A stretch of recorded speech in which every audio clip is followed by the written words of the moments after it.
Boarded the 743 from Pierre-Lorraine for Rosewater, Western Vespuccia. No baggage to speak of, in the literal or metaphorical sense. Just a little hope. And that doesn't take up much space.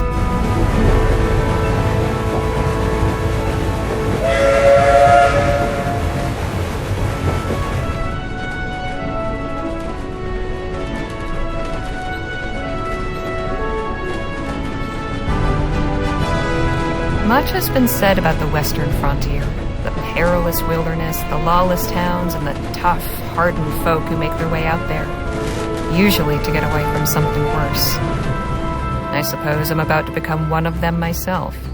There's just one thing Rosewater's got that no place else has. An opportunity with my name on it.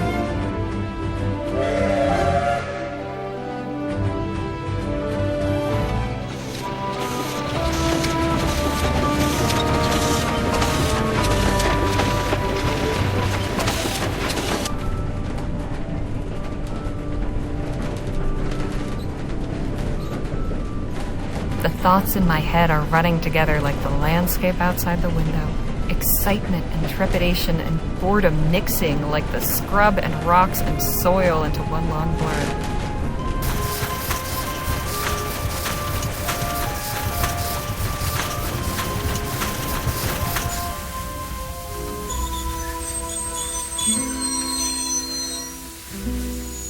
One thing I know, I am ready for a change of scene.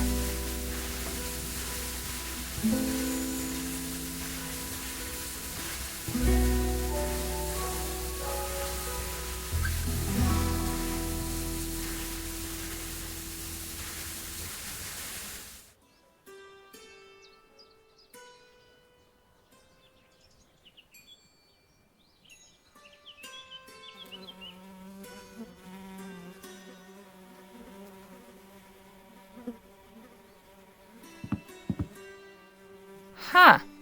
Quiet. Howdy, ma'am. Allow me to extend the warmest of welcomes on behalf of the town of Rosewater and its inhabitants. Folks call me Jem. And who do I have the honor of greeting?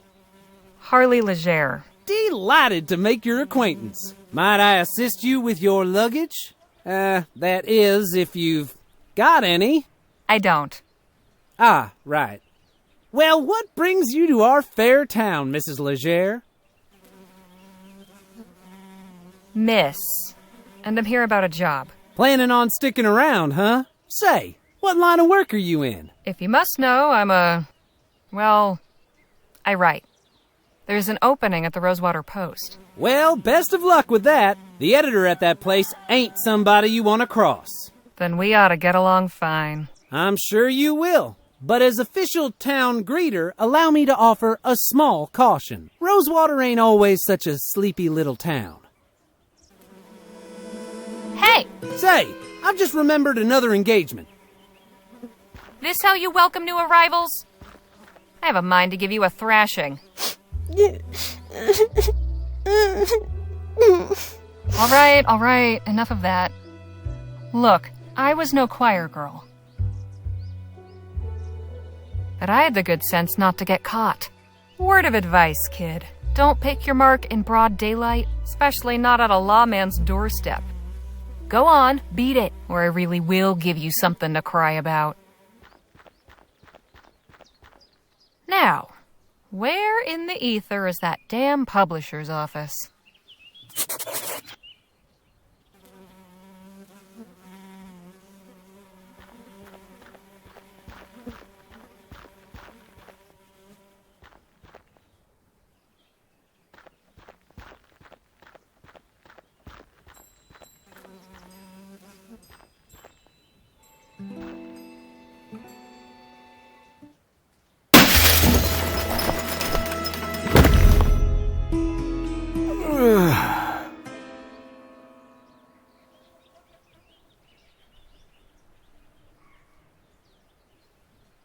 Holy hell!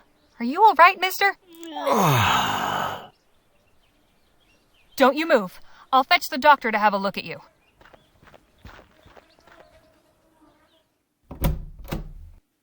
Oh, hello there. Don't think I've seen you around before. I've just arrived today, but this isn't the time for formalities. There's an emergency. How can I be of service? Some poor fool's just fallen out a window. At the Rosewater Post? Yes. How did you... Sounds like Joni's in a mood again.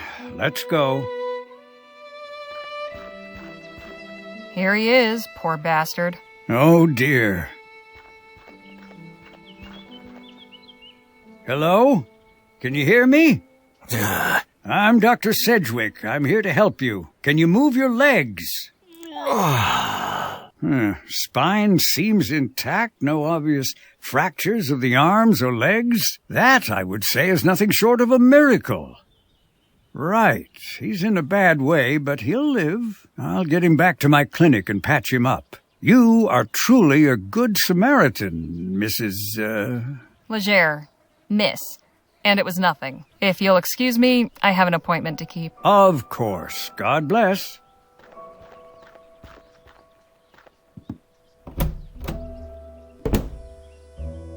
Hello, can I help you with something? I'm here about the writing commission. Ah, yes, you must be Miss Leger. I believe you and Joni exchanged some correspondence on the matter already, yes? Yep, got the letter right here. May I see it, please?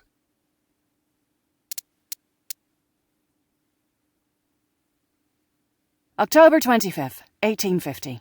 Dear Miss Leger, thank you for submitting your sample. Your writing shows real potential. I'd like to extend an invitation to meet with me at the offices of the Rosewater Post and discuss the possibility of an extended commission. How soon can you arrive in town?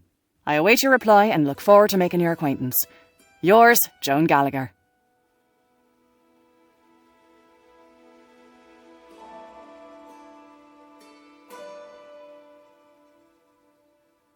Very good.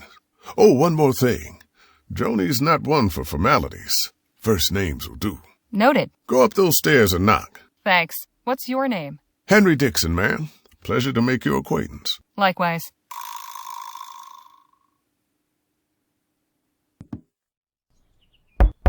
Come in. Hello, Joan. I'm Harley Leger. Ah, yes. Nice to finally put a face to the name. Please take a load off. Whiskey? Bit early for me, but thanks all the same. Sensible. I like that. I, however, have had a morning, so if you don't mind.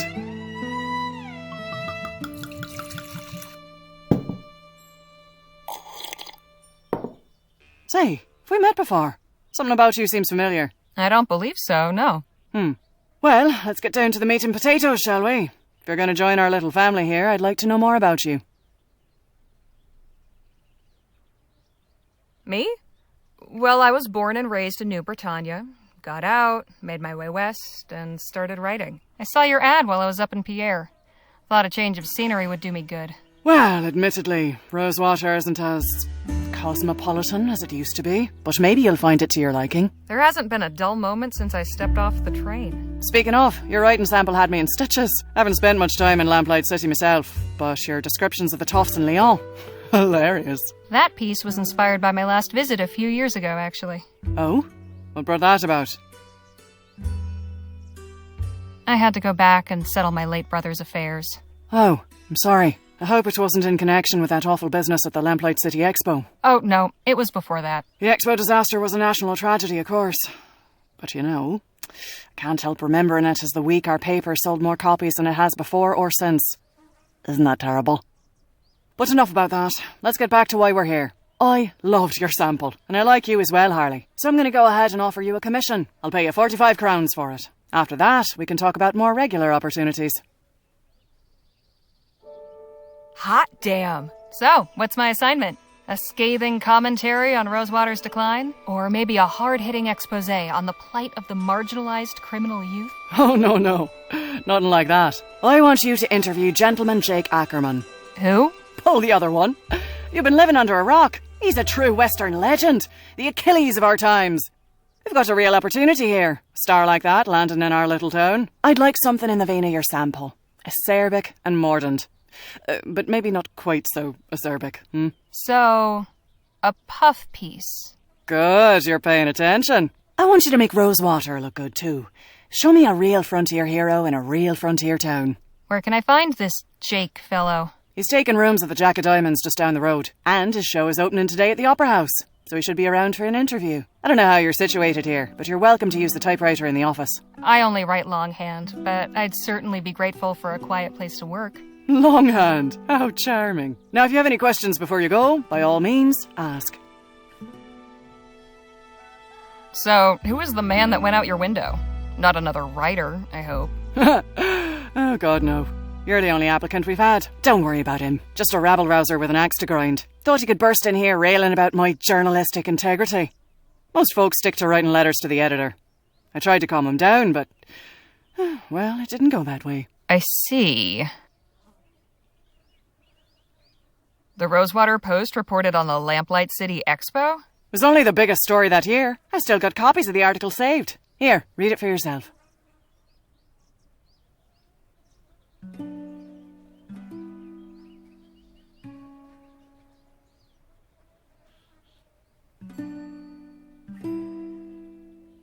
Can I keep this? Frame it if you like. Any insight you can give me about the town? It's a far cry from what it used to be. In a way, it's nice not having to hear the noise from the saloon at all hours, but... oh, I don't know. Folk who moved on took some of the charm with them. What about the folks who stayed behind? What about him? I was hoping for more details. Far as you're concerned, the only person in Rosewater worth knowing right now is Jake Ackerman. If you're so keen to know about the rest, go meet him for yourself. I'm curious, how did the Rosewater Post get its start? Well, my dad was a union man. He worked the printing press for the Allied Fall Creek Miners Cooperative. Pamphlets, labour news, that sort of thing. Then the mine owners brought the Blackburns in to bust the whole operation up. My dad was laid up for months and could never work again after. But we still had to eat, didn't we? I took all the equipment from the old shop and started printing up an early version of the Post just to bring a little money in. At first, it was all just community notices and advertisements from local stores. Over time, I got the hang of the whole journalism thing and turned it into a real newspaper. I don't want to seem ungrateful, but couldn't I write about something else? My style's more observational than, talking to people. I don't know that that's really my strong suit. We're talking, aren't we? If you want to write for this paper, you're simply going to have to stretch yourself beyond what you might be accustomed to. Besides, it's not as if you have to say anything particularly brilliant. Just get your subject talking and take notes. Finish this assignment and maybe the next one will be more to your liking. I'd best be on my way. Right you are. Wait a minute. What? It's just come to me. I know why you look familiar. You're Spitfire Harley. Goodness. It's been a long time since anyone called me that. I saw you fighting back in 26 at Wellesley Hall in the Chum. You took out a brute twice your size with a right hook. Pow! It was like watching David bring down Goliath. I appreciate the kind words, but that was another life. Maybe so, but for a 14-year-old kid fresh off the boat, it was pretty damn inspirational. Thanks, Joan. Appreciate it. Of course. And please call me Joni. Is this the first edition of the Rosewater Post? Yep, March 30th, 1845. One of the best days of me life. You support Leroy? I'm a proud Labourite, sure. I'll admit he hasn't been my favourite PM. But the way things were going with Atwood and the Tradists, this place would have been swallowed up by an automated newspaper conglomerate. Labour Party gets me vote any day of the week. Fair enough. The new Bretagne Gazette. Keeping tabs on the competition? Hardly. I kept that issue because they mentioned my paper. Nice typewriter. The first. Good old Sheldon Model 4.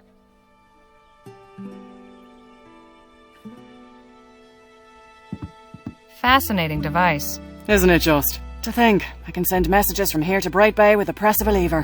What will they think of next?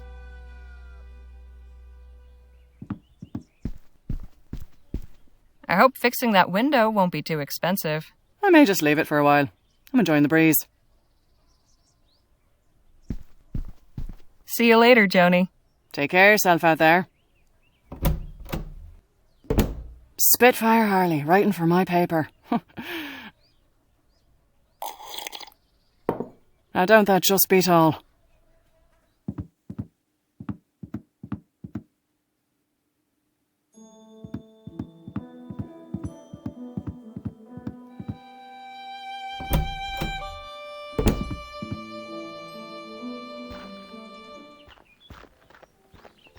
Was your meeting satisfactory, ma'am?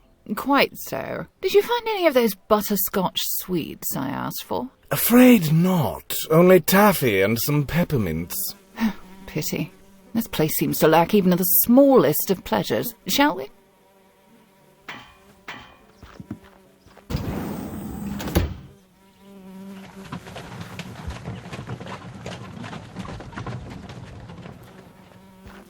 Business seems slow today. Probably a good thing.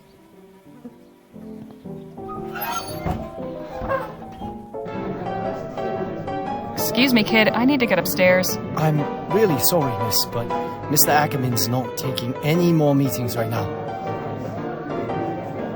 It's important I speak with Gentleman Jake. I'm sure. Of course, he always tries to make time for his admirers. Mr. Ackerman's upstairs getting ready for his show. It starts in less than an hour. Why don't you come by and watch? You can come meet him afterwards. I just need to interview him for a newspaper article. Well now, that's perfect. If you're going to write about it, you should definitely see the show. Trust me, it's a real dazzler. Suppose it beats waiting around here. These seem to be for decoration more than anything else. Warning! Watch the dang door. Signed, Management.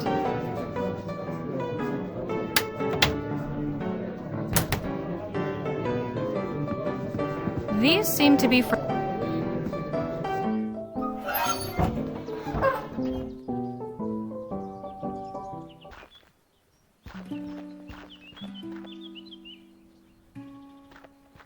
You again? Oh, hey, Harmony, was it?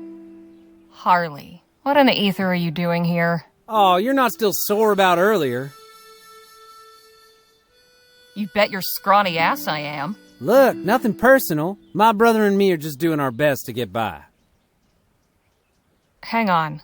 Your brother? I ought to knock you into a cocked hat. Hey, you gotta look out for number one. You picked the wrong mark, but I can let that go. Hell, with a little effort, you two could be halfway decent grifters. But if there's one thing turns my stomach, it's disloyalty. That's your flesh and blood. If you don't have your own brothers back, who else on this wretched earth is going to give a flip if you're alive or dead? You made your point. Now can we drop it already? I'm trying to do an actual legitimate job here.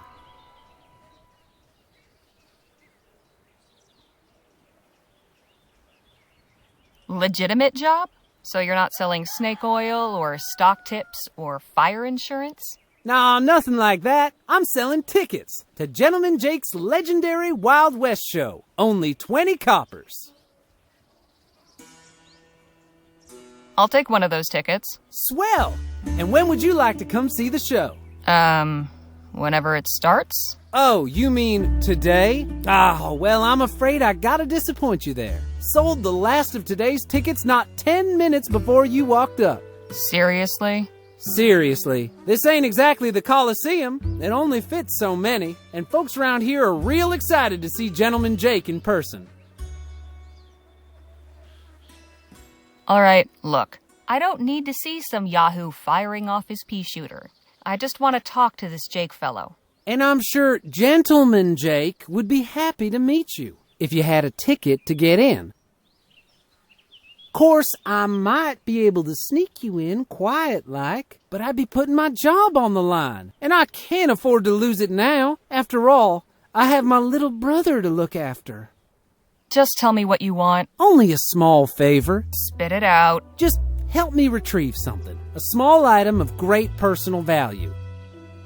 It's only my pa's pocket watch. Family heirloom, you see. What happened to it? It was stolen is what?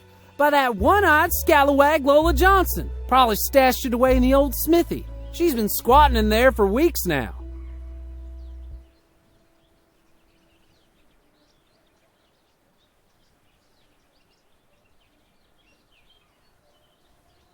You expect a favor after that crap you pulled? Hey, I thought we moved past that.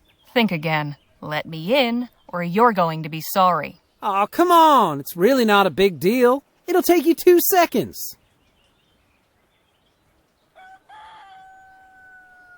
Not interested.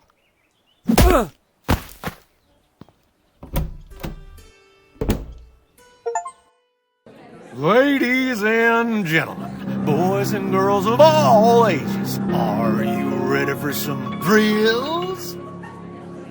Are you ready for some excitement? Are you ready for some fun?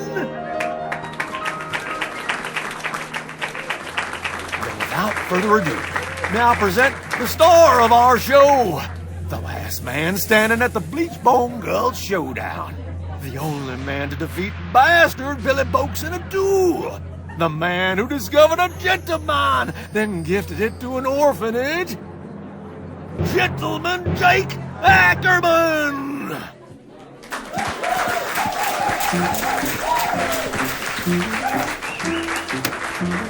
Yahoo!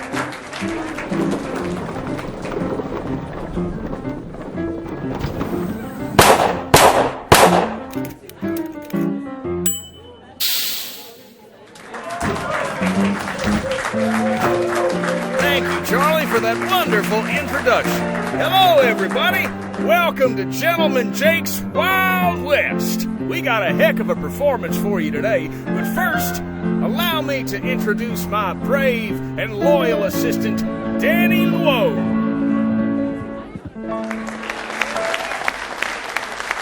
Now let's get this show on the road. And that, ladies and gentlemen, is how you rope a steer. Keep it going, Danny. Maybe you'll lasso yourself one someday. You couldn't rope a steer if it invited itself in for dinner.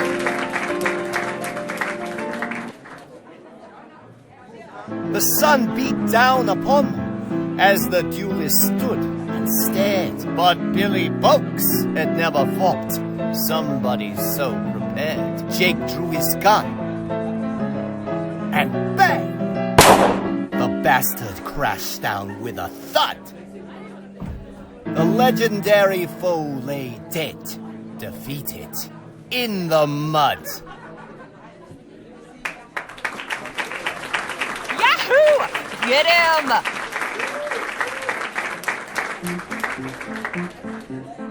And now for a most challenging proposition, perhaps the greatest feat of marksmanship to which a man can set his sights. You see those 5 juggling balls that Charlie keeps whirling aloft in such a dizzying display? Ladies and gentlemen, affix your eyes on that green ball in particular, and do not dare blink. For with but a single bullet, I will pluck it from the very air.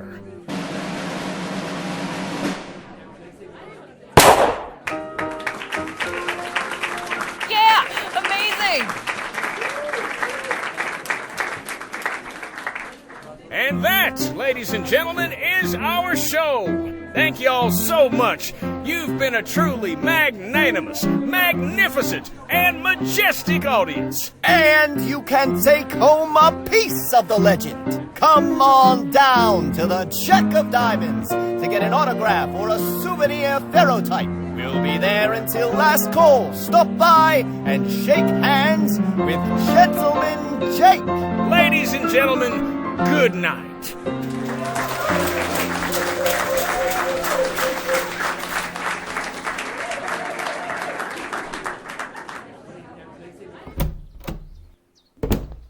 Howdy, ma'am. Are you Harley Leger? Who's asking? I'm Sheriff Gamble. A moment of your time. What's the problem? Well, this young man tells me you're responsible for the condition of his brother over there. Yeah, what of it? Listen, I know these two can be ornery, but I can't stand by while folks take the law into their own fists, as it were. Does this mean I'm under arrest? Afraid so. Come with me to the station, if you wouldn't mind. 2 assaults in one day. Is it a full moon or something? As if you wouldn't have done the same in my shoes. Jim can be a handful. Frankly, it's about time somebody put him in his place. But that's all I'll say on the matter. Do keep your hands to yourselves in there, ladies. Roughed up Jim, did you? He had it coming. Friend of yours or something? Far from it. Refreshing to see somebody around here showing a little backbone.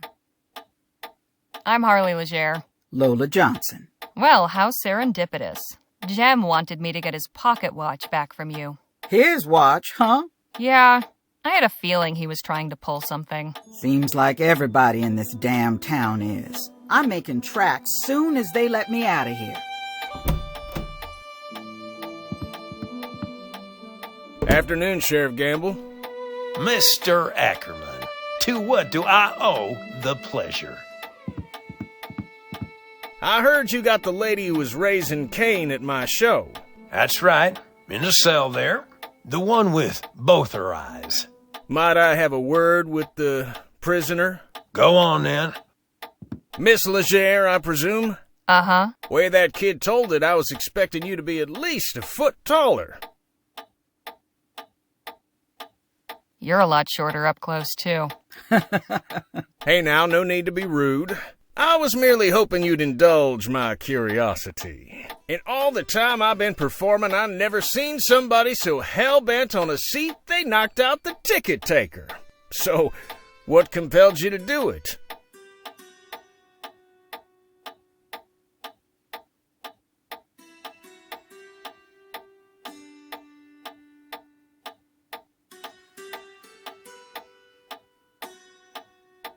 Sometimes it's easier to let my fists do the talking. Old habits die hard. I see. Not one to suffer fools, are you? Not if I can help it. An admirable quality. Now that I've answered your question, would you answer a few of mine? Ah, right. Danny mentioned you'd been asking after me at the saloon. You a reporter for the local paper? Provisionally. I've been assigned to interview you. Well, this is hardly the place for it. Afraid I haven't got much choice about the venue. Let's fix that, shall we? Gamble, how much for this fine lady's bail? Oh, let's say, 10 crowns? Danny, pay the man. Here you are, sir. Appreciate it, son. Now then, won't you join me in my room at the Jack of Diamonds? Lead on. Miss Leger, permit me to introduce my associate, Danny Luo. We've met, actually. Not formally, I suppose. Nice to properly make your acquaintance, Miss Leger. Likewise, Mr. Luo. Please, you can call me Danny. Everybody does. So what did you think of the show? Pretty spectacular, huh? Spectacular. It was amazing. Well, shucks. I'm glad you enjoyed it. Shall we proceed with the interview? Right.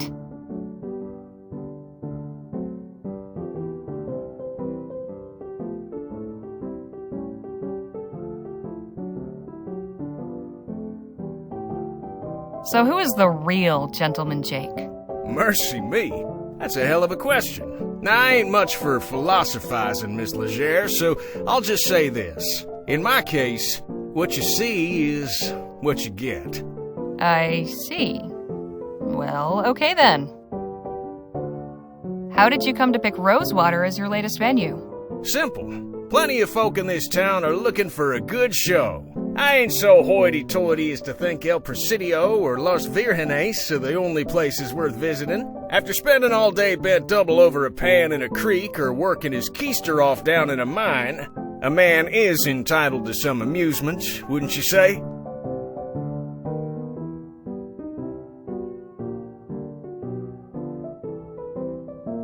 So what do you do when you're not gunslinging or adventuring? Well, you were at the show. You saw it firsthand. Right, but what about hobbies? Pastimes? Well, I ain't the type to sit around reading novels, if that's what you're getting at. I'm a man of action.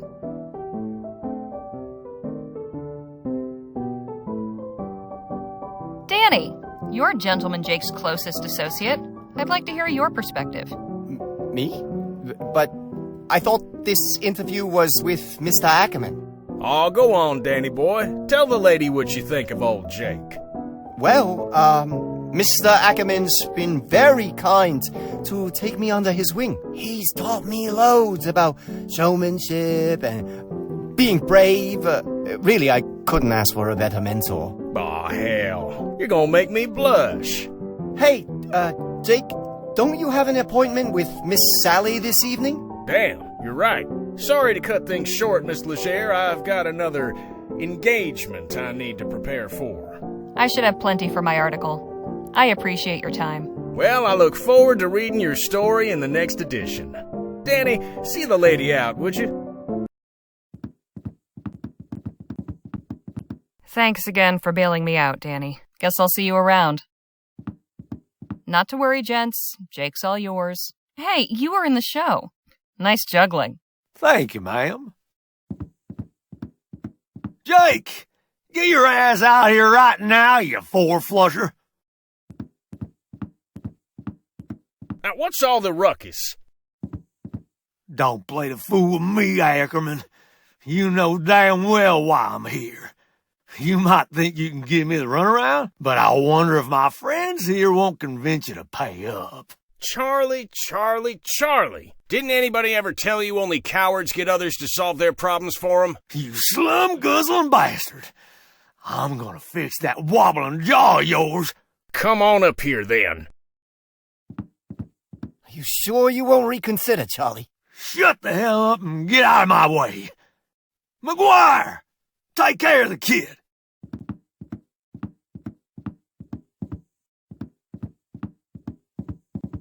Let's dance, cowboy. I suggest you clear out while you can, little lady. This can get ugly. From where I'm standing, it's pretty damn ugly already. Hey! So that's how you want it, huh? Fine. I'll let the boss deal with you when he's done.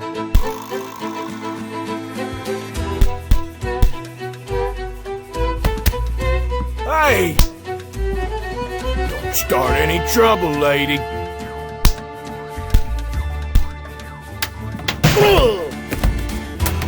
Whoopsie daisy.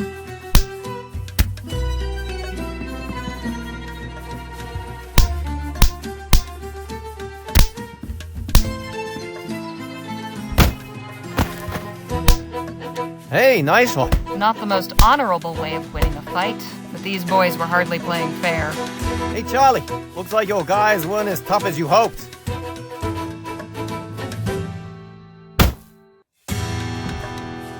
Whoo-wee! That got the old blood pumping. You've got some interesting associates, Mr. Ackerman. If you'll excuse me, I have an article to write. Hang on just a minute. I'd be a fool to just let you walk away after that performance. Come on back up here. I've got a business proposition that may interest you. What about Miss Sally? Oh, she can wait. All right, Miss Leger, I won't beat around the bush. Danny and I are looking to get some folks together for a job, and I think you'd make a damn fine addition to the team. What sort of job? Ever hear of Dr. Bennett Clark?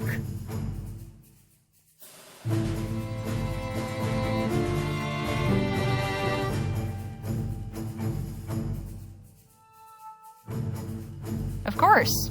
The etheric researcher. What about him? Dr. Clark moved out here not long after the big disaster back in Lamplight City. He kept up his research, even did some demonstrations at the Opera House. Till one day, he just up and vanished. Nobody's seen hide nor hair of him in nearly a year.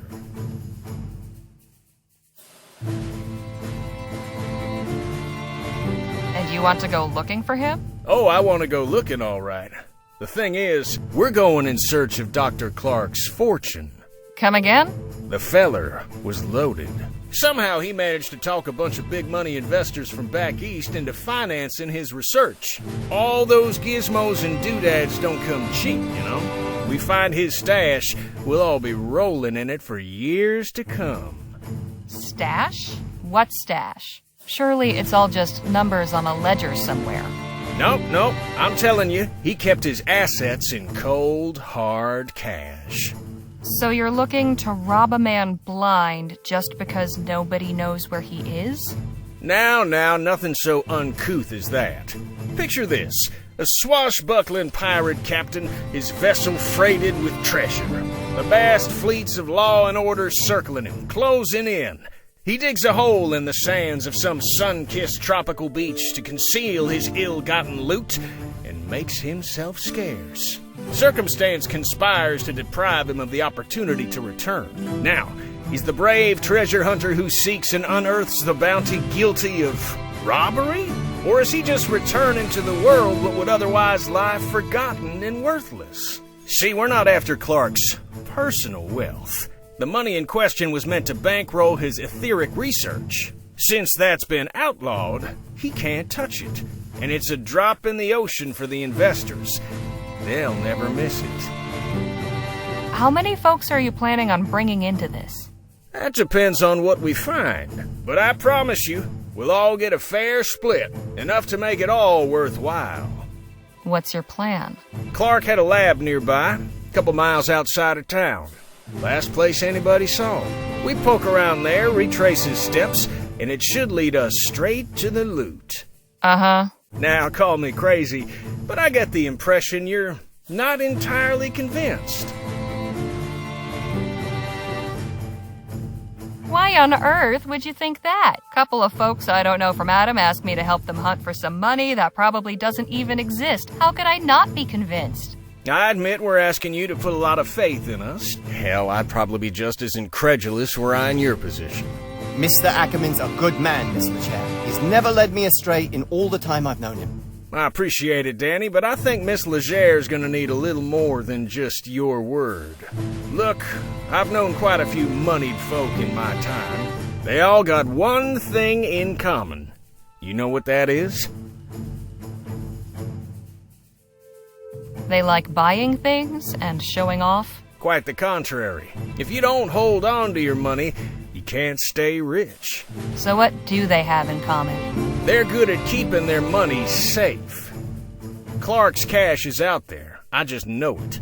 As far as your safety, you just took out a couple of brutes twice our size. It's plain to see you can take care of yourself. I'm pretty good with my pistols, and Mr. Ackerman can talk his way out of anything. But we could use somebody who's good in fights. Besides, stick around old Jake long enough and you'll have enough material to write a whole book. Forget a measly little write-up in the local rag. I'm offering you a front row seat to a much better show. So, what do you say?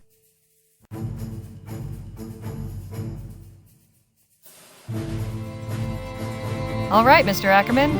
I'm in. At the very least, this venture should make for an interesting tale. I'm pleased to hear you say that. You won't regret this, Miss Leger. We'll set out for the lab at daybreak. And please, call me Jake.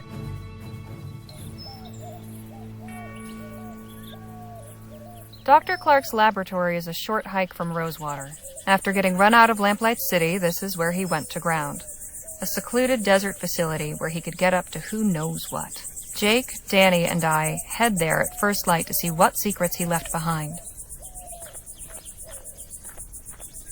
Quite a sight, ain't it? I'll say. What the hell was Clark doing out here? That's a question for minds greater than ours, Miss Leger.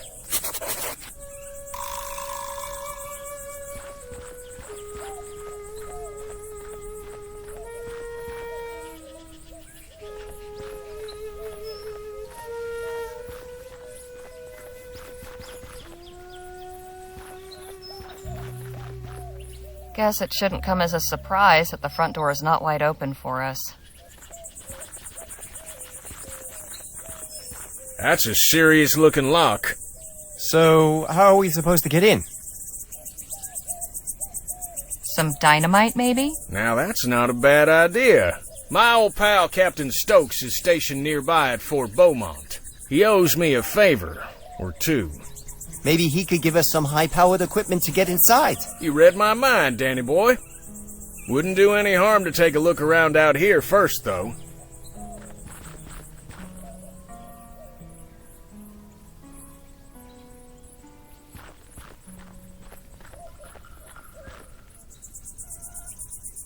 Doing some tidying, are we? We might find some use for these. Come help me. I can't carry them all myself. Hey, I ain't gonna start bellyaching if you want to go around collecting refuse. Might fetch us a few shillings if we sell them back at the Jack of Diamonds. There you go. And some for you. Thanks. Wonder if Dr. Clark boarded these up himself. The good doctor was pretty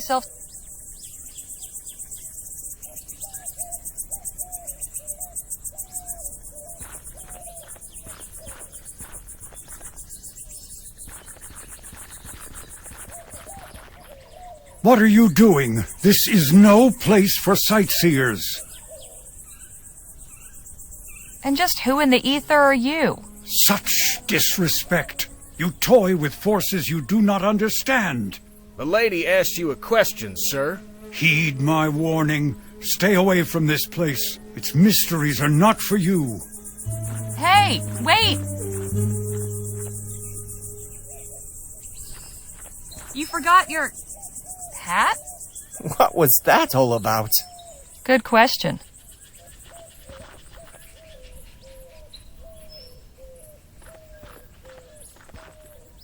No sign of that odd bearded fellow. I wonder where he scampered off to. I reckon we got ourselves bigger fish to fry right now, Miss Leger.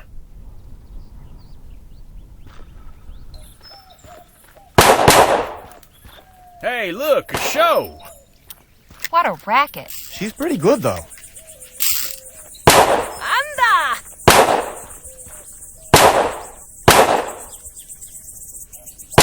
Vaya.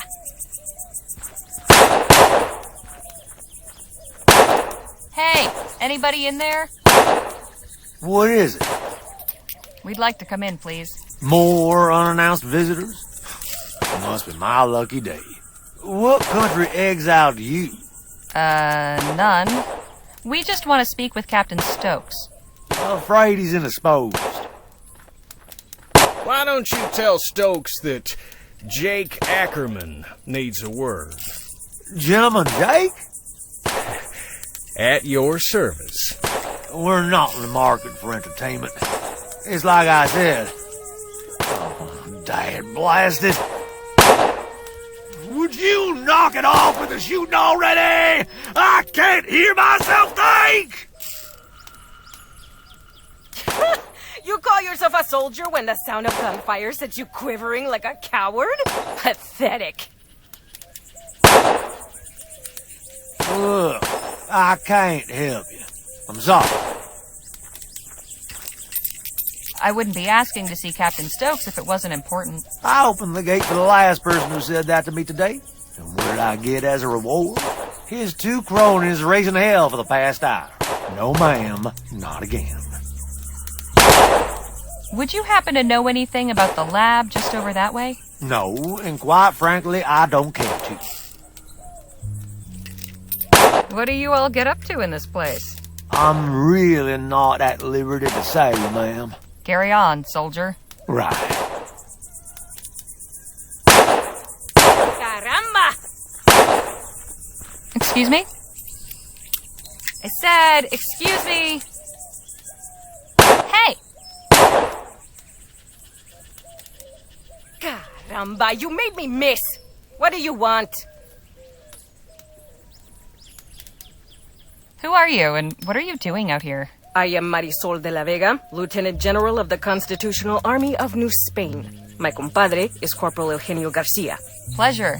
I'm Harley Leger, and these are my associates Jake Ackerman and Danny Luo. Good to meet you. In answer to your second question, Eugenio and I are practicing our shooting while we wait for our jefe to conclude his business.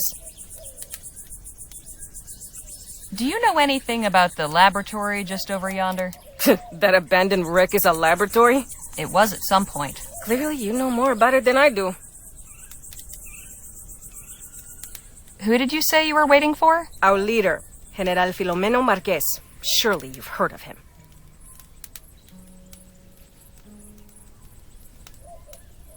Yes, of course.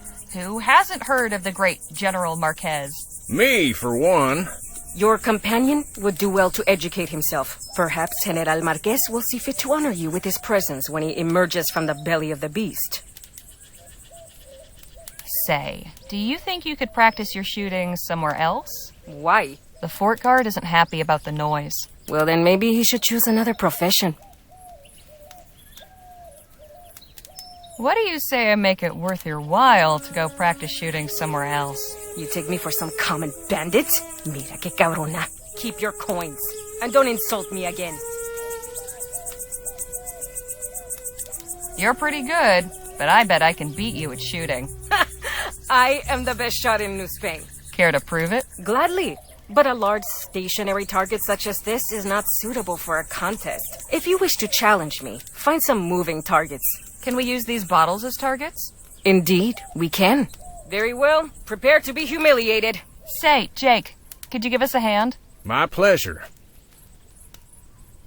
How many bottles are there? About 30. Then we will each shoot at 5.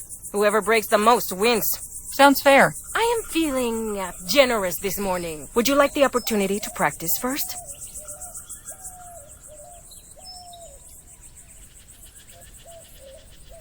Yes, actually. Very well. Ready with those bottles, Jake? Yep, get ready. Set. Here we go. Nice shot. Here we go. You missed. Bottle in the air. Nice shot. Here we go. Damn it. Bottle in the air. Nice shot. Let us hope you improve very quickly. All right, for real this time. Ready, set, here we go. Pure luck. Incoming. Hot damn. Bottle in the air. Nice shot.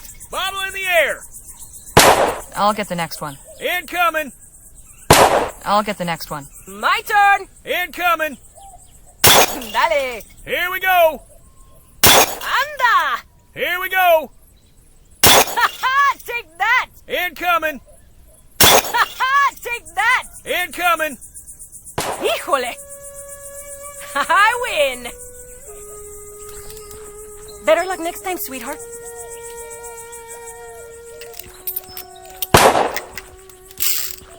Hey, Danny? Ma'am?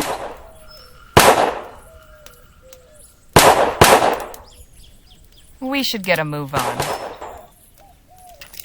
Can we talk? What's on your mind?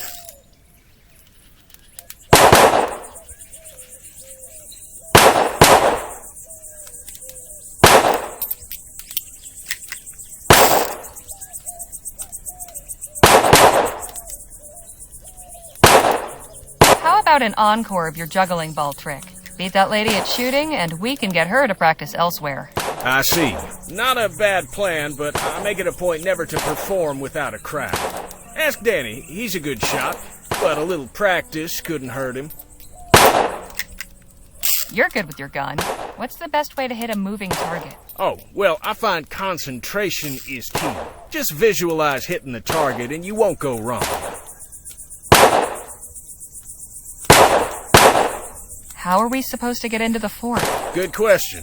I figured it'd be a breeze, but the guard's ornery as a mama bear with a sore teat. We need to figure out how to get on his good side. Any idea who that odd fellow with the beard was? Not a clue. Sure seemed a few cows short of a herd, didn't he? I'll say. Let's hope he doesn't cause us any trouble. I've got some more questions about you. I'm always happy to answer. How'd you and Danny get together? I was packing up after a run of shows in Quick Point, having a hard time of it.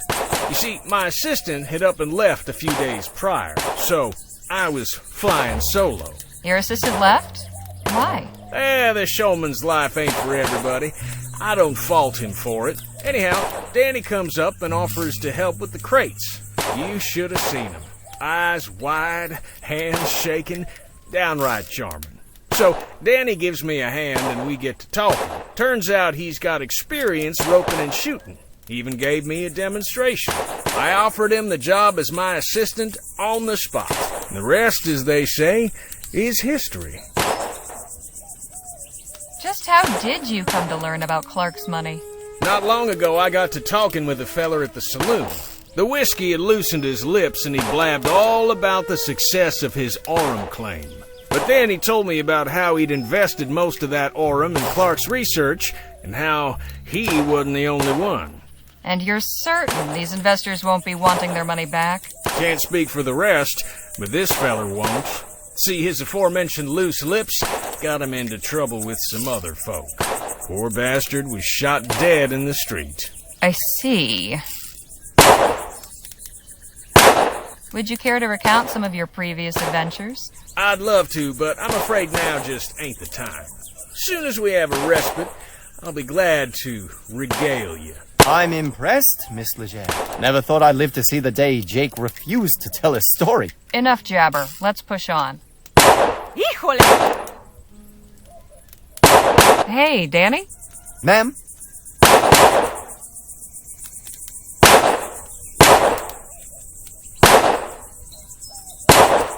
You said before you were good with your pistols. Any advice on how I might best that loudmouth at shooting? Moving targets aren't easy to hit. Best advice I can give is to try shooting just ahead of where you think it'll go. Of course, I could give it a try myself if you want.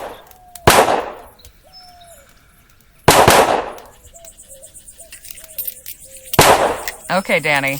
Let's see what you've got. Think you can teach that show-off a lesson? It'll be my pleasure. Excuse me, ma'am?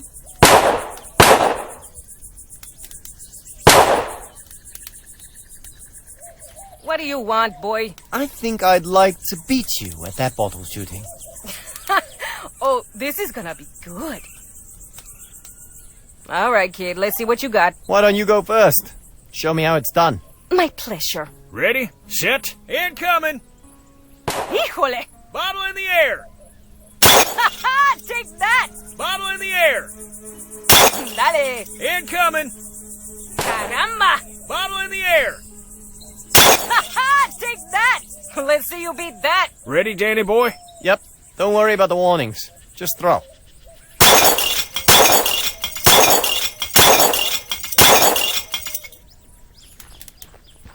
Don't believe this. Beaten by a chinito de mierda. Eugenio, vámonos de aquí. She's not a very good sport. Never mind her. That was some fine shooting. Sure was. You weren't kidding about being good with those pistols. It was nothing. But thanks.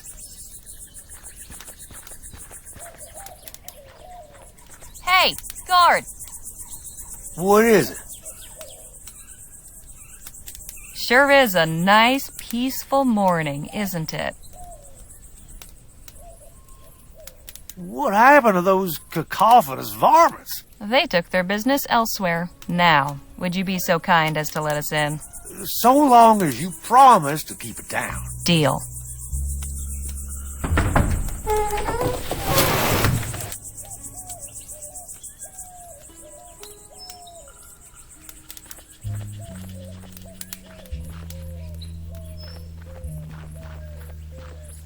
Well now, what have we here?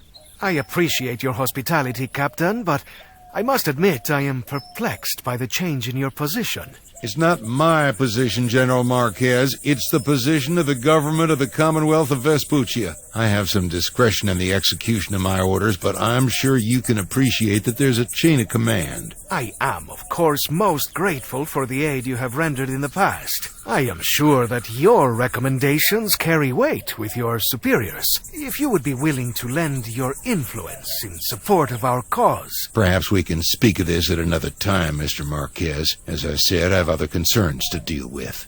Of course. I look forward to our next meeting. Captain Stokes, you're a difficult man to see. Ackerman, how the hell are you? Leave this to me. I'll have Stokes eaten from the palm of my hand. Good day, Captain. Madam, just a moment. I have seen you before. I'm surprised you saw much of anything after that tumble you had.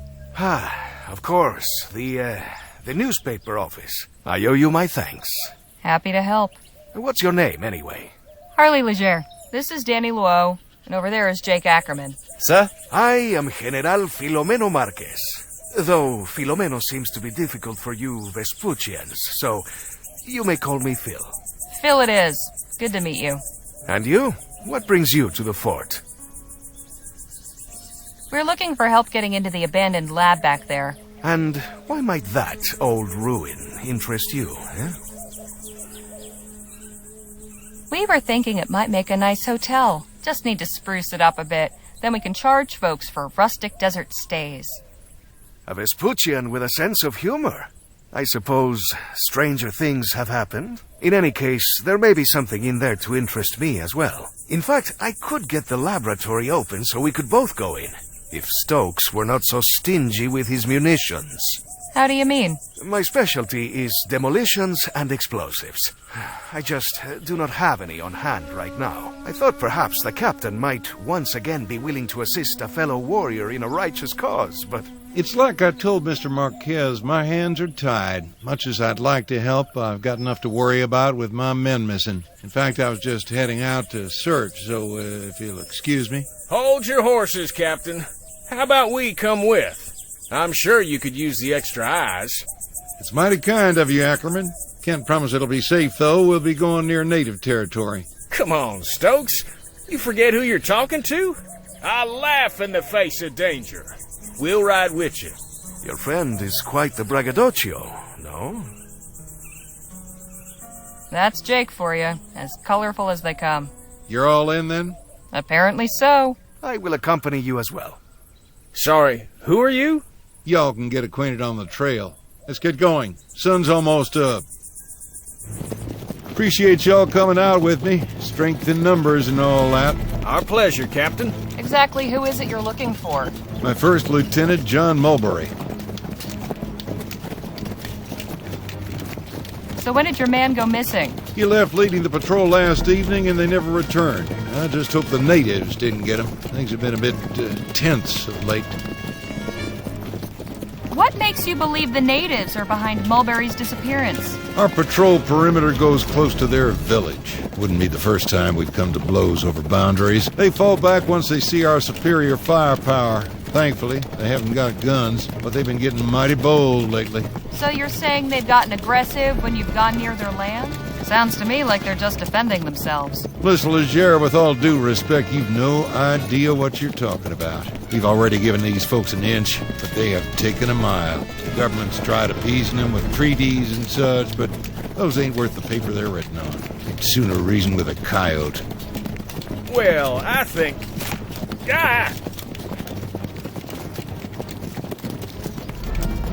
Engines!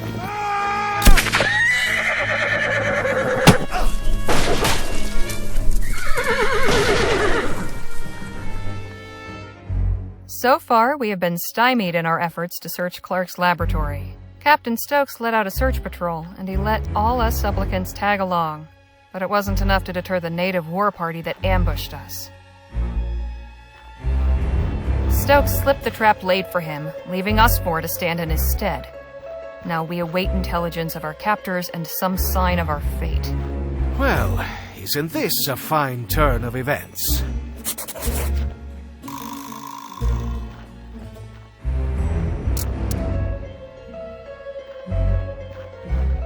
Hey, Jake? Miss Leger?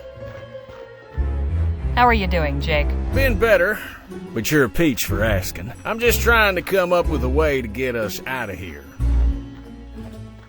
Surely a fellow of daring do like yourself has been in a predicament like this before? More times than I can count. How do you manage to get free? Well, you gotta understand, every situation's different. Easiest way's usually bribing a guard, but sometimes you gotta get creative. Well, this one time But no, that wouldn't work here. Why not? 'Cause I'd need a few things, and coming by them in here will be next to impossible. If you've got a plan, it's at least worth trying. I reckon you're right. Main thing I need is something pliable, like wax or soft wood. Then something sharp to shape it with. And finally, some shiny material. Metallic looking would be best. Find me those things, we might be in business. Did you manage to see what became of Captain Stokes? No, I was a mite preoccupied. But I'm inclined to take the fact that he's not in here with us as a favorable sign. Could you remind me what you need to execute your plan? Sure. Something pliable like wax or soft wood. Something sharp I can use for shaping. Something shiny, preferably metal-like. Could you remind me what you need to execute your plan? Sure. Something pliable like wax or soft wood. Something sharp I can use for shaping. Something shiny, preferably metal-like. Could you remind me what you need to execute your plan? Sure. Something pliable like wax or soft wood. Something sharp I can use for shaping. Something shiny, preferably metal-like. I'll leave you to your thoughts.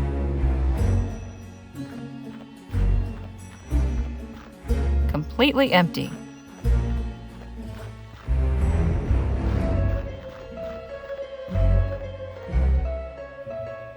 Phil? Eh? I never imagined volunteering for a search party would include free accommodation. I must say, of everyone I have shared a jail cell with, you have the liveliest sense of humor. You heard Jake's plan. Got anything that might fit the bill? I do not believe so. Did you see what became of Captain Stokes? Yes, though I wish I had not. Pinche cobarde. That doesn't sound like a good thing. He turned and ran. Took his men and abandoned us. To think I held him as a man of honor. Bastardo! Whoa! Easy there, Phil. Forgive me, but I cannot abide a deserter. It takes a low sort to abandon someone who's counting on you. So, this isn't the first time you've been locked up? Certainly not. Me neither. Matter of fact, this is my second time in as many days. Really? What happened? The sheriff in Rosewater arrested me for knocking out a little ruffian, but these two bailed me out. Pity getting out of here won't be so simple.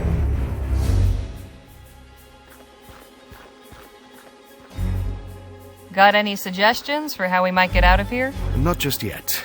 I want to see how things play out. What do you mean? Something about this does not feel right. We know very little of our captors. I cannot devise anything until that changes. I'll just be over here.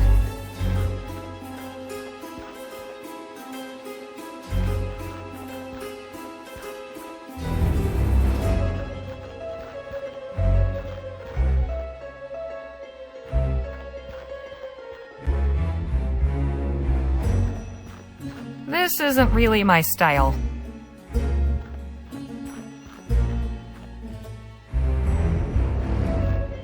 Will this work for what you need? Shiny and metallic. Perfect.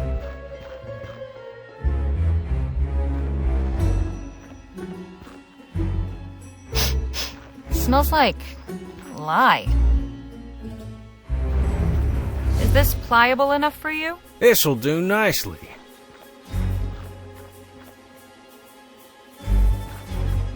This sharp enough for you? It'll do.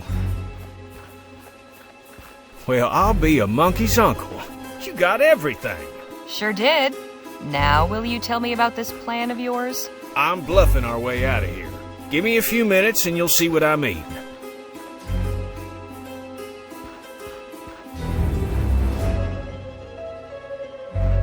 Voila! You carved a gun out of soap and wrapped it in tinfoil? That's right. In all my days, I don't think I've seen anything quite so boneheaded. And have you got any better ideas? Suppose not. I thought as much. Anyhow, as soon as somebody comes in, I'll draw this and catch them off guard. You knock them out in the confusion, then we make our escape. And you have confidence this will work? These folk don't know firearms, they can't tell the difference. But, what if... Hello in there? I'm coming inside. Well, ain't this fortuitous?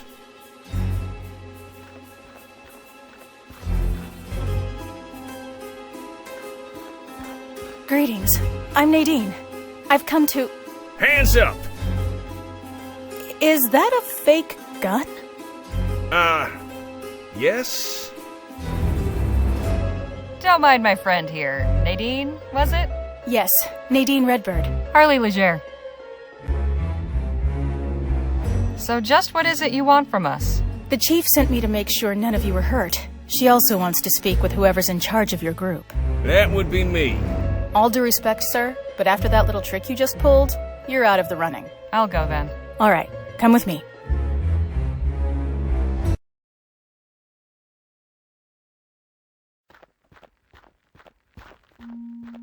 I bring you Miss Harley Leger, representing the captives. Thank you, Nadine. You may return and tend to the others. I will.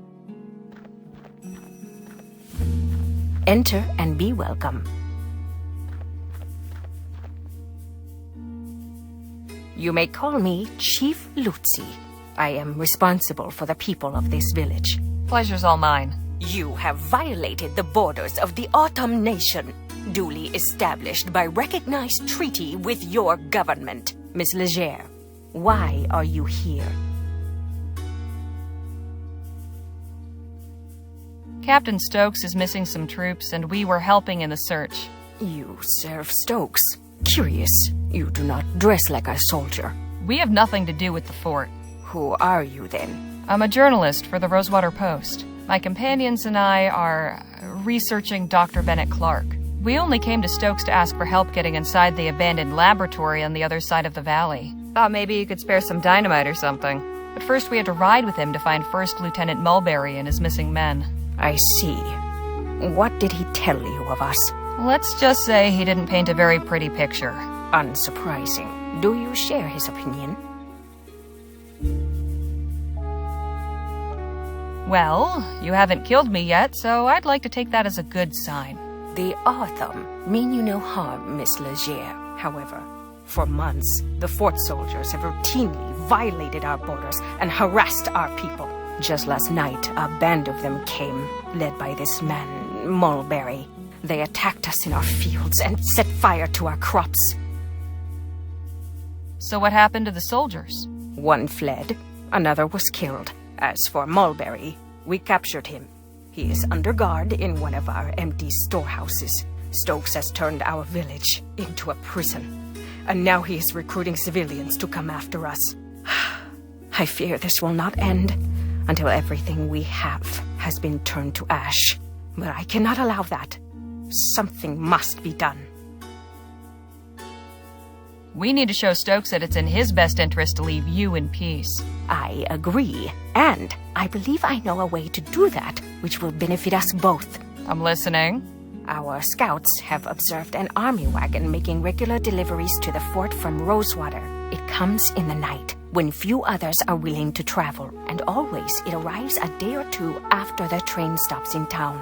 Then that would be tonight? I just arrived on the latest train into Rosewater. Yes, exactly.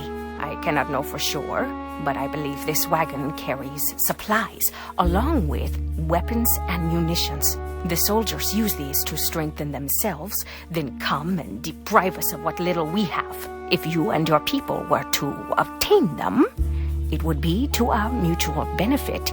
We would have a means of defense. You would have the tools to enter this laboratory, and Stokes would be deprived of his armaments. You're proposing we raid a military supply wagon? That sounds awfully risky. Our peaceableness has brought us no safety. In doing nothing, we risk extermination at the hands of these men. Tonight, then, huh? Tonight, or not at all. The cover of darkness will be to your advantage. Our scouts have also noted that only 2 men guard the wagon. Guess I better tell the others and get to planning. You are welcome to rest here in the meantime. Thank you, Chief Lutzi. May the Earthmaker guide you.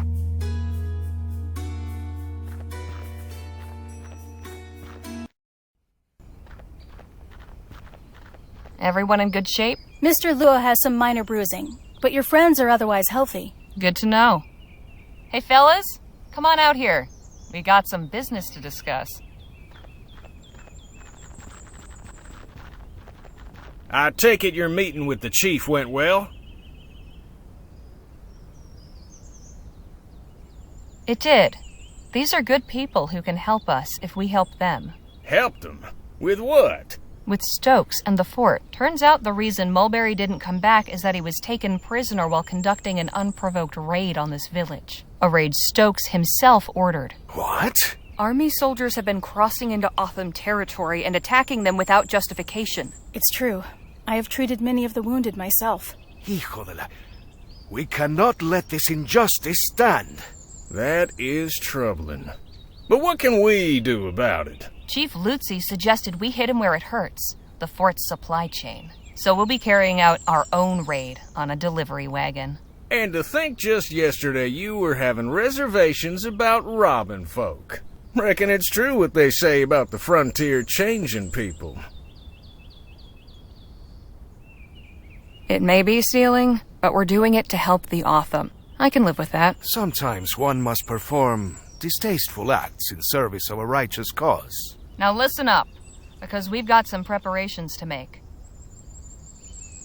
And the wagon will be coming through tonight, according to the chief. We can get the munitions Phil needs to get us into the lab, along with some weapons and supplies for the Otham. The old 1-2 punch. I like it. Only question is, what's the best approach? I'm thinking we create a distraction. We get the wagon to stop, then you and I keep the driver occupied while Danny and Phil sneak the stuff out. I prefer a more direct approach. You said the wagon was poorly guarded, eh? We have enough fighters to overpower them. When they see they are outmatched, we should be able to take what we need without firing a shot. Wouldn't it be better to do this without drawing any attention? You could set up a roadblock, then sneak out what you need while they investigate. All good plans. Have you got anything, Danny? No, but I think we should be careful.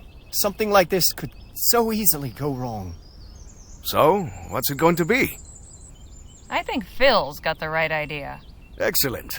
Marisol and Eugenio will be glad to lend their guns to some better use than target practice. Say, Miss Redbird, think you might join us? Having a doctor along wouldn't be a bad idea. Of course. Well, we better get ready. Let's hope this goes off without a hitch.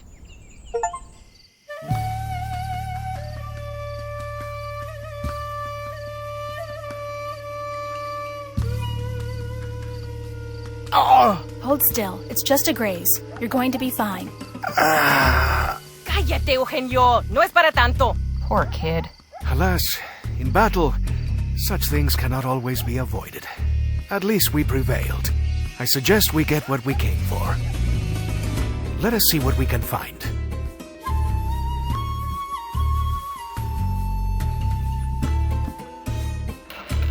Just a bunch of uniforms. The fort's soldiers are definitely well lubricated. Some basic cookware for the fort. Doubt it's a culinary paradise. Spare linens. Nothing we need.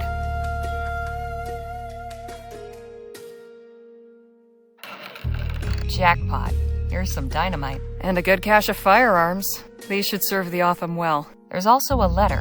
What does it say? It's a manifest. Hang on. Here's the combination for that safe. Well, what are you waiting for? A good cache of firearms. These should serve the Otham well.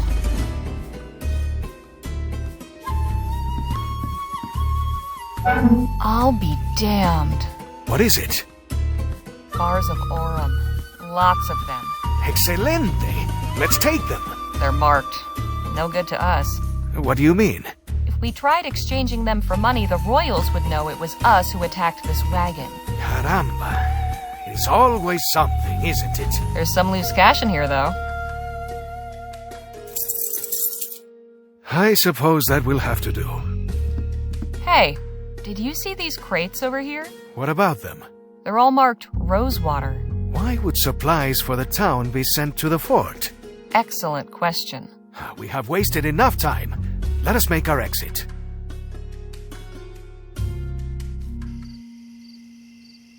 You have come back to us. How did you fare? I'm sorry to say we didn't pull off the raid without bloodshed. The driver and guard fought back and were both killed. When Stokes gets word, he'll be seeing red. But with these weapons we recovered, you will have the means to defend yourself against any retaliation. Thank you, General Marquez. You know me? We are close enough to the new Spanish border to keep informed of current events. You strike me as a wise and capable leader, but allow me to offer one piece of advice. Do not underestimate your enemy. Nothing angers a tyrant like a show of resistance. I appreciate it, General. But I believe we will overcome. I truly hope you do. Did you obtain what you needed? Yes. With this dynamite, getting into the lab will be quite easy. Then I am glad the raid proved fruitful. We found something else. A safe filled with Aurum bars. I wanted to take them, but Miss Leger noticed they were marked. The last thing we need is the royals on us for stealing their Aurum. The Royal Police? Nah, out here they'd send in the army. Or God forbid, the Blackburns. The Union Busters? Unions, heads, you name it. The big question is, why send Aurum to the fort? An intriguing line of inquiry, but I ain't sure the fort's dealings should concern us. Perhaps not. But I am curious as well. Something unusual is happening here. Stokes was all too happy to aid our cause before my exile. Now he acts like a stranger. It cannot be a coincidence. Lieutenant General, I want you to begin an investigation of these shipments. See what you can find out. Entendido, Comandante. Chasing more wagons full of Aurum? Something like that. It is clear there will be no more aid from Stokes now. And I still have an army to outfit. Perhaps we will find something we can actually keep. If money's what you're after, maybe you'd entertain the notion of joining our posse. That goes for you too, Miss Redbird. What are you talking about? I'll explain everything on the way back to the lab. Danny, you stay here and help unload the supplies. You can give Nadine the lowdown. Come meet us when you're done. Will do. I am sending one of our hunters to return Mulberry to the fort. He can show you the way back. Much appreciated. Right, let's get a move on. You coming with me and Phil, Miss Leger? And missing all the fireworks when you finally set them off? I think not. And can it with the Miss Leger bunk? It's Harley. Duly noted. Now let's get going. Just one more thing before you go, Harley. You said you were a journalist, yes? That's right. Do you believe the townspeople would take an interest in our cause? Some might. I can certainly tell my employer about the treatment you've received. Please do. I have a statement I would like you to carry back. The Autumn are a peaceful people. We wish to be your good neighbors and friends. But if a Vespuccian soldier or any other person comes with violent intent to harm us, we will do what we must to protect our people. Got it. Would you be willing to sit for an interview with someone from the post? Gladly. My words are for all who will listen with open hearts. I'll make sure your message is received. Thank you.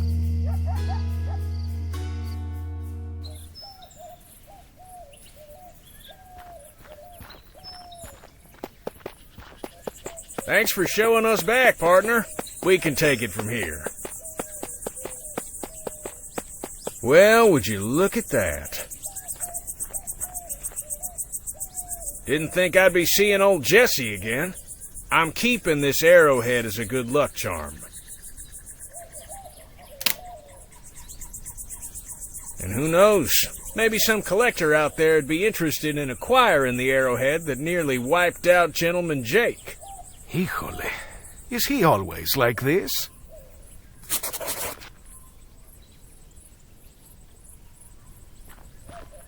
I wonder how things will go for the Autumn now that they have firearms. Well enough, I hope, provided they don't point them at us. I shouldn't leave this here. It's good to see someone who respects their country.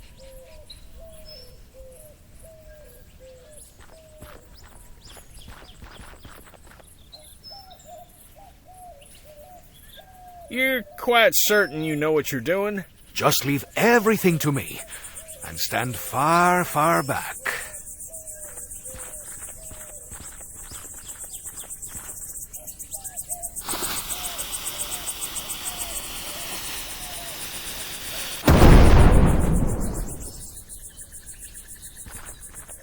Impressive work there, Phil. Gracias. And an explosion will certainly liven up your article. Eh, Harley?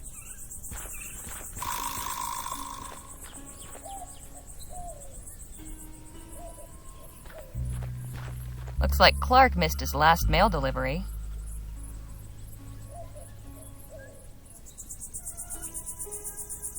Seems to be from another scientist. February 12th, 1850. Dr. Clark, I hope this letter finds you well. Upon hearing news of the reactionary and ignorant ban our leaders have seen fit to impose, my thoughts went to you and your thankless labors in the wilderness. When they hounded you out after the expo, and I wouldn't be surprised if Leroy's cronies sabotaged your display to discredit you, you were undaunted. After enduring such a trying year, I know how much building that lab out there meant to you. The turning point in your fortunes, or so it seemed. Yet I am sure you will persevere once more. One day when rationality again prevails in the halls of government and this silly thing is lifted, I hope to take you up on your offer of a tour. If you've returned to the bosom of civilization by then, all the better. With warm regards, Dr. Roderick Nethersole. P.S. How you managed to rig a TT-180 console to control both your equipment and door mechanisms still baffles me. Mine is destined for the scrapyard.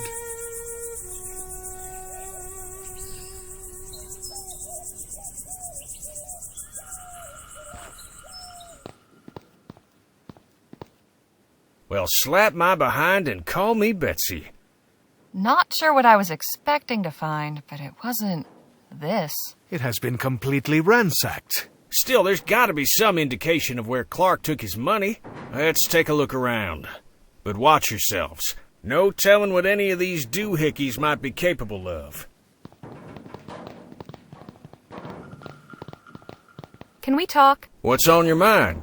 'Cause you know I've been wondering about the Otham. What do you suppose will happen to them now that they're armed with guns? I don't know, but at least they have a fighting chance now. If Stokes attacks and they successfully fend him off, then perhaps he will leave them alone. But it will certainly not happen without bloodshed. Well, best of luck to him. This place sure is something, isn't it? I admit, I never gave much credence to all that ethericity business, but seeing all them contraptions and appurtenances, let's just say it's given me a new appreciation for Clark's tenacity. Enough jabber. Let's push on.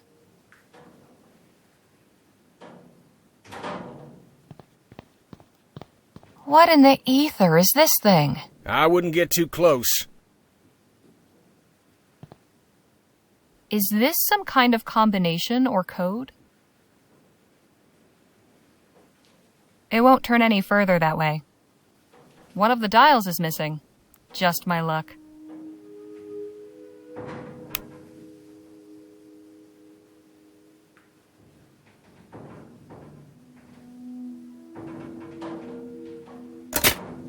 Nothing happened. This console isn't getting any power. I guess this measures ether...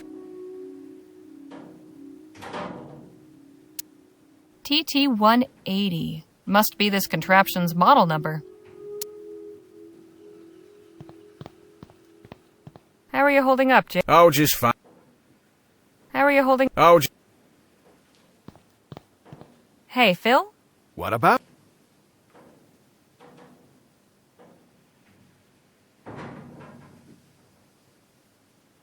Right?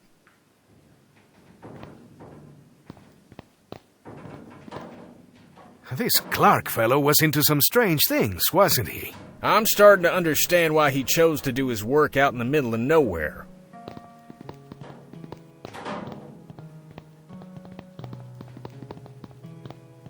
Way too high for me. Want me to give you a boost? Nah, I still couldn't reach. I'll think of something else. I can't begin to... Nothing of use to us. Anything interesting in there? Not really. Probably why they were left behind.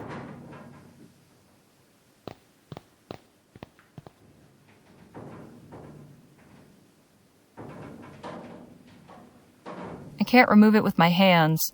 I'll need a tool to unscrew it.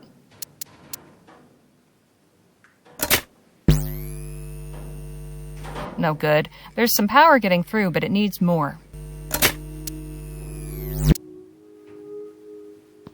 Can we talk? What's on your mind? Might I borrow that arrowhead for a spell? By all means. Maybe it'll bring you some luck, too. Enough jabber. Let's push on.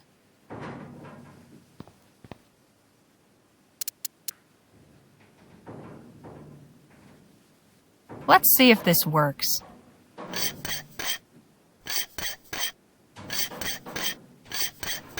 That did it.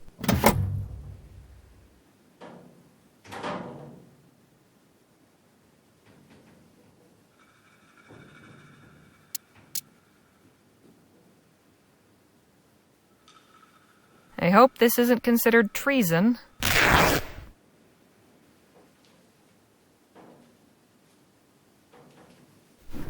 That should do it.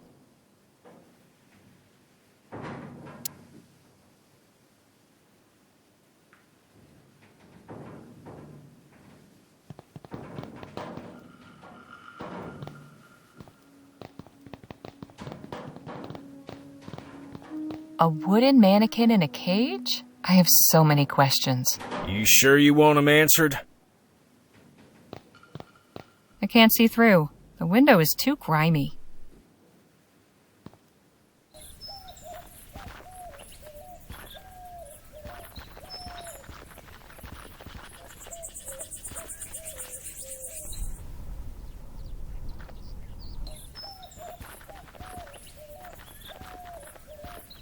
Dios mío, what is this abomination?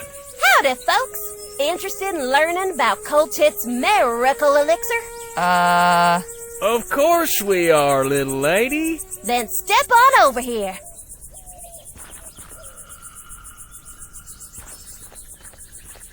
Some of these bottles are starting to collect dust. Boy, oh boy, I sure wish I was you. Beg pardon? Why, today's your lucky day. Is that right? Yes, sirree. You're just in time to experience the travesty of Xander Coltit III's miracle elixir. The what now? Oh, dang. I mean, the majesty of Xander Coltit III's miracle elixir. My name is Olivia Coltit, and I'm here to answer all your questions about this evolutionary new medication. Fine, I'll bite. Tell me about this miracle elixir. Glad you asked. From the maker of the widely popular Coltit's emulsified soporific comes Coltit's miracle elixir, the finest, most elective tonic in Vespuccia. Guaranteed to treat and cure all illnesses from arthritis to yellow fever. And for a special limited time, we're selling it for the treasonable price of just 5 crowns. All right, give me a bottle. Yay! Thanks, ma'am.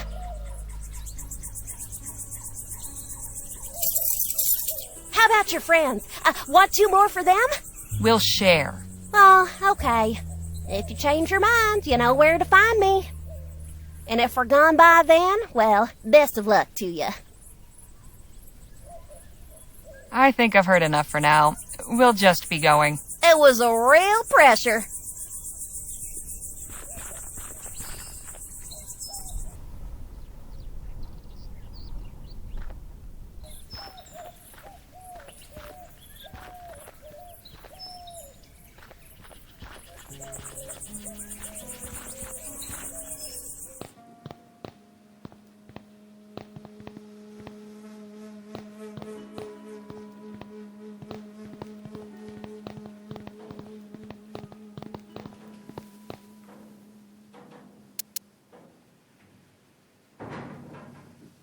Whew!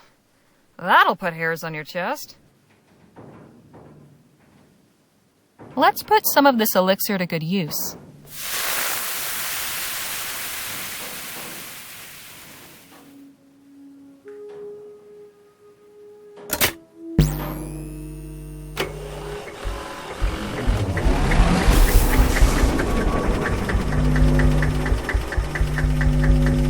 Hot damn!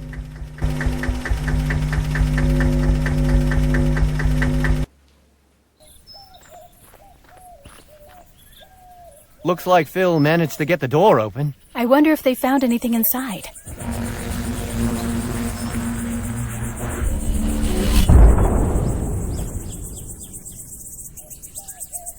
I'd say so, yes. We are up and running. Impressive. This technology is amazing. What did this Clark fellow intend to do with such power? I'm beginning to wonder about that myself. Nice job getting the lights back on. Get everything squared with the Otham? I think so. They're well supplied, though the fort remains a threat. I hope they'll be all right. Well, I suppose we should see about... Hello? Is someone in here? Damn. Looks like we've attracted some attention. I come in peace. Please, make yourself known. Guess we don't have much choice. Hail! Goodness, I wasn't expecting so many of you. And we weren't expecting anybody at all. Do you have some interest in Dr. Clark as well? Yes, you could say that. I am Paul Burkhart, emissary of the Luminarians. The what now? We are disciples of Dr. Clark, protectors of his artifacts and legacy. No kidding. So you must know all about him then. Quite so. Well, isn't this our lucky day? Can you tell us what you know about him? If you seek enlightenment, we will be glad to share our wisdom with you. But let us all return to the commune. We must not further defile the sanctity of this place. Come, I am eager to learn about you all.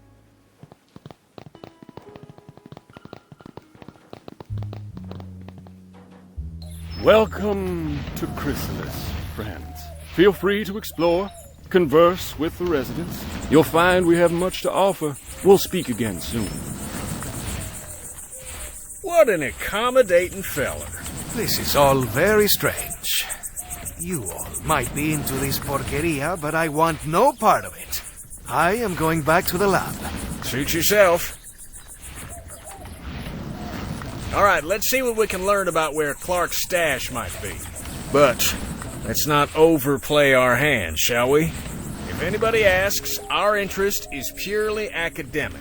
I'm really not a good liar, Mr. Ackerman. Shoot, nobody's asking you to lie, sugar. Just withhold certain details. We're interested in learning about Clark. That's all there is to it. Come on, Danny. Let's see where our friend's gone off to. I know lying doesn't come natural to some.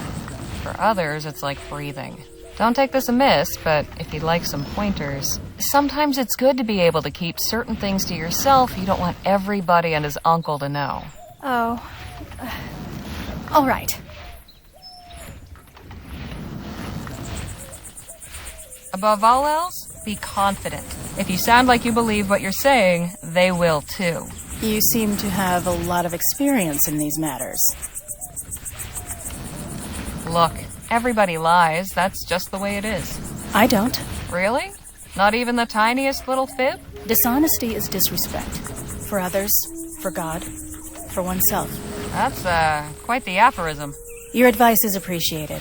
I'll just see what I can find out on my own.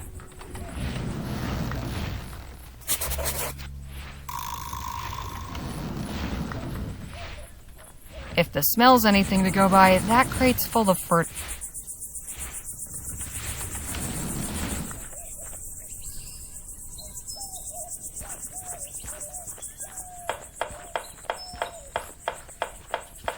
Well, well, if it isn't my old friend. The Defiler returns. Hey now, don't get your britches in a twist. You're a guest of Emissary Paul, so I'm obliged to welcome you. But if you continue casting your shadows of discord over all that is bright here, there will be consequences.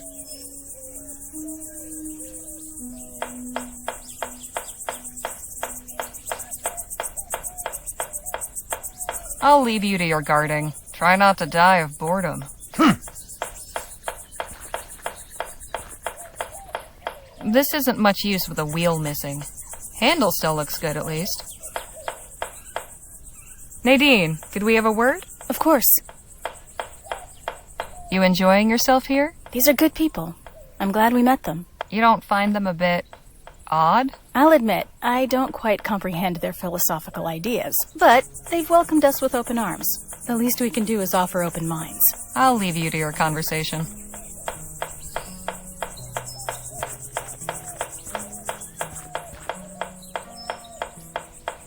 It's me. So, What's so special about this place that they've got you standing guard? this building houses our collection of artifacts salvaged from Dr. Clark's laboratory. Oh, so you're the ones who looted the place. We did not loot it. We saved important items from obscurity and decay. Think I might take a quick peek? Absolutely not. Outsiders are forbidden. So what brought you to Chrysalis? My personal business is none of yours. Touchy. So how does one go about joining your little club? You think if you joined us that I would just suddenly allow you to enter? Sure, you said only outsiders were forbidden. Nice try, but not on my watch. What if I brought you a new artifact for your collection? Then I would be very surprised. We've already retrieved everything of value from the laboratory. Even from that locked room? That room is inaccessible. Do not even consider attempting to breach it. I'll leave you to your guarding. Try not to...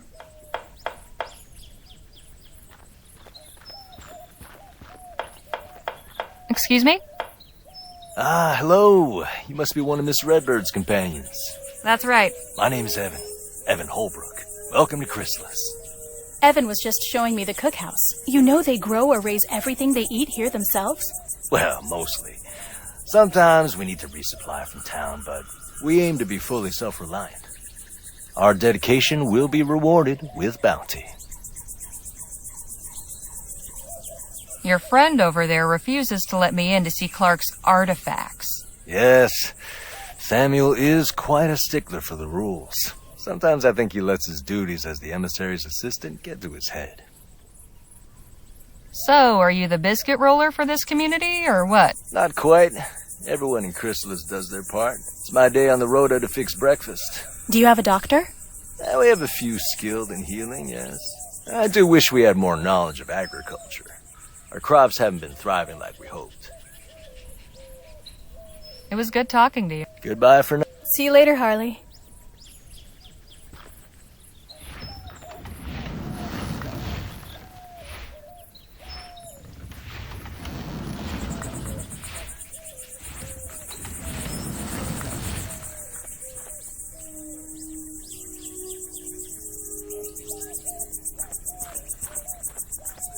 Hey, Danny? What's going on? I'll leave you. I hope I'm not interrupting anything. Ah, Harley. Miss Larkin here was just telling me about this fascinating place. Hello and welcome. It's so nice to have visitors. Thanks, but I was hoping to have a word with Jake in private. Of course. What's on your mind?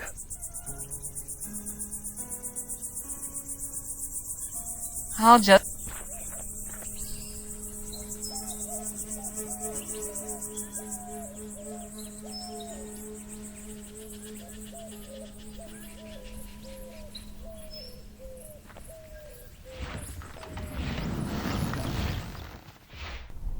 I can't be seeing things. Danny and Nadine saw that strange haze too. There's nothing wrong with my eyes. There must be something wrong with the sky.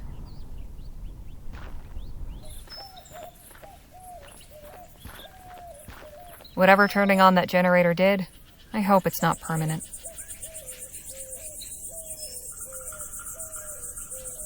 All right then.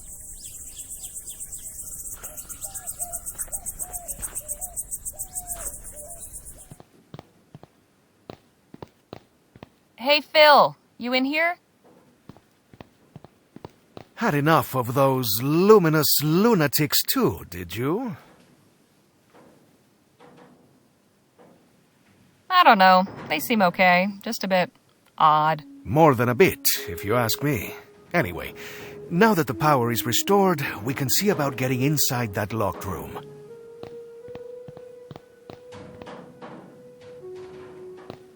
Hey, Phil, let's talk. What about?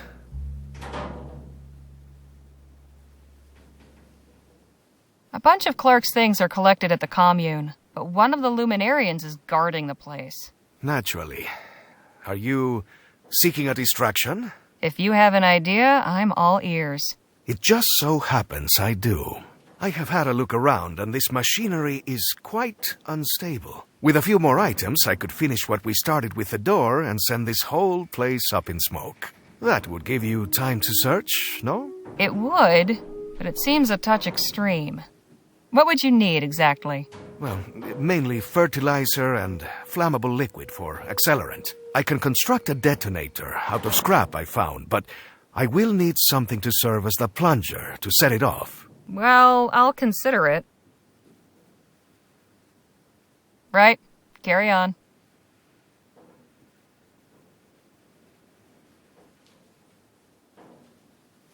Here, can you use this as an accelerant? Definitely. Alcohol this potent will be very effective.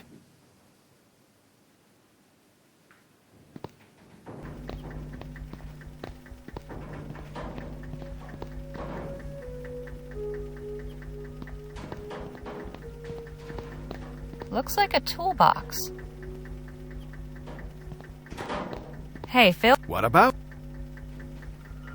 Can you think of any way to get that box down? I'm afraid reaching high things has never been my forte. Right? Way too...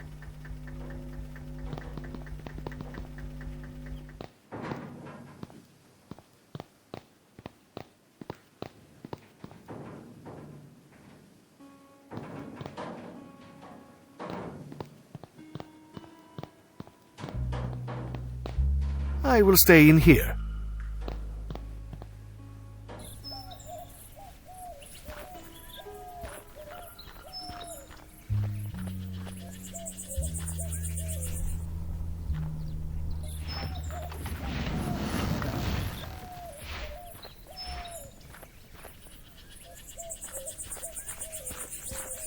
Hey, Danny. What's going on?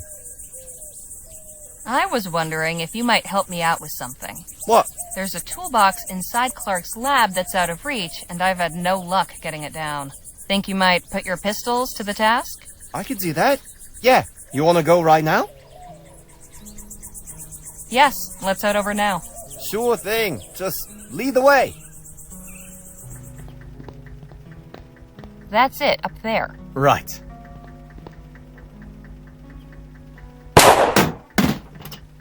Nice shot. Thanks, Harley. Happy to help. So, what's inside that box that's so important anyway? Guess we all get to find out together. Ah, so you got the box.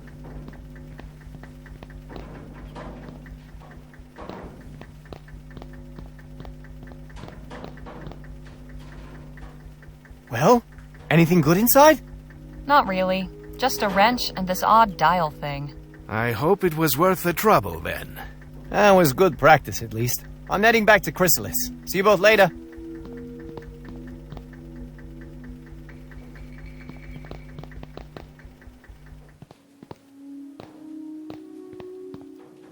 I will stay in here.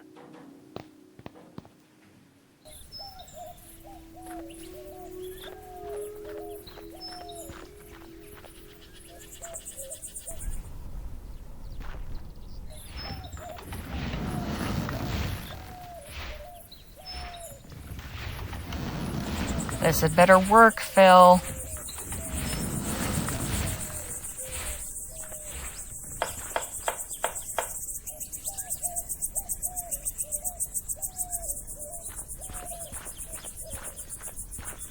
I'll have this handle off in a jiff.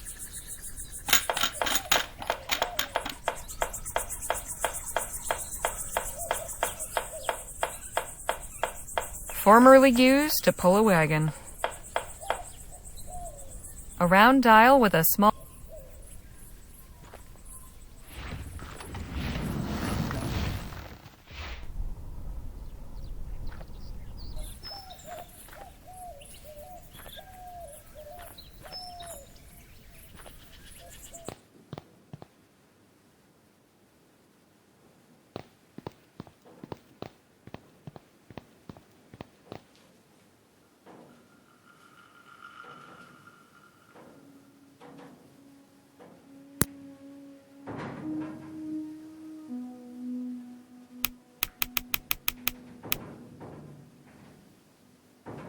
It won't turn...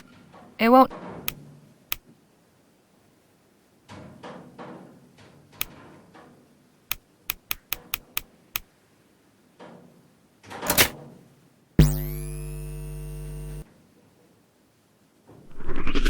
Phil, you might wanna...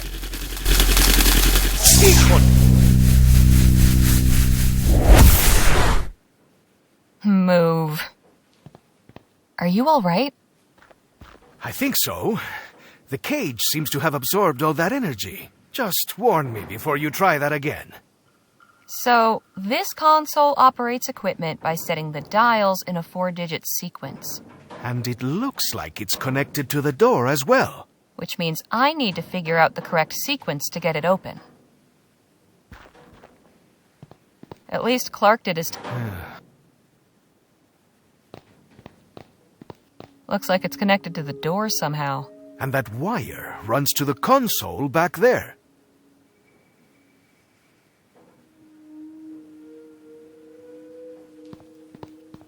Here's some fertilizer for you. Ah, excellent. Thank you.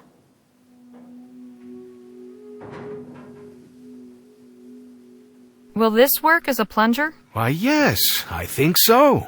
Thank you. Perfecto. This is everything I need. Are you ready?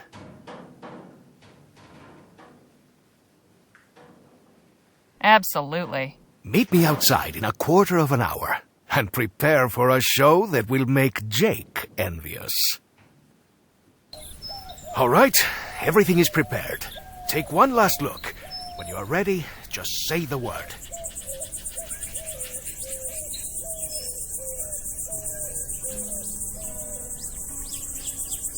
All right, Phil. Blow that eyesore to smithereens. I like your enthusiasm. 3, 2, 1.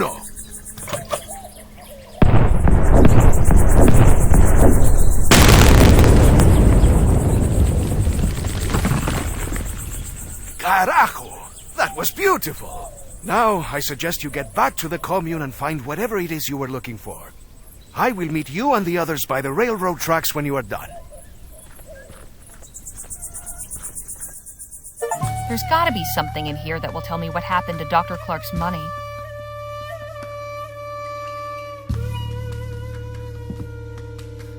Doesn't seem to be working.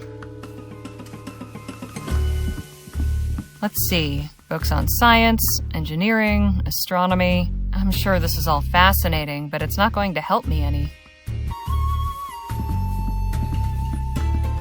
The things some people will keep for posterity, I'll never understand.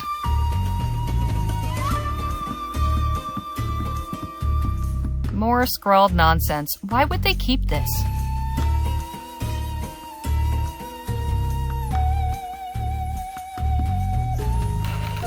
Bottles of different colors.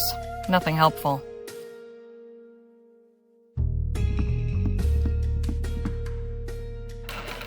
Lots of extra glassware.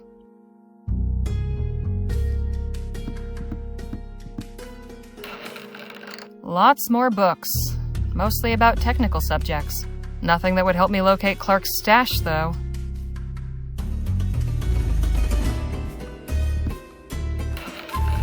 Even more books in here. And what's this? Looks like a diary.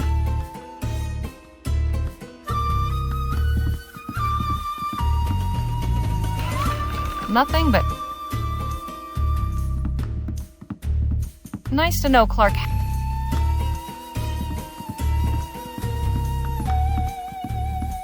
More scrawled nonsense.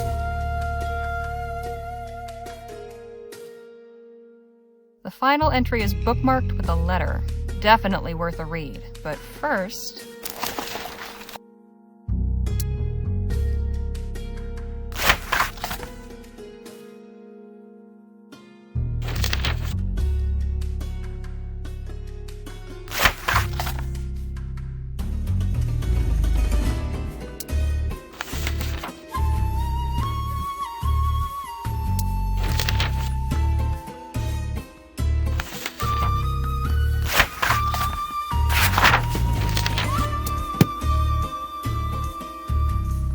February 9th, 1850. That's only 9 months ago. Clark, I have a business proposal. Relinquish that dusty laboratory in the middle of nowhere.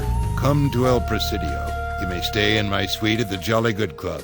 My Orem Star membership and military rank afford me certain privileges. You will be furnished with the comforts owing to a man of your intellect and accomplishments. It's signed L. P.S. You needn't have any concern for your valuables, as there is ample secure storage in the room. One of the aforementioned perks. Interesting. Jake will want to see this. I heard a big boom, and then they all went running toward the lab. That's where Phil went. Do you think... Hey, there's Harley. Do you have any idea what all this ruckus is about? Or where Phil's gone? Both, and I'll gladly tell you, but we need to get out of here right now. Right behind you, my dear.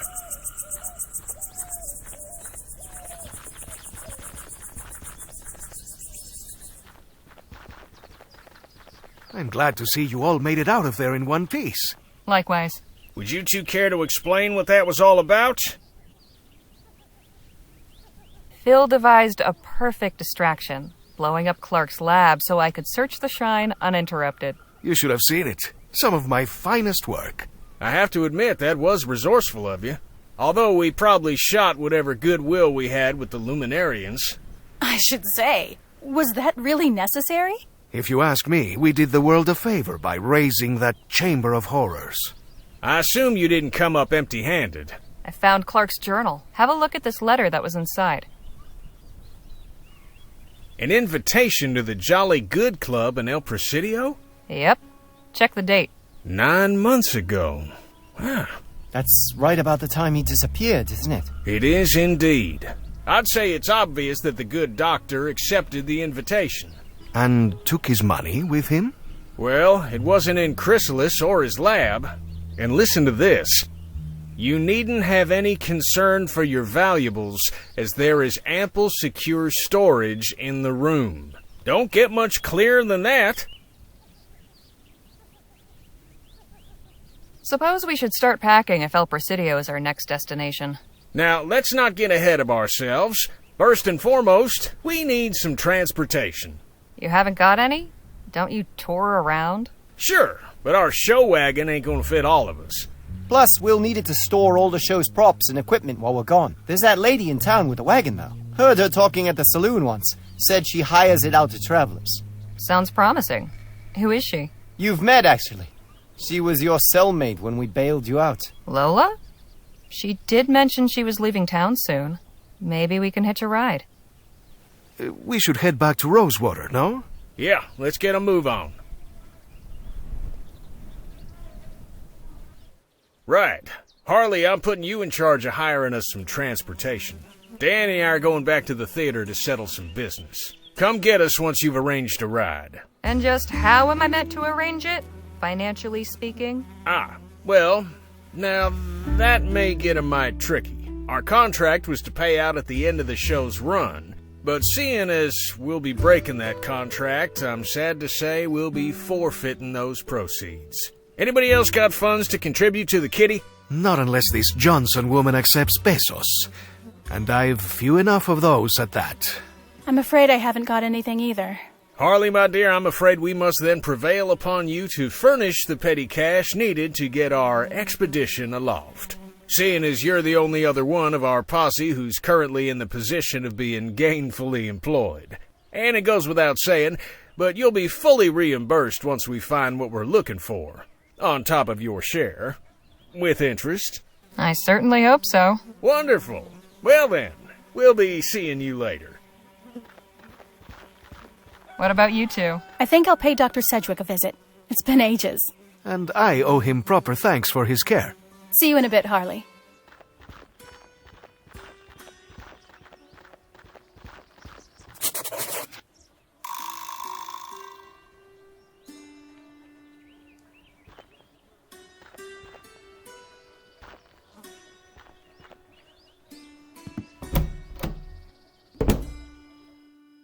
Good to see you again. All right, let's get this thing knocked out. But first...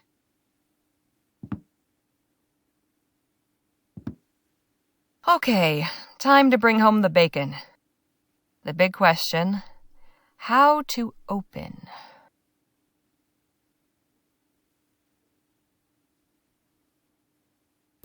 From the moment he rode on stage astride a huge, steam-spewing mechanical horse, it could not be denied that Jake Ackerman was more than your typical copperpenny showman.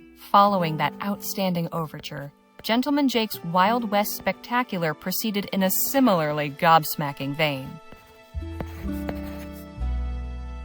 Now the middle section needs to recapture the reader's interest. Let's see.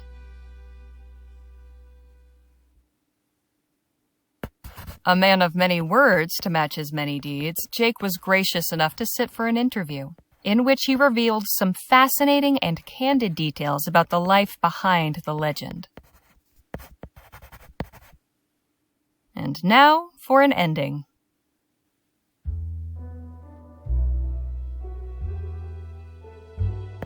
All in all, Mr. Ackerman has shown the true qualities of a great leader and hero.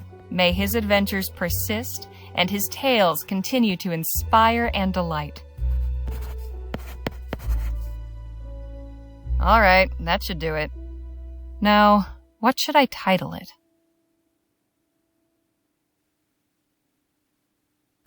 A frontier hero comes to town. And done.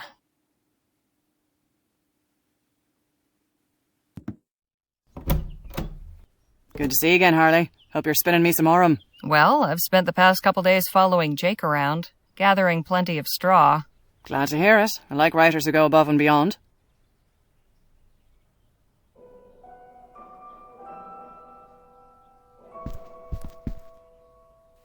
Here you are, Joni. One profile of Gentleman Jake, ready to print. Let's have a look. You know, writing the headline is normally the editor's job. Now let's see. Goodness, this account of the show is very descriptive. You've made me feel like I was there in the front row. This is good. You've kept it brisk all the way through. Not bad, Harley. Not bad at all. A few snips here and there and this will be fit to print. Here's your fee, as agreed.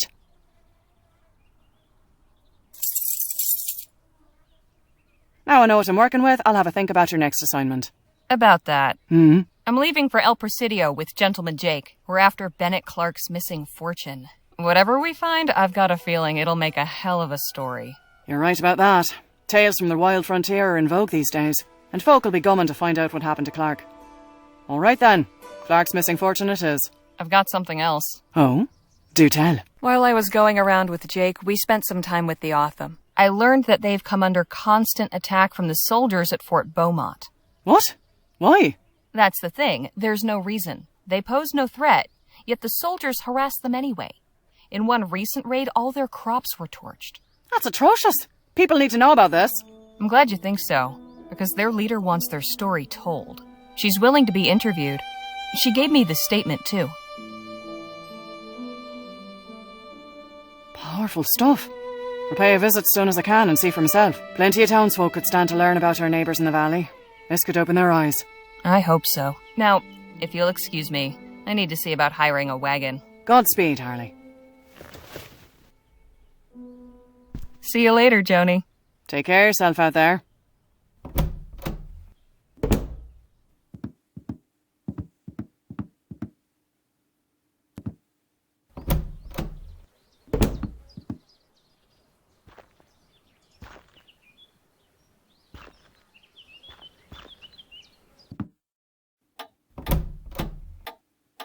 Welcome back, Miss Leger.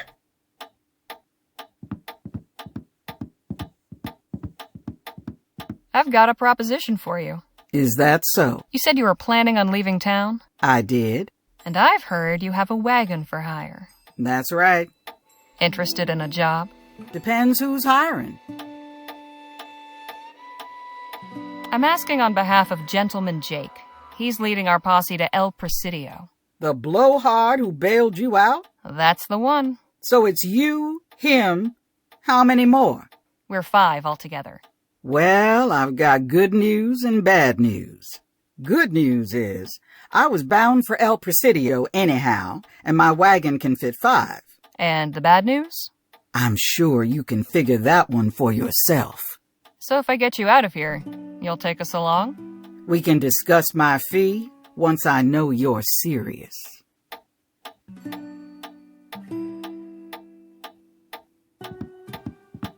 Hey, Sheriff? What can I do you for?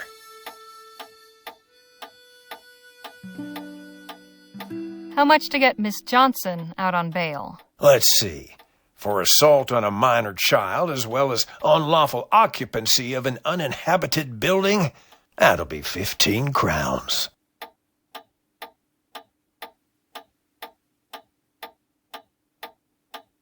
Here you go. 15 crowns. Right you are.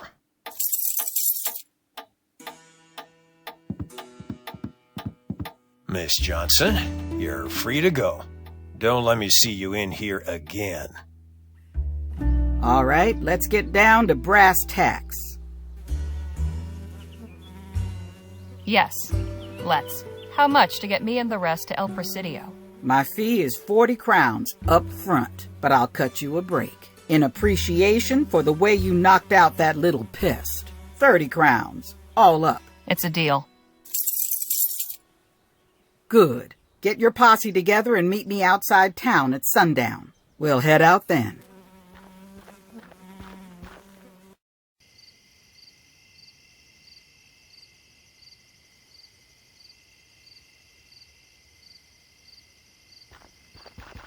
There you are. This your group, then? This is us. All right, folks, listen here. I'm Lola Johnson. This is my wagon. When you're in my wagon, you follow my rules. Rule 1. I'm your driver, not your friend. While we're moving, leave me be. That means no yammering in my ear about how pretty you think the mountains are. Rule 2. We stop and go as I say. I ain't interested in blowing up my engine just 'cause y'all are in a hurry. Last rule. Everybody does their part. Be it cooking, hunting, or gathering firewood. This ain't no pleasure cruise, and I won't be serving y'all. The road can be rough, but I'm an experienced navigator and tracker, so stick with me and you'll be fine. If you've got any questions, now's the time to ask.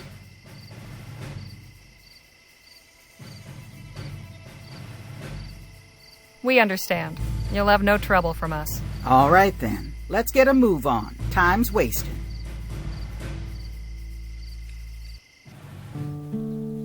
We are off, with the first faint tendrils of dawn at our backs. We head west for El Presidio on the trail of the elusive Dr. Clark.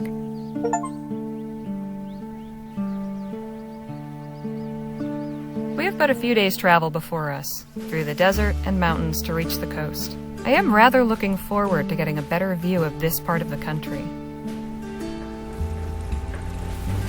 And should the scenery lack for diversion, I suppose I'll have recourse in the fellowship of my new traveling companions. Now that we've assembled in this unlikely venture, perhaps it's time we got to better know one another.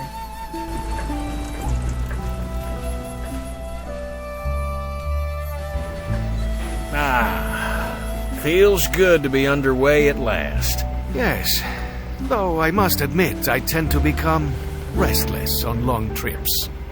Well, we got cards, books, and conversation. Plenty of ways to pass the time.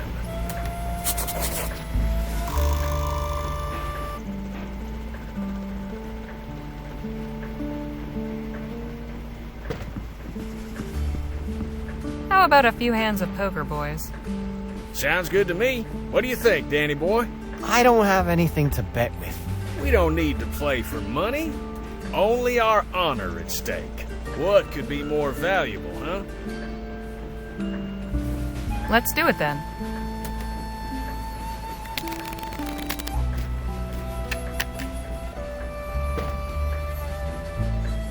Hell of a game, boys.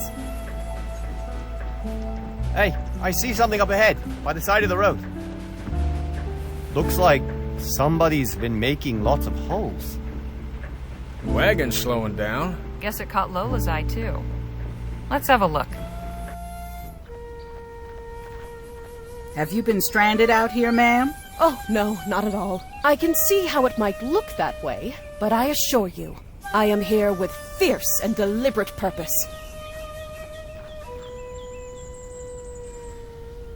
And just who are you? My name is Amber Lee, and I am a paleontologist. Beg your pardon? It means I collect and study fossils.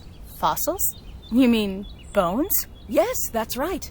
Bones of the great creatures that roamed these lands millions of years ago. The mighty thunder lizards who shook the ground with every step. This wasn't always a desert, you know. It may seem difficult to imagine now, but millions of years ago, this was all a vast, lush rainforest. The perfect habitat for these awesome beasts. Suppose everybody needs a hobby. This is no mere hobby, sir. This is my vocation. In fact, I have been invited to exhibit my findings at the esteemed Jolly Good Club in El Presidio. The Jolly Good Club? Does that mean you know Dr. Bennett Clark? Afraid not. As women are excluded from the club, I've not had occasion to associate with its members. They have made a special exception to allow me to give my lecture, and they are expecting something spectacular. If I don't find something truly extraordinary to show, I will be in quite a bind. Fortune has not been in my favor on this expedition. I am certain this area is full of treasures. Fossilized remains, that is. But the Earth stubbornly refuses to yield up her secrets. Say, have you any experience with excavation? Afraid not. Can't even remember the last time I touched a shovel. Oh, no matter. The digging isn't even the most important part. It's the handling of the fossils. As long as you've a delicate touch, you'll be a great help. I shall compensate you for your trouble, of course. How much are we talking? I'll need 2 field assistants. I am prepared to offer you 5 crowns each for a day's labor, and double that if you turn up something I can exhibit. We have only your word that there's something here to find. How about you make it 10 crowns each, whatever we turn up? If you've no taste for the risk and prefer a certain fee, let us meet in the middle. Say 15 crowns to split between you? I suppose that's fair. You taking point on this, Harley? Guess so.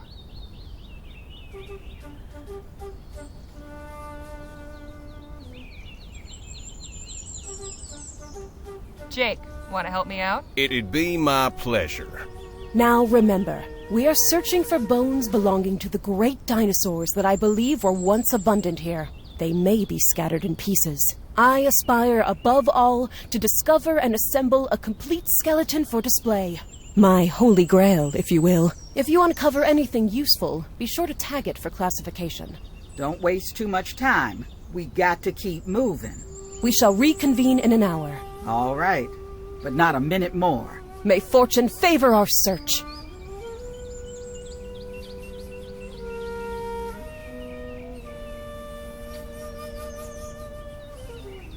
Just sand and dirt. Just sand.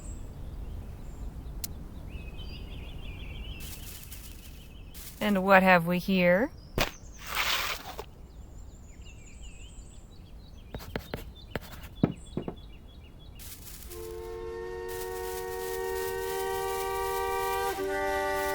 Just sand and dirt.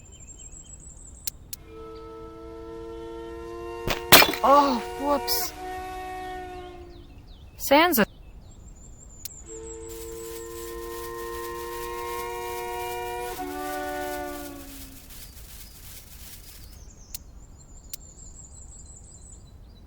Just...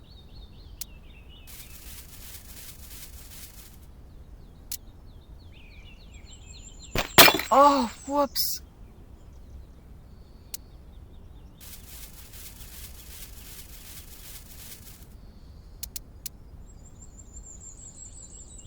Oh, whoops. Surprised I...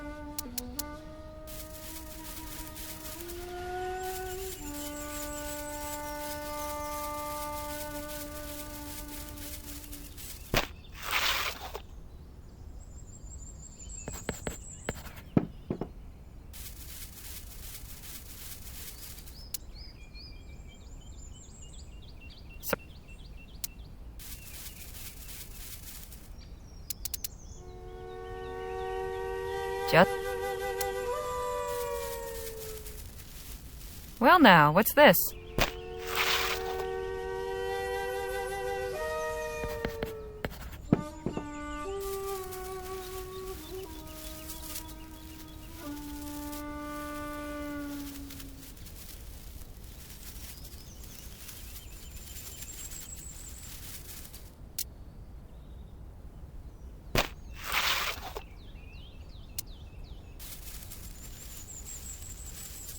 And what have we here?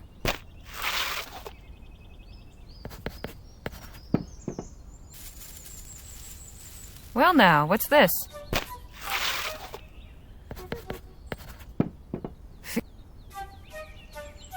All right, place everything you found on the table here, and we'll have a look.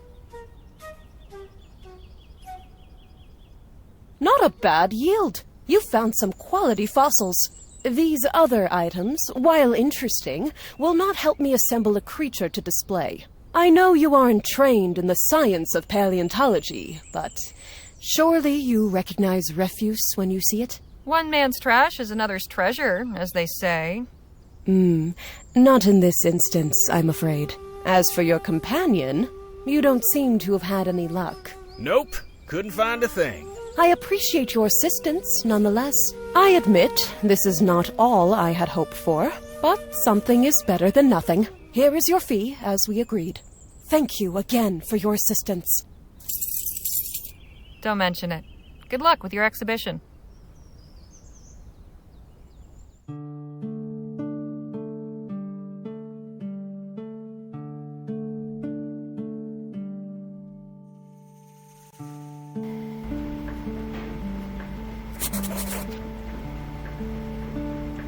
Phil? Señorita? Will this be your first time visiting El Presidio? It will. I have heard many tales of this so-called Mouth of the West. I am curious to find out which ones are true. You're very polite, Phil, but please, call me Harley. What is wrong with Señorita? It's not my name. Ah, but it is a sign of respect. I would never dream of addressing a new Spanish lady by her given name. Well, things are different here. As I am learning. If you wish it, it will be so. Appreciate it. We'll talk more later. I look forward to it.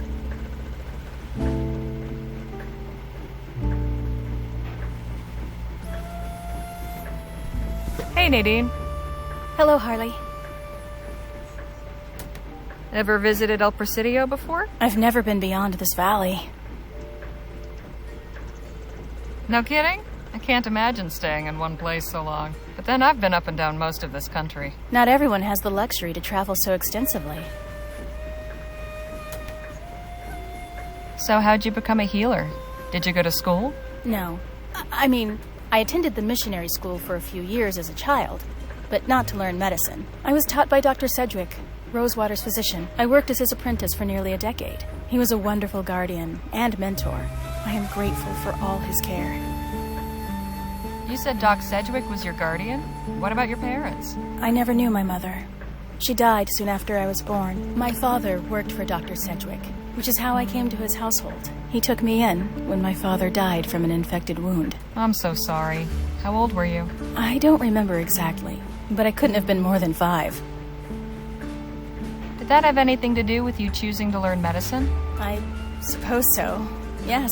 If I can save somebody's loved one, grant them extra time to cherish together, well, there's no better way to help people, is there?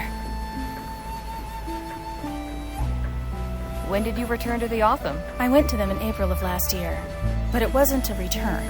They took me in. People were leaving town, and there was less need for me at the clinic. It was Dr. Sedgwick who encouraged me to find my own path. The Otham were kind to accept me as a guest, but truthfully, I'm glad for this opportunity to travel with you and the others. You said the Otham took you in. They aren't your people? No. I don't know who my people are.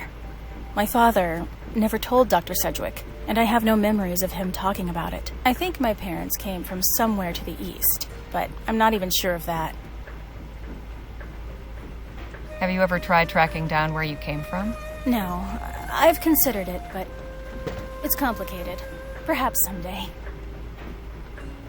We're slowing down again. Good. I could use a change of environment. Harley, could I have a word outside? Sure. Sun's getting low. Time to set up camp. Harley and I'll be back shortly. Just gonna take a walk over to that spring.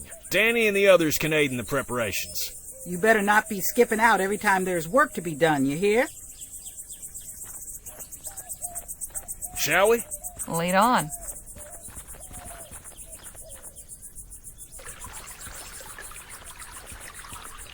Would you look at that spring? I ain't seen water that clear since that time I went swimming with the Prime Minister's rambunctious niece.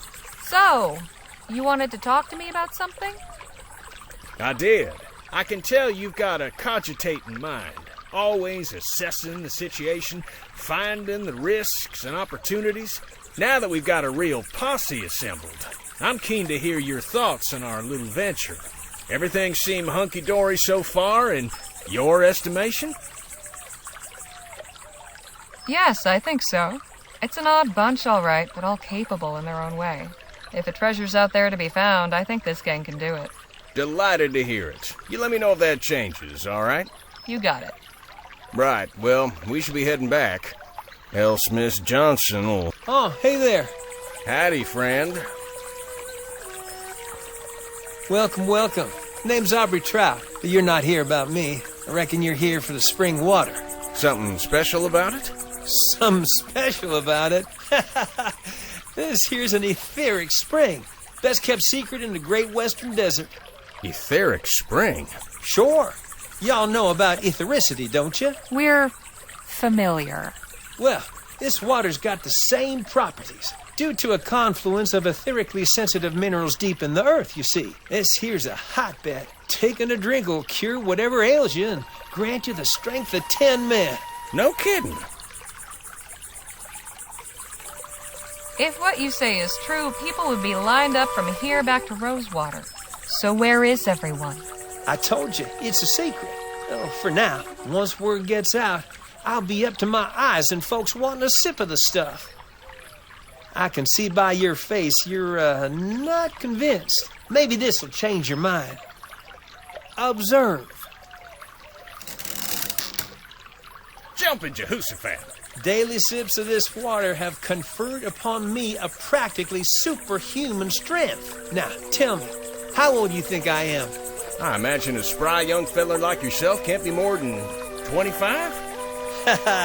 What if I told you I was 52?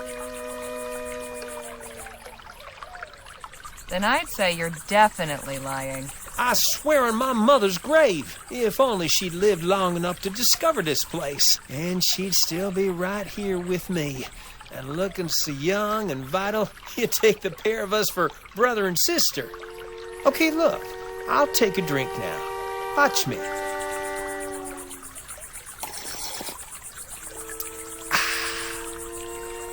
There. You see?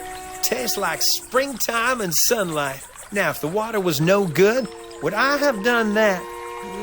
Reckon not. So go on, friends. Share in the wealth. Take a sip. If it does even half of what you say.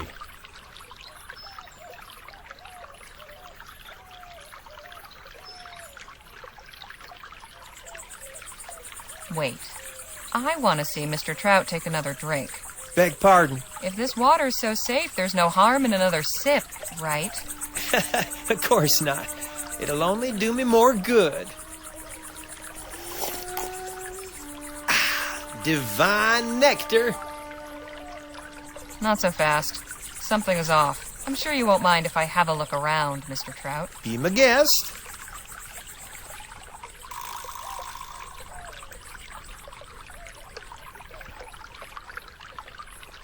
Looks refreshing, but looks can be deceiving. Jake, I don't think you should drink that water. Why not? I still get a bad feeling from this guy. Even after everything he's shown us?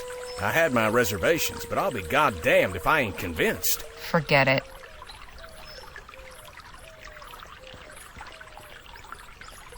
I've got my eyes on you. I'm flattered. Looks refreshing.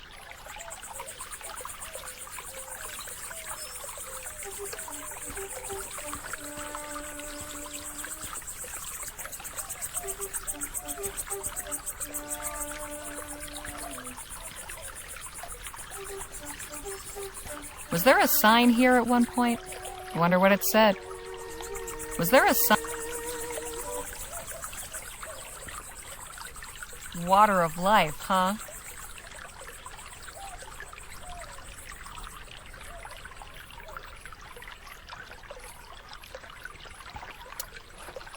All these trees look dead. That can't be a good sign.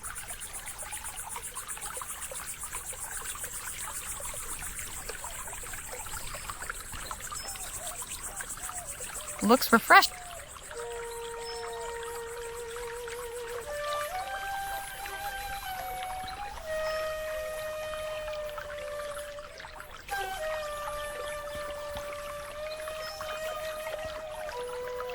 Nothing but twigs and leaves. Ow! Bunch of stickers. Damn.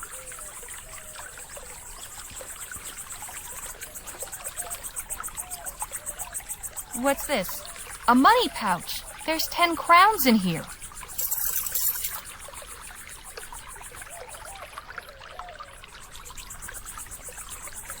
What's this? These boards have been badly damaged, but it looks like it says W-R-N-I. Warning?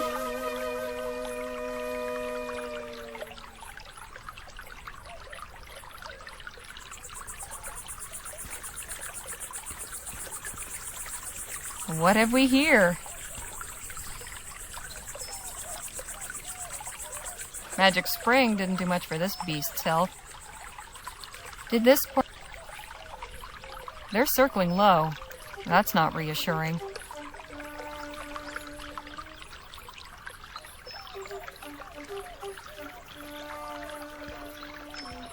Jake! What are you doing? Your friend got tired of waiting around. Now hold on just a minute. Oh, I've held on long enough. To your health, friend. To all our health.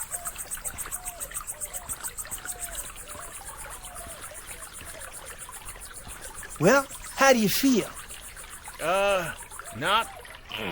Not great. Jake!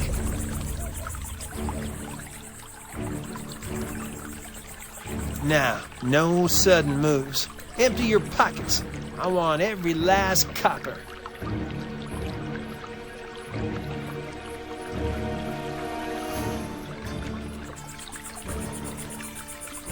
You think I'm giving you anything after you killed my friend? Oh, it was just a little sip. He'll be out for a few hours, but it won't kill him. You, on the other hand, will get one right between the eyes if you don't give me all your money. Now. Just how were you able to drink so much of that stuff? A great magician never reveals his secrets. Now, less chatter, more emptying of pockets. Fine, take it and get out of here. Wise choice, friend.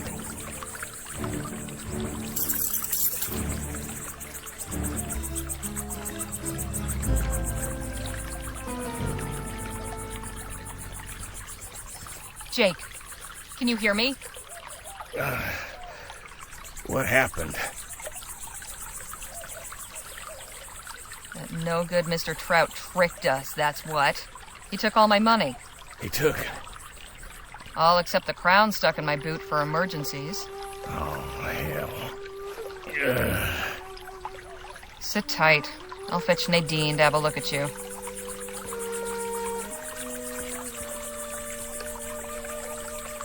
These look like the effects of arsenic poisoning. You said he had a small amount of the water? Just a sip. I can ease the discomfort, but he'll recover on his own with time.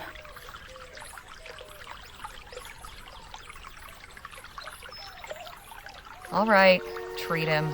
No sense prolonging his suffering. Very well. I'll see you back at camp.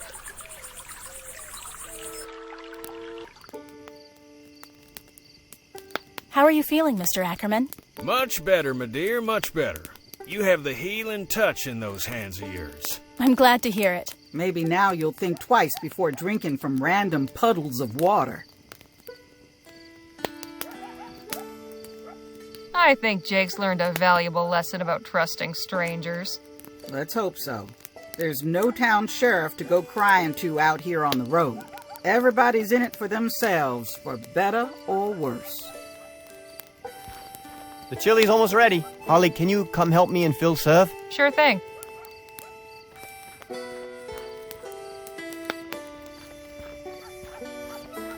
That smells heavenly. The kid is a good cook, eh? But I believe this chili could use a little of my secret ingredient. What's that? Mezcal. I picked up a bottle before we left Rosewater. Gives it a nice smoky flavor. And makes you feel nice afterwards, too. This group needs a bit of loosening up, don't you think?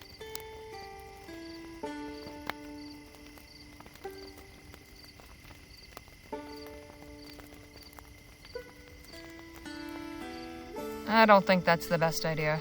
Why not? I just don't. So leave the chili be, okay? Whatever you say. We should be ready to serve. Just one last taste. Perfect. Come on, let's fill up these bowls and get everybody fed.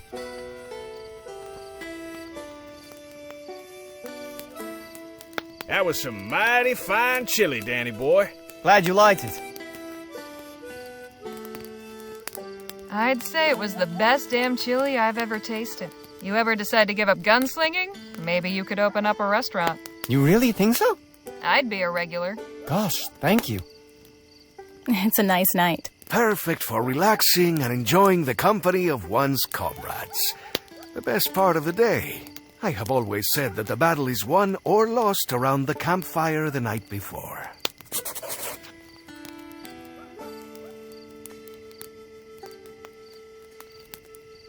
So, Danny, where'd you learn to cook chili anyway? I just sorta picked it up.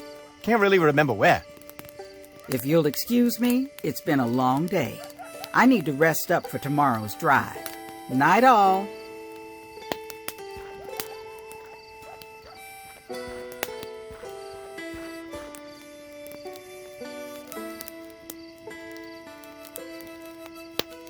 How are you doing, Nadine? It's been quite a journey so far. Mr. Ackerman will make a full recovery, but I'm afraid his treatment took a lot of supplies. I'm almost out of emetics, and he kept demanding more tonic to ease the pain. In any case, I look forward to seeing what tomorrow will bring. I hate to leave such merry company, but... I'm suddenly feeling very sleepy. Please excuse me. I'll see you all in the morning. Sleep tight, Miss Redbird. Night.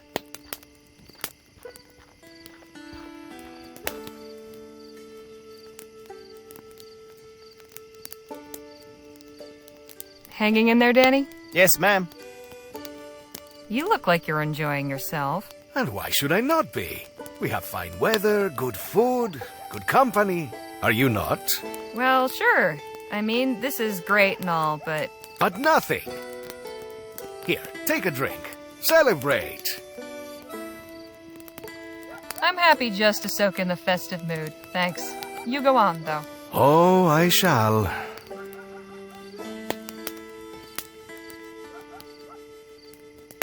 Hell of a day, huh, Jake? I'll say. It's disheartening to know there's so many men out there hell-bent on bringing others to ruination, and dispiriting to think I was caught in his trap. Best forget the whole thing ever happened. It's as they say. There's a mark born every minute, one to trim 'em and one to knock 'em. Time for me to call it a night. Night, Harley. Buenas noches. Sleep well.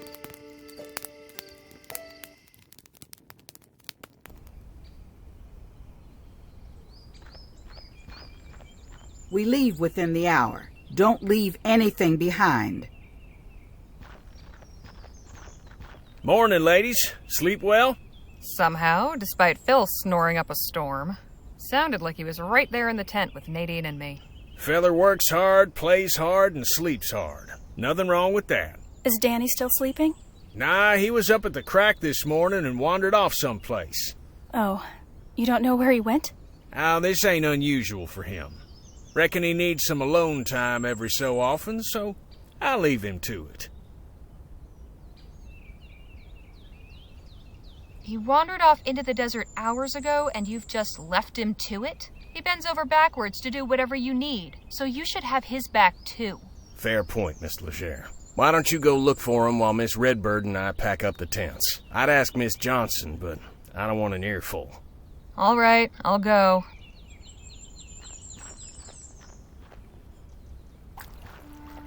Danny? You out here? Where in the ether could he have gone?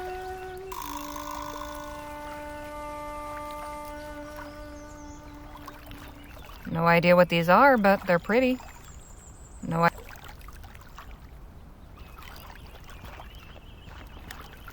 Daisies, I think. The river's pretty calm here, but gets rougher downstream.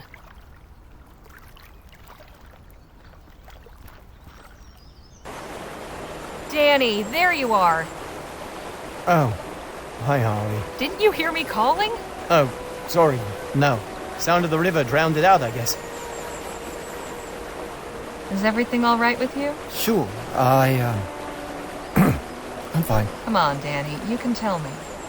It's just, I miss Petey, my friend. Today is 3 years since he died, so I just wanted to be alone with my thoughts. I'm real sorry, Danny. Can I help in any way? I don't know. Maybe? See, the thing is, I never got a chance to mourn properly. It all went down so fast. He was gone before I knew it. And I was starting over someplace new. I never got to say goodbye.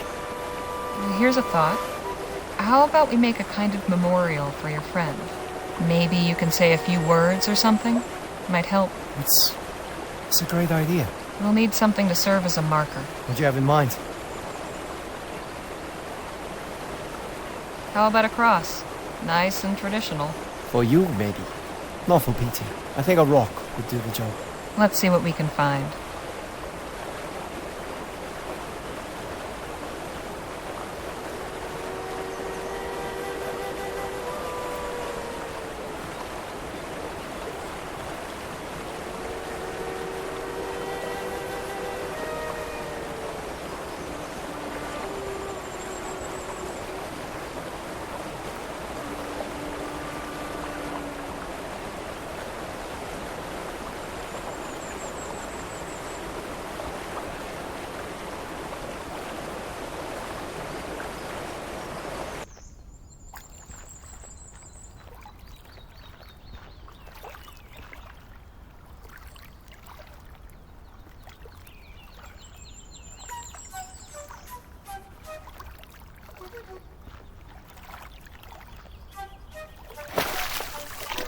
You did it! Where do you want it? How about by that tree? That's good. Just need a couple more things. Like what? The stone isn't a marker until it's been marked, so we need some way to do that. And I'd like to put something nice on the memorial. People usually do flowers, right? Suppose so. Would you mind if I stayed here? I want to think about what to write. Sure. I'll be back with the stuff once I've found it.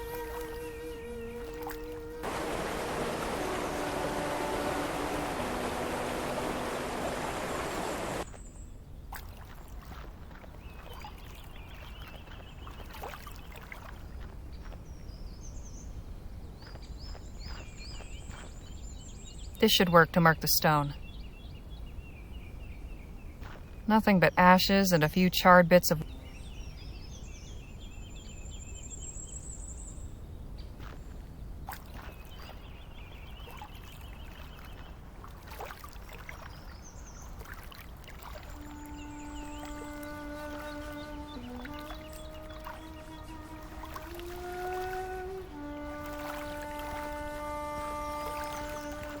Here, you can mark the stone with this. Yeah, this is great. Thanks, Harley. How about these flowers? Hey, yeah. These are perfect. Petey loved blue. Is that right? Yeah, he had this ratty old blue shirt he always wore. He was falling apart. Smelled awful. But he insisted it was lucky. Made the rest of us wear something blue for luck. Hence your vest. Yeah. That's everything, right? I think so. Well, I haven't gotten the incense paper, so this will have to do. It means a lot. You taking the time to do this.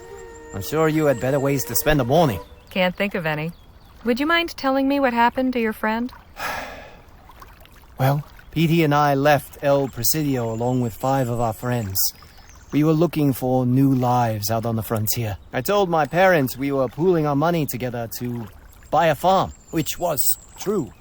Except, we didn't actually have any money. Petey took charge and we all started off working odd jobs here and there. But he got impatient. He got it into his head that it would be easy money to rob a stagecoach. I didn't much care for the idea. But once Petey put his mind to something, there was no turning back. So the big day came, and, things didn't go so well.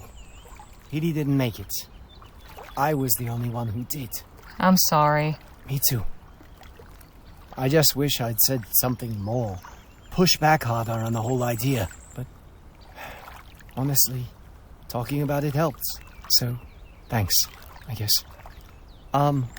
If you don't mind, I'd like to be alone for a bit. Sure thing. See you back on the wagon.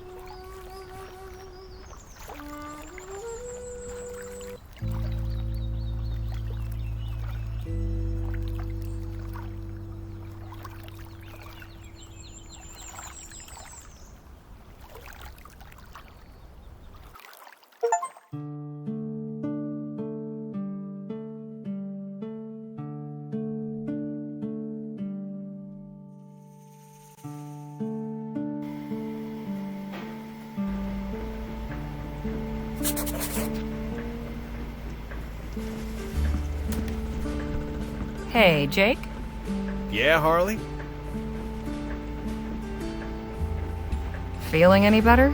Yeah, I'm right as rain, thanks to Miss Redbird. Appreciate you asking. Looks like we have some time on our hands. How about a story? Sure, why not? It was 1842, and I'd been hired by the sheriff of Bleachbone Gulch to track down some cattle rustlers. It was a long and winding trail, but by following the signs, I finally tracked down the stolen herd and the rustlers' camp. So I went back to town and gathered up a posse. 4 able-bodied men, plus myself. That night, we went back under the cover of darkness. We had the element of surprise, but we were outnumbered 3-1. Before I knew it, the shooting had started. It was a long and bloody gunfight. In the end, yours truly was the last man left standing. I drove that whole herd on by my lonesome. They were all back home by dawn, with not a head missing. Lost some good fellers that night. But that was the end of cattle rustling in Bleachbone Gulch. Hell of a story. Now there's plenty more where that came from. Did your travels ever take you to El Presidio? A few times.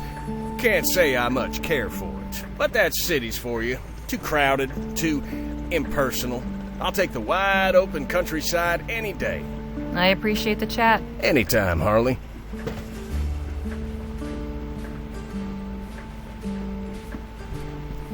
Phil? Harley? So how did you wind up here in Vespuccia? I had a feeling you would be asking me that eventually.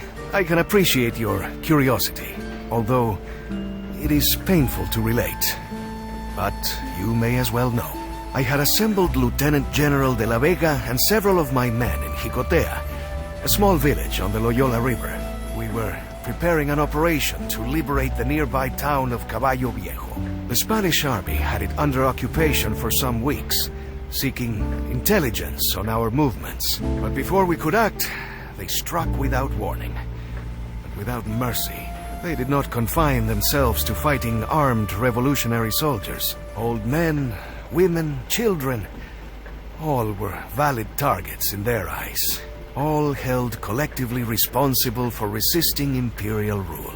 Victory was out of the question. We were hopelessly outmatched. Many brave souls laid down their lives to allow innocents a chance for escape. As civilians fled the village, I led the retreat north with Lieutenant General de la Vega. We gathered what we could of our forces from other positions along the way. It was clear that the army would relentlessly target any village known to harbor revolutionary cells and administer the same treatment. I left Jicotea a smoking ruin. I could not allow that to happen again. Temporary exile was the only alternative.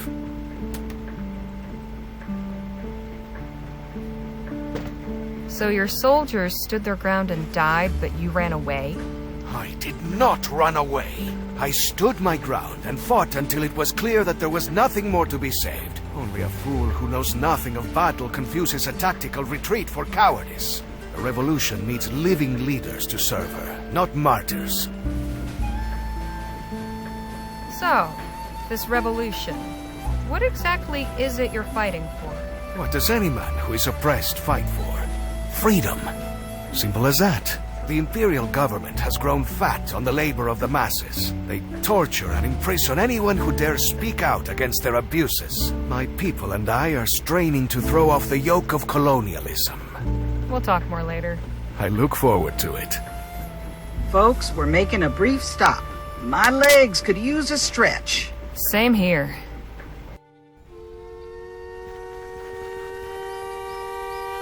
Now that is some truly impressive architecture. Do you think so? Truly? That it does, impress?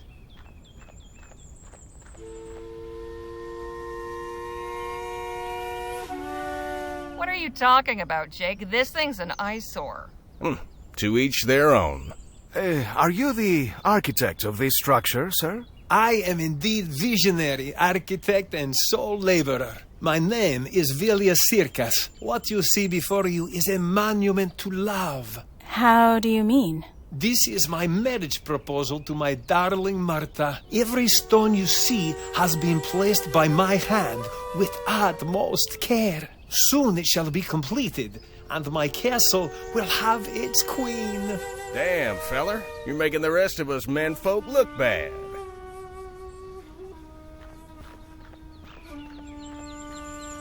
I'm going into town to pick up a few things. I'll see y'all back on the wagon. I'll come with you.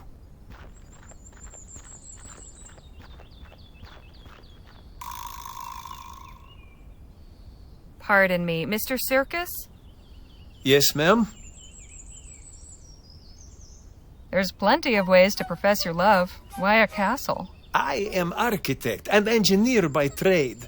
Building things is what I know. And my beloved Martha always loved castles. I thought this would be fitting. She will be so surprised when she sees it. I cannot wait to see her face. I want to hear more about this Martha. How did you meet her? Her father was chairman of rail company where I worked in Brampton. He introduced us. And you started courting?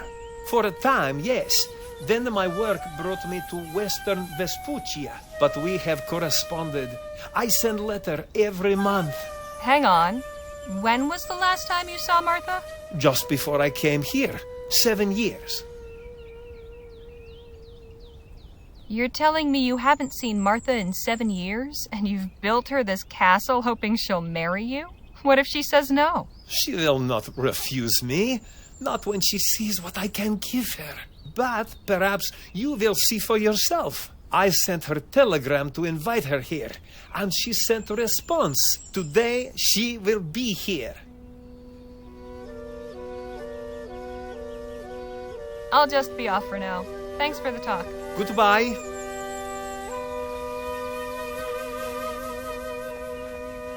Harley, does it seem to you that something is not quite right about Mr. Circus' story? I had that thought, yes. I have a suspicion that the lady over there might have some clarification to offer.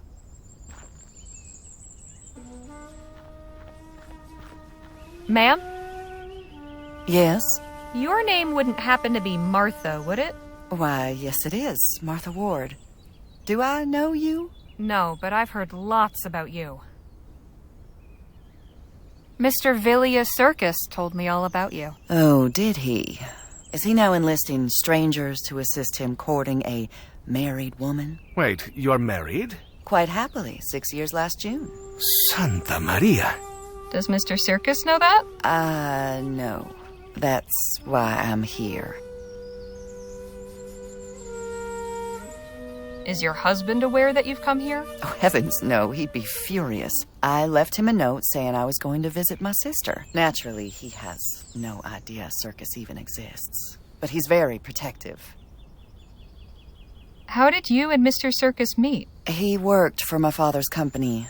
We were introduced at a Yuletide soiree. He was pleasant enough, but then he began calling on me at home. I didn't wish to encourage him, but he kept pursuing me anyway.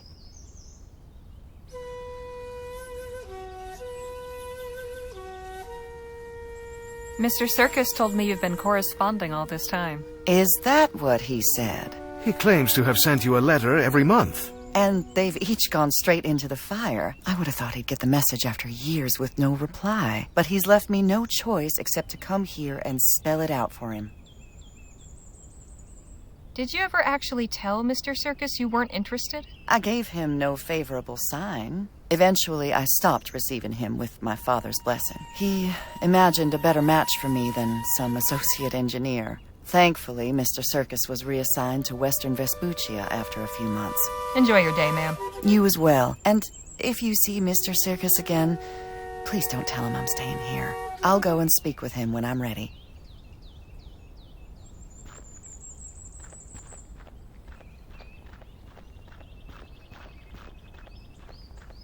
Pardon me, Mr. Circus?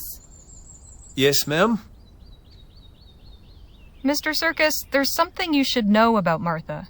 What? What is it? Well, it turns out she's married. Has been for 6 years. What? How do you know this? Did you meet her? Yes.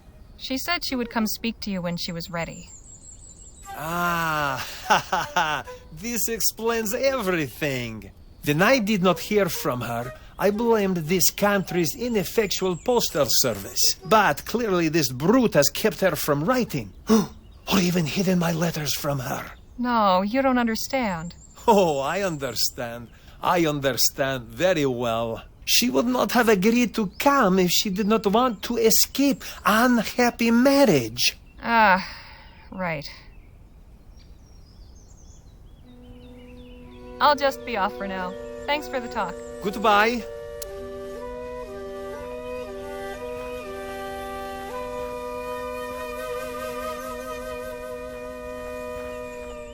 Ma'am? Yes? Mr. Circus seems convinced you're going to leave your husband for him. And I'm sure Mr. Circus also believes pigs can fly. How will you deal with him? He clearly won't take no for an answer. I'll find a way. I'll just... Martha! Bronson, what are you doing here? I'd ask you the same. Why did you lie to me? Oh, Bronson, I didn't want to, but I had no choice. Things are just so complicated. What in the ether does that mean? And who are these people?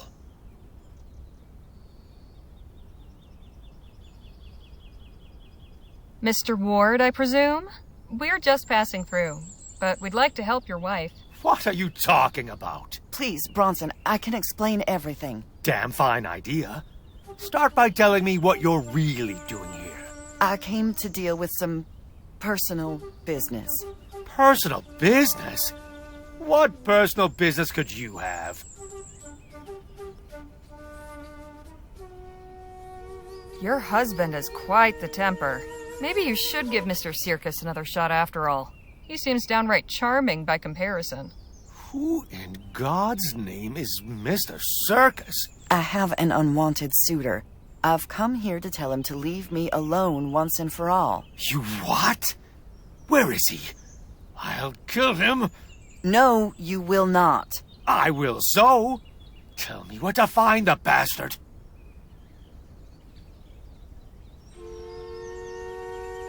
I will do no such thing, please. You must listen to me. Say your piece and be quick. The poor man is delusional. The situation needs to be handled delicately. I knew you would be put out if I told you I was coming here. This is my responsibility. You must let me handle it. My responsibility is to protect you. Speak with him, then. I'll be close enough to put one between his eyes if he tries anything funny. My hero.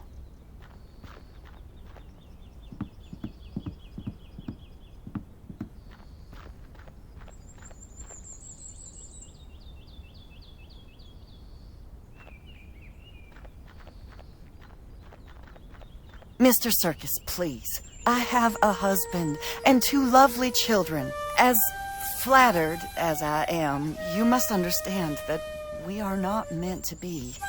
I cannot accept this, my dear Martha. Not without knowing why. Why did you not tell me you no longer desired my affections? That is to say,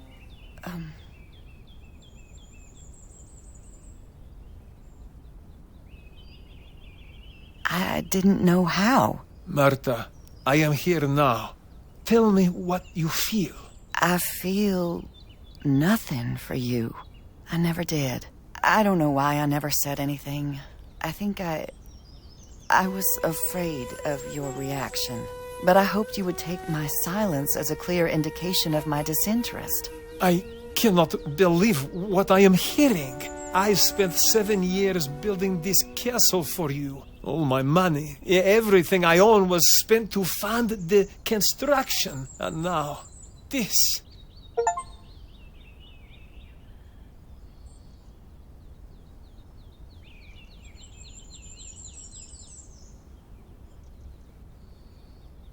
The truth hurts, Mr. Circus, but you'd be wise to accept it and move on. You need to understand the difference between fantasy and reality. Building this castle was a kind, loving act, but misguided. Yes. Be a man and face facts. I'm terribly sorry it all had to turn out this way, Vilius. Please forgive me. And forget me. I can promise the one, never the other. Goodbye, Martha. Rough break, fella. But there's plenty of mares on the plain. You speak of horses when I have been spurned by a goddess. Now then, deifying was probably your first mistake. What's going on here? Oh, you missed a hell of a show. You gonna be all right, Mr. Circus? I will carry on. What will you do with this castle? It is the only home I have. I am not sure. Why not take the opportunity to do some good? You could use this place to shelter the needy. Even make it an orphanage. A place for the abandoned and bereft? Why not? It is that already. We done here? I believe so. Good.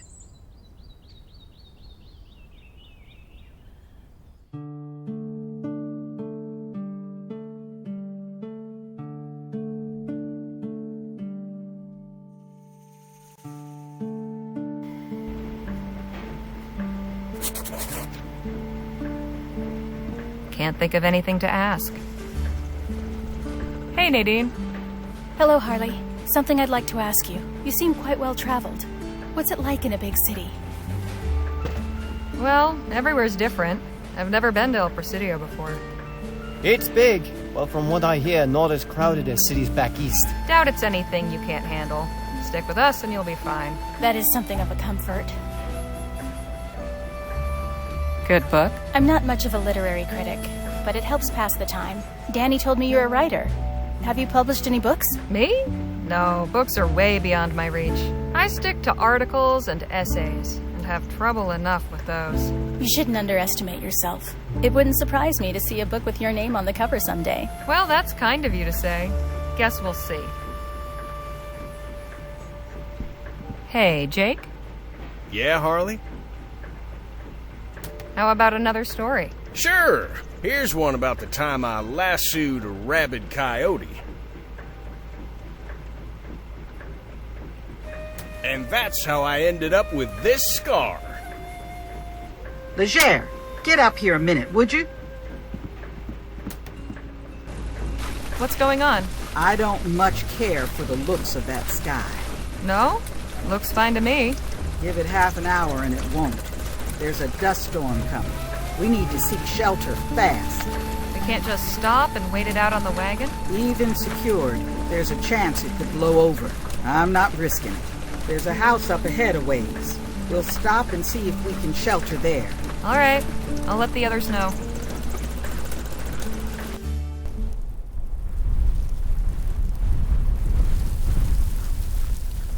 Lola wasn't kidding about the storm picking up. Is someone living here?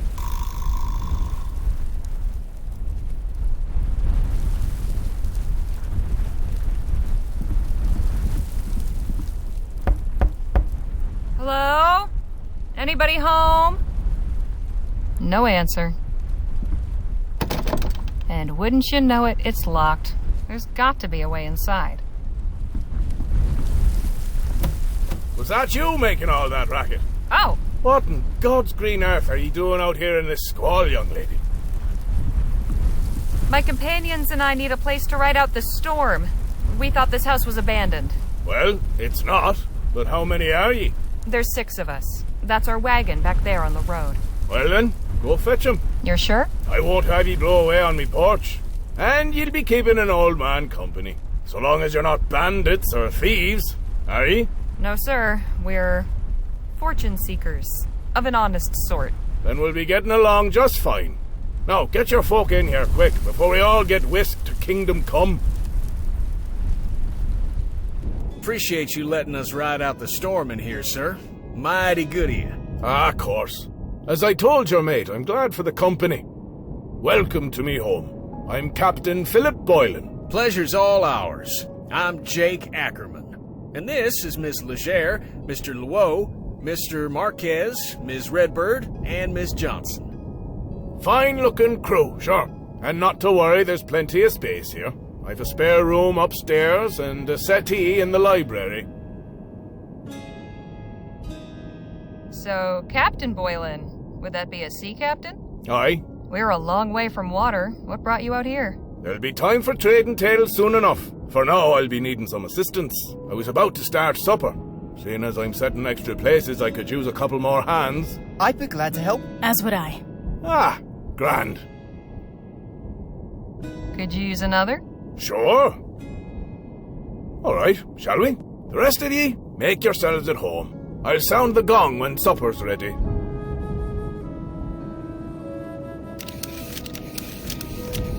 Excellent work, galley crew. We'll be feasting within the hour.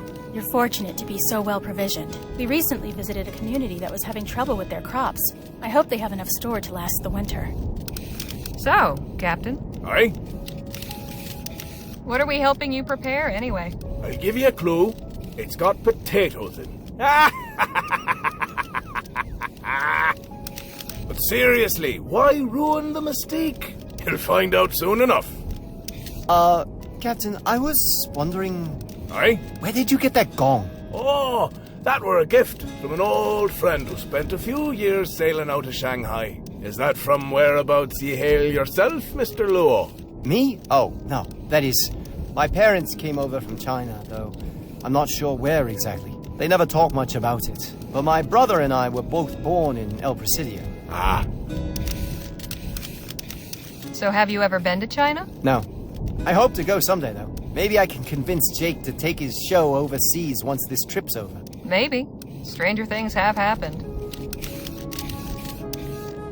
So does that mean you speak the language? Yes. Although my parents wish I spoke it more. That might come in useful in El Presidio. Well, I'll try my best.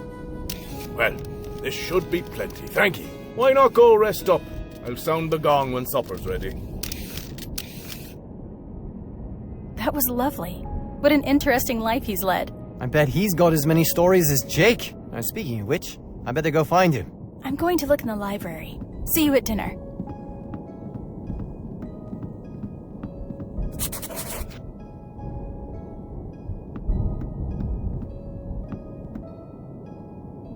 Miss Leger, eager for your supper? Just looking around. I'll sound the gong when it's ready.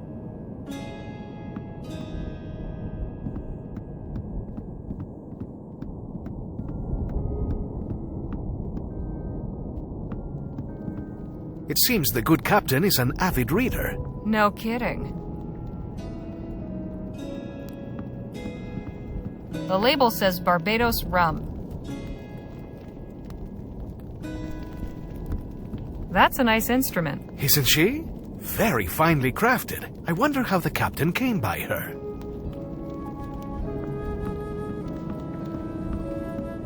Who's that? Palace, I believe. Quite a collection, huh? You know, Dr. Sedgwick was also fond of collecting. Not like this, though. Mostly things like medical diagrams, antique surgical implements, and wax anatomical models. When I was young, I used to go into his office to sneak peeks at the old books that had illustrations of people showing different afflictions. Pustules and lesions, scrofula, all the venereal diseases at once, that sort of thing. They were kind of horrifying, but also strangely fascinating. Why, Nadine, you absolute scamp.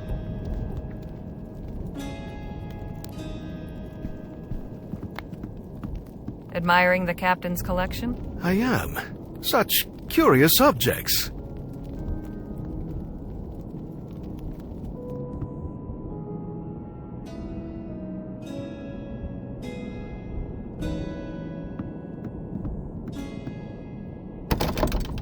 Locked. That probably goes to a closet or a basement or something. An impressive weapon.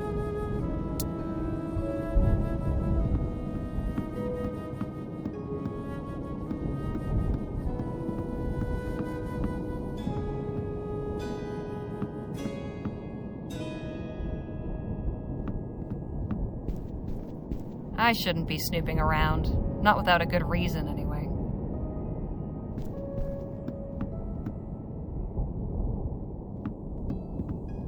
Wasted no time making yourself comfortable, I see. My back's been acting up lately, you know? Truth is, it's been a while since I was out on the road like this, camping with only a bedroll every night. Guess I got used to inns and soft mattresses. And there's a decent bed in the show wagon. Now, it ain't like I've gone soft or nothing, just, you know, showing my old bones some love.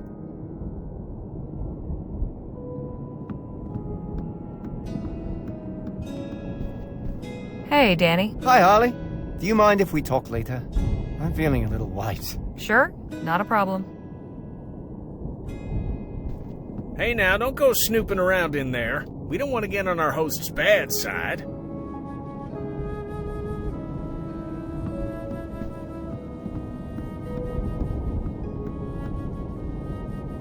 Ah.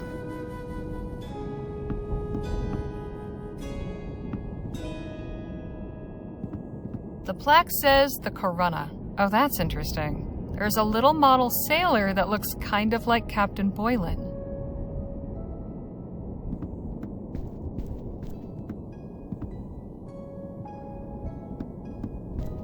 Miss Johnson, there you are. Yep. Can you see anything through that spyglass? Just the wagon. Wanted to make sure it's standing up to the storm. And is it? Seems to be. Excuse me, won't you?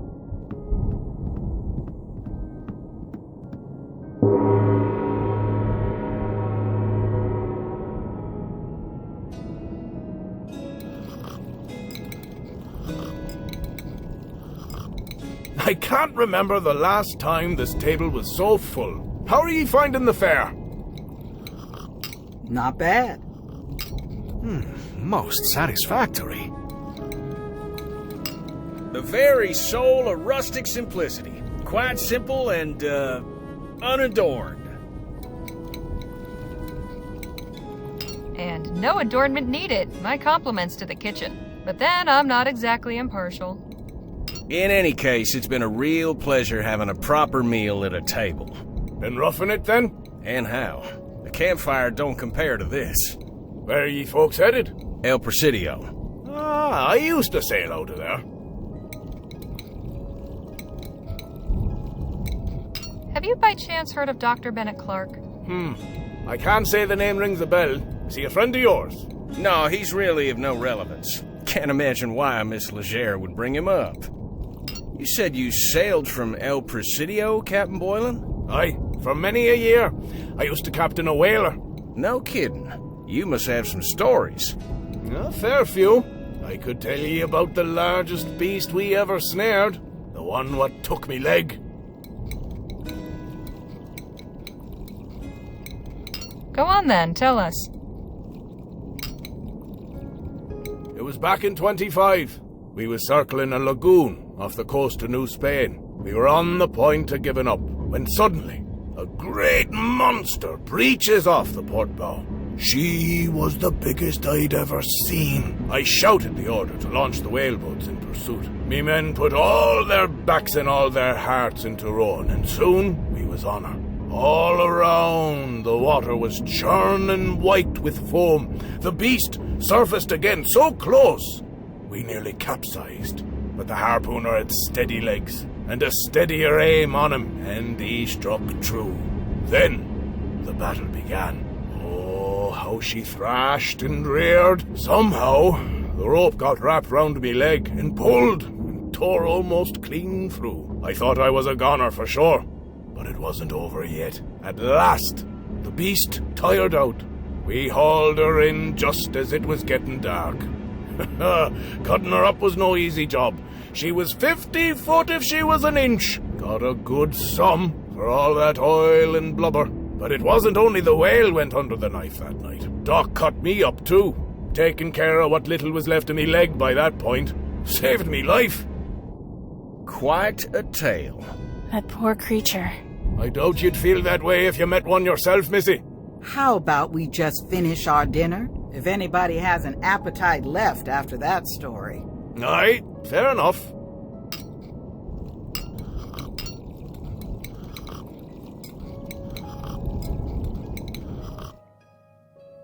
No, that was a fine meal.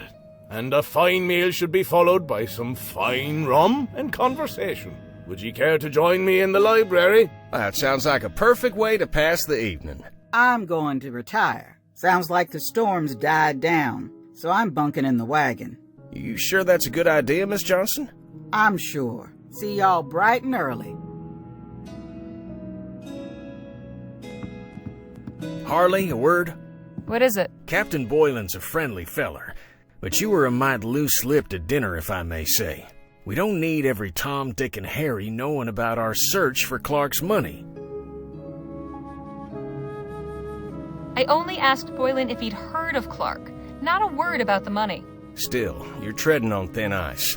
A more curious sort might start probing, and we don't need that. Point taken. Glad we're on the same page. Now let's go join the party. Sure you won't have some rum, Miss Redbird? I'm sure. Thank you. And for you, Miss Leger. You can spare me a pour as well, Captain. Aye, fair enough. A toast to new friends. Cheers! Damn, where'd you say this stuff came from? A gift from an old friend in Barbados. Best rum in the world, in my opinion. Got plenty more in me cellar. You're welcome to it. Now then, Mr. Marquez, I had a question for ye. I may have an answer. Am I mistaken, or are ye of the new Spanish persuasion? I am, yes. Ha ha! Grand! I'd like ye to have this. She belonged to an old friend of mine. New Spanish, like yourself. He used to play the most beautiful music. He left her to me when he died, but I always felt she should return to her proper home, as it were. I'm honored. Suppose I ought to have asked if you play. In fact, I do. A little bit, anyway. Go on, then. Give us a song.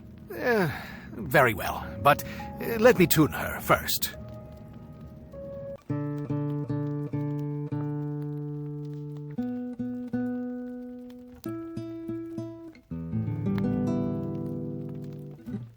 That should do.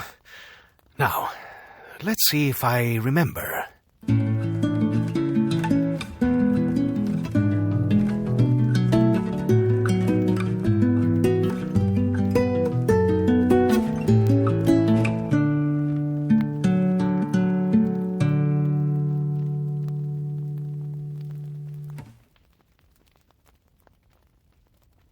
Goodness, that was beautiful. Where did you learn that? Thank you, Harley. I had a tutor as a child. My father insisted I learn to play something, so I chose the guitar. Well, ain't you just full of surprises? I think this calls for another round. Hear, hear. It's been a grand evening. This old salt needs his beauty sleep. Stay up late as he like. All I ask is he not disturb me in me quarters. I'm not a light sleeper, but I can be a right bastard when startled. I promise we'll steer clear and tiptoe quieter than the angels. Good night, Captain. See y'all in the morning. Don't know about you folks, but I ain't ready to bed down just yet. Yes, the night is still young. What say we have a couple more rounds? The rum's all gone now. Captain Boylan said he had more in the cellar. I'll just go fetch a bottle or two.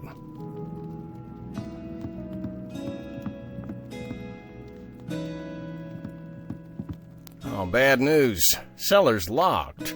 Oh, chingada. Guess the party's over, then? Not necessarily. Harley, would you be so kind as to apply your skills to our little problem? Sure, I can get that door open. Trickier without lockpicks, but I'll improvise. Atta girl. Let us know when you done it.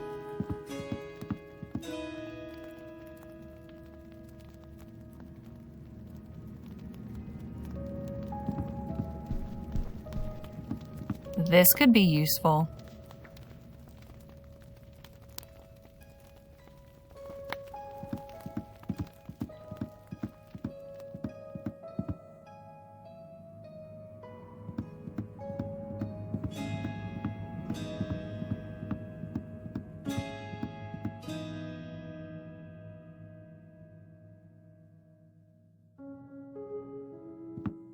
Don't mind if I do.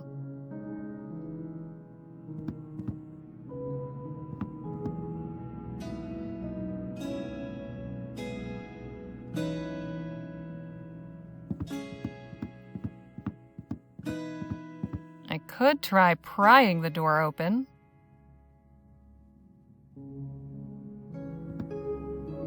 Come on. Hot damn. Jake? Phil? I got it. Nice work, Harley. Now let's go get that rum.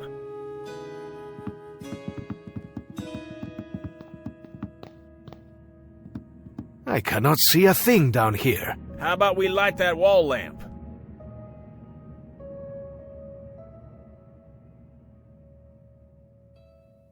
Oh, no thanks. Matches are always useful.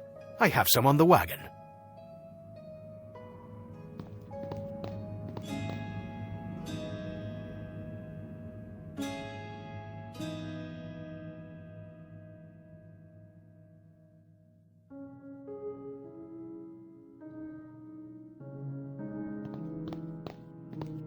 We are lucky to have made it down the stairs without tumbling down in the dark.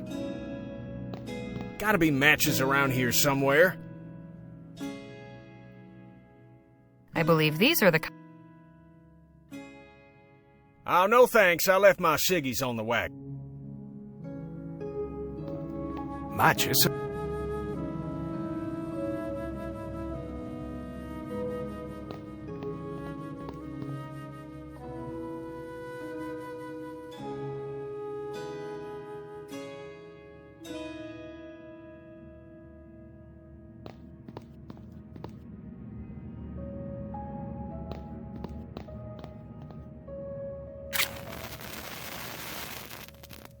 Much better.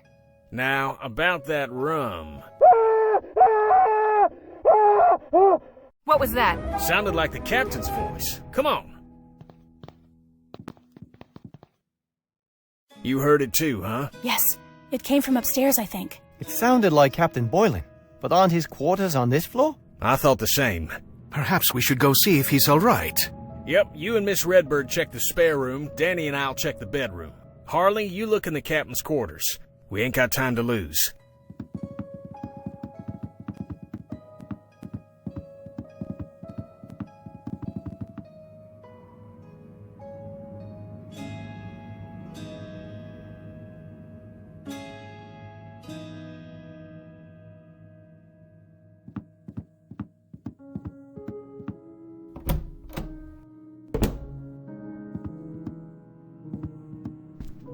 Odd. Captain Boylan's not here. Where could he have gone?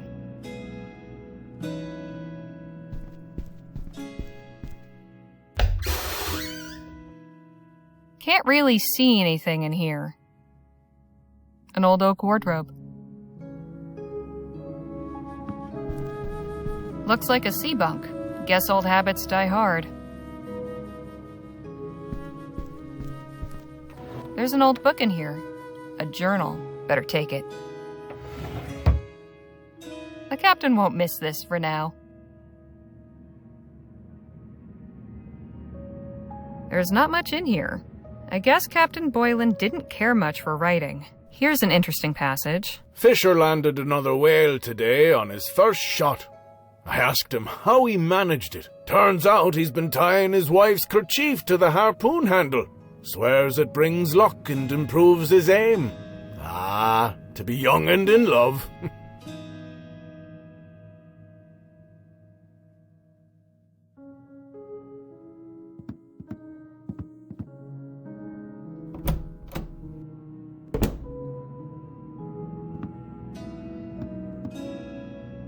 The others are looking upstairs. I need to check the captain's quarters. Captain Boy.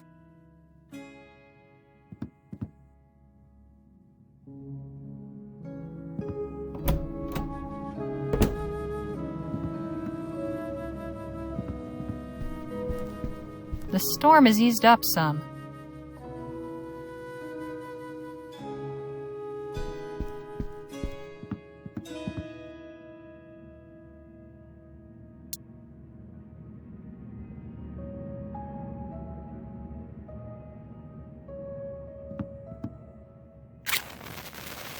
Hang on. What's this? There's a small switch in the back. Well, I'll be damned.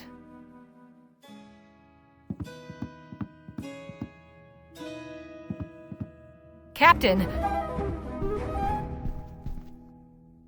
You're still breathing, thank God. Hang on, I'll get help.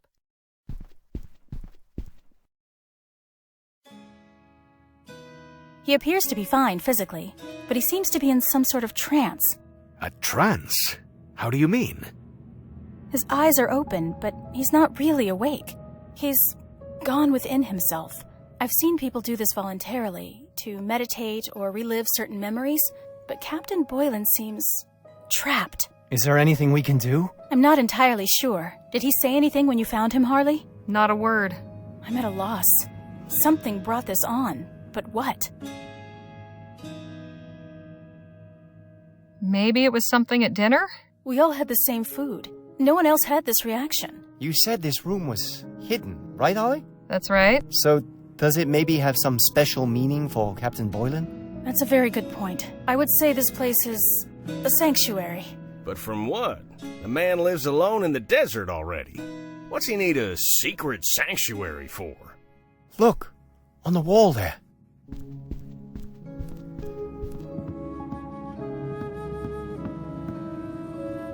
It's a sketch of Captain Boylan with 5 other men. His crew, maybe? There's a signature. A. Cranach. Cranach? God forgive me. Captain, can you hear me? The doom? The doom! What doom? What do you mean? I came from nowhere. I ought to have taken heed. I ought to have let it take me. Captain? Captain? He's unresponsive again.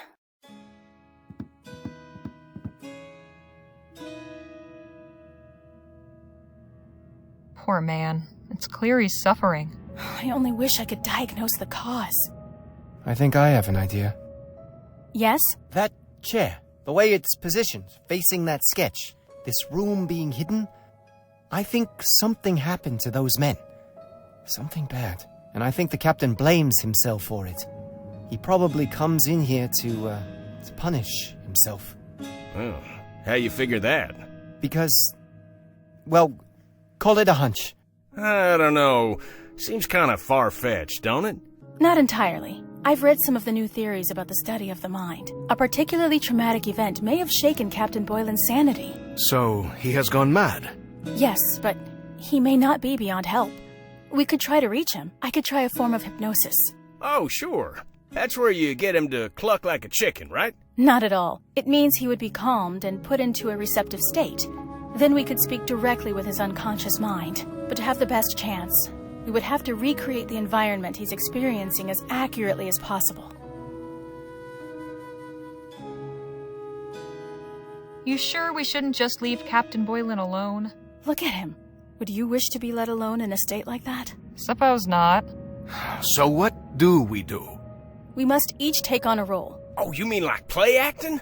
Something like that. If we can each convincingly assume the identities of the men in that sketch, the captain may feel they are truly here with him. His fantasy will become clear, and we'll be able to guide him through and out of it. Sounds just crazy enough to work. But we know nothing about these men, aside from what they look like. Which means we need to find out more. The more details we have, the better. Then let's put this show together. Harley, you're good at finding things. See if Captain Boylan had a diary or something. All right, I'm on it.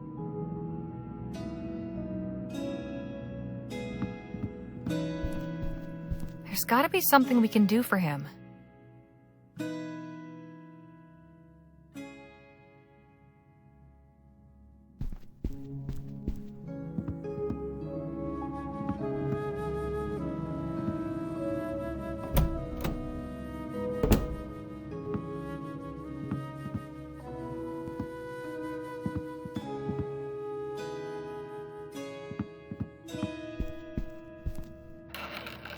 Spare linens, and an old sketch.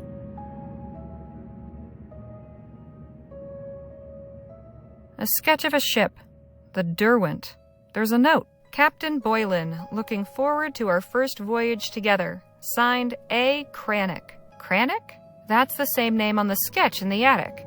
So the Derwent must be the ship I'm looking for. There's not much in here. Here's an Fisher turns out. This is the water closet.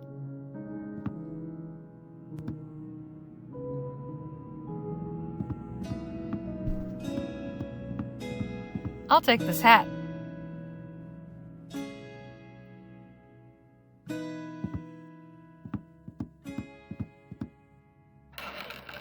Looks like a navigational chart. I'll take it with me. It's empty. Captain Boylan was quite dashing in his youth.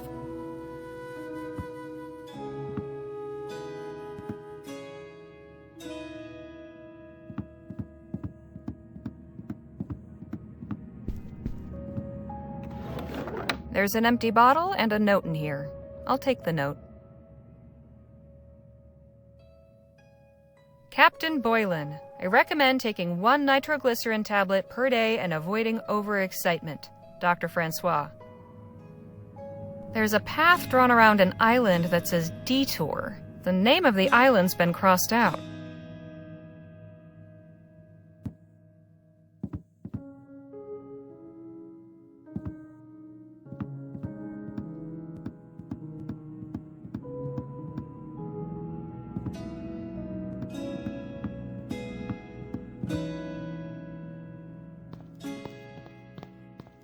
Another unlit lamp.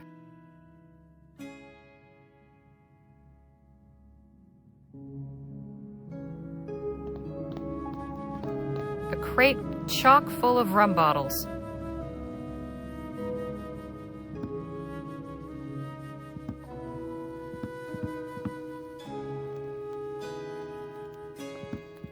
Ah, here we are. The logbook for the Derwent. The Derwent sailed out of El Presidio in 1830. Listed crew is Captain Philip Boylan, First Mate Michael Benelli, Navigator Karanga Payo, Harpooner Jalal Fisher, Dr. Jonas Francois, Cook George O'Malley, and Alfred Cranach, profession unlisted.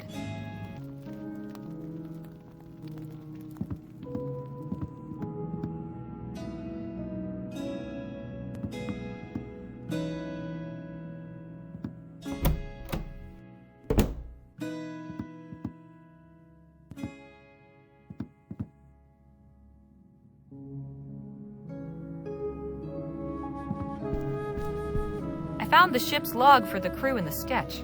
Nicely done. Let's have a look. Alright, so we've got a first mate, navigator, harpooner, doctor, cook, and artist. We can probably leave that last one out. Okay, so Danny can be the cook, Nadine the doctor, Phil the harpooner, you can be the navigator, and I'll be the first mate. Oh, don't you think I ought to be the first mate? Does it really matter? Reckon not. Right, now all we need are some props. Props? Sure, for authenticity. Have another look at the sketch. Each of the crewmen is either wearing or holding something unique. Jake's right. If we each have the appropriate item, it will increase our chances of convincing the captain that we are his former crew. I'd also suggest trying to learn at least one personal detail about each one, just in case. Okay, I'll have a look around. Bring me any items you find. And let me know when you're ready to begin the performance. This is a lot to keep track of. I'd better make a list.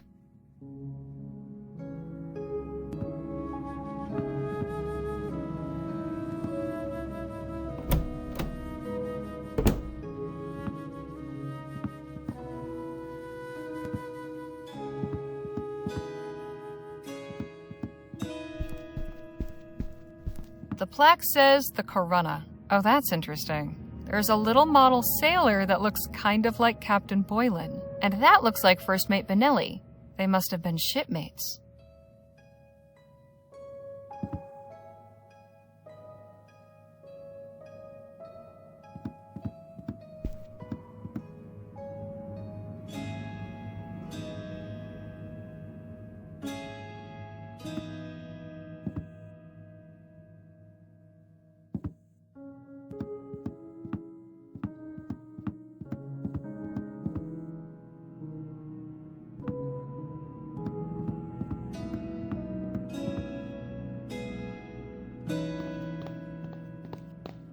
Another unlit lamp.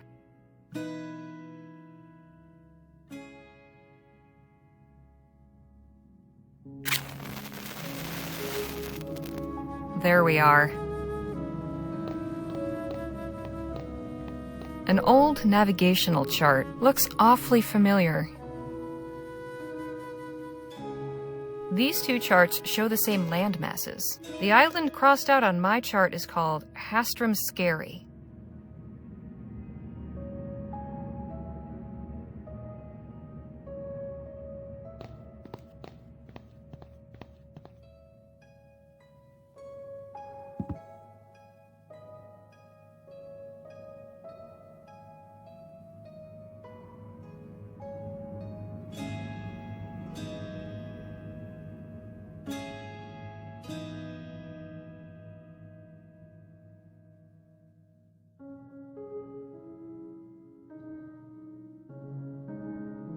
There's not much in here.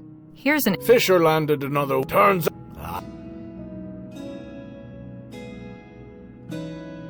The bottle's nearly full.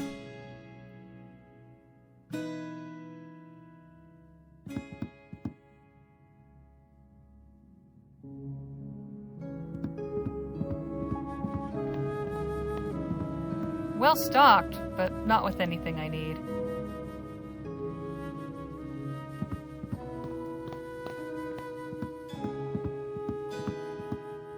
Not much inside. There is a folded up piece of paper. Seems to be a recipe for sea biscuits. There's a note.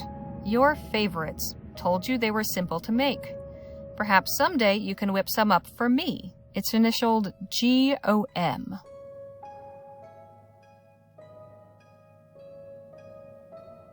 Captain Boylan, I recommend... A sketch of a ship. The Derwent. There's a note. Captain Boylan, looking forward to our first voyage together.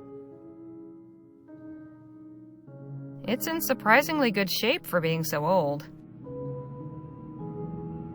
A bit tight, but not the worst look.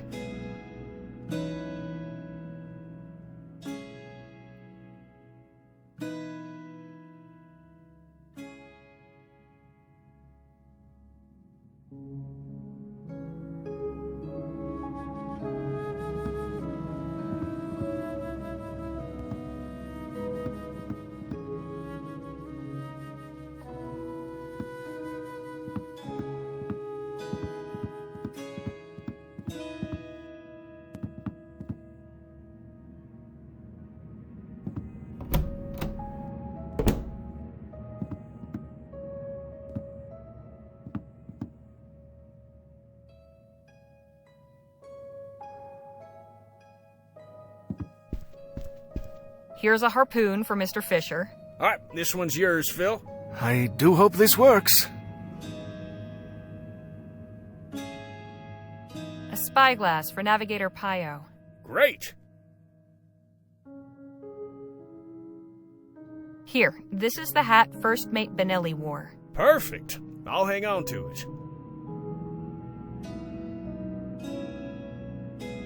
I found this inkwell and quill. Should work for drawing O'Malley's tattoo on Danny. Right. I'll hold on to this thing until it's time.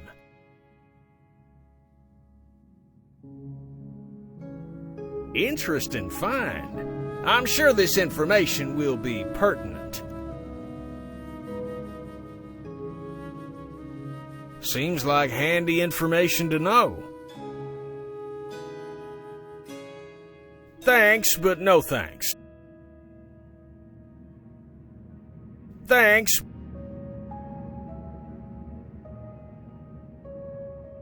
Seems like...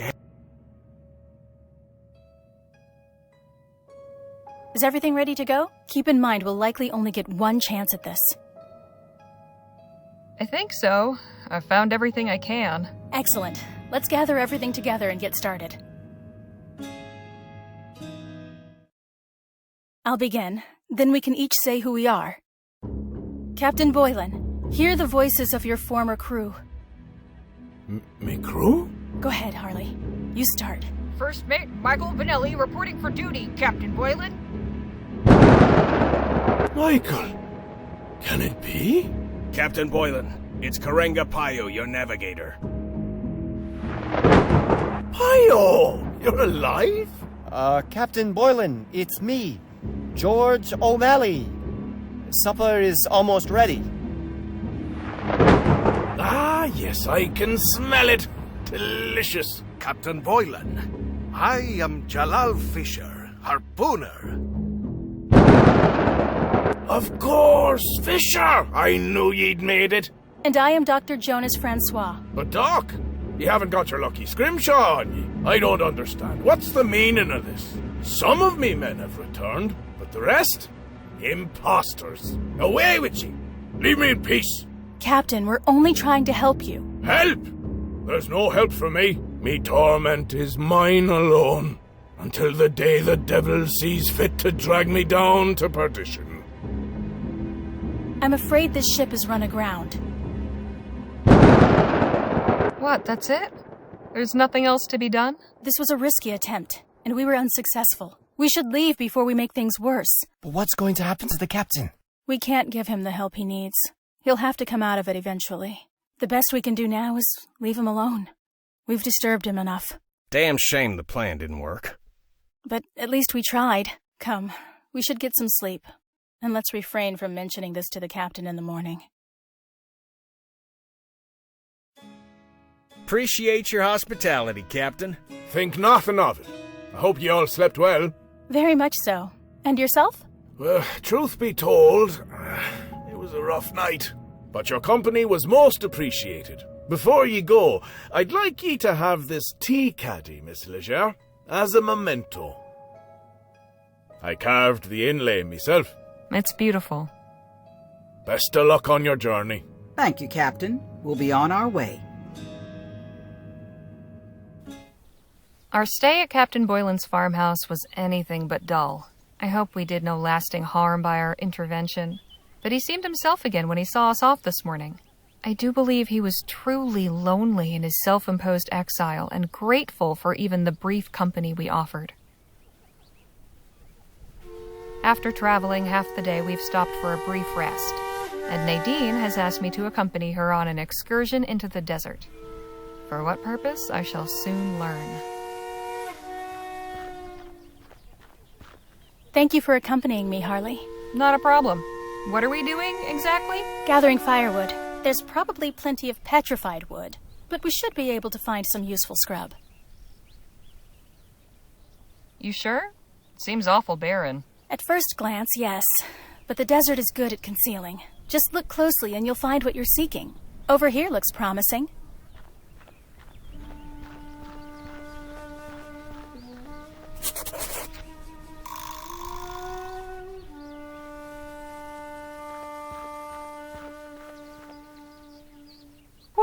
That is some strong-smelling stuff.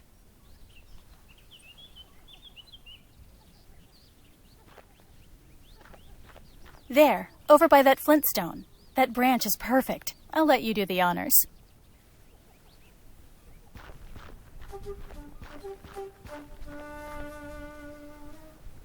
Surprisingly light.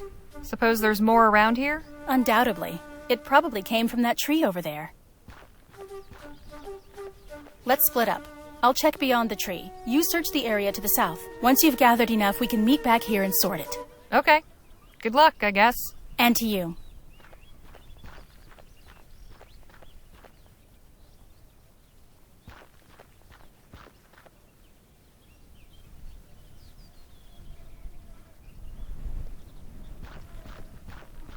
Nadine said this was flint.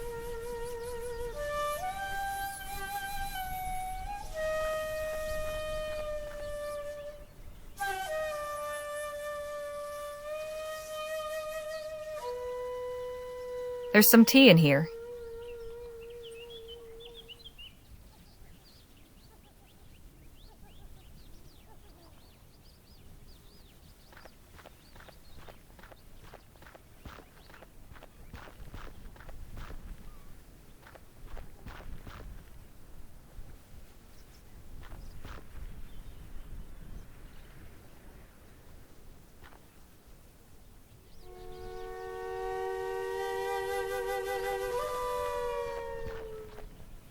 This branch isn't going anywhere without coaxing.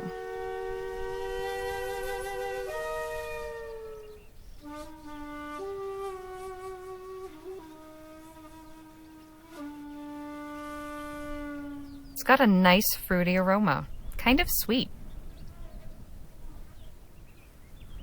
Woof! That's definitely whiskey.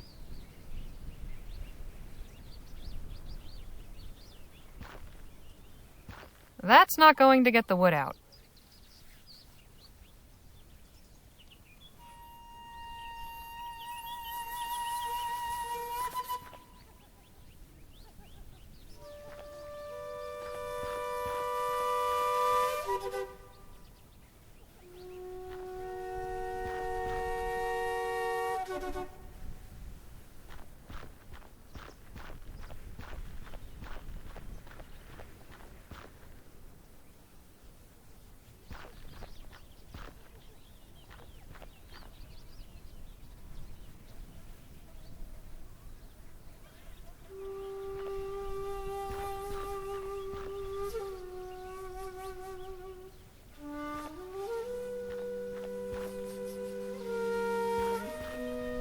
Not much in here except a rusty knife. But a rusty knife is better than no knife at all.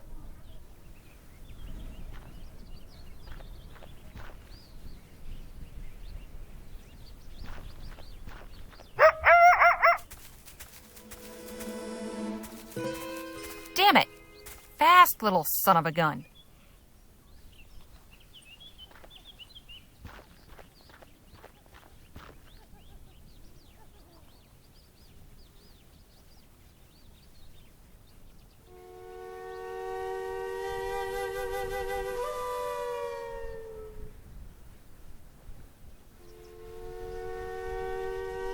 Nadine?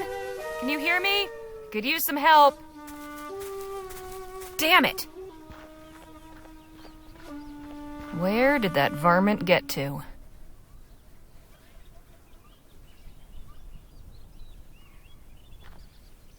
Come on! Got it.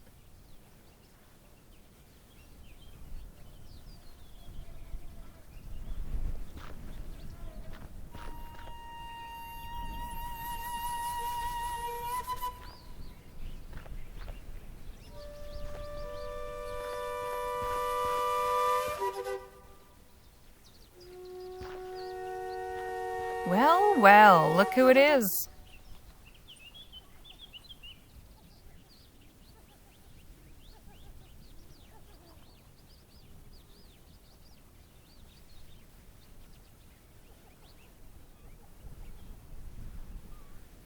Leftover tea from the other side of the world.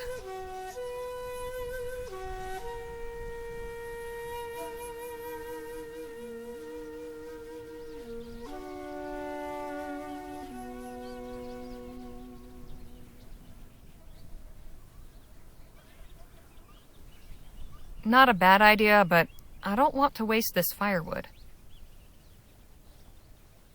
I'll just wrap this cloth around the end of the branch.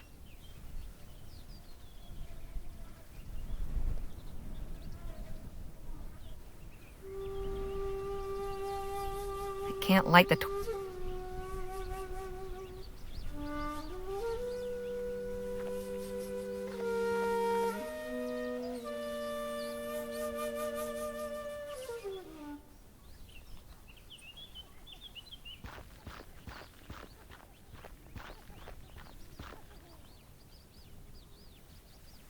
My makeshift torch is almost ready.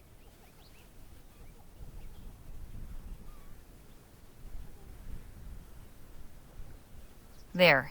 Now the cloth is soaked in alcohol. My makeshift...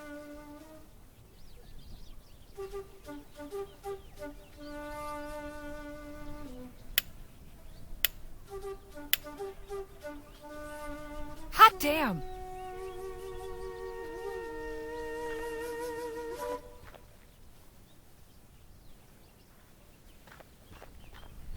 Go on, get out of here.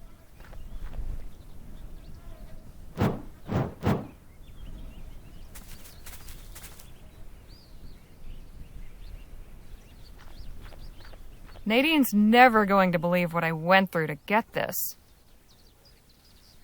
Right, that should be enough. Now to find Nadine. It sounds like you went to some lengths to gather that wood. You can say that again.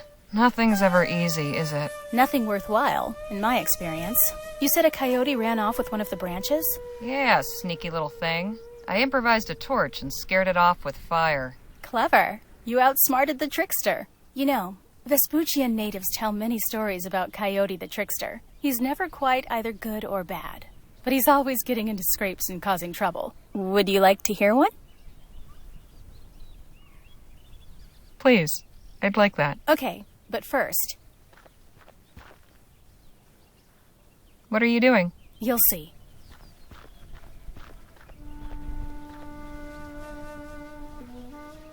Now then.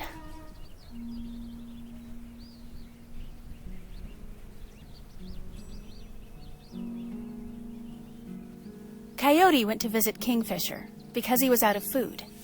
Brother, what have you got to eat? I'm very hungry. Kingfisher didn't like this rude way of talking, but he flew to the top of his lodge, then flew to the river and down through a hole in the ice. He came back up with many fish. The two ate until their bellies were full, and Coyote went home.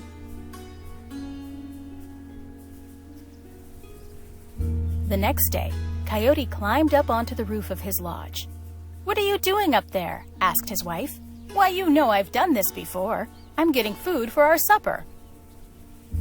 Coyote jumped off the roof, down to the river, but he missed the hole and broke his neck and was killed. Kingfisher, who had been nearby, walked over to where Coyote was. He jumped into the river and emerged with many fish. Then he jumped over Coyote 4 times, and Coyote came back to life. "This is my way, not your way," said Kingfisher. "I do not imitate others like you do." He handed Coyote the fish before leaving.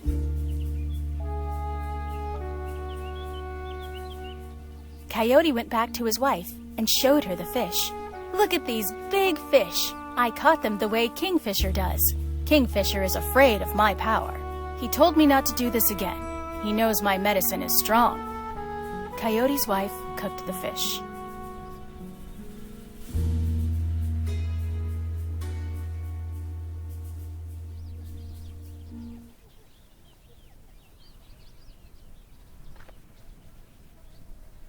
Wow, that's a hell of a tale.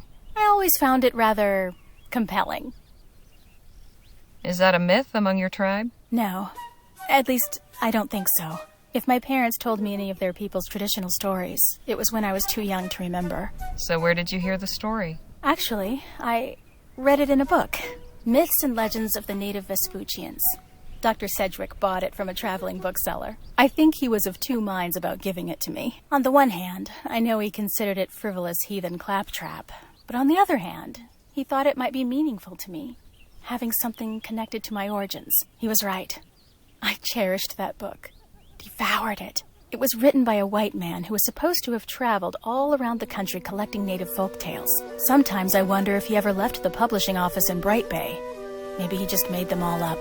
I preferred to believe that there was something authentic about them, though. They're good stories, right? They spoke to you? That's all that really matters. I like to think that storytelling is universal. Tell a compelling yarn and anyone can enjoy it. Maybe you're right. I just wish I had something that I knew was really from my own people. Well, that's understandable. Here, for you. Oh, this is really well done. Thank you. Shall we head back now? Sure. Let's go.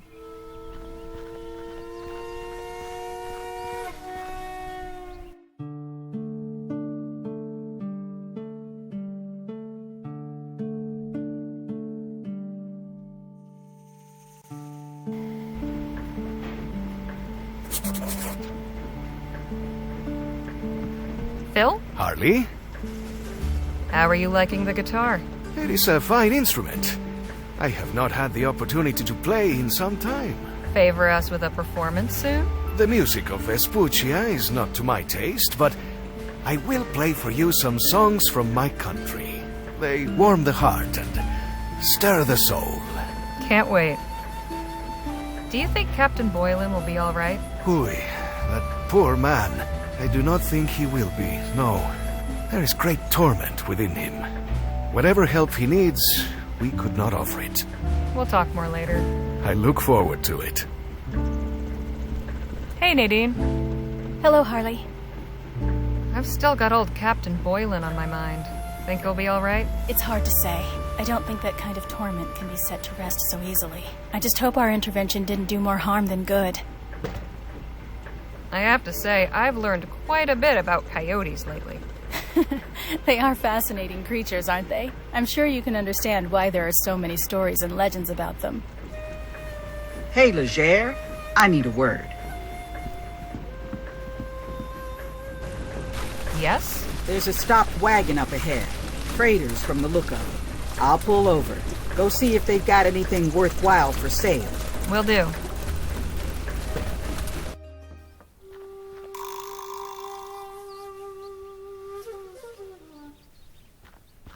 Excuse me, ma'am? Oh, hello there. Where did you come from? The wagon just down the road there. I was coming to see if... Hold up there, stranger. Pa, what are you doing? State your business. We do not want trouble.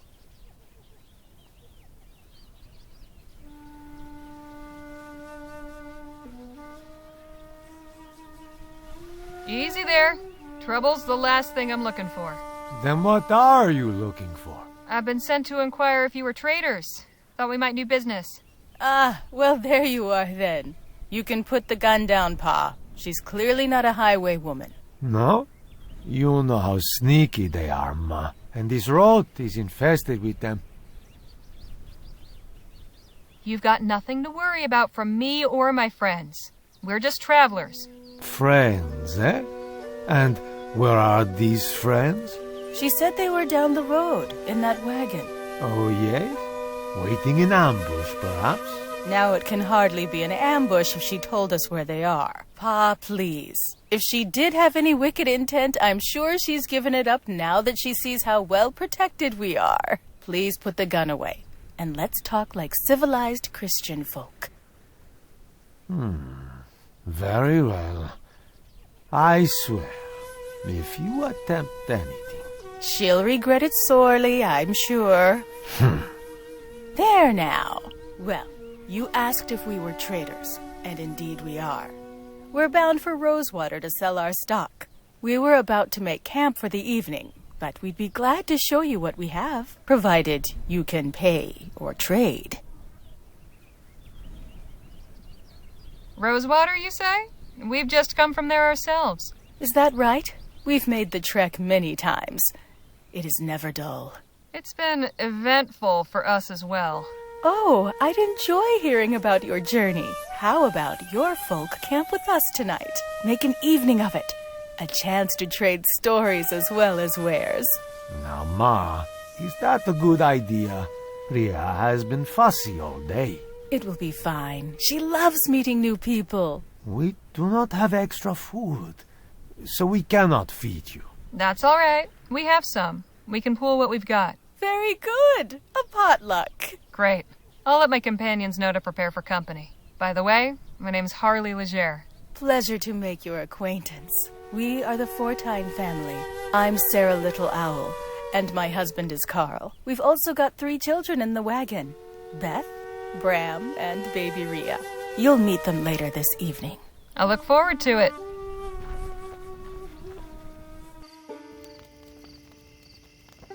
What a nice evening. I'm so glad we did this. Seems Gegi's taken a shine to Miss Johnson. She's a fine dog. With a little training, she'd be a fine trail companion. Oh, I don't think we'll bother with all that. Fair enough. If you'll excuse me, I'm going to the other fire. Take Gegi along if you want. All right. Come on, girl.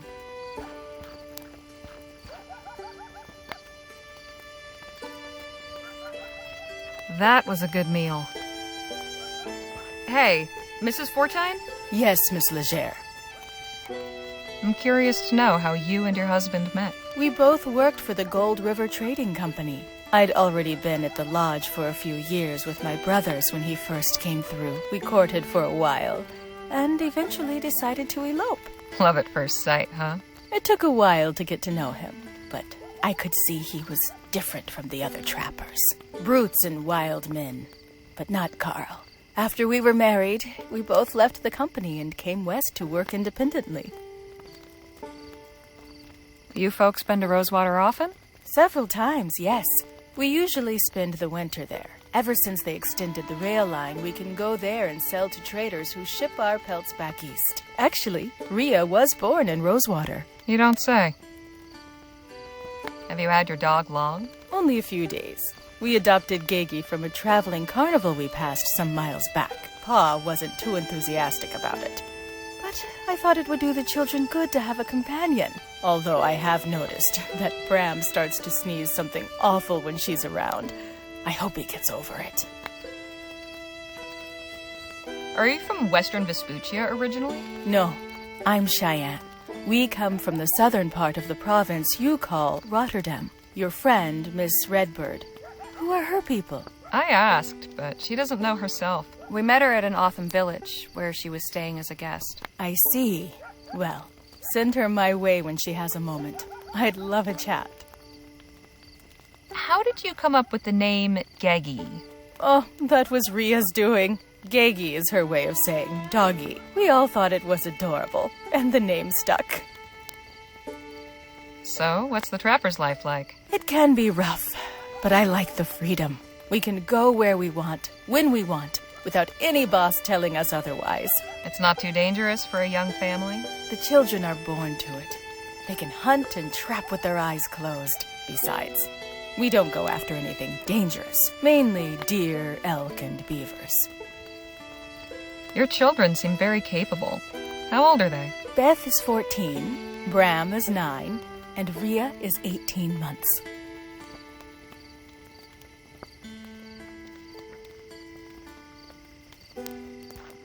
Harley, come, join us. No! Bad dog! Bram! Take this mutt back to the wagon. She has caused enough trouble for one night.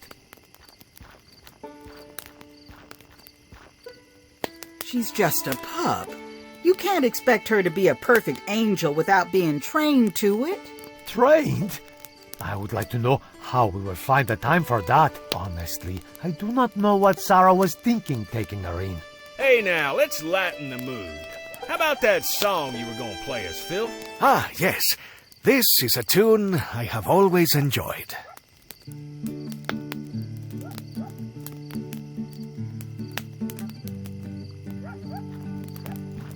Mr. Fortine? Yes? What's the trapper's life like? Well, it's not for everyone. You set traps. capture animals, skin them, sell the pelts. Always on the move, always outdoors. It is a decent, honest living. Mrs. Fortine mentioned you were headed to Rosewater? That's right. It's where we do most of our business. Just wanted to tell you, your family's lovely. Thank you, Miss Leger.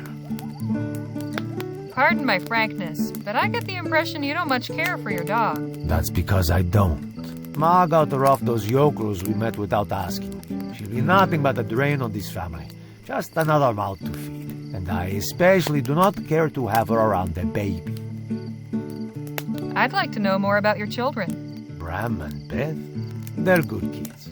Smart, talented. It's a rough sort of life, growing up in the wilderness. But they have never known different.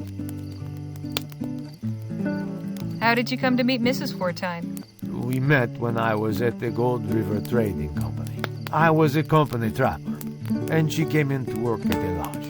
At first, she did not want anything to do with me, or any of us trappers.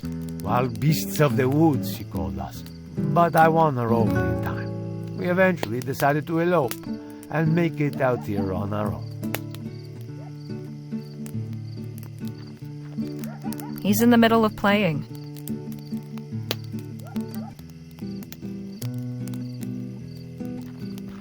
Hey, Miss Johnson? What do you need? Phil's not bad, is he? I've certainly heard worse. Think I'll be retiring soon. Early start tomorrow. You're always the first one down. Be nice to have you stick around a while longer. Think so, huh? Sure. This is our chance to wind down. Enjoy each other's company some. All right. Maybe just this once.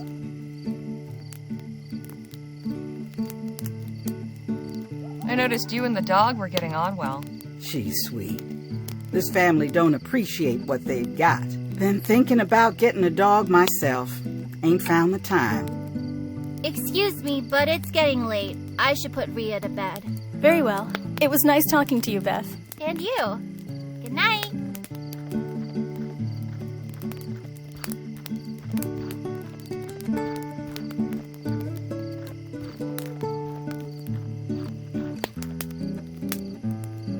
It's so nice to have music, isn't it? Sorry, think we could talk later? I want to hear Phil play. Not now, Harley. I'm listening to the music.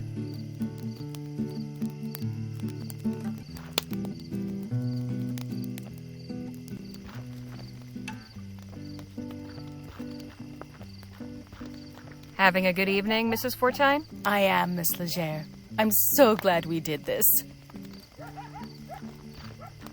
I much prefer our means of transportation.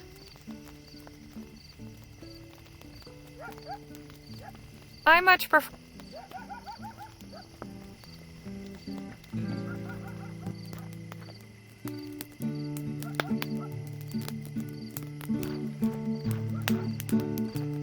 Kind of hypnotic. Mr. Fortine? Yes? If Geggy's a burden to you, we could take her off your hands. You would do that? Sure. No, I couldn't. Ma would raise Cain, and the children would hate me if I gave away their dog. You're right. I wouldn't want to put you in that position. Forget I asked. Bravo, Phil. Gracias. This has been enjoyable, but I think it's time for me and the family to call it a night. Pleasure meeting you folks. Appreciate the company. Likewise. Good night, and good luck on your travels. Let us keep the evening going, shall we?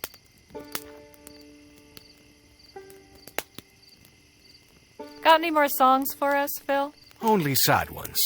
And this is not the appropriate occasion. Perhaps next time I will have learned a few more. Time for me to bed down. See you all bright and early.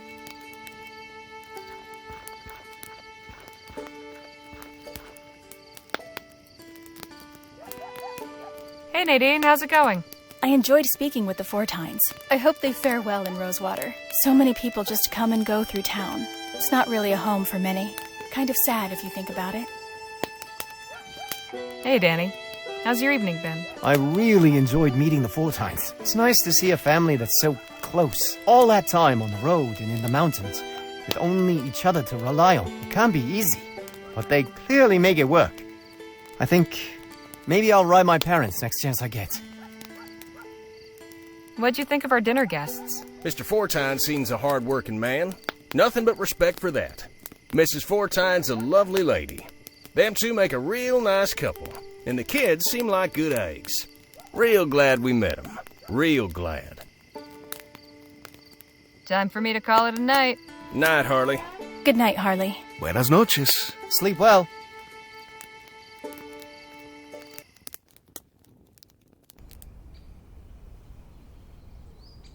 Morning. Say, isn't that the Fortine's dog? Not anymore. They let me take her. Oh, well, good. Geggy didn't seem too thrilled with the family. I don't think she was. And her name's not Geggy anymore. It's Lisa Lou.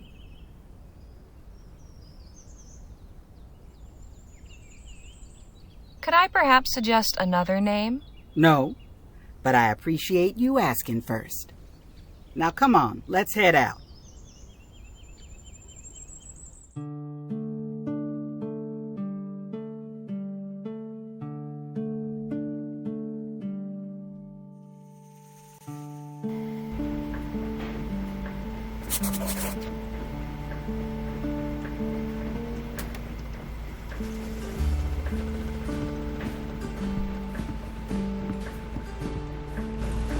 Hey, Miss Johnson?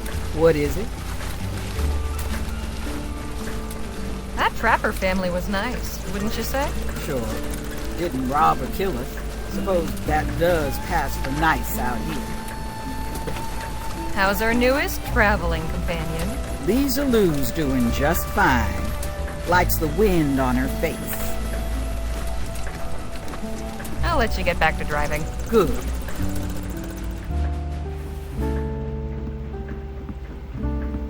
Hey, Nadine.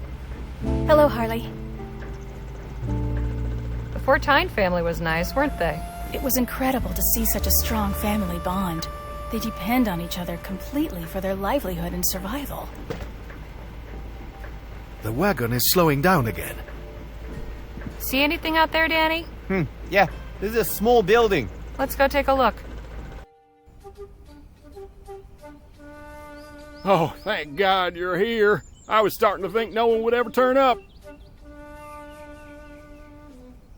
What's the matter? The post office has been overrun. Let me guess. Rats? Rats? Rats would be welcome friends compared to the evil in there. Evil?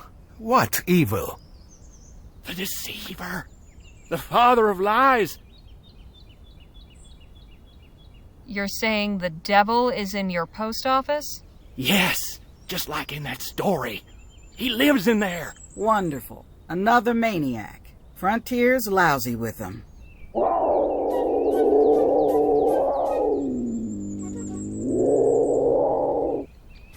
Then again, maybe not. Mr. Postman? Yes? What is it? I'd like you to tell me exactly what led up to your current predicament, and give me every detail. Very well. I arrived last night with a load of mail from Bly, up north. Passed the night here and spent the morning sorting and tidying, getting ready to continue on to the next station in Wolf Spring. About midday, I stepped outside to ready my horse. Then I heard the most awful noises coming from inside. Sheila heard them too, and bolted off like a shot. Saving her own skin, I can hardly blame her. When I looked in, I beheld a most dreadful scene. Blood everywhere. Sounds of snarling and crunching bones. And his horrid shadow on the wall. Huge and horned. I ran out here to pray for help and ain't moved since. Keep calm. I'm going to try and take care of this. God be with you. Wait! What are you doing? Don't go in there. He'll devour your soul. Excuse me? Just stay away from there, please. Wait! Don't go in. Excuse me? Just stay away from there, please. Mr. Postman? Yes? What is it? What makes you think it's the devil and not something else? What else could it possibly be? I can think of a few possibilities. Go and have a look for yourself, then. You'll not doubt once you see it with your own eyes. Keep calm. God be with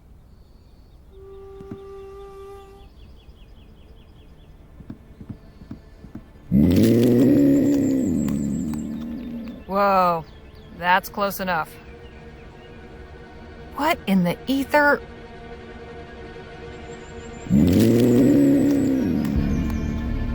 Whatever that thing is, it's behind that. Hey, Jake? Yeah? Got anything on you that might help the situation? Aside from my gun, you mean? Well, I got my pocket mirror, but I don't see how that can help. I'll take that mirror for a spell if you don't mind. Okay. Curious to see what you do with it.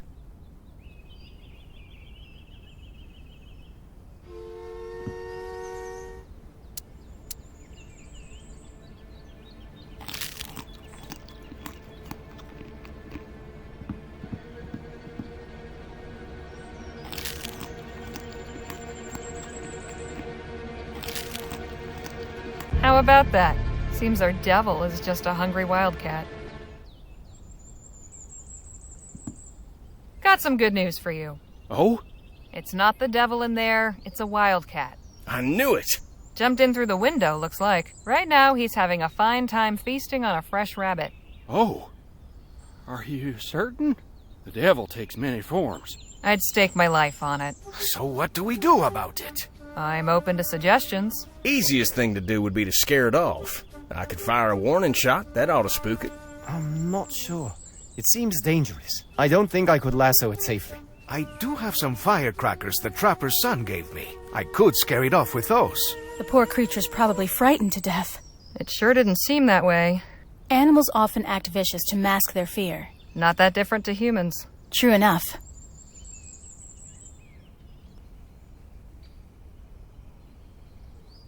Nothing to say, really. Hey, Jake? Yeah?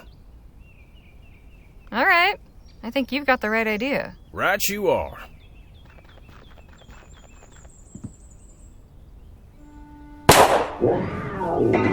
It worked! Just saw the critter leap through the window. What about that other noise? Damn it! The wildcat must have knocked over that oil lamp when it took off out of here. Well, we'd better do something quick before this place goes up in flames.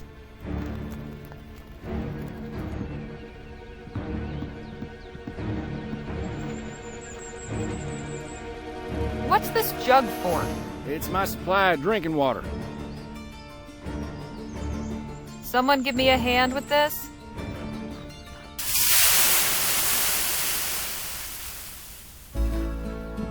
That was a close one. You're telling me. What? What happened? The inside of the office got a little singed, but we managed to put out the fire. Oh, thank the Lord. Funny, didn't see him in there with the bucket. Guess we should head back. God bless you, folks.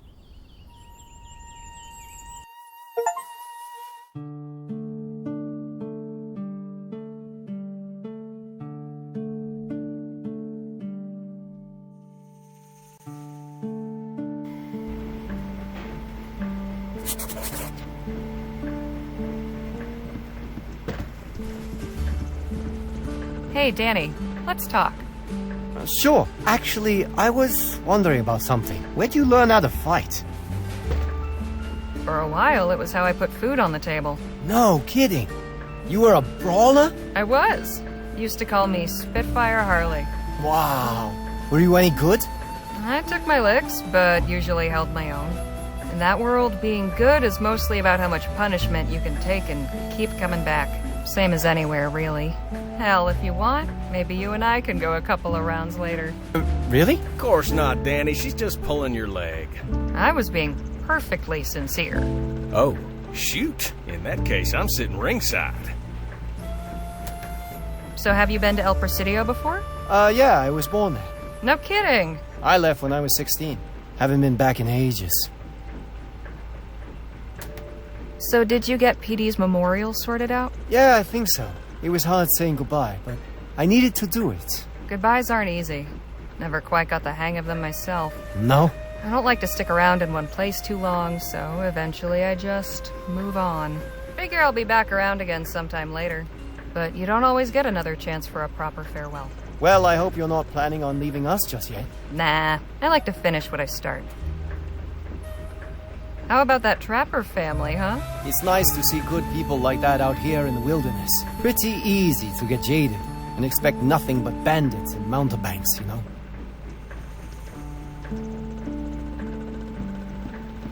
Hey, Jake? Yeah, Harley? It was nice to spend time with that trapper family. Sure was. Fine folk, the lot of them. How about another story? Sure. Let me tell you about the biggest rattlesnake I ever saw. So that's how I learned to never turn my back on a snake. Huh. There's a lady running toward the road. What the heck is she doing?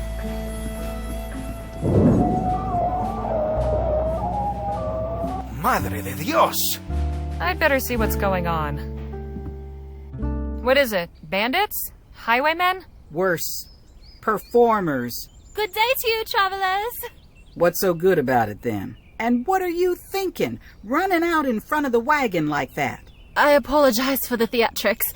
I fear it's in my nature. Okay, we've stopped. What do you want? What do I want? I suppose I'm, well, desperate. That much is clear. You running away or something? Heavens no, I could never do that. I'm the impresario of this theater troupe. Name's Kate Hatomi. Our show opens next week, and I'd be fibbing if I said it was going well. Sounds to me like you are trying to run away. I am doing nothing of the sort. All I ask is an hour of your time. We've been rehearsing this play for so long. We're all too close to the material. We need fresh eyes and unbiased opinions. If you could but watch our rehearsal and share your honest, unvarnished impressions, you would be doing us a good turn. The performance will be gratis, of course. Sounds like a good time. What do you think, Miss Johnson? I think it sounds like an excellent chance to get a few winks. I'll park just over there. Y'all have fun.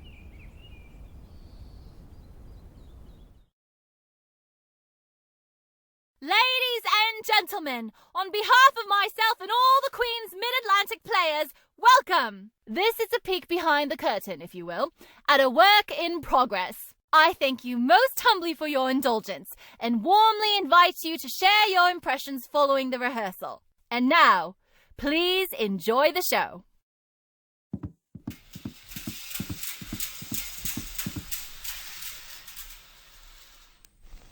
Once upon a time, in a faraway land, there lived a beautiful and charming princess. Oh, I love my land. The people are kind, the water fresh, and the days are sunny and bright. The princess was loved and admired by everyone in the land, except one. An evil wizard coveted the kingdom and kidnapped the princess, intending to marry her and gain the throne. To ensure she could not escape, he summoned a terrifying dragon to guard her.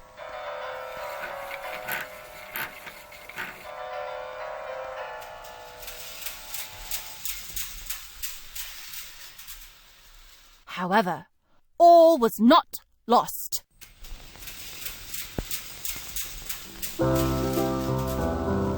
For a young hero rose to the challenge. I shall battle the dragon and save the princess. That is, if my dear mother lets me. I said, if my mother lets me, of course.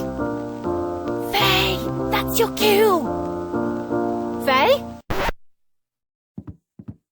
Where the hell is Faye? I don't know. Last I saw her, she was in her tent. Oh, for crying out loud! I'm sorry, folks. I don't know what I was thinking. It's clear we won't be getting anywhere with this rehearsal. You can change out of your costume now, Dwayne. We're done here. Martina? Quentin? Same goes for you. But I spent hours on my makeup. And I spent months on this show! Look where that's gotten us! Everything I do to keep all this together, and you lot can't even turn up on stage now and then to hit a mark and say a few lines. Off with you, I need to think. I really must apologize for wasting your time. I knew the show needed some work. I didn't realize it wasn't fit to perform. What are you going to do about it? I don't know. There are so many problems to fix and so little time. You know, I happen to be a showman myself. We'd be glad to help you make some improvements. Are you sure? Much as it pains me, I can't honestly say we aren't in need of help. Certainly. Well, I'm curious to hear your suggestions. But right now, we need to find out what's wrong with Faye. Your doctor friend went to examine her, but I think she's just having one of her tantrums. You know how actors can be. Or perhaps you don't. In which case, consider yourself lucky. I'm going back to the stage. Come see me if you have any ideas. Volunteering us to help, are you? We showmen have a code. Never leave a fellow performer in a tight spot. It'd weigh heavy on my conscience if we didn't extend a helping hand. So, any ideas? Perhaps. Excuse me. I'm going to have another look at the stage. Danny and I are gonna go talk to the two fellers playing the wizard and hero. I think you should help Miss Redbird see to that Faye woman. Anyhow, we'll see if we can't get this show in halfway decent shape. Come on, Danny boy.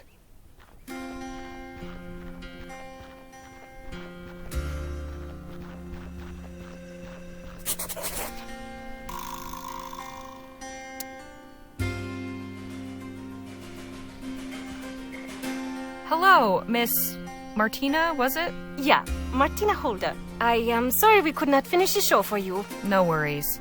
My companions and I are trying to help your director make it better. Ah, good. We do need the help. Goodbye, Miss Holder. Lovely to be speaking with you.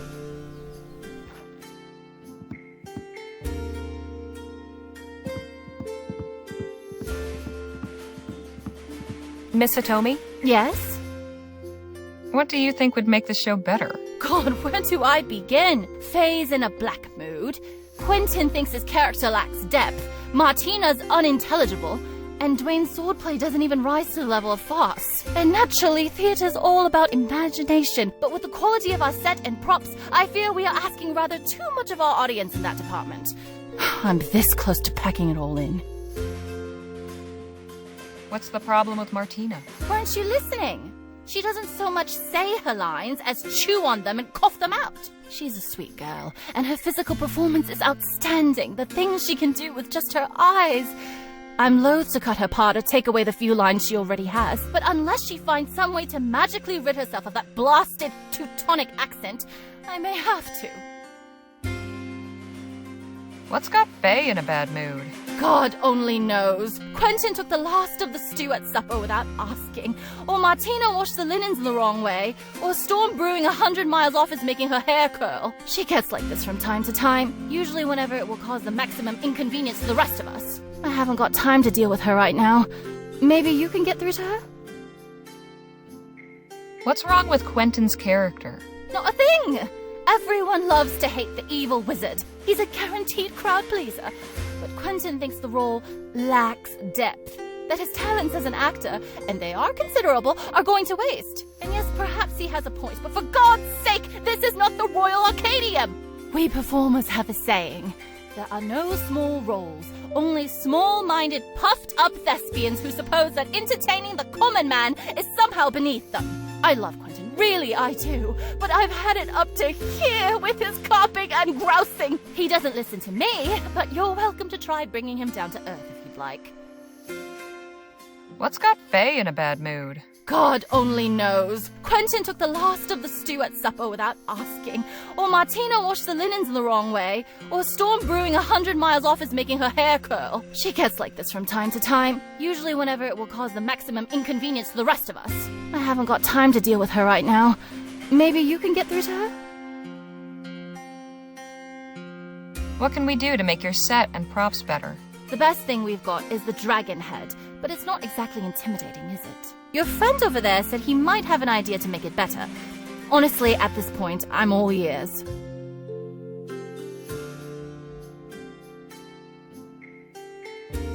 You don't think the swordplay is good enough? Setting aside that our prop swords are as likely to crumble to bits or give the players paper cuts as they are to make it through a scene intact, it's just not very convincing or compelling. Dwayne either needs to get more adept at handling them, or we need to rethink the whole sword thing. Thank God this play doesn't feature a real sword-fighting duel, but it does need a big climax where the hero slays the dragon. How are we supposed to do that without a sword? What's wrong with Quentin's character? Not a thing! Everyone loves to hate the evil wizard. He's a guaranteed crowd pleaser.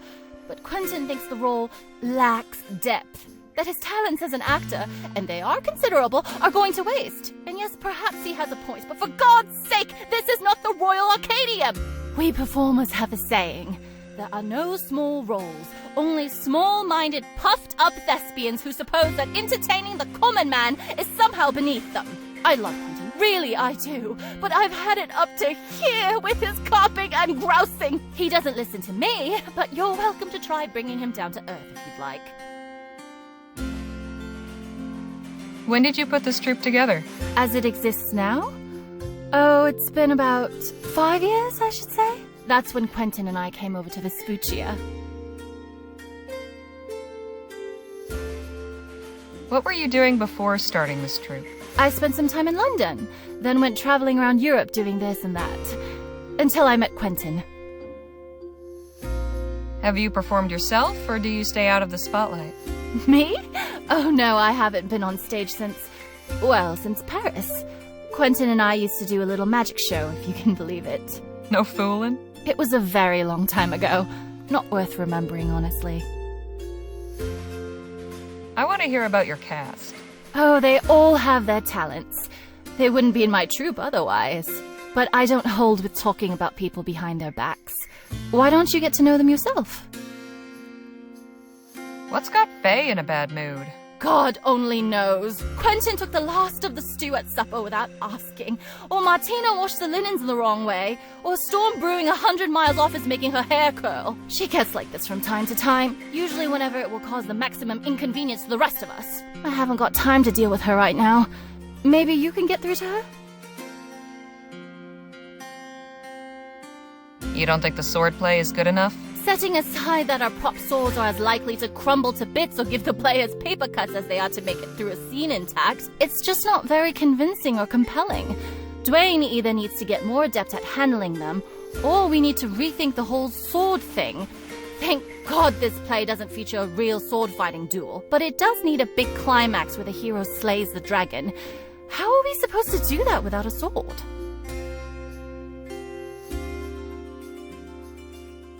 What's wrong with Quentin's character? Not a thing! Everyone loves to hate the evil wizard. He's a guaranteed crowd pleaser. But Quentin thinks the role lacks depth, that his talents as an actor, and they are considerable, are going to waste. And yes, perhaps he has a point, but for God's sake, this is not the Royal Arcadium! We performers have a saying. There are no small roles, only small-minded, puffed-up thespians who suppose that entertaining the common man is somehow beneath them. I love Quentin, really I do, but I've had it up to here with his carping and grousing. He doesn't listen to me, but you're welcome to try bringing him down to earth if you'd like. So long. Take care.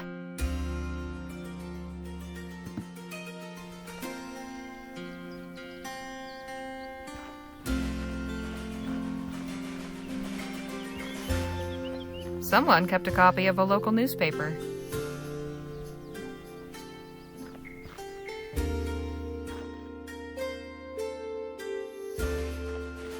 What a mess. Most of these seem to be show notes. Here's a list of names. Othello, Carondelet, Dissembling, Delphi. Wonder what that means. It's a post... must be...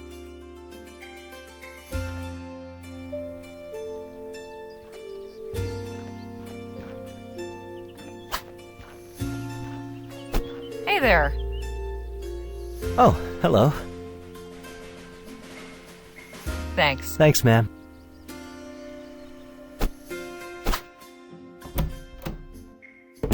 Ah, one of your companions has decided to join us. This is Harley Leger. She used to be a performer of sorts herself, you know. You don't say. What sort? I was a fighter.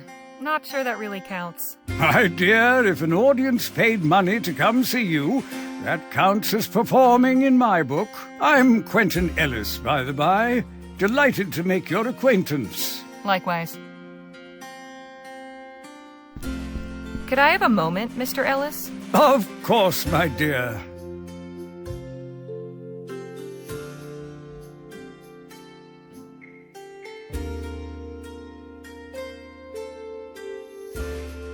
Is it true you used to have a magic act? Why, yes, it is. Funny, I'd almost forgotten. Katie and I briefly tried our hand at stage magic.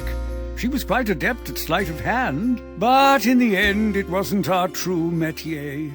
Too much meticulous planning and bulky, specialized equipment. No room for spontaneity and delight. No emotional connection. No, it wasn't for us. Now Katie uses the old magic trunk to store costumes.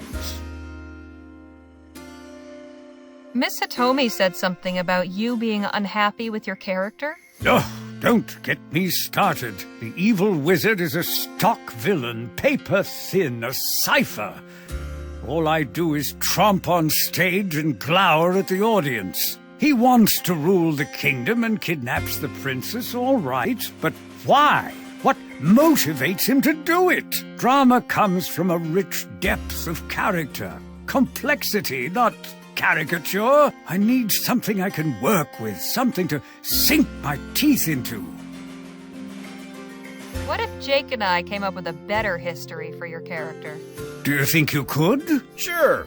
Harley's got the gift of writing, and I've been known to spin a yarn or two. Very well. I must admit I'm curious to see what you come up with. Why does the wizard want to rule the kingdom? Maybe the king once made him look like a fool. Sure, and he's held a grudge this whole time. I suppose it must have been quite a humiliation. So it's a revenge story then. All right, but why does he kidnap the princess?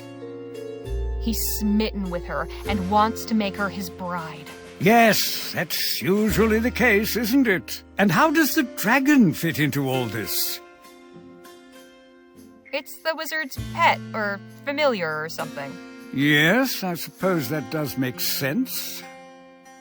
You have some unusual ideas, but I'm not sure they all quite fit together. Perhaps you should give it a bit more thought. Let's take another shot at coming up with a story for your wizard.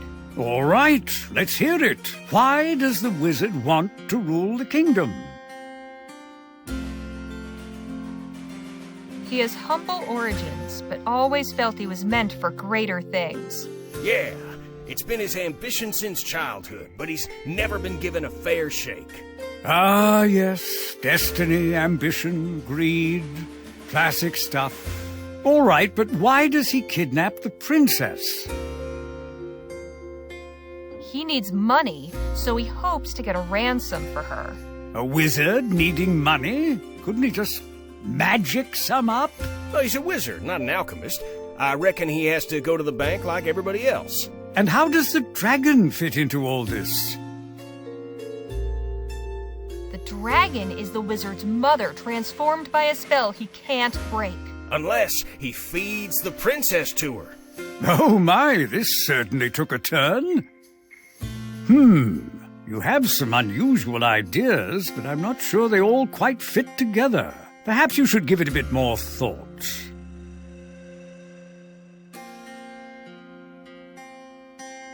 know about the others in your troupe. Fishing for nasty gossip, are we? Unless you have a couple of glasses and a bottle or two of very good liquor stashed somewhere about your person, you won't be getting any of that from me. Truly, they are good people, and I cherish every one of them.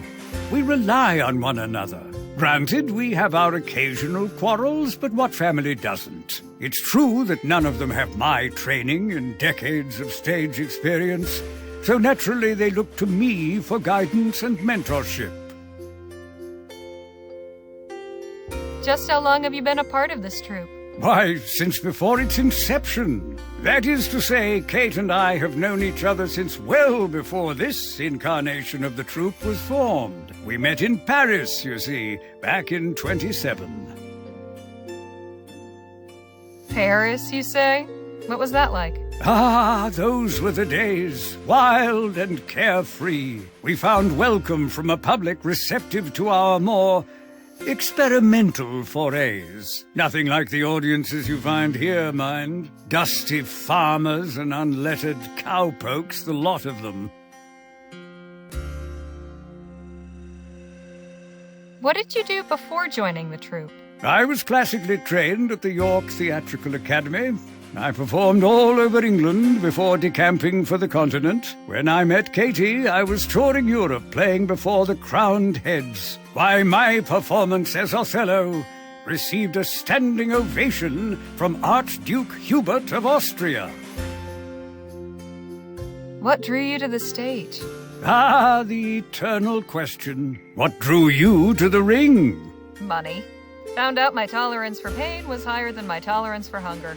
I see, an empty belly is a demanding muse indeed. For me, it was love of the art. I was born with it.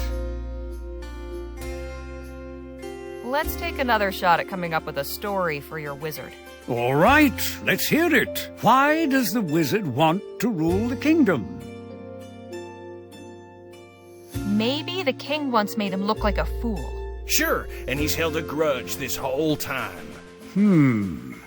I suppose it must have been quite a humiliation. So it's a revenge story then. All right, but why does he kidnap the princess? He's smitten with her and wants to make her his bride. Yes, that's usually the case, isn't it? And how does the dragon fit into all this? The dragon is the wizard's mother, transformed by a spell he can't break. Unless he feeds the princess to her. Oh my, this certainly took a turn. You have some unusual ideas, but I'm not sure they all quite fit together. Perhaps you should give it a bit more thought. This isn't working. Maybe there's something around here that'll give me some inspiration. Let's... All right. Why? Sure. All right.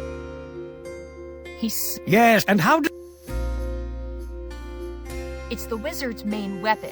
Anyone bothers him, and they get burned.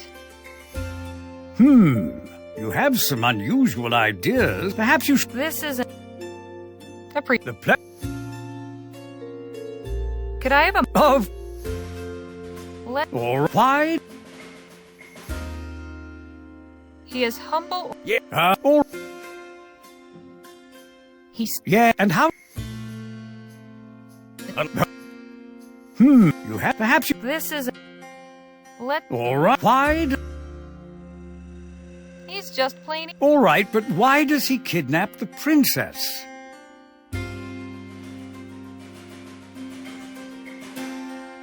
He's smitten with her and wants to make her his bride. Yes, that's usually the case, isn't it? And how does the dragon fit into all this? It's the wizard's pet, or familiar, or something. Yes, I suppose that does make sense.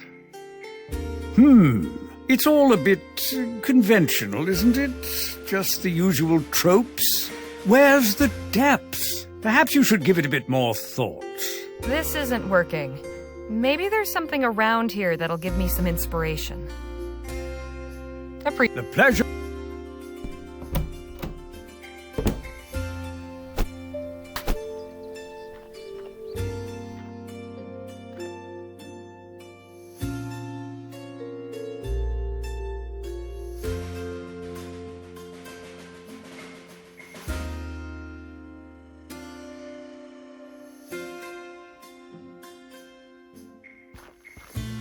The desk is covered in papers.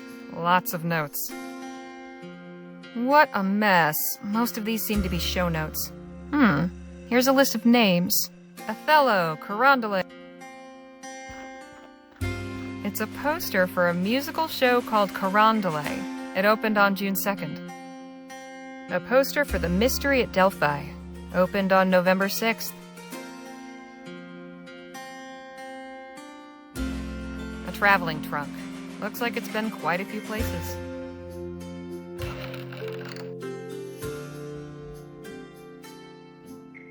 These might be useful. All sorts of...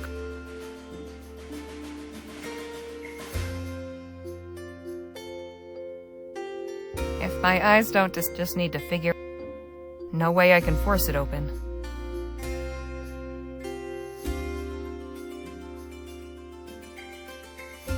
A brass button. Mr. Ellis said this was Miss Hitomi's old magic trunk. Maybe these buttons aren't just for decoration.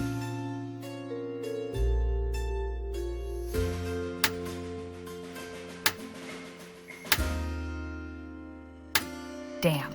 Seems I didn't press them in the right sequence.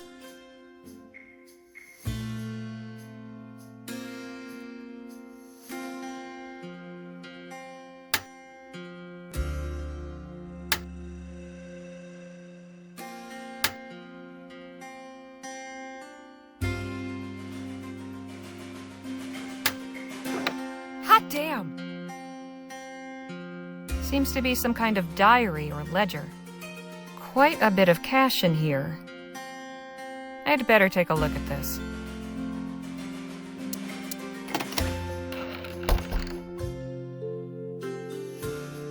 Huh. It seems Miss Hitomi's keeping the extra money to invest in the show. She calls it a rainy day fund, and she has a separate space for emergency salary reserve.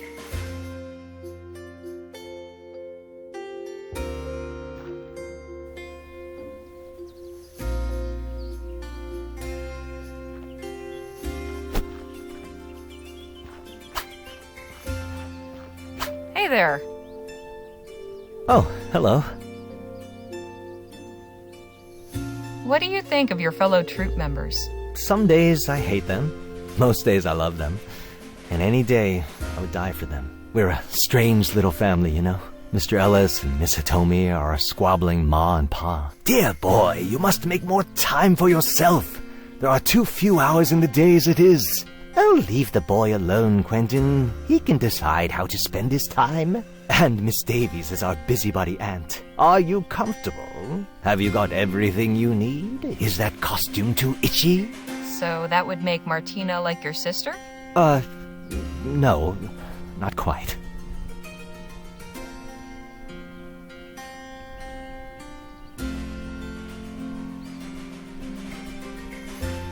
What are you doing with that sword? Practicing for the show. I didn't get to do my big fight scene with the dragon. That sword seems to be giving you some trouble.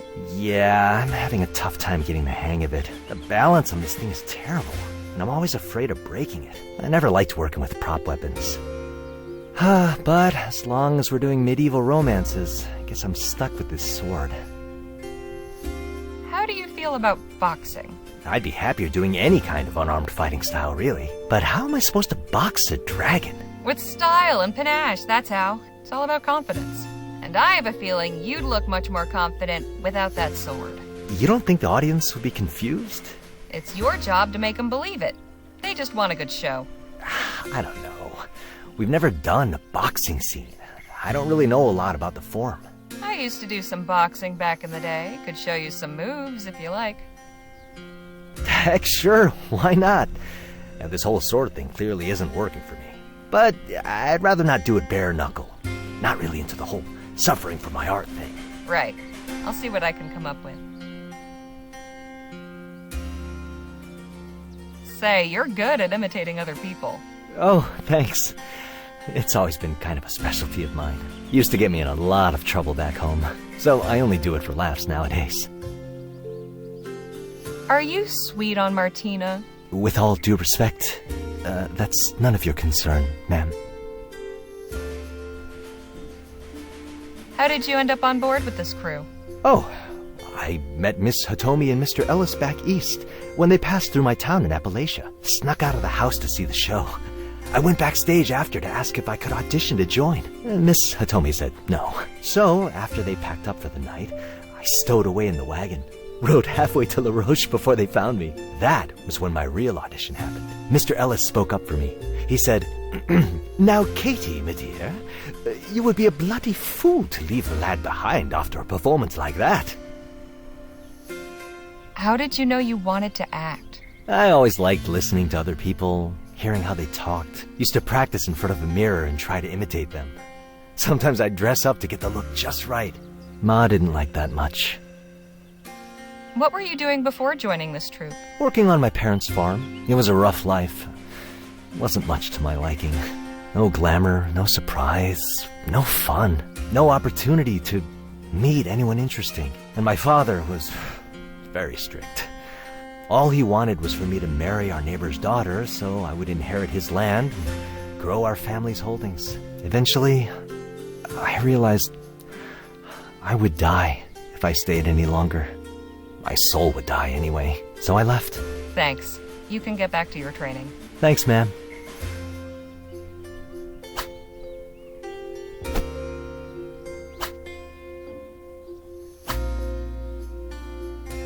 Isn't that Miss Hitomi's?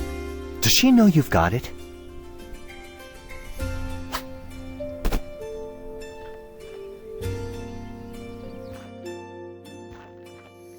Oh, another visitor. Who are you? Harley Leger. And you are? Faye Davies. I don't expect it's a name you've heard. And as I was explaining to your friend here, not a name I expect you'll hear very much in the future.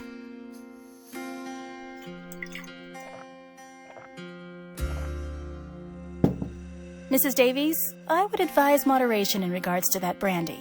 Dear girl, I understand you like to dabble in medical matters. Let me assure you that this is the only medicine that works for me.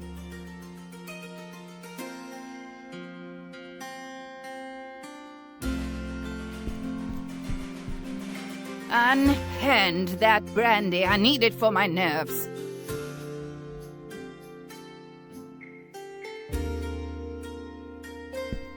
I haven't got any reason to show this to her. Mrs. Davies? What is it? Why weren't you on stage today? Is something wrong? Something wrong?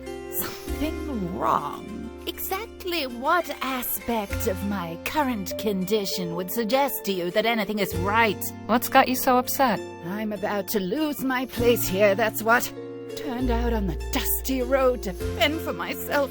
I'm simply overcome with the sheer injustice of it all. How long have you been a member of this troupe? Oh, not long at all. Less than a year. I was the last one to join. What can you tell me about the other players? Oh, such sweethearts. They've taken me in like a second family. Martine, especially. She's the daughter I never had. Dwayne is a good boy that he keeps to himself. And dear Quentin. He and I have something of a friendly rivalry. Although he can get quite competitive at times, the old ham. What did you do before you were a Queen's Mid-Atlantic player? I was with another outfit based up in Fawcett. The Davies Traveling Spectacular. 15 years we were together. Anton, my husband, was our director and I was the star. When I got too old to play the princesses and heroines, Anton would cast me as the ravishing queen. He always made sure I had a spot on center stage. 16 months ago, he passed away in a stagecoach accident. An enormous tragedy. I'm terribly sorry. So were we all. Anton was the fiercely beating heart of that troupe. Absolutely irreplaceable. The others couldn't imagine going on without him. So everyone just went their separate ways. Just like that, everything was gone. My heart's love, my director, my troupe, my livelihood. I'm sorry. So, How did you come to join Miss Hitomi's troupe? Oh, the traveling theater world is quite small, you know. We all know one another and meet on the road from time to time. Kate heard what happened and wrote me a letter of condolence. We corresponded for a while. Eventually, she said she was passing by Fawcett and offered to take me in. Quite simply, she took pity on me. You think you're being dismissed? Why's that? Oh, it's a long, long story, but what it comes down to is finances, or lack thereof. Kate has been tightening the belt lately. She says our performances haven't been attracting the crowds they once did. But even so, we aren't doing that badly. All of us have taken quite deep cuts to our usual allowance. It still doesn't seem to be enough. Naturally, I, being the most recent addition to the troupe, am the first up to the chopping block. If you ask me, something doesn't add up. I know for a fact that our run in Bois de Quivo is quite respectable, and yet apparently our financial future is dangling over the precipice by a fraying thread. It's all more than a tad suspicious. So you suspect Miss Hitomi is taking more than her share? We've all suspected it for some time, but I'm the only one who's willing to speak up about it. Everyone else knows I'll be the first to go, so they keep their heads down and wait to reap my share. You've accused Miss Hitomi? Of course not. I haven't got any proof. You could bet I would if I did. Funny you mention that. I found this ledger in Miss Hitomi's trunk, along with some cash. So I was right. This is exactly the proof I was looking for. It's not quite what you think. Look at the entries. Rainy Day Fund. Emergency Salary Reserve. Why, she isn't keeping this for herself. She's setting it aside to help you all. Oh dear, how embarrassing. What a fool I've been. We all make mistakes. So now that you know your position is safe, will you get on stage and perform? Yes, of course. Thank you for clearing up this misunderstanding. I really do appreciate it. What drew you to the stage? I've known I wanted to act since I was a girl. I would put on shows for my parents and the village children. I traveled to Fawcett to audition for Anton Davies' Traveling Spectacular.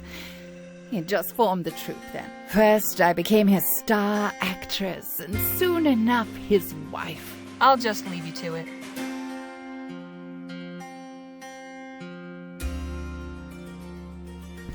I don't think she'll be needing...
Could I have a moment, Mr. Ellis? Of course, ma'am. Let's take... All right. Why does the...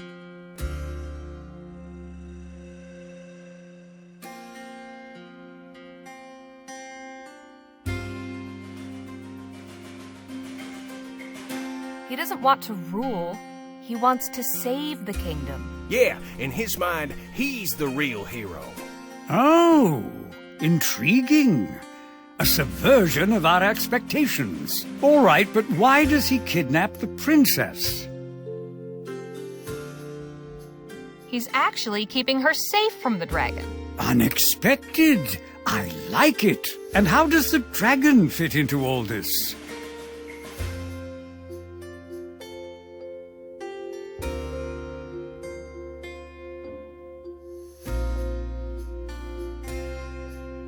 The wizard wants to tame the dragon and harness its power to serve the kingdom. Ah, I see. So truly he's just misunderstood. Yes, yes. Oh, this is a much more interesting and complex figure. The wizard is human, like any of us. He has his own needs and desires. He is conflicted. He strives to do the right thing, however that appears to him. He is the protagonist of his own story. This I can work with. Thank you. Think nothing of it. Appreciate the chat. The pleasure was all mine, dear. That is quite a lot of makeup.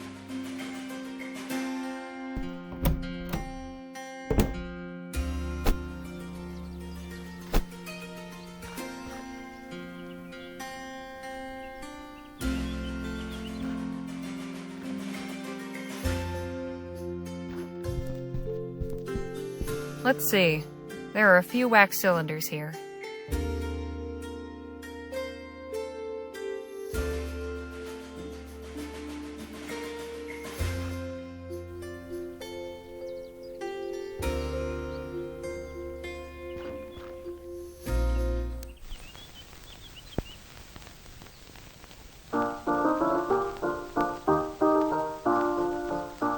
Oh, I love this one. This was the first song I learned in English, you know. You don't say. How does it go? All of the little maidens go strolling along. All of the little boys come to sing them a song. All of the little children start dancing in line. And all of them have such a wonderful time. All have a wonderful time. Interesting. Her accent all but disappears when she sings. Miss Holder? Yeah? I must say, you've got a beautiful singing voice. Oh, why thank you. I couldn't help but notice how clearly your words come out in song. Yeah, you're not the first to say this to me. I cannot explain it. It is just something which happens. Say, I've just had a crazy idea. Rather than speaking your lines, why not sing them? Sing them? That is an interesting thought, but would it not be strange? Strange? Haven't you ever heard of opera? But if only I am singing and no one else? It's a little unorthodox, sure, but isn't that what art is all about? Being expressive, doing the unexpected. I think it will really bring some emotion to the role. It'll be like your character is too pure to just say words. The feeling is so strong she has to sing them. Yeah, I think I see what you are saying. Very well. I will try this next time.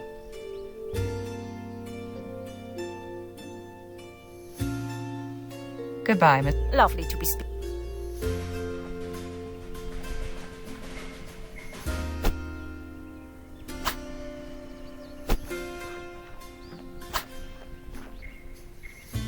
I found some boxing gloves in Miss Atomi's trunk, if you want to practice sparring. Oh, sure. That'd be great. Danny, how'd you like to help out? Sure. First, your stance is all wrong. Stagger your feet, 1 foot in front, weight evenly balanced, knees slightly bent. Good. Now, show me what you can do. Not bad. Not bad. Try not to let your elbow flare out, Dwayne. Protect the ribs. I think you boys are getting the hang of it.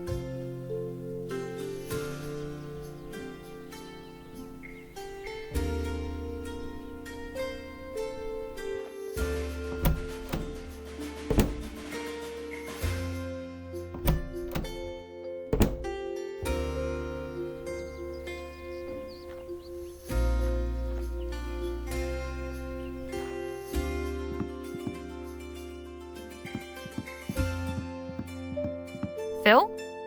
Harley? Had any ideas to make the show better? Yes, I believe so. This dragon head is amusing, but with some pyrotechnics, it could really impress a crowd. You want to make it breathe fire? Ah, indeed. Far more effective, wouldn't you agree? Definitely. But how do you intend to pull it off? I can rig it up quite easily, but I need a fuel source. Like the accelerant I gave you for your detonator. Precisely. Remind me what you needed for the dragon. Some fuel. High-proof alcohol will do the trick. What was your opinion of the performance? It was not to my taste. However, with some improvements, it could be entertaining. All right. Here, how about this for some fuel? Yes, this will work. Excuse me, I must go backstage and set up the prop.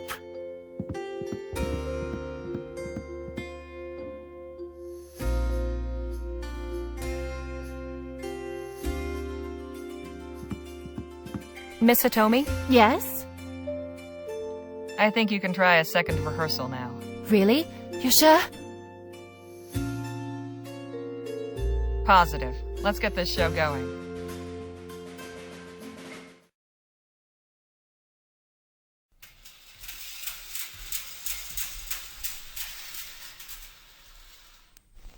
Once upon a time, in a faraway land, there lived a beautiful and charming princess. How I love my land. The people are kind, the water fresh, and the day sunny and bright. The princess was loved and admired by everyone in the land, except one. An evil wizard coveted the kingdom and kidnapped the princess, intending to marry her and gain the throne. Hark! You may think me evil, but wait until you discover my true intentions. To ensure she could not escape, he summoned a terrifying dragon to guard her.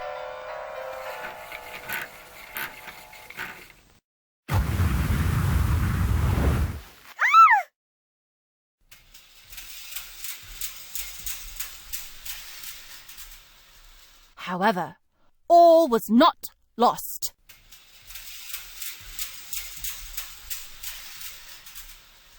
For a young hero rose to the challenge.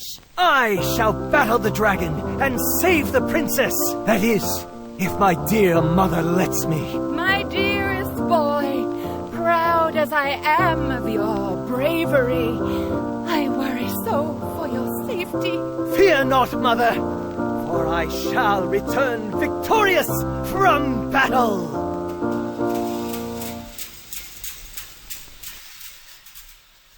And so the brave lad rode to the castle and confronted the mighty dragon.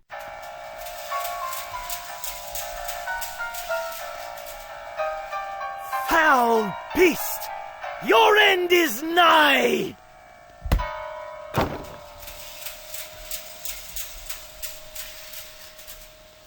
With the dragon defeated, our brave hero rescued the princess and vanquished the wizard.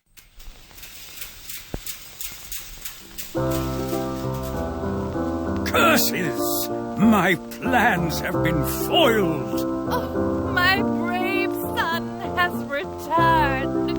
Ah, your highness, I am smitten by your beauty. Will you marry me? Yes, yes, gladly will I marry you. And they lived happily ever after.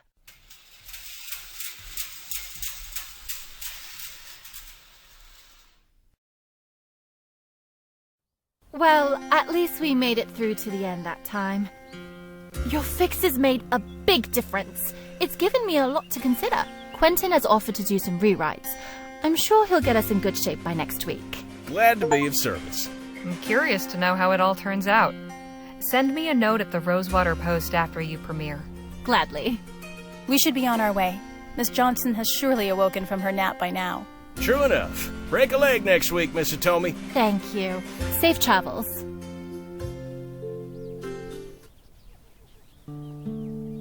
We did what we could for Miss Hitomi and her folk.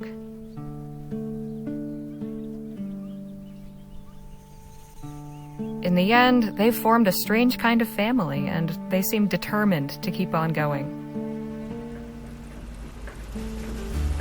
We've kept on going too. The oppressive, arid heat is beginning to give way to fresh breezes and forested slopes as we leave the desert scrub behind and cross into the mountains. Onward and upward.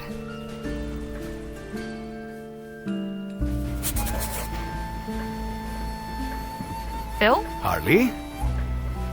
How do you think Miss Hitomi's show will do? I believe it has a chance to succeed. If nothing else, the new pyrotechnics for the dragon will distract the audience from the acting. We'll talk more later. I look forward to it. Hey, Nadine. Hello, Harley.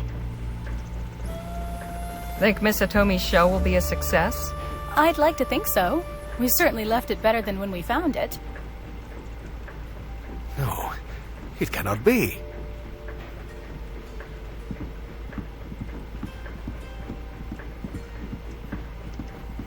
What's going on? Not sure, but we're slowing down. Must be something important if he convinced Miss Johnson to stop.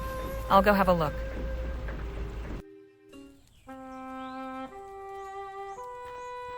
Care to explain what's going on? I know these people. They are from Jicotea. All the way out here? Yes. I thought they might head for the border, as I did. I am relieved to see they made it. General Márquez, ¿qué haces aquí? Antonio, it is good to see you are well. I would not say I am well, General. This is my companion, Harley Leger. Has the General recruited you to his cause then? Far from it. We're looking for a missing fortune. I see. A treasure, is it? The General is adept at enlisting people to pursue his flights of fancy. What are you talking about, Antonio? You came to our village with your talk of revolution and freedom. You are very persuasive, General. Your words moved people and put many innocent lives in harm's way. No sooner had you arrived than the army came to rain fire upon us. Surely you knew what would happen. I expected some response, of course. But who could anticipate that those Spanish dogs would behave like such inhuman monsters? But I also believed that the people would resist. And resist they did. You gave us no choice. We were forced to defend ourselves. But you never allowed us to decide if we wanted to join your fight. I did not consider. It is only by God's grace that some of us managed to escape. Jicotea, our home, is gone. Those who survived made our way here to this strange country. Where is Lieutenant Morales? I ordered him to lead a civilian evacuation as escort. Did he not conduct you to safety? Yes, he did. But I do not think it would be a good idea for you to see him. In fact, it would be best if you just go now. We do not need any more of your revolution here, General.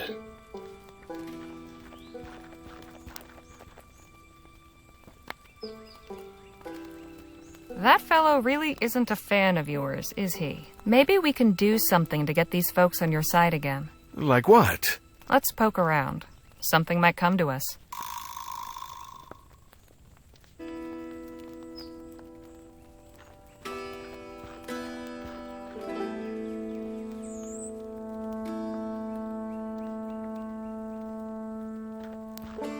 Could I have a moment? What do you want?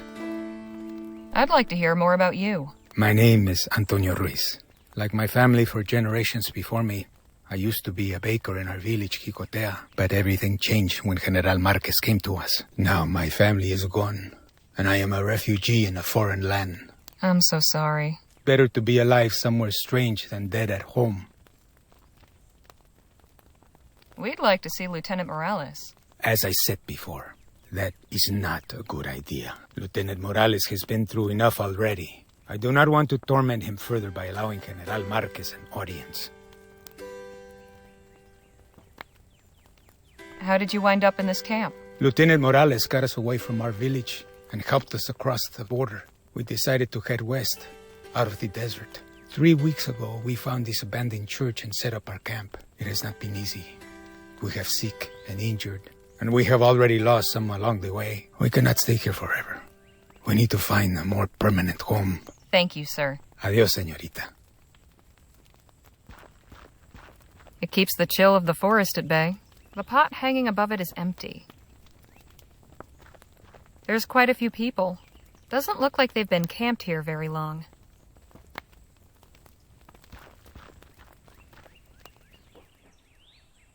General Marqués. No puede ser.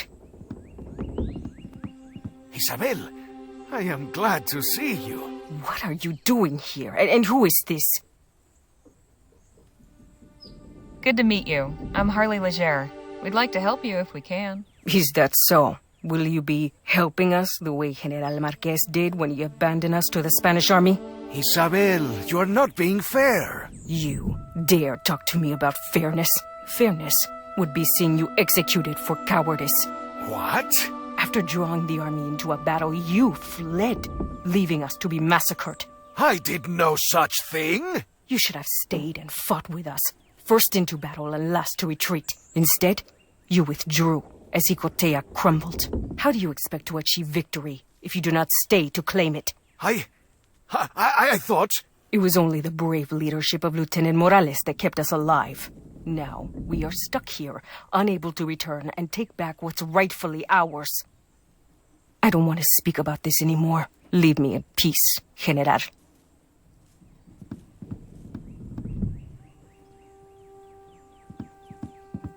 Phil? Harley? Who is this Lieutenant Morales you mentioned? One of my bravest compadres, and a dear friend. I tasked him with leading the survivors of Jicotea north, across the border, if necessary. If he is here, I would very much like to speak with him. Right. Carry on. It's been a long time since anyone used that altar. This shelf probably held many candles once, but there's only some old, dried wax now.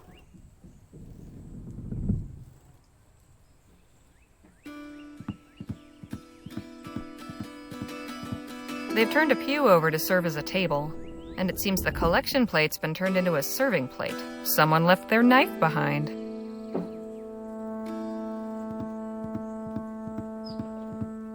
Can't think of anything to ask.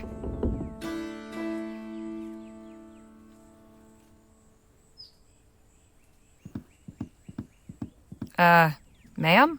What is it? Tell me more about yourself, Isabel. Myself. What can I say?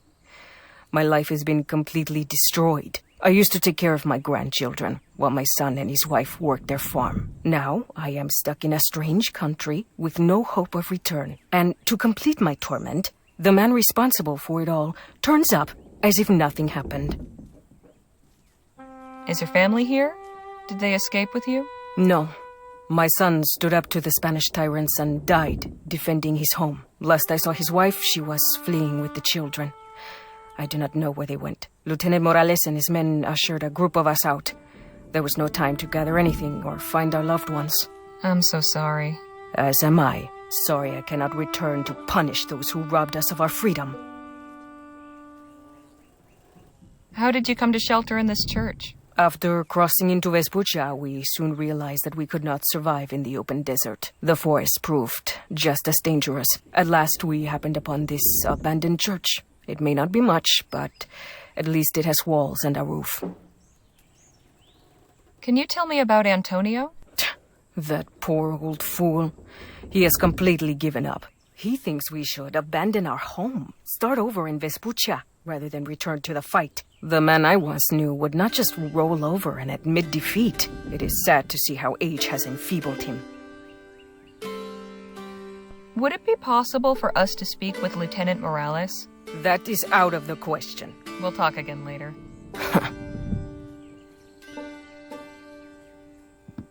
It's been a long time since anyone used that altar.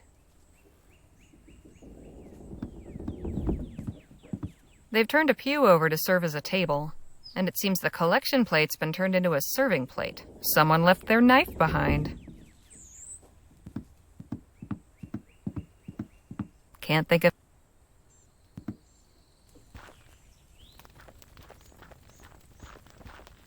Could I have a moment? What do you want? Tell me about Isabel. Isabel is misguided. She believes we should return to Jicotea and fight. She refuses to see the truth. We're better off in Vespuccia. A revolution is a lost cause. Our own country would have us submit or die. All that is left to us is to start a new life here. Thank you, sir. Adios, señorita.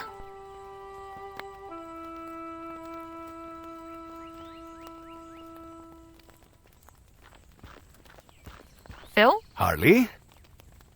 Isabel and Antonio aren't too fond of you. Think we might be able to bury the hatchet? Perhaps. I have been thinking about what might serve for a peace offering. I'm listening. These people have lost so much. They have not had the opportunity to properly mourn. I would like to present them with a candle of remembrance. What's that? A simple votive candle, lit to honor those who have passed. We just need to find or make one. I hope they might appreciate the gesture. Could you tell me about that candle again? It is a votive candle lit in remembrance of the dead. We need to find one, or make it. Could you tell me? It is Right.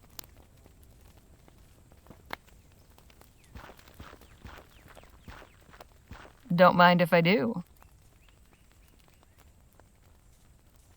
Looks like they've set up a lantern.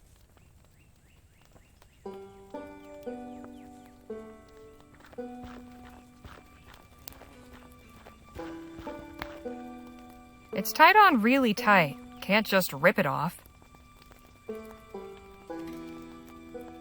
There's a length of string tied to this tree. Must have been used to hang laundry.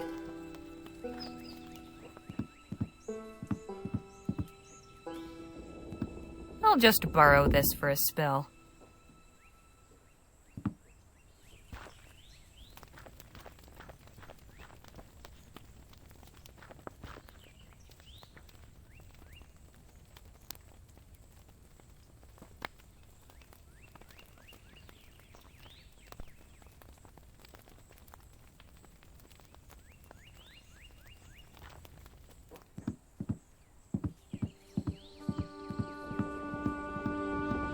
I'll take some of this wax.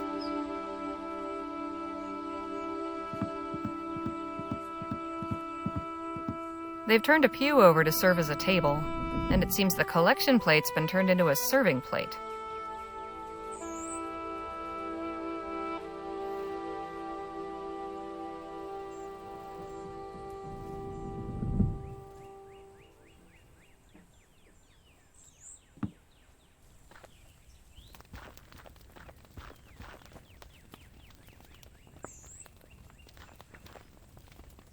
Getting there.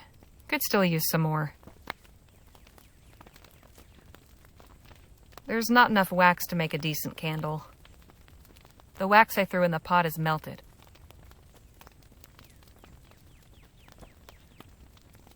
No need to heat that. The wax I threw in the pot is melted. A long piece of twine.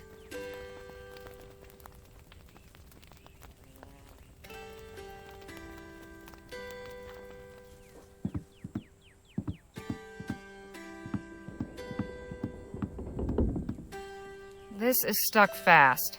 No way I can just pull it off. Got it.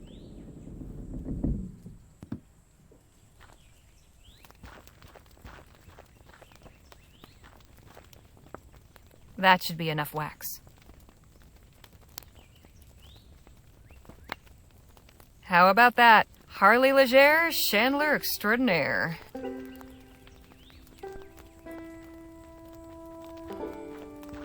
Here, I made a remembrance candle for you. Yes, this will work. Good. I can call everyone together for a vigil. A moment of peace is sorely needed. But there is one more thing. These people cannot stay here. They need a plan of action. Seems like they've already got some ideas. Yes, Antonio and Isabel are at odds. But there is merit in both of their positions. I do not know whose leadership would benefit this community more. Although my influence is somewhat diminished, I feel that many might still be swayed if I were to lend my voice in support of one or the other. Who would you choose, were you in my position?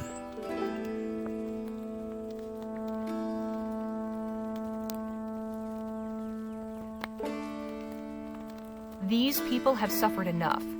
They've already sacrificed more to the cause than anyone has a right to ask. Antonio should help them try to forge a new life here.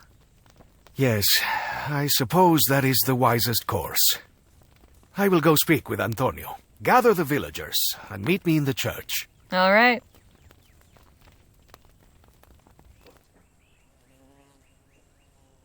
Amigos, thank you all for gathering to listen to my words.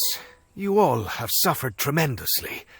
I know you do not look favorably upon me, but I wish to offer my sincerest condolences and take a moment to remember the fallen.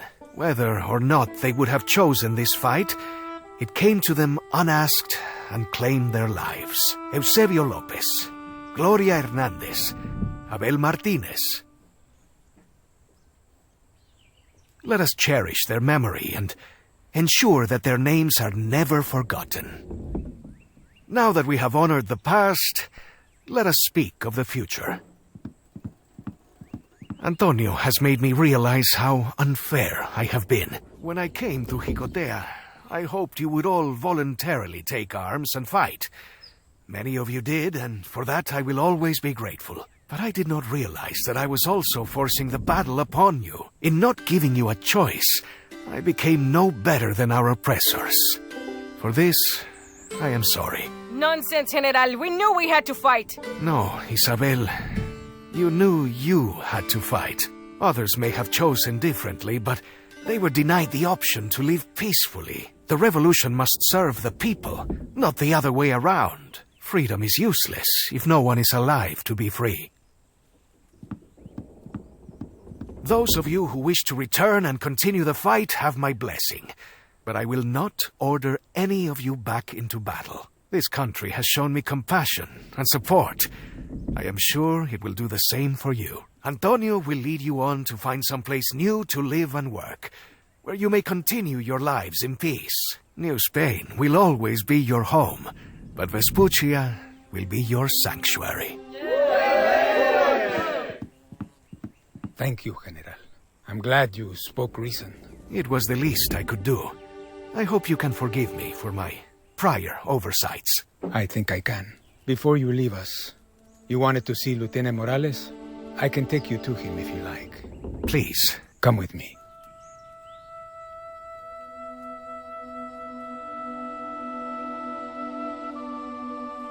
When did this happen? 2 weeks ago. Some of the children were playing in the forest when they startled a mother bear with her cub, and Lieutenant Morales got them to safety, but the beast mortally wounded him. Brave to the last. Indeed, he died a hero's death, protecting the vulnerable. May I have a moment? Lieutenant Morales, I promise your death will not be in vain. We will carry your name on our lips when we march to victory. Until we meet again, old friend. Come, Harley. Let us continue our journey. Adios, Antonio. Adios, General.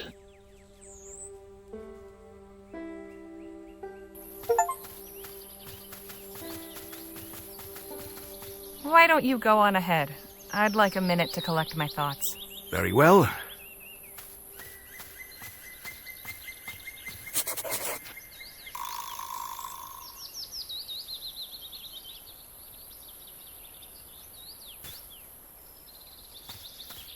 Oh, good, you're back. We're low on food. If we want to eat tonight, we'll need to hunt for more. I'll let y'all decide what we're after. Round here, the fishing's pretty good, and there's plenty of rabbits and pheasants. Personally, I'd suggest rabbits. Easiest to catch and prepare. I wouldn't be opposed to some pheasant. Danny makes a mean stew. Yeah, that sounds good. What kind of fish are common around here? Mostly salmon. Ah, then fishing gets my vote. Yes, I vote fishing as well. And you, Leger?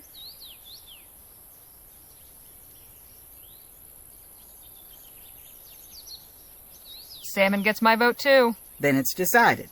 The three of you who wanted salmon, Take the poles in the wagon and get fishing.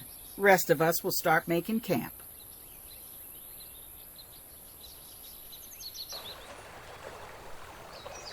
I have a good feeling about this place. Let us cast our lines here. Here? All right, then. Have you ever fished before, Harley? Would you believe this is my first time? Do not worry. It is not difficult to pick up.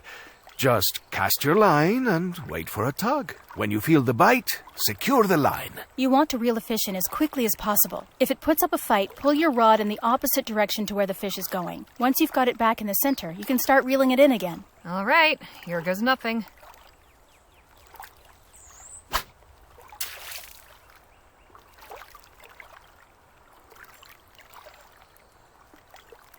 I got something. Got it. Now to reel it in.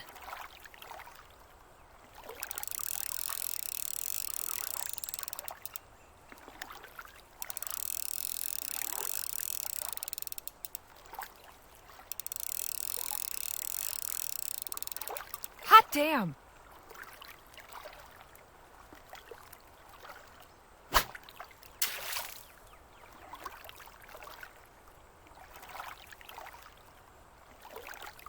I got something. Got it. Now to reel it in.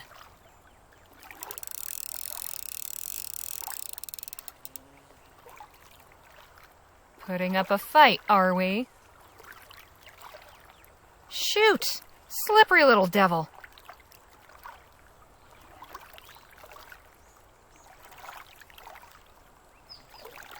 I got something. Got it. Now to reel it in. You're not getting off the hook that easy.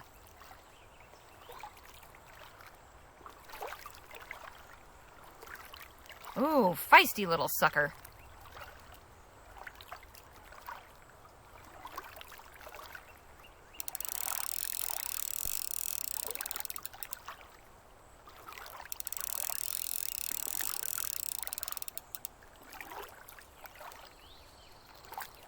Damn, it got away.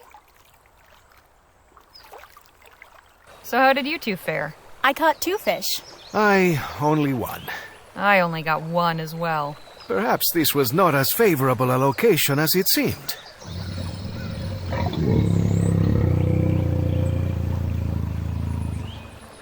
What was that? Oh no. Carajo! Shh, don't shout. Bears don't like loud noises. Well, I do not like bears.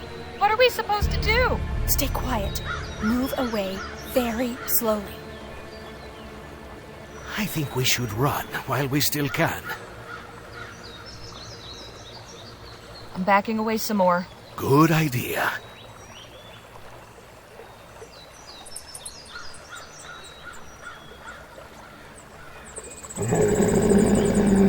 Mierda! Run!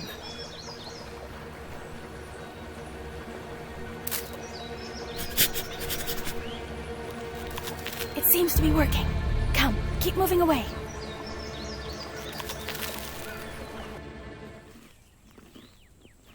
Santa Maria.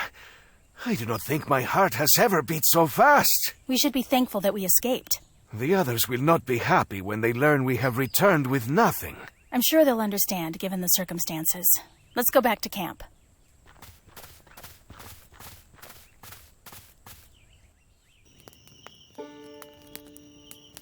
Hope there was enough for everybody. I tried to make as much stew as I could. Don't fret, Danny boy. A small taste is better than none at all. I tell you, getting to El Presidio will be worth it just to eat at a restaurant again.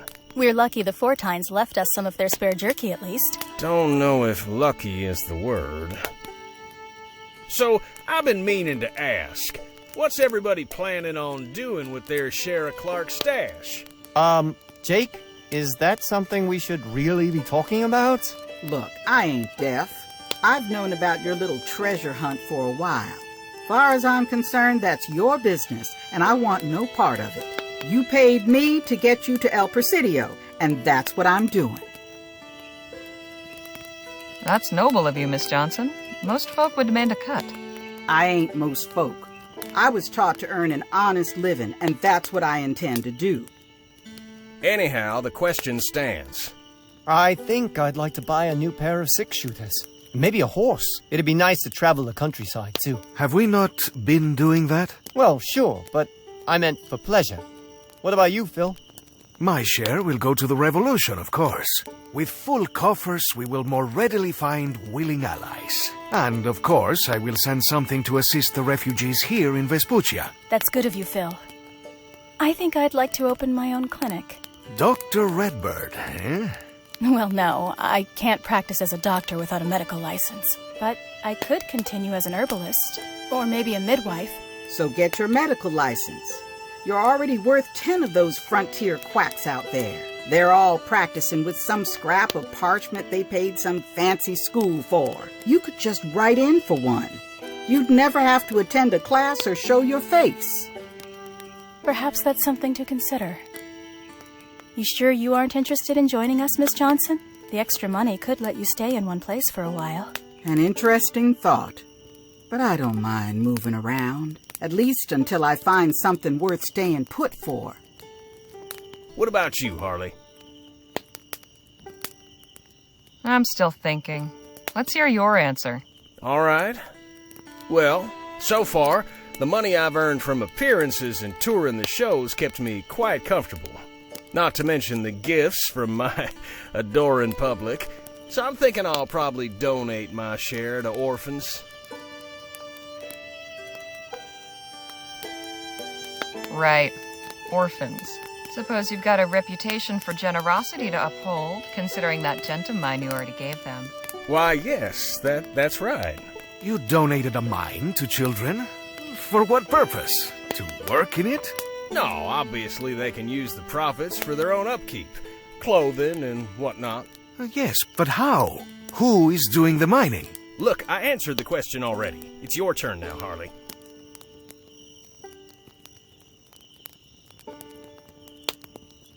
Having some extra money would be a good excuse to keep traveling. Hell, maybe I can get out of Vespuccia and see the world. Sounds like a great idea. All right, folks, I'm turning in. See y'all in the morning.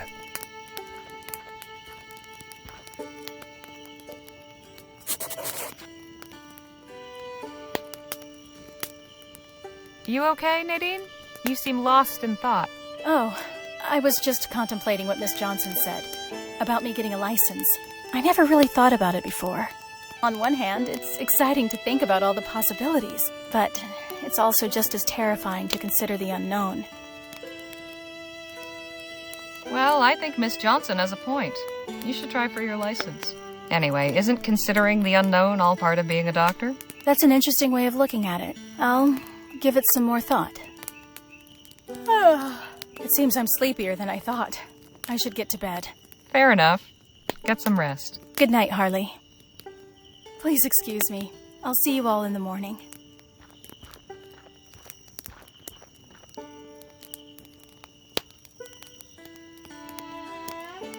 How are you feeling, Phil? Well, I have had much to think about of late.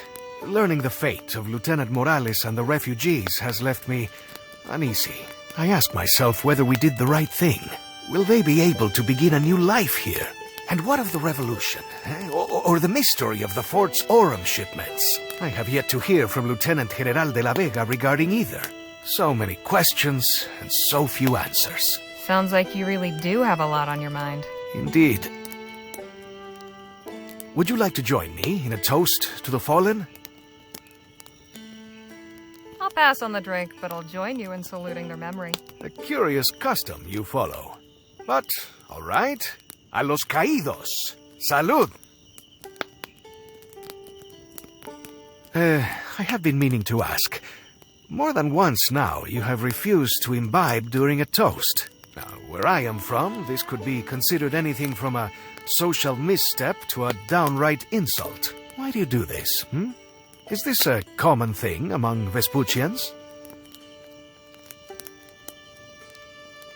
Not so common, no. I just don't drink much. Never really saw the benefit, and I've seen plenty of harm. Doesn't mean I don't want to spend time together or honor what's important. Fascinating. What a refreshing and unusual perspective. It is always a pleasure to raise a glass with you, my friend, whether there is anything in it or not. I believe I will retire for the evening. Good night to you all.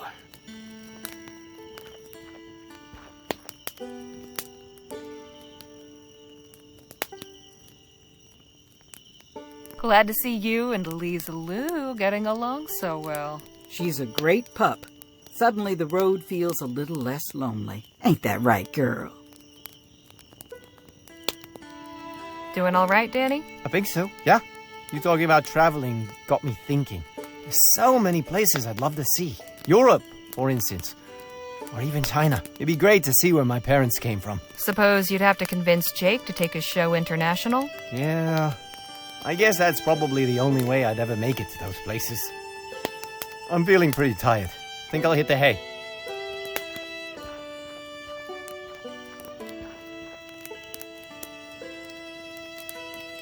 Looks like you and I are the last ones standing for a change. Imagine that. You going to bed? Guess so. You? Not just yet. Time to get in my nightly walk. All right. Enjoy yourself. See you in the morning. Good night, Leger. Come on, girl.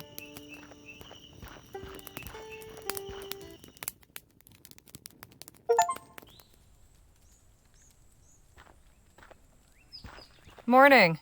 We ready to head out? We should be once Lola returns. She said she was going to go scout down the road a ways. That was a while ago. Maybe we should go check on her. I'll go look for her. You sure? Yeah. Be back in no time.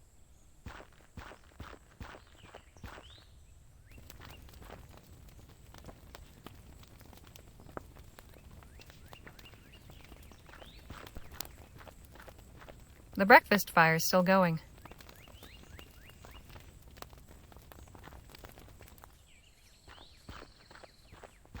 Everything all right?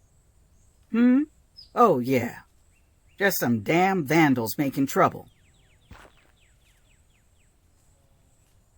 Vandals? I don't follow. Just have a look. Somebody's desecrated this traveler's shrine. What's a traveler's shrine? A custom of the road. Folks set 'em up for lots of reasons. Some think they bring luck. Others use them to pray to St. Christopher. Sometimes they have gifts or supplies you can use, provided you leave something for the next traveler. Are you one of those who believes these shrines bring luck? All I know is I hope bad things come to anybody who messes with one.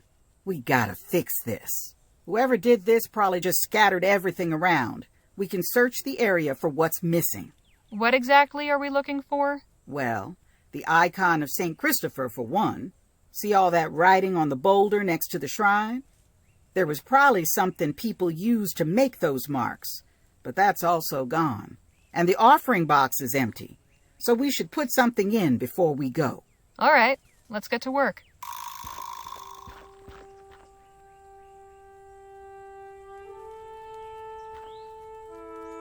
Someone left some oranges, but they've gone moldy.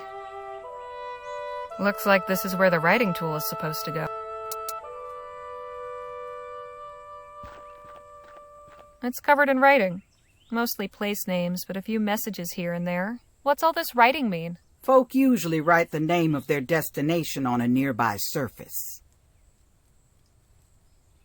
Hey, Miss Johnson? What is it? What is St. Christopher the saint of? Travelers, I guess. Also looks out for athletes and people with toothaches. Next time I'm on my way to get a tooth pulled after a rough boxing match, I'll keep him in mind. We haven't had much chance to speak one-on-one. I'd like to know something about you. This ain't the time to swap personal anecdotes. Let's focus on what we're doing first. Then maybe we'll chat. What sort of things do people usually leave as offerings? Some useful supplies to help the next traveler in need. Ideally, something that won't attract animals, so not food. I'd suggest drinking water or candles or something along those lines. Could you tell me again what we're looking for to reassemble the shrine? An image of St. Christopher. Something that can be used to write a message. An offering to leave behind for the next traveler. Could you tell me again what we're looking for to reassemble the shrine? An image of St. Christopher. Something that can be used to write a message. An offering to leave behind for the next traveler. We should get back to looking. I agree.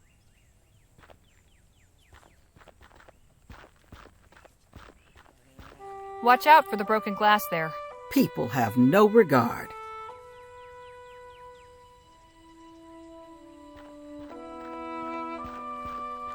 This bottle's still intact.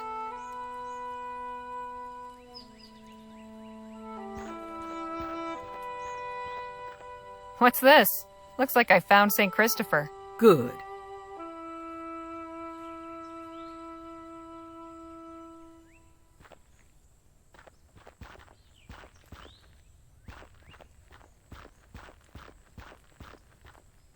Hey, a piece of chalk.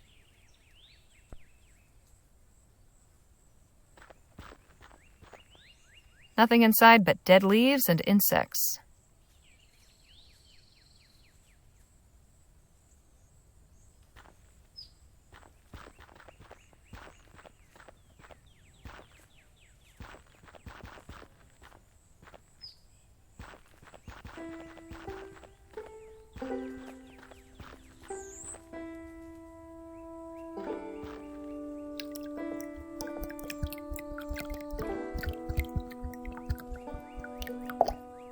Hope you ain't thinking of drinking that. Something wrong? That water's stagnant.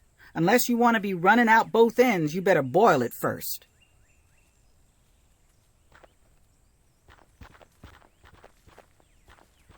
I'm heading back to camp for a spill. All right, then.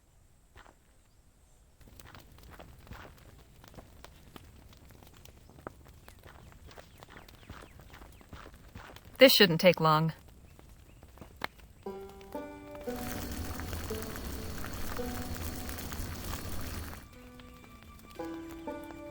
There, nice and clean.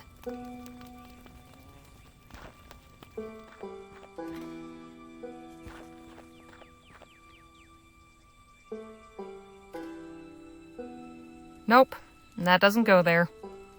There you are, St. Christopher, back where you belong. Nope, that...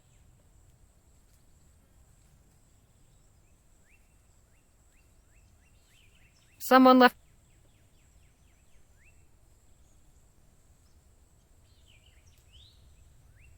There.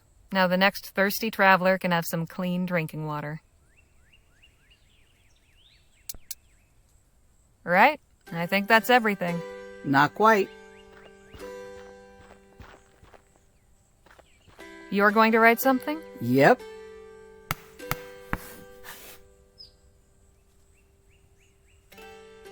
You didn't write El Presidio? How come? That's where I'm taking you, but it's not where I'm going. I'm asking for safe passage to wherever I end up. And where's that? Damned if I know.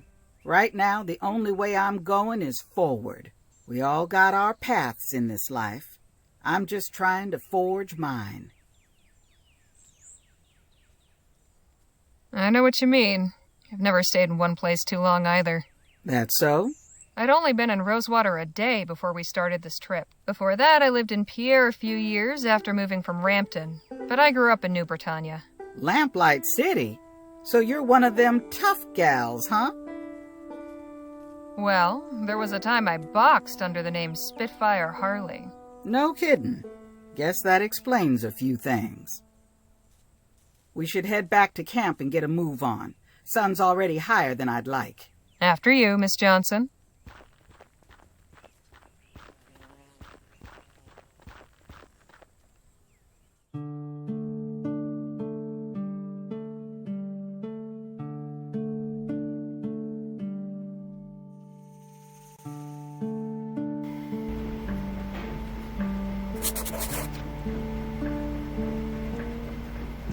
Phil? Harley? Must have been hard seeing your people struggling like that. It was, yes. I can only hope that Antonio and his followers find ample opportunity to start their new lives here. I will endeavor to check in on them after our journey is concluded. We'll talk more later. I look forward to it.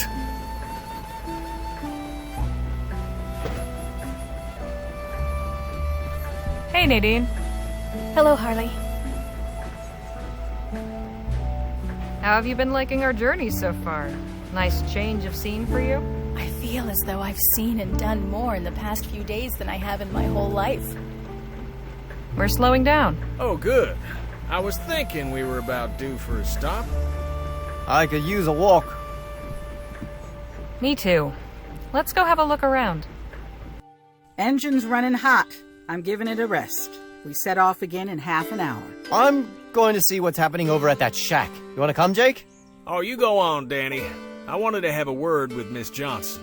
Oh, okay. I will accompany you. As will I. Harley? Go on. I'll be along in a minute.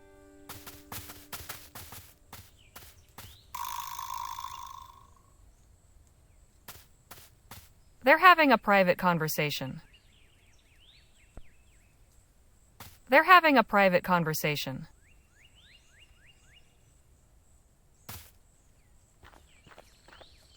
Sorry, mon cher. It seems fortune was not on your side. Oh, shoot.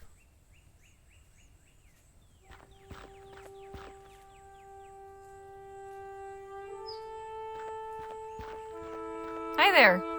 Bonjour. Welcome. I am Lady Tichet. Are you interested in taking my little challenge?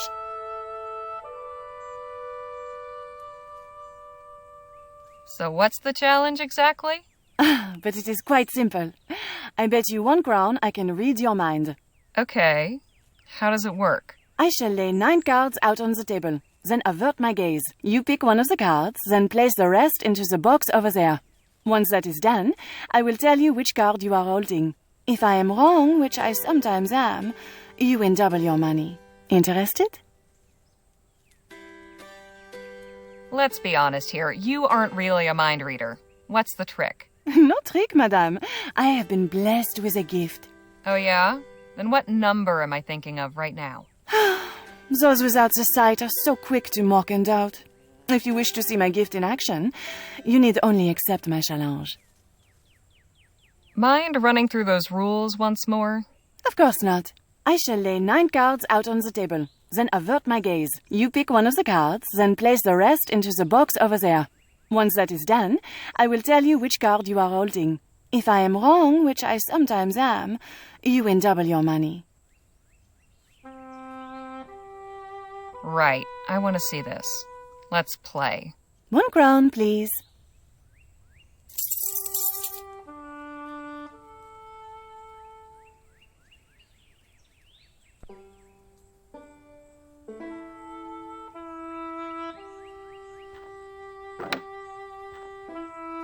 All done?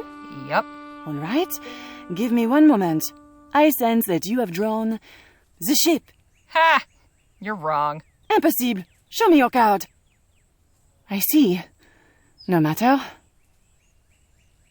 How about we try again, but this time raise the stakes. 2 crowns to start, 4 for you if I cannot guess. Nah, I think I'm good. Suit yourself. Here are your winnings. Let me know if you wish to try again. I'm leaving now. May fortune favor you. Lady Tichet, mind reader. Take the challenge. Right. Hey, Danny? Why so glum? She cleaned me out. And after I was doing so well. There must be some trick. I just wish I could figure out what it is. How did she clean you out? I don't know. It all happened so fast. I was picking the right cards, and then my luck shifted. Next thing I knew, she was guessing everything right, and I was out of the few crowns I had. What are you up to, Nadine? I've just been observing that woman. She doesn't seem trustworthy. Gosh, really? I never would have imagined. It's true, she... Oh, I see. You're being facetious. Well, never mind. What's going on, Phil? Poor Danny seems upset about losing, but it serves him right for listening to a swindler. Everyone knows these things are rigged. Hey, I can see my reflection in the lamp from here. Hey. Hello again. Hello. Would you care to attempt my challenge again? How about we have another try? Très bien. 1 crown, please.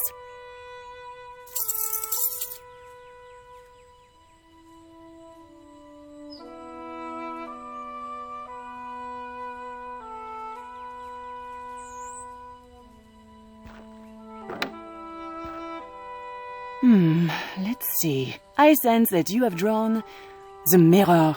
Damn! Oh dear. Unlucky.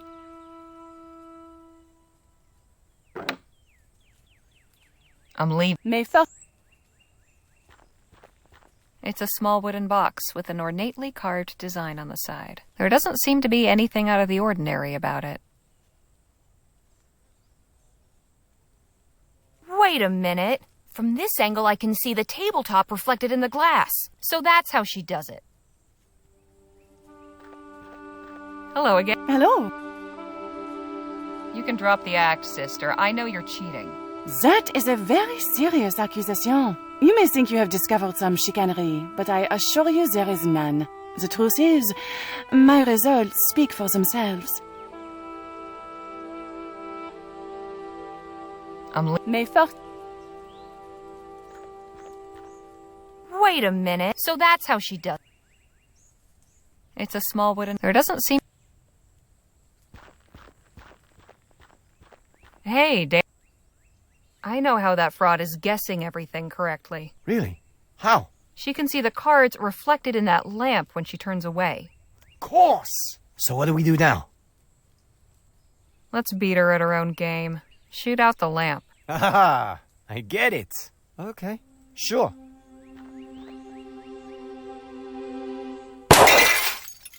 Just what in the ether do you think you're doing? The jig is up, Lady Tichet. You're not gonna scam anyone ever again. Oh, I beg to differ. Híjole! Now here's what's gonna happen. You're all gonna turn around and leave, nice and quiet like. I ever see any of you around here again, you get shot on sight. Do I make myself clear? All due respect, we've got you outnumbered and outgunned. You're in no position to negotiate. We'll go, but first you're giving us our money back. Fine. Take it.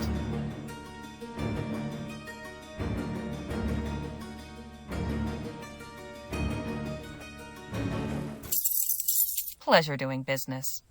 Come on, let's get back to the wagon.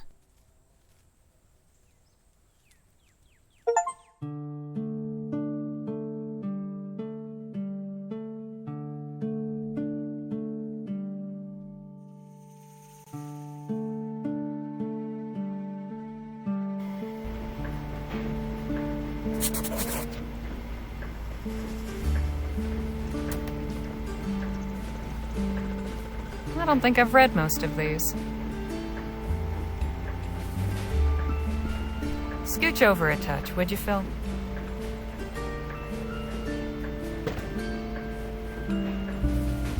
Leger, get up here, would you?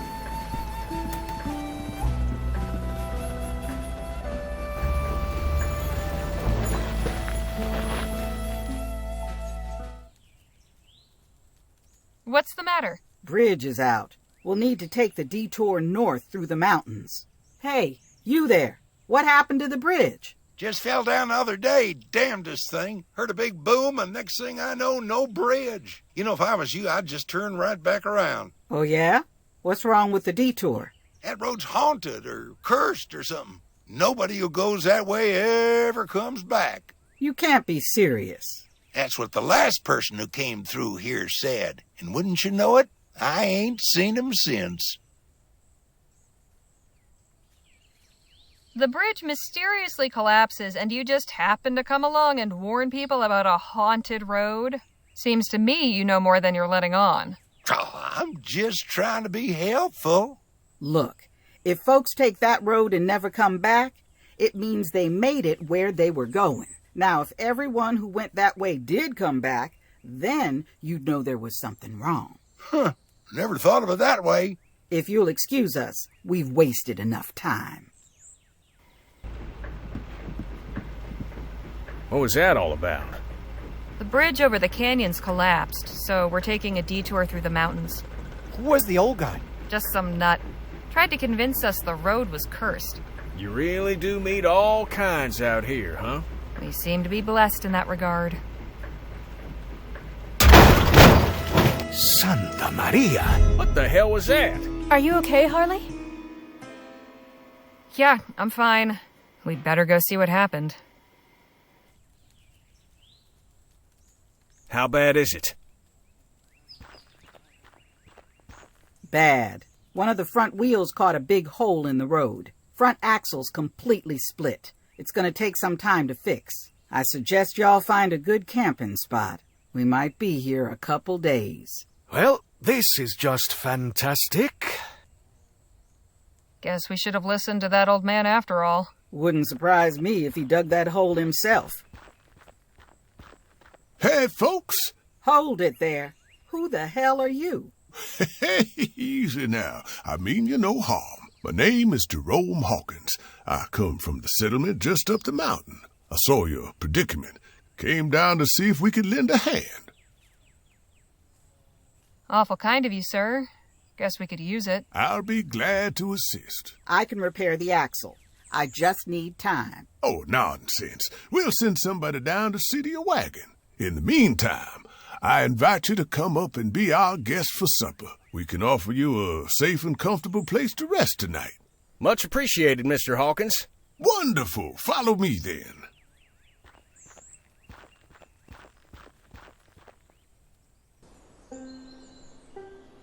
Greetings, friends. I hope you're well. I might shaken up, but tolerable well otherwise. I can only imagine. Brother Jerome said it looked like your wagon was in bad shape. Nothing that can't be fixed. Of course. But in the meantime, I invite you to stay with us here in New Bethel. I'm Joanna Taggart. On behalf of the brothers and sisters of the Second Dawn, I bid you welcome. Thank you, Mrs. Taggart. Please, call me Sister Joanna. Are you a religious sister then, Sister Joanna? We are all brothers and sisters in God here, none placed above any other, although I do provide spiritual counsel to the community here. We can get further acquainted tonight. We're preparing a welcoming feast in your honor. You may wander freely as you please, but as this is a place of peace, we ask only that you relinquish any weapons you carry. Brother Jerome will store them safely for you. Sister Bridget, could you please show our guests around and get them settled? Yes, Sister Joanna. I look forward to seeing you all at the feast.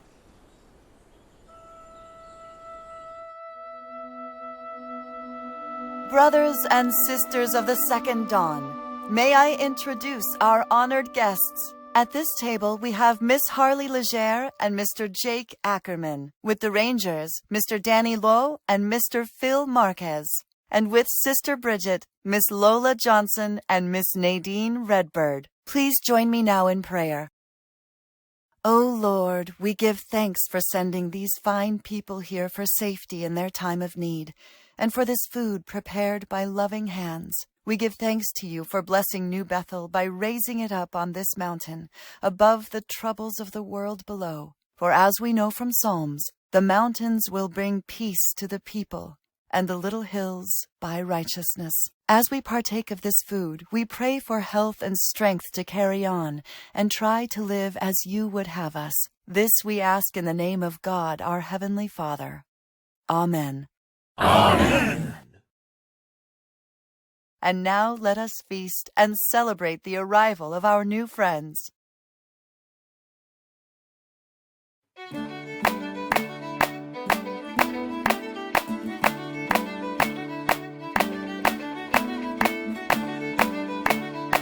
Quite the welcome we've been given. These are good people. Very generous. We're very happy to have you. The Hawkins family has offered to let me stay with them. And Sister Sue Ellen is going to show me the communal garden in the morning. Yes, you should come have a look as well. Maybe I will.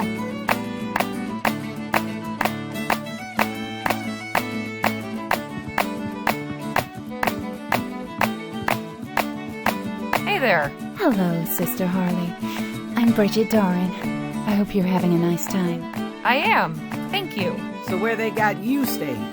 Oh, she's with me and my son Patrick. We have an extra cot. What about you? I got the cabin up on the hill, nice and private.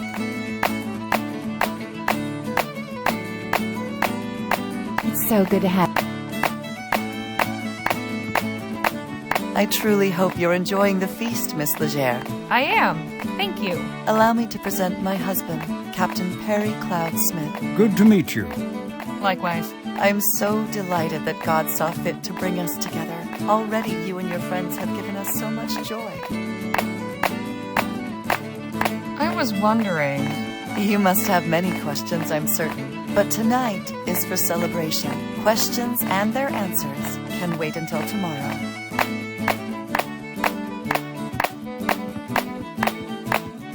Enjoying yourselves, boys? This place is incredible.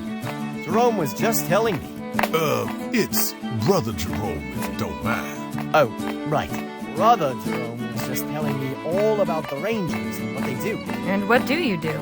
I'd be happy to show you both in the morning. We can go on patrol. Sounds great. Sure. We'll see.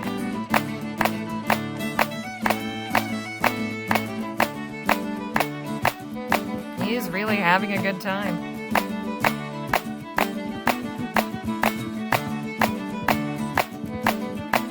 Hello. I don't believe we've been properly introduced. Oh, of course. Please forgive me. I'm Eliza Taggart. Taggart? You're related to Joanna? Yes, she's my mother. I wonder, could you tell me something about your friend with the guitar? I find him rather intriguing. Oh, Phil's great. Always willing to have fun. Ah, I thought so. I appreciate your honesty. Now if you'll excuse me. May I have everyone's attention, please?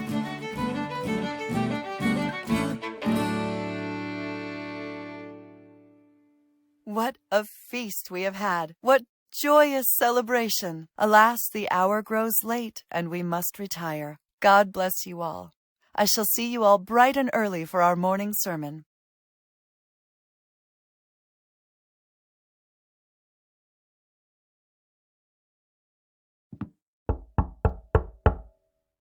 Leger, you in there? Get out here, now.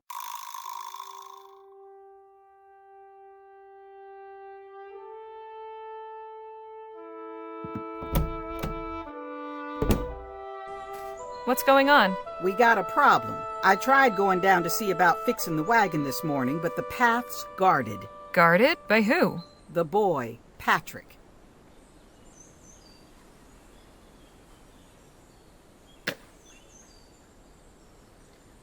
What's he have to guard against? He just kept saying it was dangerous to go down alone. We gotta get down there somehow. You want me to take care of him or something? No, I want you to come with me to the wagon. We need to get one of the others to cause a distraction. Right. But who?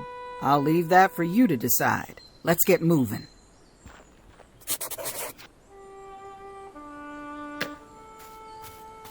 Miss Johnson? What is it? This place is really something, huh?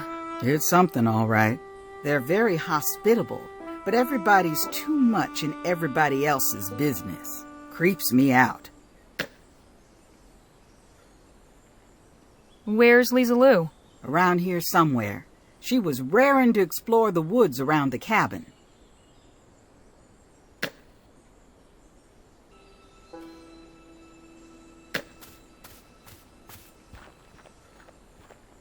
Good morning, Joanna.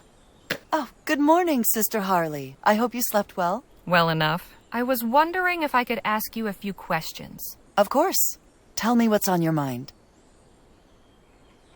Not to be rude, but why are you calling me Sister Harley? I thought that was just something between members of your community. While you're here, you are a member.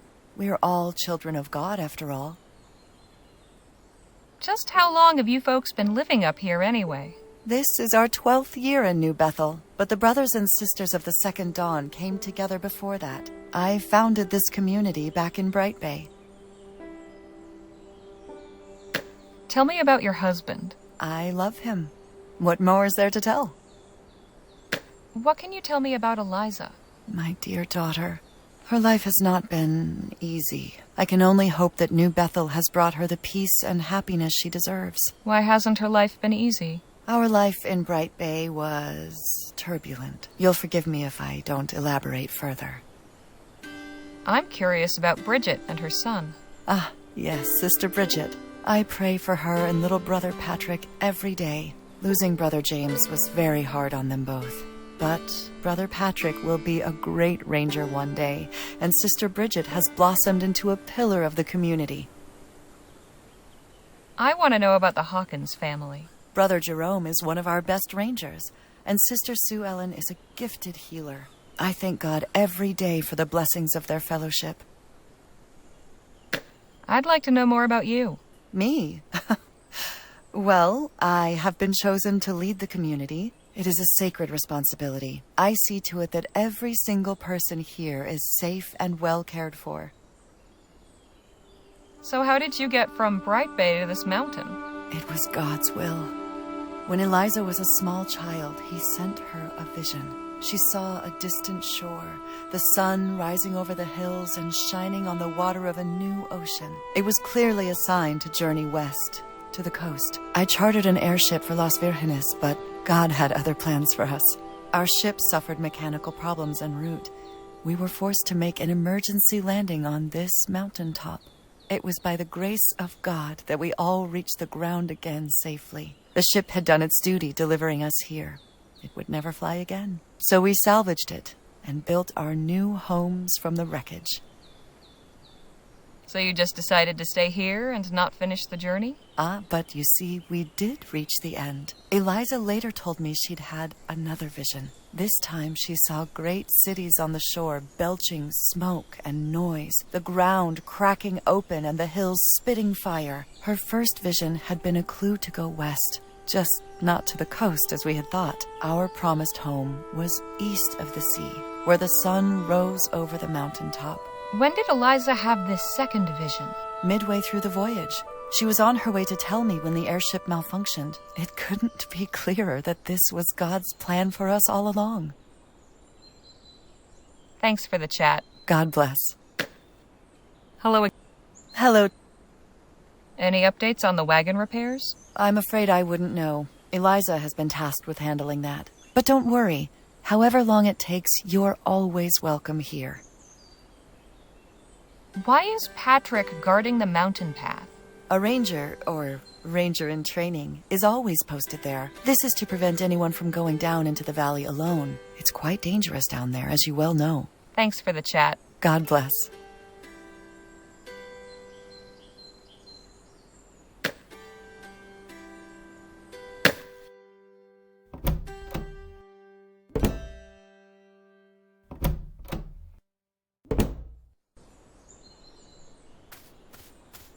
Not now, Leger.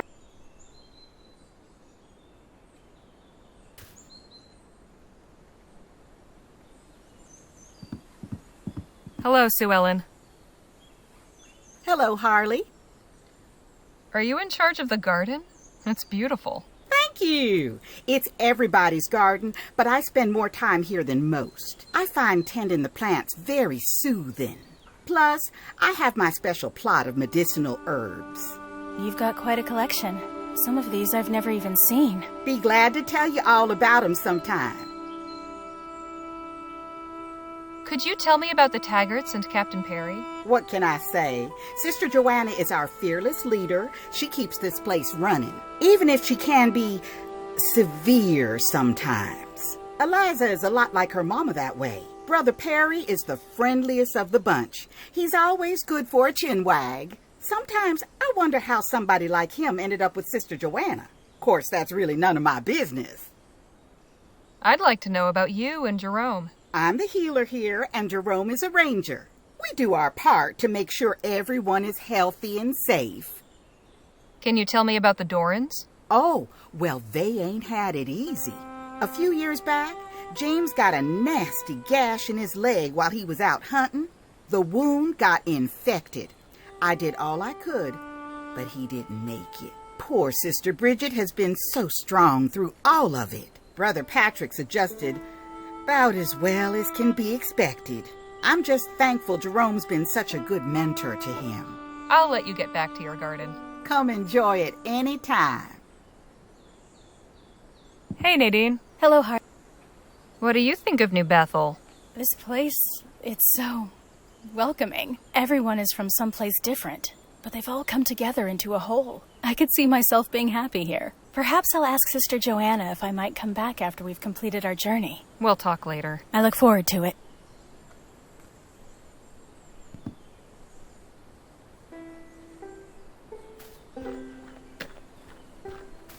Hey, kid. Yeah? And just what are you doing out here? What's it look like? I'm guarding the path. And why are you doing that? Sister Joanna's orders. Nobody's allowed down the mountain without a ranger. You go down there by yourself, you're as good as dead. Come on, it can't be bad as that. There's heaps of wolves. They're big and fierce with pointy ears and huge fangs. They'll gobble you right up. How do you like it here? It's great. I get to live inside a big airship. You know how many secret places there are to play in? No. A lot. And I'm not telling you where, so don't get any ideas. What do you think of Jerome and Sue Ellen? Brother Jerome's the greatest. He taught me everything I know about being a ranger. And Sister Sue Ellen's nice, but she doesn't talk to me much. Sometimes I catch her staring at me with this real sad look on her face. Do you like Joanna and her family? I sure do. Sister Joanna and Brother Perry are always real nice. And Sister Eliza's almost like my real big sister. Sometimes we play hide and seek. She's real good at it. One time it took me hours to find her. I'd like to know about your mother. I don't like seeing her so sad all the time. She doesn't want to let me see, but I know she really misses Dad. I mean, I do too. With all my big brothers and sisters, it's like having a bunch of moms and dads, so I don't get lonely. I want to go down to our wagon. Sorry, but you can't. You just said I could if I was accompanied by a ranger. The rangers are all busy today. Maybe tomorrow. What about you? Me? I'm not a full ranger yet. I'm still in training. Keep up the good work, kid. I will.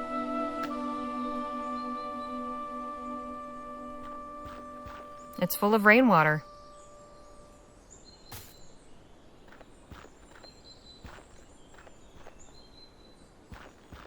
Amelia Grimes. Abraham Levinsky. Oliver Thackeray. James Doran. Aaron O'Hanrahan. Lucy O'Hanrahan. Stephen Wood. Isabella Wood. Good morning. Oh, good morning. Paying a visit? I'm tending my husband's grave. My condolences. Losing James was hard, but the community gives me strength to carry on. I thank God for them. Not just for my sake, but for Patrick's as well. Tell me about yourself and Patrick. I'm raising my boy the best I can. I'm blessed to have the support of the whole community, but it's not the same without James. Patrick will follow in his father's footsteps and make a fine ranger someday. I'd like to know about the Taggarts and Captain Perry. Sister Joanna is an inspiring leader. You've met her, so you've seen her kindness and compassion firsthand. And Brother Perry, well, it's sweet to see how devoted he is to Sister Joanna.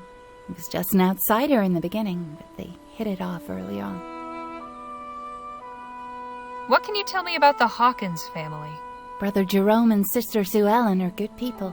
Brother Jerome has been kind enough to take Patrick under his wing and train him as a ranger. And dear Sister Sue Ellen, I only wish we were closer. I hope this isn't too forward, but what happened to your husband? His leg was wounded in a hunting accident and it got infected. Sister Sue Ellen did her best to heal him, but it wasn't enough. We don't have much in the way of medicine here. Again, I'm so sorry. Thank you. He's with God now. I'll leave you to your thoughts. God go with you. Tiny crosses. One for baby Hawkins, another for Katrina, and the last for Zachariah. How sad. I shouldn't...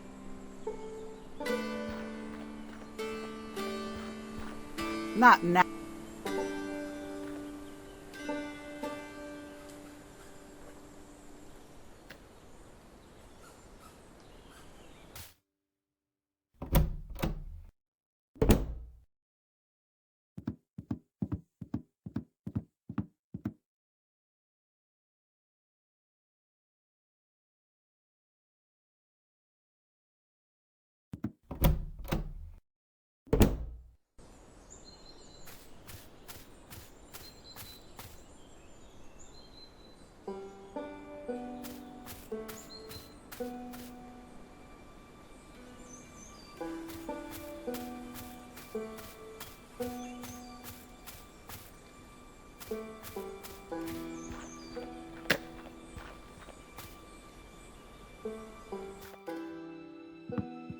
If you're showing Brother Denny the ropes today, I'll take morning patrol. You be careful out there. I always am, brother.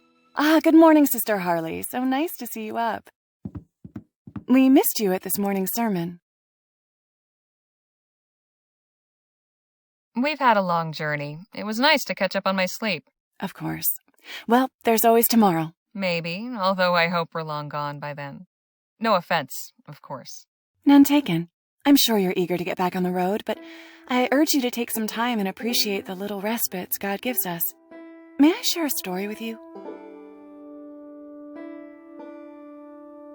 Not really in the mood for stories, I'm afraid.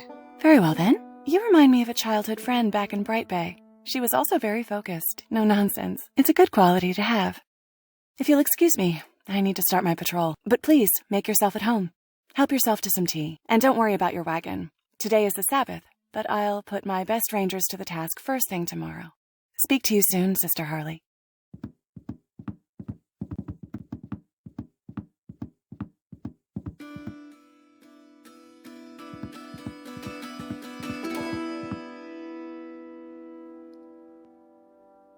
Hi, Brother Jerome. Sister Harley? What are your duties as a ranger? Well, we hunt and provide for the community. Anything that requires leaving the safety of the settlement. My most important task is to help protect everybody. That means patrolling the woods and making sure nobody goes out alone. So you're New Bethel's lawman? Not quite. We don't enforce the rules. That falls to Sister Joanna. We're more like New Bethel's guardian shepherds. In our case, that includes guarding against actual wolves. Patrick's not letting me go down the mountain path. Good. He's not supposed to. Why not? You need a ranger to go with you, and Patrick's still in training. Couldn't you be my escort down the mountain? Is there an emergency? No, I just want to check on our wagon. Don't worry about the wagon. It's in good hands. There's nothing else worth going down there for, believe me. Anyhow, today we're honoring the Sabbath. I'd like to hear about the Doran family.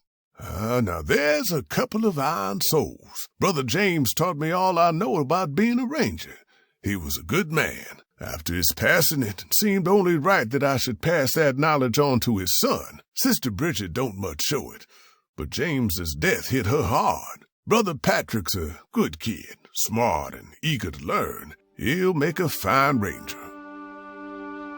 Tell me about the Taggarts and Captain Perry. Yeah, they survived a terrible disaster and built a thriving community up from the ashes. Doesn't get more admirable than that. Brother Perry is a good friend. Sisters Johanna and Eliza are, more reserved. I want to know about you and your wife. We're just trying to get by like everybody else here. Sue Ellen's a great healer. Keeps everybody fit and healthy. I do my part as a ranger.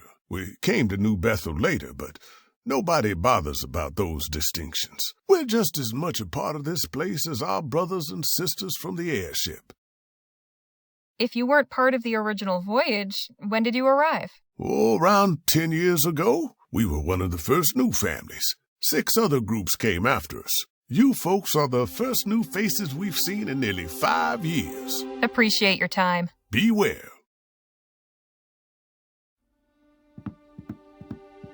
Hey, Danny. Hi, Harley. How are you finding New Bethel? It's impressive how the community has overcome a bad situation and grown from it. They all take care of each other. Everybody's been so kind. I already feel like I belong here. We haven't even been here a full day yet. I know. That's the most amazing part. Sorry about your guns. Must be weird to be without them. Oh, not so much. This isn't like last time. I know where they are, and Jerome told me I could get them if I really needed to. Not that I will, of course. I have to find a way to get down the mountain. Patrick's blocking the way. Why do you want to go down there? To check on the wagon. Oh, right. Jerome was talking about that earlier. I wouldn't worry about it. See you, Danny. Bye for now.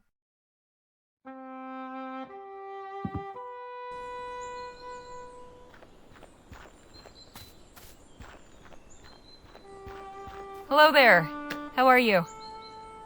Is everything all right? Miss Leger, please don't talk to him. He's not in a fit state for it right now. Hello, Brother Perry. Oh, you don't have to worry about all that brother-sister stuff with me. Feels strange, only having just met.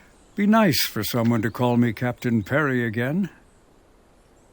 Am I right to assume you were the captain of this airship? Very astute, Miss Leger. Of course, it's been ages, but I still like the title. After all, I went down with my ship, didn't I?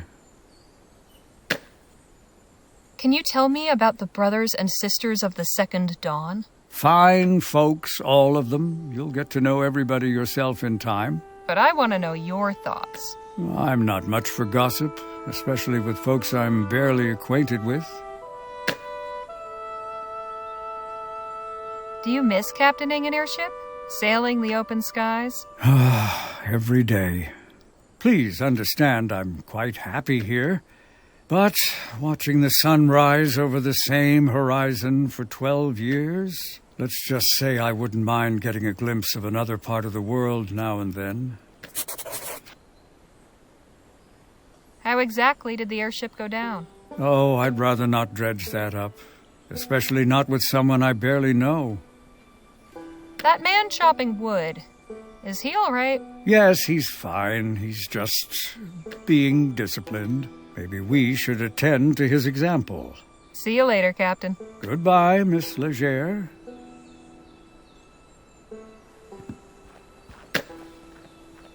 Hello, Jake. Howdy. Thoughts on New Bethel? Charming place, really. Nice folk. I'm surprised. Wouldn't have figured you'd go in for all this biblical stuff. I'm certainly not what you'd call a religious man myself, but I can respect their beliefs. The mountain path's being guarded and I can't get down. Why would you want to? I want to make sure the wagon's being repaired. Shoot, just ask Joanna. She said she'd take care of it. Already did. She told me to ask Eliza. Well, then go ask her. Already did that too. She said nobody was working today because it's the Sabbath. So we wait an extra day. El Presidio's not going anywhere. Yeah, and neither are we. What are you doing out here? Keeping the party going, chatting with Captain Perry, getting to know the place, same as you. Talk to you later, Jake. Take it easy, Harley.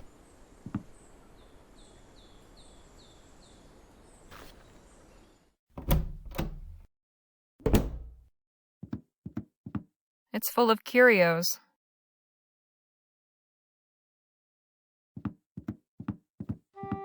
A constant reminder that God is watching.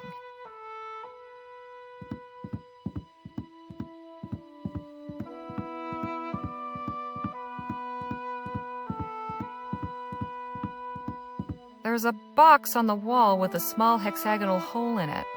Odd. A few Bibles.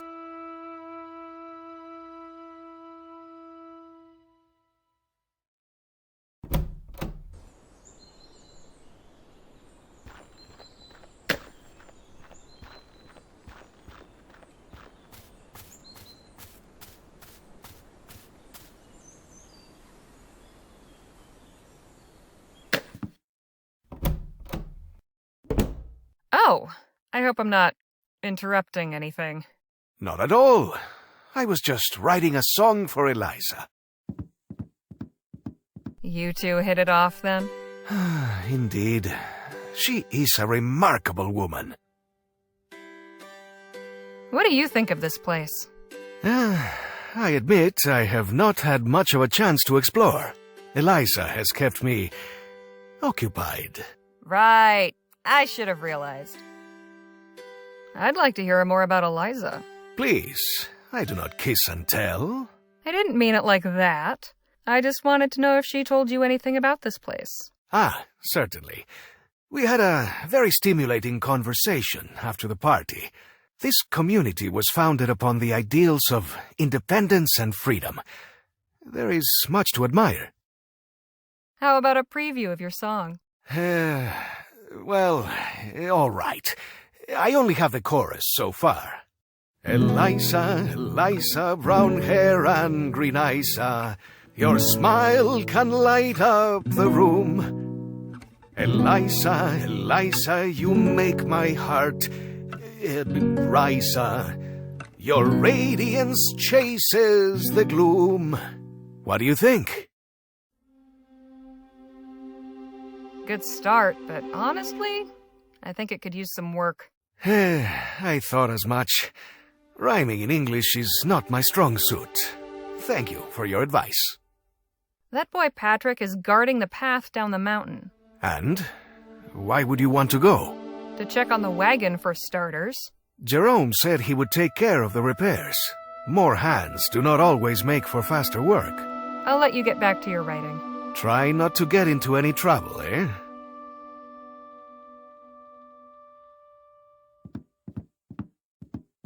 These are most... Guess Eliza hasn't had much opportunity.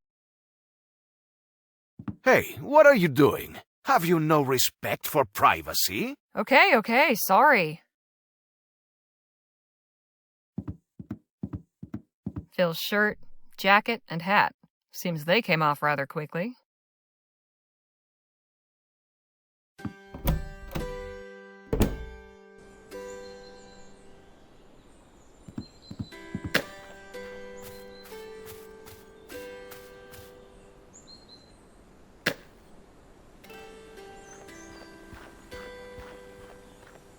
Now to wait.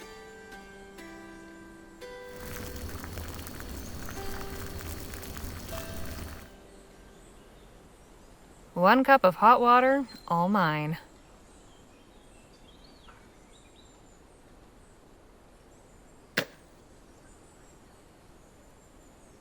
It's a beautiful wooden box with an inlaid scrimshaw carving. Says it's from Ceylon. It's got a nice fruity aroma, kind of sweet. Leftover tea from the other side of the world.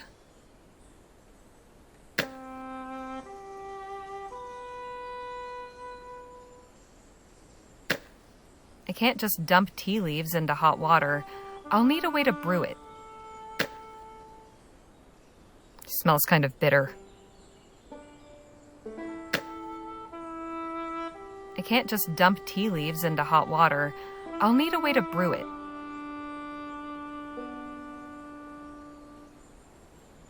It's already hot.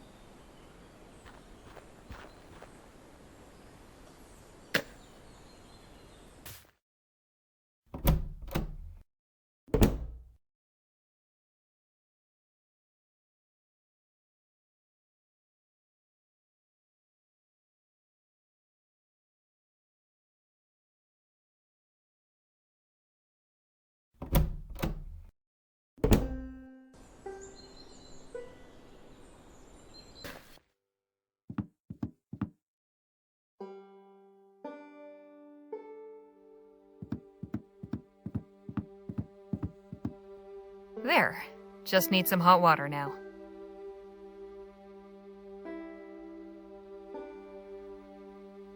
Now to let it steep for a few minutes.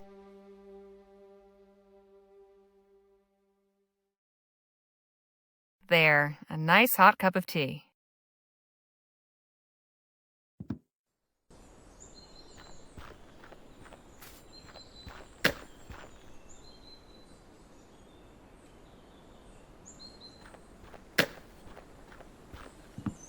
Hey, Captain. How about a nice cup of tea? Is it more of that nettle stuff? No, this is from my own private store. It's from Ceylon. No kidding. How'd you come by that? We recently met a former whaler. He had souvenirs from around the world. He gave me a caddy as a memento, and it had some tea left in it. I thought you might appreciate a taste from another part of the world. Ah, this is delicious. I don't know what to say, aside from thank you. My pleasure. Please, join me. Have some tea and we can chat. I'm more of a coffee drinker, but I'll gladly take the conversation. I apologize for being so abrupt before. If you still have questions, I'll try and answer them to the best of my ability. Do you think we could talk a little about the airship crash now? I'd really like to understand more about the origins of this community. Yes, that's understandable. Of course you're curious to know what kind of place you fetched up in. All right. 12 years ago, Johanna chartered my cargo ship to take her group from Bright Bay to Las Virgenes. But late one night, still half a day from our destination, the boiler failed. We started losing altitude. We were already crossing the mountains, and all around was rocky peaks and forest. No safe place to set down. I was forced to make an emergency landing, more a barely controlled crash, really, on the side of this mountain. And here we are still. Wow. The Rowena was wrecked beyond hope of repair, but somehow nobody was hurt or killed in the crash. A miracle, as Joanna reminds us, if we ever forget. Do you know what caused the failure? Yes, I'm certain I do, but it doesn't matter. Is there anything you'd be willing to share about the people of New Bethel? Who's who, their relationships, their history? There's so much I don't know. Suppose it couldn't hurt. Go on, then. What's to know about Jerome and Sue Ellen? Good people. They came to New Bethel a couple of years after the crash. I believe they met with trouble on the road, much as you did. And lucky thing for us, they stayed. They're both vital parts of this community. What can you tell me about Bridget and Patrick? The boy seems happy here. I'm glad Jerome's seeing to his training. He needs a father figure now that James is gone. His death was hard on Patrick and Bridget, but she seems to be coping. Tell me about Joanna and Eliza. I got to know Joanna on the voyage here. Over dinner in my quarters, she told me all about her thoughts and philosophies on life. It was fascinating to meet someone so passionate and high-spirited. After the crash, I got to know and respect her more. She emerged as the spiritual leader of New Bethel. We married a few years after. As for Eliza, she's always been utterly devoted to her mother. We get along, but I'm mindful about giving her space. What did you do before coming here? I piloted this ship, the Rowena, before it became our home. Drifted from port to port, doing odd transport jobs. Never imagined I'd stay still for more than a month, let alone 12 years. I know a little bit about what that's like. I never stayed put long either. Well, this community put an end to my wandering ways. Maybe it'll do the same for you. What makes you say it doesn't matter what caused the crash? It was a long time ago. So much has changed, and I've forgiven and forgotten. To tell the truth, that final voyage was the best thing that ever happened to me. Because of it, I met and married Joanna. I got to watch her blossom into a truly inspirational leader, and I found a new home. She's the captain of this ship now, doing a far better job of it than I ever could. I imagine it wasn't easy for you to adjust to this life. It took some getting used to, I admit, and not just for me. Many of the original passengers found it hard to live up here. They thought they were headed for a sunny coastal paradise, not a barren mountaintop surrounded by ferocious beasts. Joanna tried to keep morale up, but that didn't stop a group of dissenters from forming. They began challenging her, spreading rumors and confusion. In the end, she had no choice but to discipline them. How exactly did Joanna discipline the dissenters? She had them stay in the cabin over yonder, isolated from the rest of the community and kept under guard. She wanted to give them time to cool down and reconsider, but I could see that wasn't going to happen. They had made up their minds to leave. Keeping them prisoner was only making things worse. So what happened? They escaped one night, under my watch. You expect me to believe the dissenters escaped? Joanna believed it, still does, despite the rumors and hearsay. That's all that matters. Were you punished in any way? I was under the silence for a week, for failing to protect the dissenters from the dangers of the wilderness. Small price to pay for both the good of the community and those poor souls who left. Of course, not all of them stayed gone. Bridget and her husband James eventually returned with a couple of other families. And their newborn son. That would be Patrick, of course. Seems Bridget wasn't aware when they left that she was with child. Having a baby out there in the wilderness changed the calculation, I guess. The silence? What's that? A custom Joanna and Eliza came up with. You can't speak, and nobody is allowed to talk to you for however long your silence lasts. Bit of a funny punishment, but I can appreciate the idea behind it. After all, a captain needs to keep discipline among the crew. See you later, Captain. Goodbye, Miss Leger.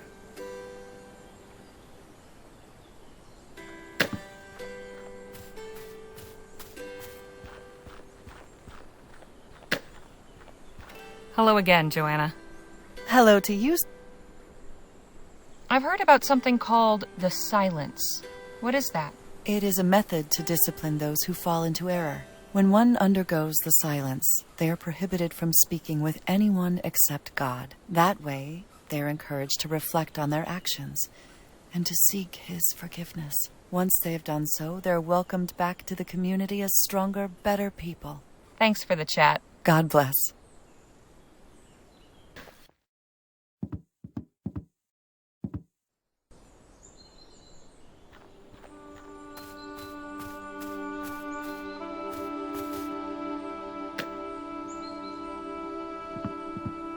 Hello, Sue Ellen.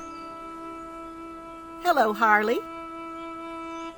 Can you tell me what the silence is? Oh, that's Sister Joanna's punishment for anybody who crosses her. You ain't allowed to speak to nobody or be spoken to. There's extra chores, extra prayers, and fasting.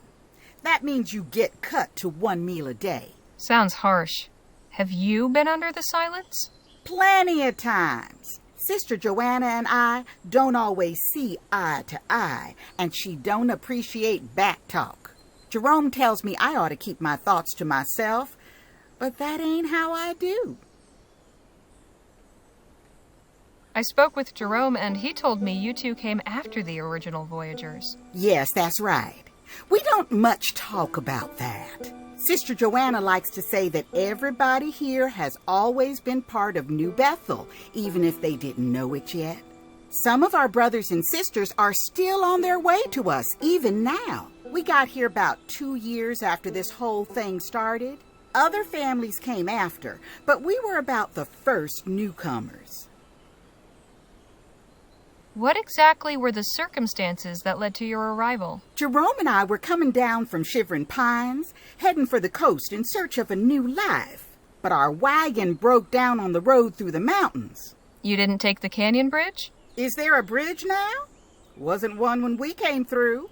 Normally, yes, but it recently collapsed. That's why we went through the pass. Huh. Well, Brother James came and found us and brought us up the mountain. At first, we had every intention of keeping on, but we didn't have any real plans, and folks here were so welcoming.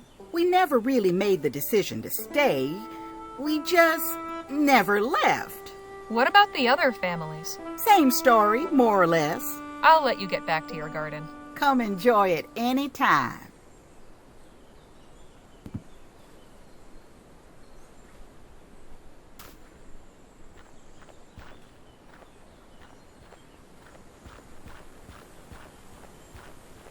Excuse me? Yes? I've heard about something called the silence. What is that? When one of us falls into sin, they must find their way back to grace. In the silence. Sister Johanna determines how long is needed. While someone is under the silence, they may not speak or be spoken to. There are other requirements, but it's not my place to share them. Is it true that Patrick was born in the wilderness? Who told you that? The same person who told me about letting you and the other dissenters go. I see. Yes, it's true. I was unaware of my condition when we left. Otherwise... Anyway. We came back, along with another family who left with us, and a third we met on the way. Sister Johanna forgave us, thank God. She is truly an angel among us. What compelled you to leave in the first place? We were following someone we thought knew better than Sister Johanna, but as it turned out, he didn't. That's his grave over there. Abraham Levinsky. Who was he? Just a strong-willed fool who felt our journey was incomplete. He convinced us to continue to Las Virgenes on foot. What became of Abraham Levinsky and the other dissenters? Those poor, poor souls. They died out there. Every last one. Sister Johanna sent my husband back to Abraham's camp to try to convince them to return, but all he found was carnage. Wolves, it was. When I think of how horrible it must have been, and how lucky we were to escape that fate. Enough. Let us speak of something else, please. I'll leave you to your thoughts. God go with you. Please excuse me, Sister Harley. I need to get back to my quarters. Okay. See you later, I guess.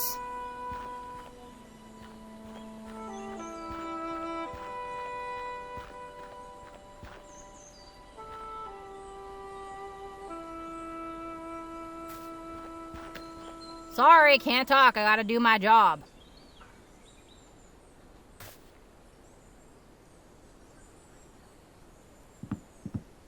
Hello, Sue Ellen. Hello, Harley. Do you know anything about Abraham Levinsky? I've only heard a few stories. He ain't too highly regarded round here. So many didn't survive that first winter after the crash. If the dissenters hadn't taken so much away with them, things might have gone different. I'll let you get back to your garden. Come enjoy it any time.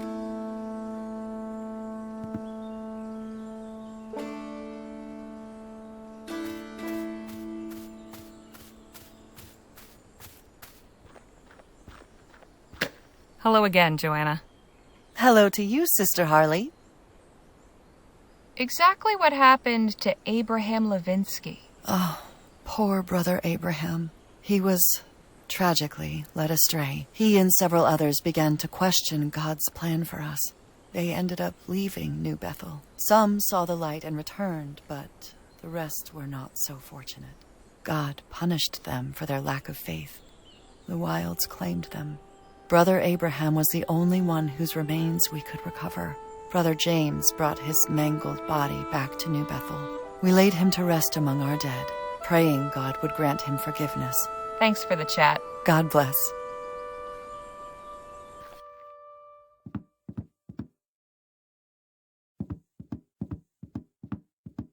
Hi, Brother Jerome. Sister Harley? Do you know anything about what happened to Abraham Levinsky? Afraid not. That was all before my time. Can you tell me what the silence is? Nothing you gotta concern yourself with. Just keep on the straight and narrow and you'll be fine. Appreciate your time. Be well.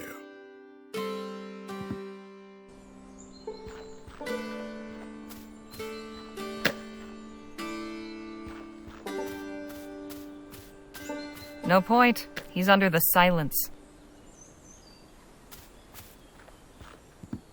Captain Perry? Yes, Miss Leger? Could you tell me about Abraham Levinsky? Oh, dreadful business. He led the dissenters who split from the community. Some changed their minds and came back. Johanna sent James to Abraham's camp to try to convince the rest to return. But all he found was Abraham's body and signs that wolves had attacked the camp and killed the rest. We had a funeral for Abraham and buried him in the graveyard. Joanna didn't let anyone see the body. It was too roughed up by those wolves. Sounds awful. Thankfully, we have the rangers to protect us, so nothing like that ever happens again. See you later, Captain. Goodbye, Miss Leger.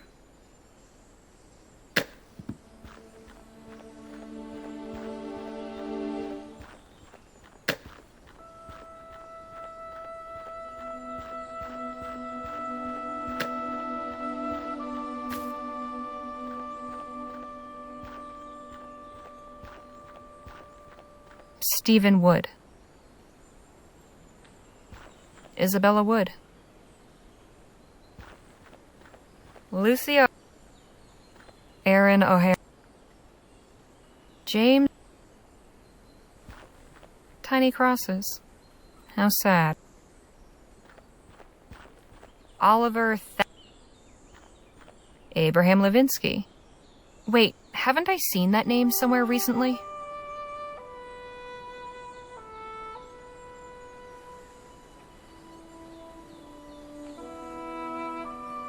This article mentions an Abraham Levinsky living in Las Virgenes, which is where he intended to go, according to Bridget, and Captain Perry said Joanna wouldn't let anyone see the body because it was too mangled, but what if...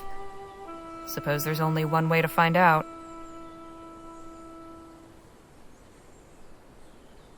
Miss Johnson, keep a lookout. I'm gonna search this grave. What? Why on earth? Call it a hunch. I think something's going on here. Be quick then, and try not to draw any attention. Lord alive.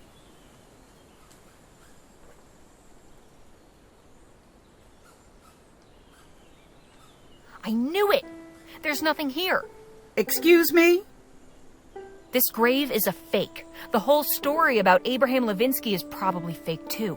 The question is, why go to all that effort? Why indeed. We need to figure out what's going on here. But I'd be careful who you tell about this.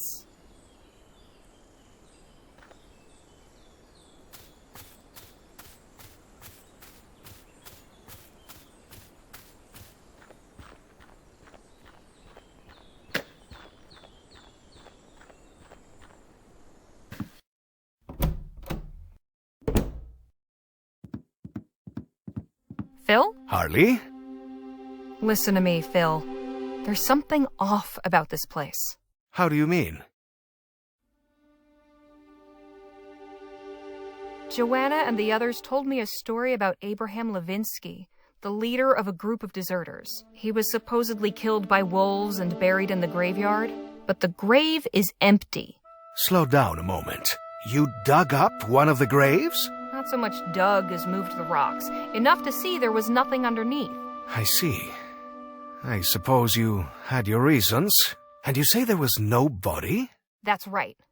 I also have proof that Levinsky is still alive. Look. This does seem suspicious. Though it could all be a coincidence. I do not think this proves anything sinister. There is still too much doubt. I've learned that Joanna isn't quite as nice as she seems. She jailed a group of dissenters and forces anyone who displeases her to undergo the silence. What is that? A punishment where the person can't speak or be spoken to, gets less food, and has to do extra chores and prayers. Perhaps this community isn't as idyllic as it seems. Very well. I have heard enough. Clearly these people are hiding something from us. I will see if I can coax any information from Eliza when I see her again. So will you let me search this place now? Yes, go ahead.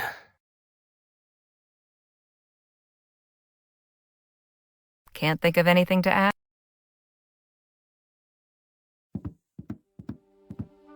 A Bible. I'll leave that right where it is. And what's this? Some kind of lens. Better take it.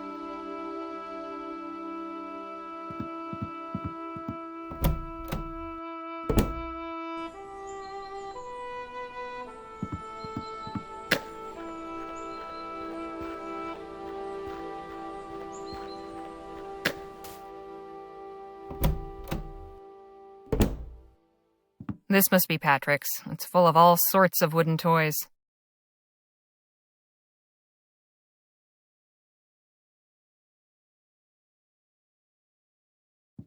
She's busy.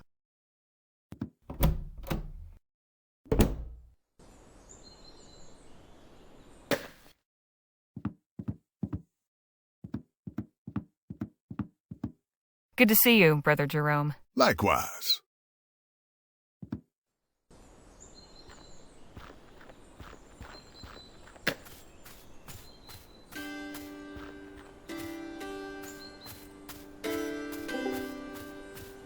Hey, kid. Yeah? I saw your toy chest in the cabin. Nice collection. Those aren't even the best ones. The real good ones are in my hideout. You've got a hideout? Yup, but it's a secret. I go there when I want to be alone. It's where I keep my best stuff. Does anyone else know about it? Just Eliza, but she's real good at keeping secrets. Don't tell.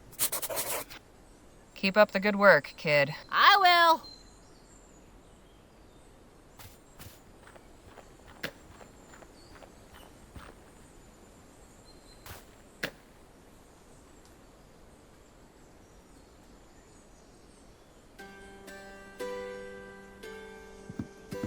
There's no reason to give this to Nadine right now.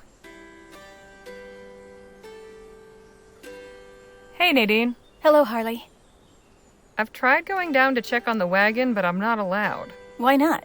Patrick said it's for our safety.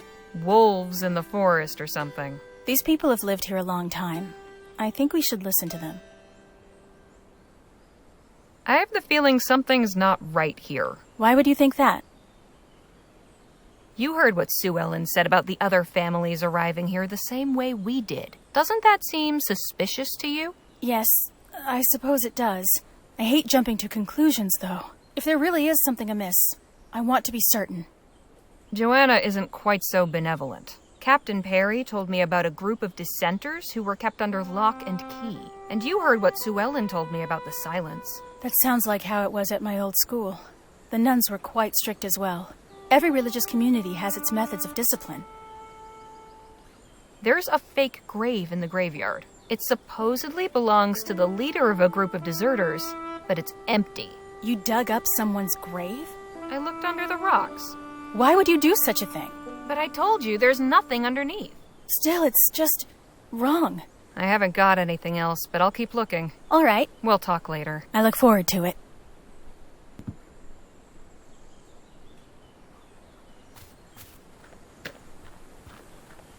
Sorry, can't talk.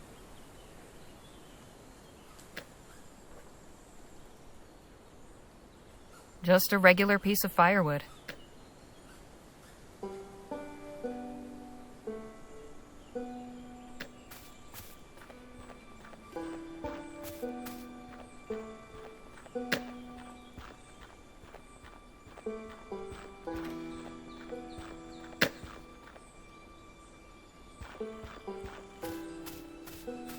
I've already got a break.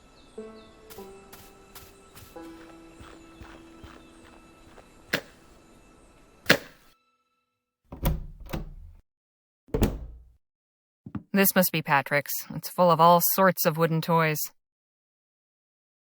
She's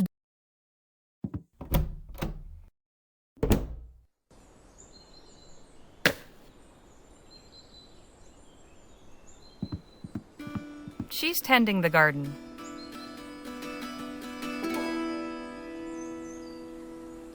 There's no reason to give this. You've done a great job. Thank you. It's a collective effort. Nothing to say. She's tending. Those apples look.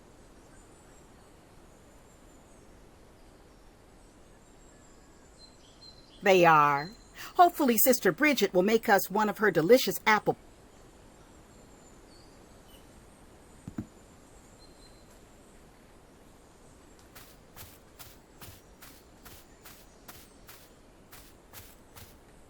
Miss Johnson? What is it?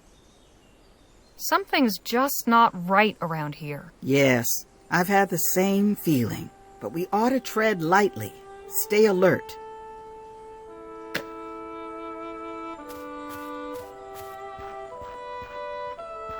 Hello again, Joanne. Hello.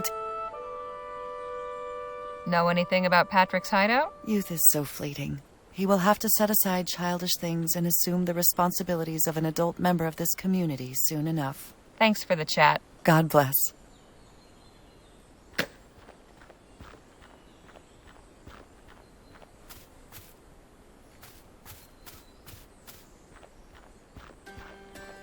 Sorry, can't.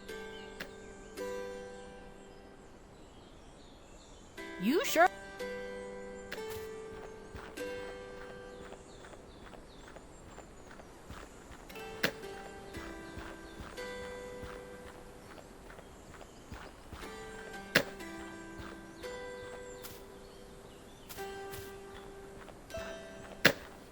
Hello, Jake.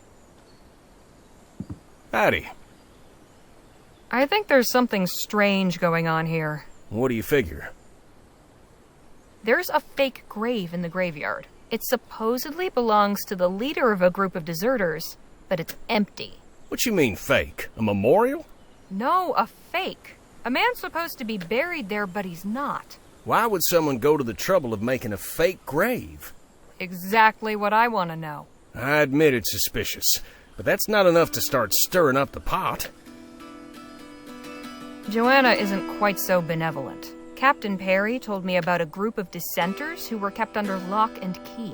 And Sue Ellen told me about a harsh punishment called the silence, where people are shunned and can't speak for days if they upset Joanna. That all? Shoot. That don't sound like much.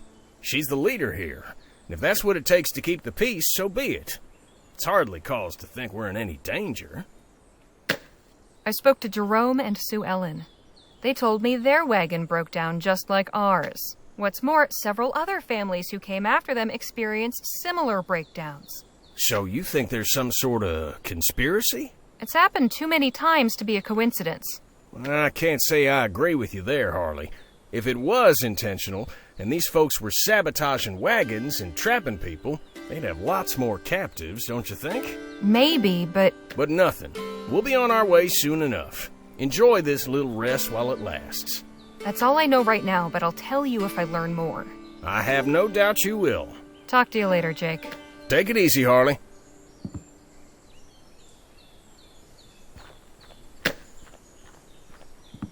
Captain Perry? Yes, Miss Leger? Know anything about Patrick's hideout? No, but sometimes I see him running past here with his little toys and things. Guess that's where he goes off to play. See you later, Captain. Goodbye, Miss Leger. No point.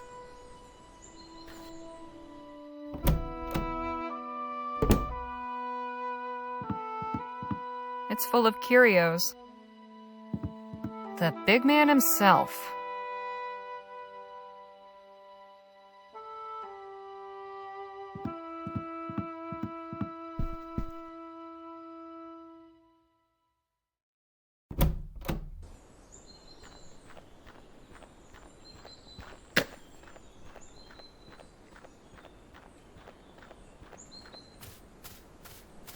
An old ship's bell. Probably.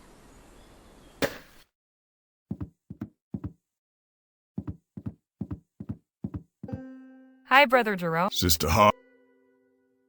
Has Patrick told you about his hideout? Oh, he's mentioned it once or twice. Don't know where it is, but I know he keeps his little treasures there. What does Patrick consider a treasure? He loves his little wooden figures, that's for sure. Especially animals. Appreciate your time. Beware. Hey, Danny. Hi, Harley. Would you give us a moment, Brother Jerome? Of course. I don't want to alarm you, but something about this place isn't quite right. What do you mean? Sue Ellen told me about how she and Jerome got here. Oh, sure. Jerome told me too. How their wagon broke down and all that. It didn't strike you as familiar? Sure, it sounded like what happened to us. Are you saying it's not a coincidence? Yes, that's exactly what I'm saying. Come on, Harley. Really? Mountain roads are full of rocks and things. I'm not surprised a wagon would break down there. Joanna isn't quite so benevolent. Captain Perry told me about a group of dissenters who were kept under lock and key. And Sue Ellen told me about a harsh punishment called the silence, where people can't speak for days if they upset Joanna. Huh. That does sound pretty extreme. But, I don't know, it doesn't seem that strange to me. Is there anything else that seems off to you? There's a fake grave in the graveyard. It supposedly belongs to the leader of a group of deserters, but it's empty. You searched his grave? I had to find out if the story was true. That's just wrong, Harley. We made a memorial for Petey, and there was no body there. Maybe this is the same thing. It's not. Trust me. Please. I don't want to hear any more about it. That's all for right now. I'll let you know if I hear anything else. Okay. You can come back now, Brother Jerome. See you, Danny. Bye for now.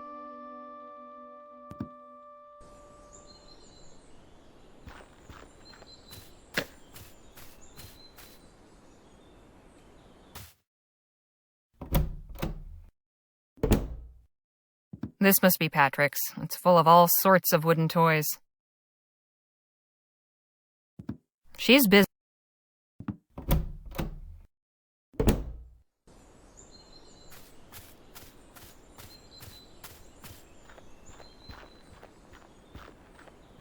Sorry, can't.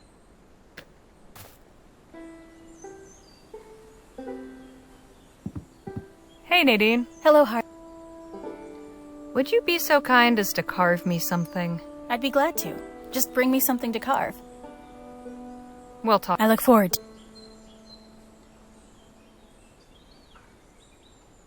I've got this piece of wood.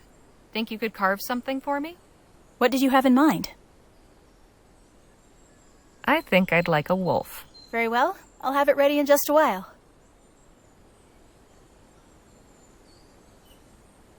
Here you are. Beautiful work, Nadine.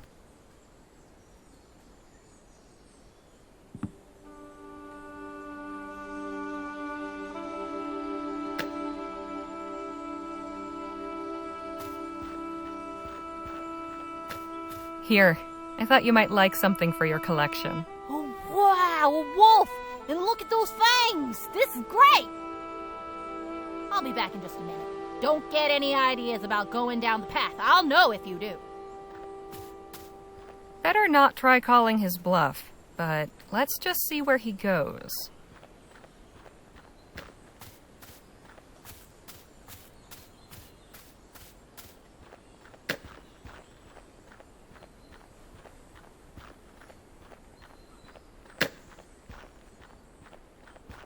He's going towards the cabin. Interesting.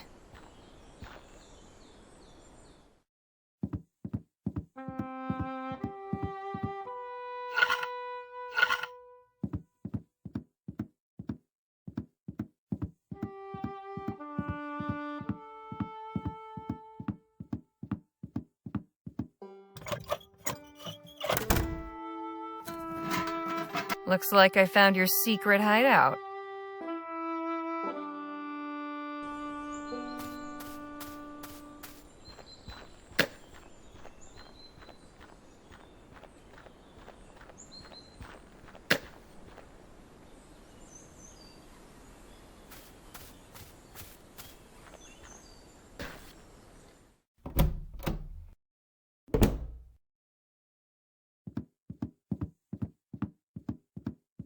Let's see what Patrick's got hidden back here. Interesting. A small crank handle.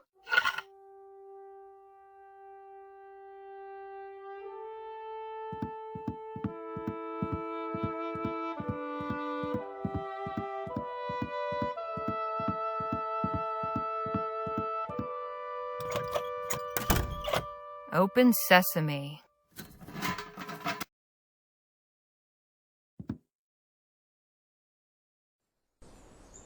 Rather cozy up here, and you can't beat the view.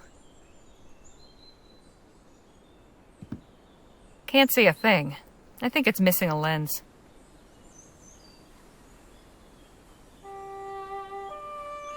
A perfect fit. What a surprise. Let's have a look. That's the base of the mountain near where we broke down. Hello, and who might you be? Well, that's not suspicious at all.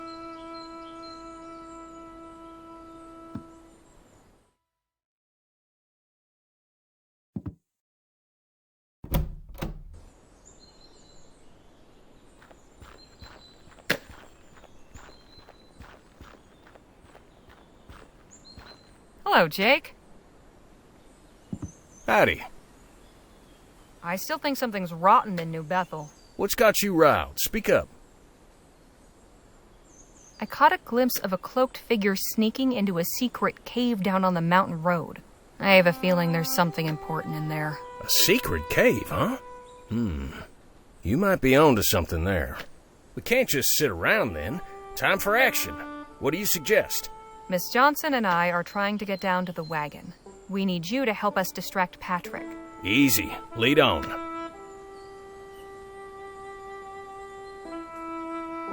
We just need you to get the kid out of the way long enough for us to get down the mountain without being spotted. Leave everything to me. Excuse me, son. I was wondering if you had a minute. Sure. What do you need? Just need you to come with me for a second. Captain Perry wants a word. Oh, okay, if it's quick. Sister Joanna won't like it if I leave my post long.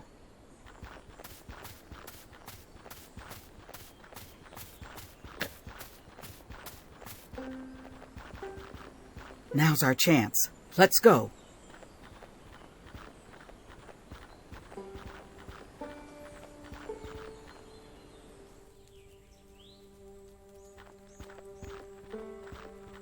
No!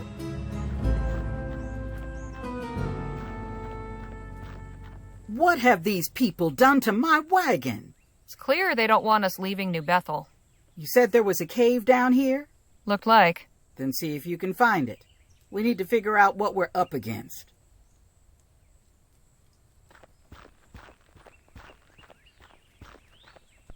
Here we are. This bush was put here deliberately. Hey, look! I found the cave. Good. Now see what's inside, and be quick.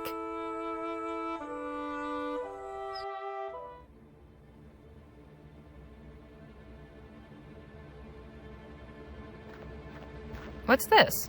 Looks like some kind of handbook. A printer's proof copy. The Saboteur's Handbook by JT and JR. My God, I need to show this to Lola. Now. It's full of... It's stuffed with guns and ammunition. That's not a good sign.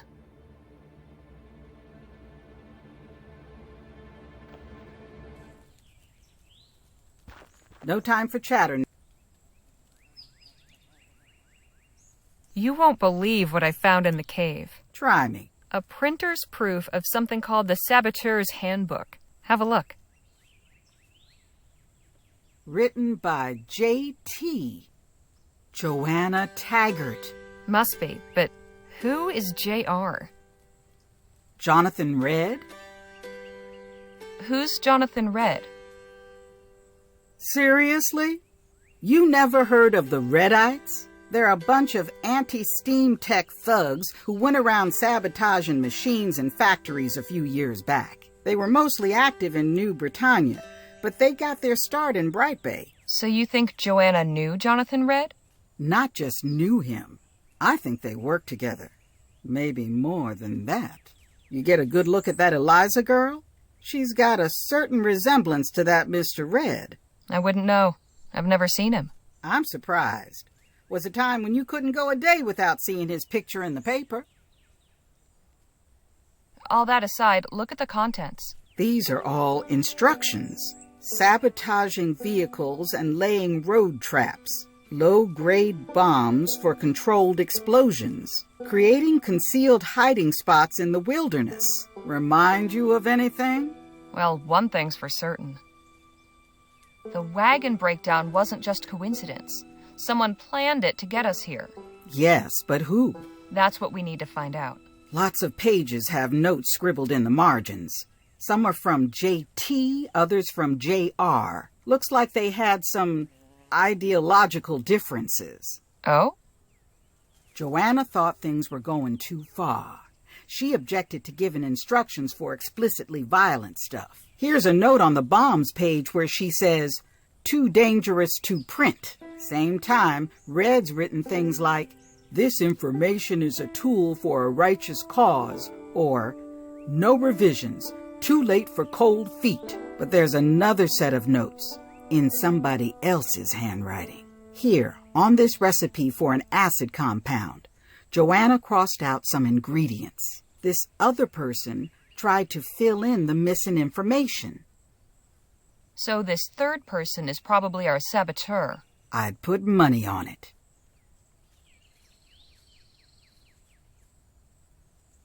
I think our top priority is figuring out who this person is. I agree, but we gotta be discreet. We can't just go around interrogating everyone hoping for a confession. We need solid proof identifying the person you saw going into that cave.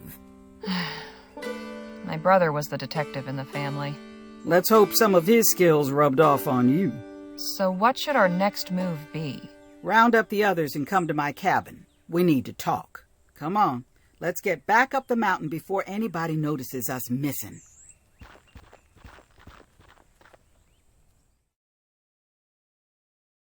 And so this saboteur is the reason we're here. We need to uncover who it is and tell these people. They deserve the truth. Now wait just a minute. This is all very serious for sure. But these folks have a whole way of life they're accustomed to. We expose it all as a lie. Why, we're ripping the bottom out of their world. Jake's got a point. It could tear this community apart. I think Lola's right. Not knowing your true history is no way to live. At the very least, Joanna should know about this. As the community's leader, it falls to her to decide what to do with this information.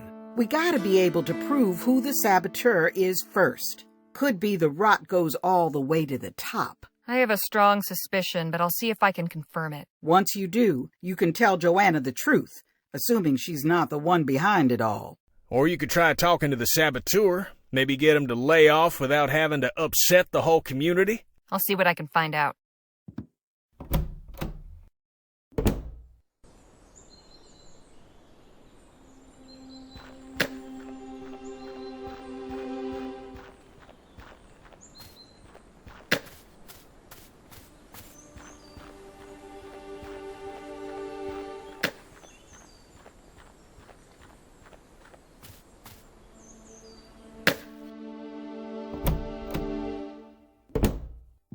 She's busy.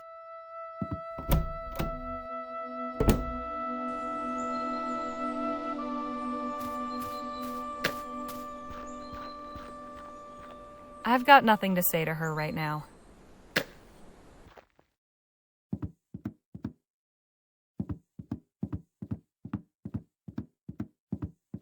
Hello, Eliza.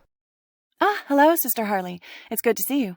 How are you finding New Bethel? Oh, it's just full of surprises. I'm glad you're enjoying yourself. Having you here is wonderful. If you don't mind, I've just finished my morning patrol and need a rest. We can chat more later if you'd like.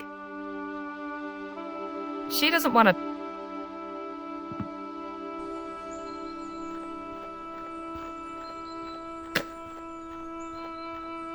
I've got nothing to...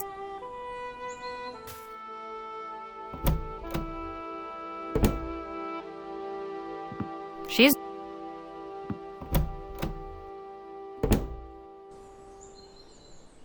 Looks like they've got a...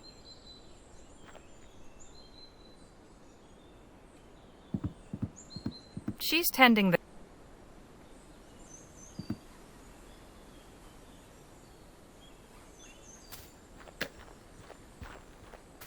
Sorry, can't...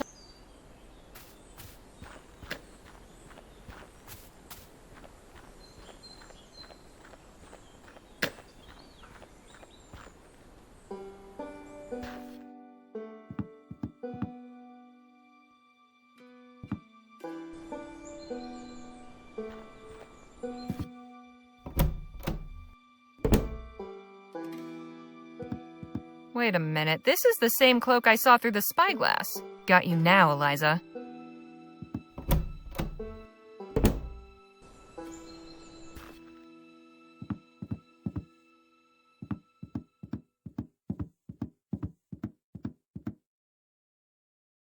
I believe this belongs to you. Where did you get that? Exactly where you left it. It seems Patrick has earned himself a period of silence. He won't like that much, but it's about time he grew up some. So you've been causing all the wagon breakdowns and trapping people here. What was your plan? Continued excuses for why our wagon wasn't ready until we gave up and asked to stay permanently? That's how it's worked in the past, yes. Just what do you get out of trapping people here? I'm not trapping anyone.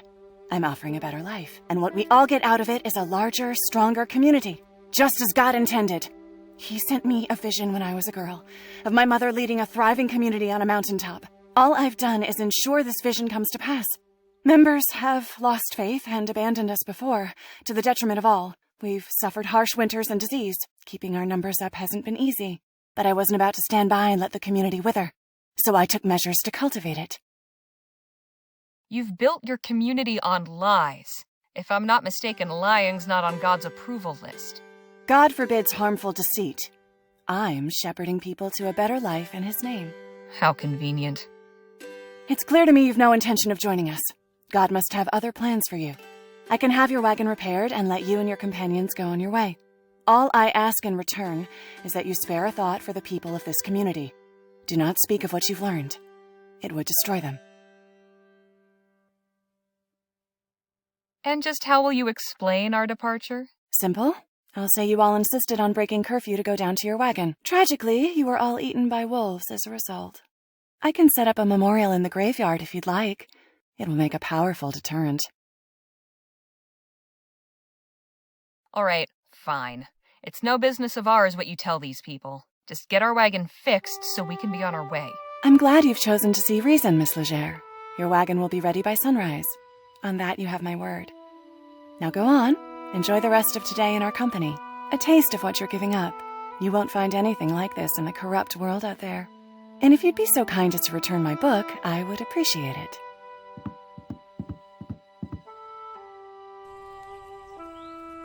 Your wagon's been repaired, as promised.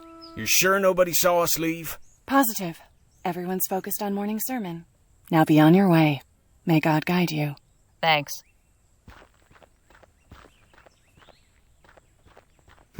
I had my suspicions about her. Didn't let them hold you back.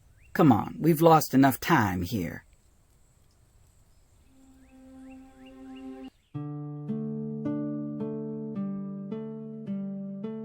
Our sojourn in New Bethel has left us all somewhat shaken. Thankfully, we have only to cross Hellfire Pass today, and from there, it's a straight shot down into El Presidio. With our goal so near in sight, we can all focus our attention back to the task of locating Dr. Clark's fortune.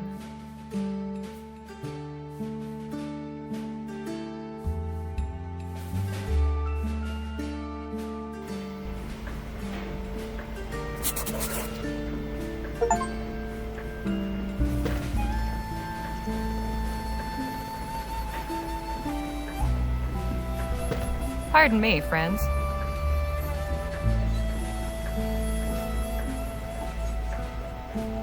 What the? Something wrong? Some fellers on horseback are blocking the pass up ahead. I'll have a look.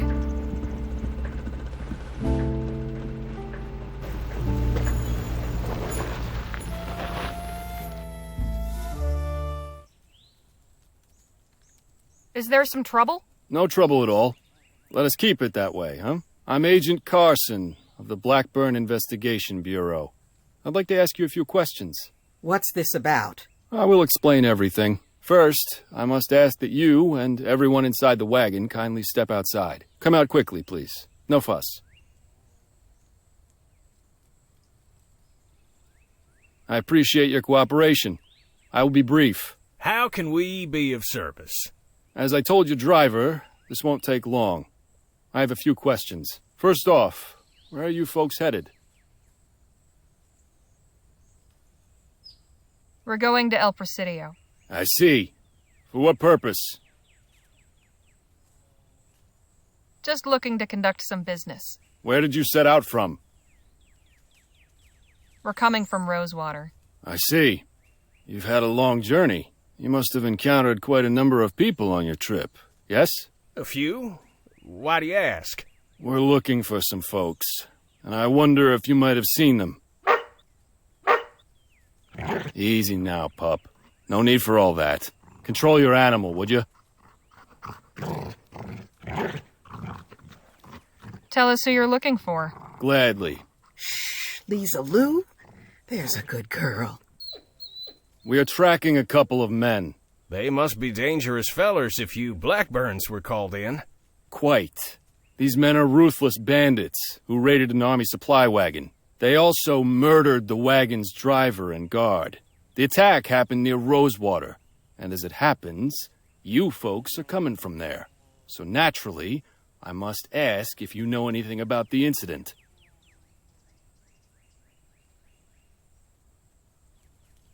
First I hear of it. Same.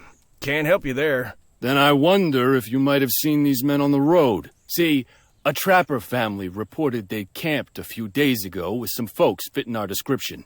They said they were traveling in a wagon, much like this one, bound for El Presidio.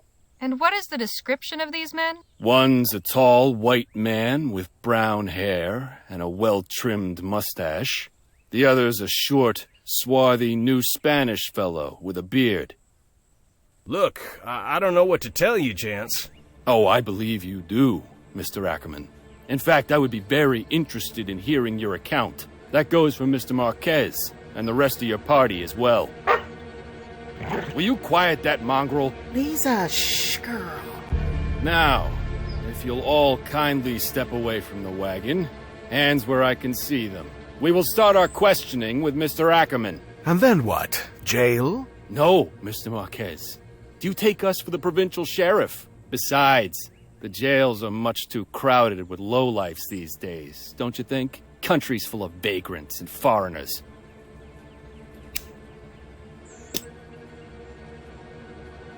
You really stepped in it when you decided to pick off that wagon. Truly you did. Did you know who you were messing with, I wonder? You'll tell us all about it, and then we will see that you don't tell anyone else. Quicker we do this, the better for all of us. Believe me. I said shut that beast up! Williams, take care of it, would you?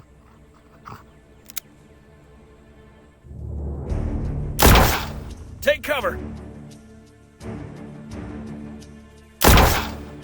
Everyone still alive? For the moment. Anybody seen Jake and Nadine? I can go look for them. Not until we do something about these Blackburns. It doesn't add up. Those soldiers on the wagon were killed. Yes, I get that provokes some kind of response. But why call in the Blackburns? If the army wants us, why not send soldiers? Good question. Maybe we can ponder that later if we're not dead. Phil? This is not the best time, Harley. What do you want? So, General, battlefield assessment? What do we do here? If we could take them all out at once, we might stand a chance. But my dynamite is back with the wagon. I could go get it. You think you can make it there? Got any better ideas? I do not. Where do you keep the dynamite? In a storage trunk, on the back right, behind the rear wheel. I'll need some cover to get to the wagon. Can you help? I am not well positioned for that here. One of the others would be better. Got anything on you that could help? As a matter of fact, I do. Here. Your flask? Liquid courage. Does wonders. Thanks. Danny? Are you okay? This is just like it happened last time. You mean with Petey and your old gang? Yeah, I hid then too. Left them all to die. Look, we can survive this, but we need you. Nobody can shoot like you can. I don't know that I can. What do you mean? You're a great shot. Yes, but only with bottles and juggling balls. I've never shot a person before. Not for real. I need you to cover me while I run to the wagon. You don't have to try to hit anyone. Just lay down some fire to keep them from shooting back. Can you do that? Yeah, all right. I don't think I'll be able to cover you the whole way, though. Better than nothing. Thanks.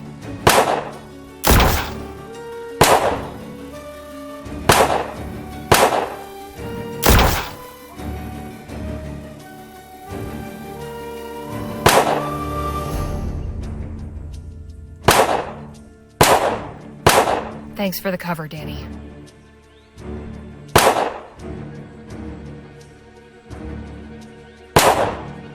Damn! Carson's over there. Guess he's too far for Danny. I need to distract him somehow. Sorry, Phil, but desperate times and all that.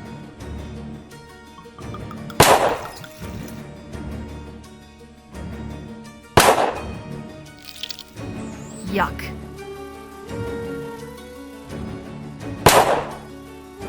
All right, Harley. If ever there was a time to make your aim count, this is it. Hey, Carson! Got it. He ran farther into the woods. I should be clear to get closer to the wagon now. If only it were that easy. Not far to the wagon now. Nadine! Are you okay? Yes, I'm unhurt. What about you and the others? All accounted for except Jake. I think he's up near the front of the wagon. We need to do something about these men. Working on it. Hey, Nadine? Yes? You said you saw Jake at the front of the wagon? He ran that way when the shooting started. He dropped his hat in the commotion. I picked it up for him. Seems silly.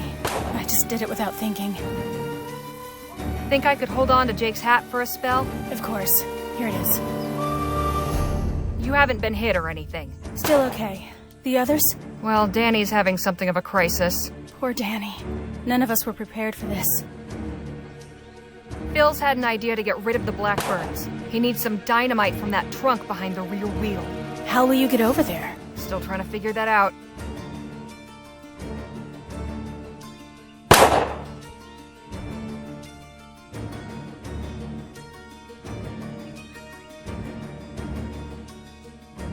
I hope this works as a decoy. Okay, Nadine. I've got an idea. I'm going to get Carson's attention with this. While he's distracted, you make a break for the trunk. Okay. Ready? Here we go.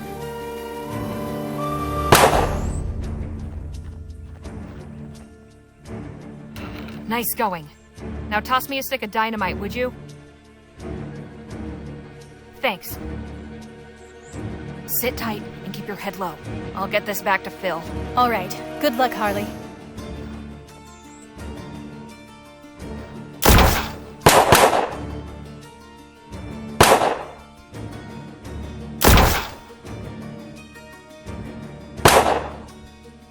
Mission accomplished. Got the dynamite. Excelente. Give it here. Catch! Everyone down! Uncover your ears!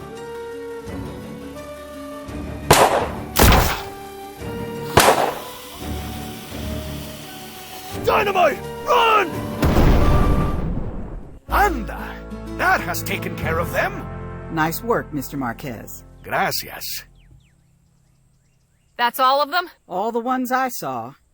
Carson, you're the last one standing. Give yourself up while you got the chance. All right, damn you. I know when I'm beat. Come on. Let's find Nadine and Jake.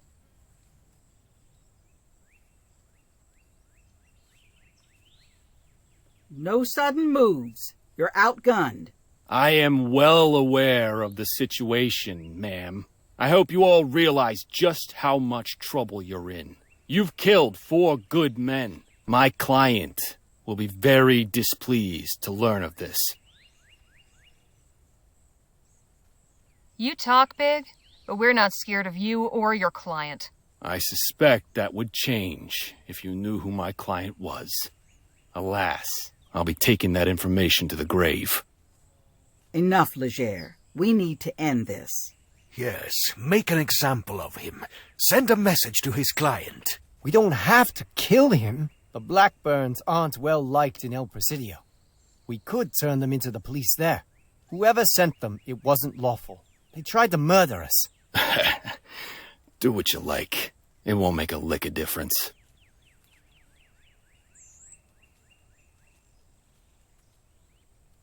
Before doing anything, we need to disarm him. One last thing before you do.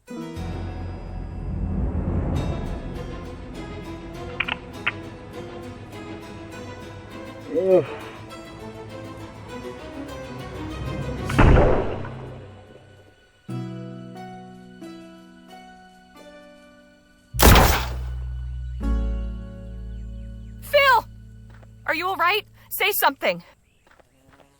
I'm going to try to stop the bleeding. Give him space. I'm going to check the wagon, see if I can find Jake. Stay with us, Phil. Please.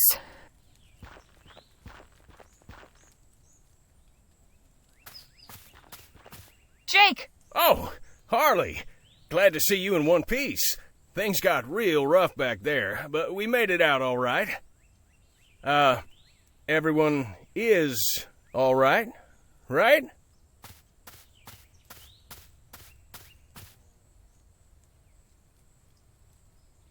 No, everyone's not all right. Phil's been shot. Oh. Damn. Yeah. Well, lucky thing we've got Miss Redbird with us. She'll see the old boy through it for sure. Things might have gone better if you'd been around to help. Where were you when the shots started flying? Me? Oh, well, I was holding a position at the front of the wagon, you see. I was aiming to push forward, looking for my opening. Then you folks took care of everybody. Mighty impressive how you handled yourselves, I must say. What have you got in that bag? Oh, this?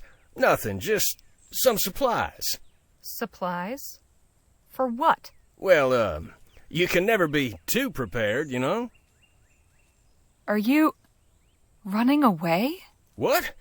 Preposterous. Gentleman Jake does not run away. Then what are you doing? Why, I'm acting in accordance with my true nature. I'm a coward, Harley. What? Don't make me say it again. So you are running away. That is about the long and the short of it. Why? I already told you. Now just let me tuck my tail under and go, would you? Do we need to drag this out?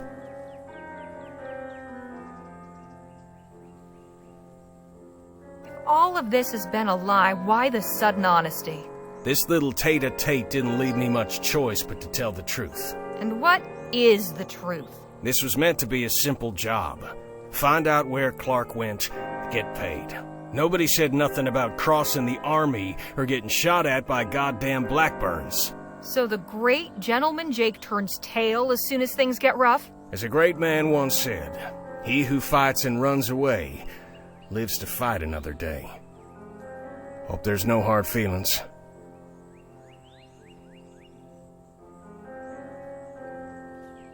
If this is your idea of a joke, it's not funny. I ain't never been more serious in my life.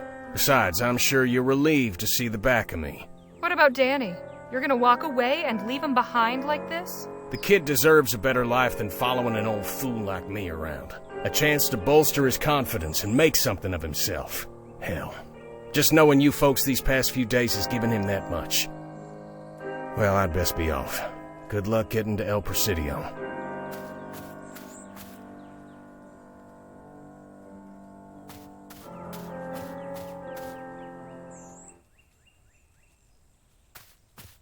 Well?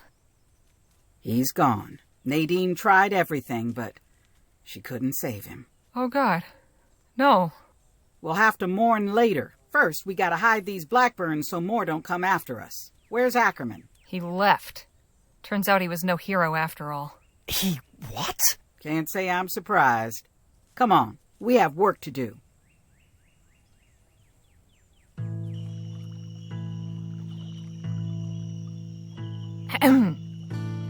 Well, where to begin? We lost someone special today. General Filomeno Marquez. We knew him as Phil. Phil was undeniably a hero. He was a devoted champion for the people of New Spain and a loyal friend to his companions. He was brave, passionate, and honorable. The revolution has lost a great man. Phil was a man of many talents, including a gift for music. He was always ready with a song or a tune. He brought us together in fellowship and laughter. And finally,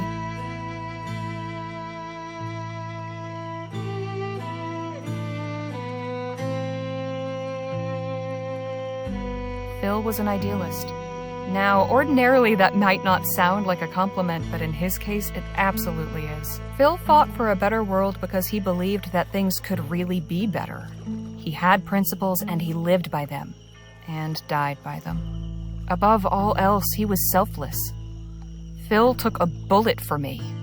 He made the ultimate sacrifice for a friend. I can think of nothing more honorable.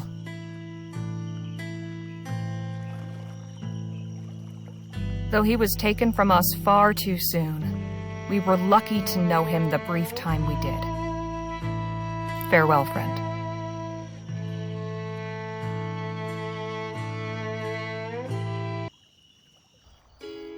Phil.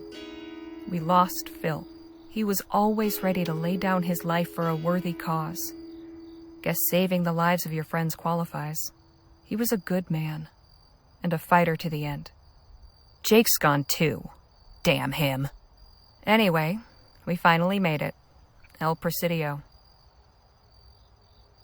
We were supposed to pick up Dr. Clark's trail here at the Jolly Good Club, but I'm not sure what good that will do us now. Those of us who are left. Everything's changed. There she is, El Presidio. It's grown since I was last here. Cities have a habit of doing that. Goodness, it's huge. How will we ever find what we're looking for? Shouldn't be too tough to find our way around. We just need to find a safe place to park the wagon. Oh, no. This is the end of the line for me. What? Our deal was I get you to El Presidio. Here we are. Our business is concluded. Good luck finding whatever it is you're after. I'll be in town a couple more days, Nadine. Come find me when you're done. What do we do now? Suppose we should find a place to stay. We'll need to plan... Good evening. I'm terribly sorry to interrupt, but are you Miss Harley Leger?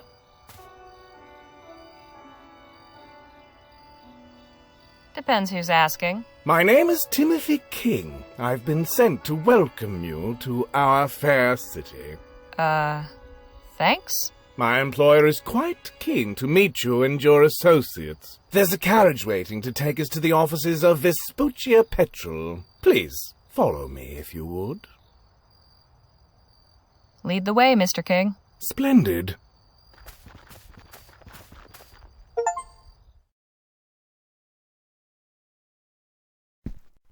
They're here, ma'am. Thank you, Timothy. Miss Leger, please come in. Welcome to El Presidio. I hope your journey here wasn't too unpleasant.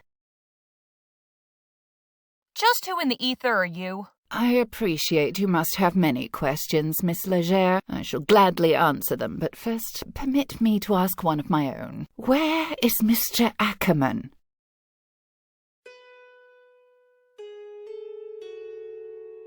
I haven't a clue. We were attacked by the Blackburns and he turned tail and ran. I see. Pity for him. This is a blatant breach of contract. Beg pardon? My name is D.W. Shaw. I am the owner and operator of Vespuccia Petrol. Last week, I met with Mr. Ackerman in Rosewater to discuss a business proposition. I engaged his services to track down Dr. Bennett Clark and bring him to me. A few days ago, I received a letter informing me he was on his way here along with the team he had assembled. He seemed confident you had found a significant lead as to Clark's whereabouts. But now...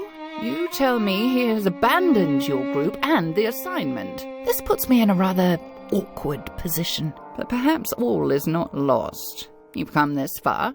I see no reason why you can't finish what Mr. Ackerman started. I'm confused.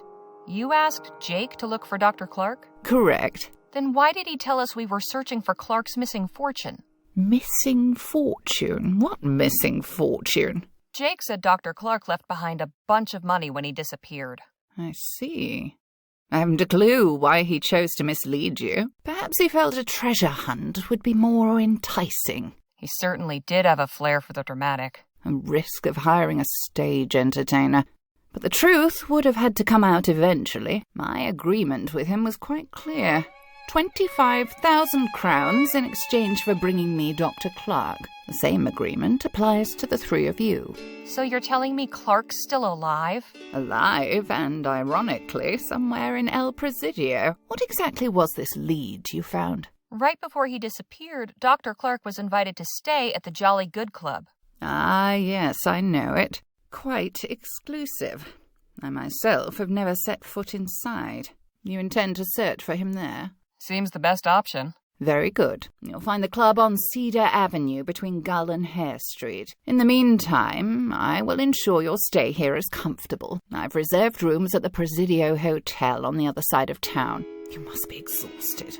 I'll have Timothy summon a coach. Enjoy your rest. Should you need to speak with me again, you may return here. Good night to you.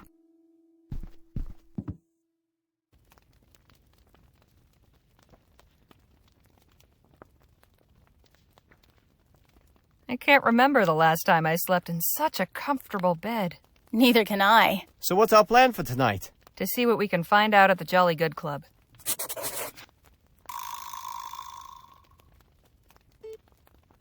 Hey, Danny? Yes, Harley. Sorry about Jake.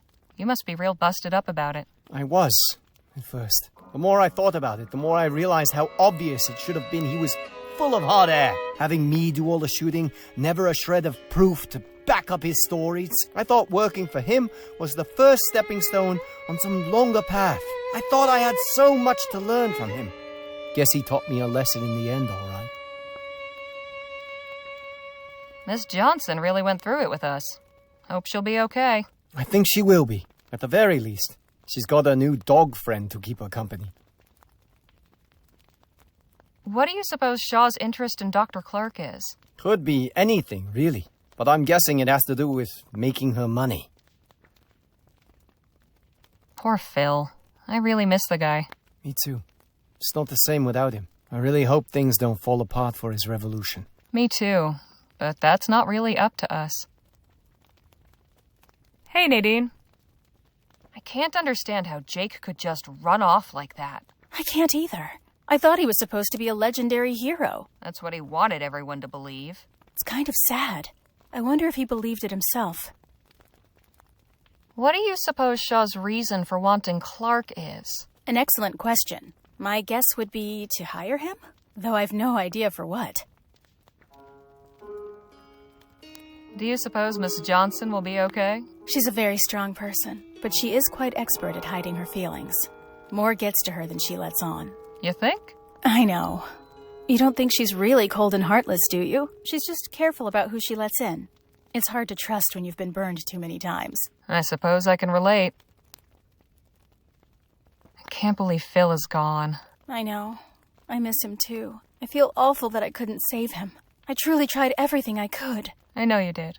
Don't go beating yourself up. Think of it this way. The last thing he saw was the kind, compassionate face of someone who cared about him, trying to help. That's more than a lot of folks get at the end. Yes, I know. I think the best way we can honor Phil's memory is to finish what we came here to do. You're absolutely right. All right there, Danny? Yep. Nothing to say, really.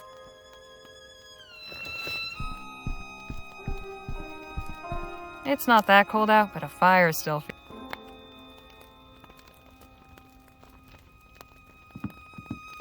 This banana looks nice and ripe.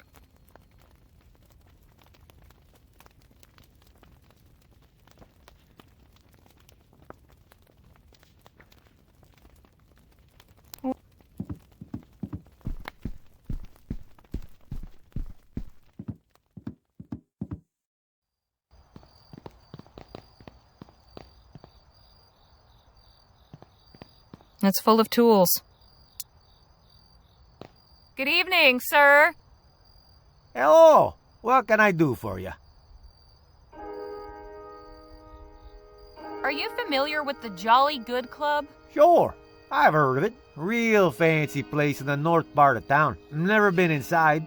That sort of place ain't for people like me. No disrespect, but I doubt they let you in either. Have you heard of Dr. Bennett Clark? Can't say I have. Sorry. Got any tips for what to do and see around here? Oh, first time visiting, huh? Annabro Square Park is a nice spot to relax. Closed after dusk, of course. I'd say the wharf's the beating heart of the city. But it gets pretty rough at night. It's just northeast of here. For a taste of the Far East, there's Chinatown.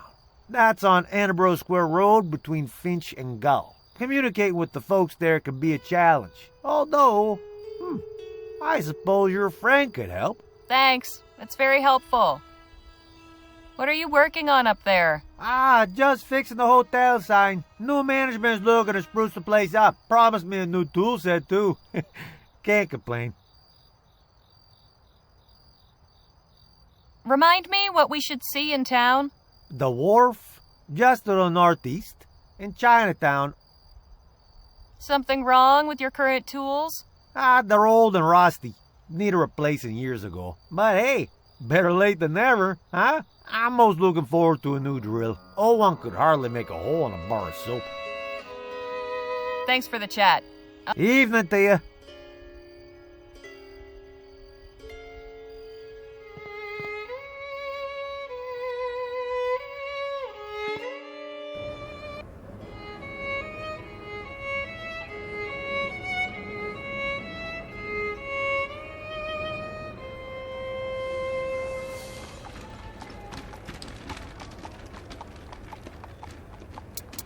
Nothing remarkable here.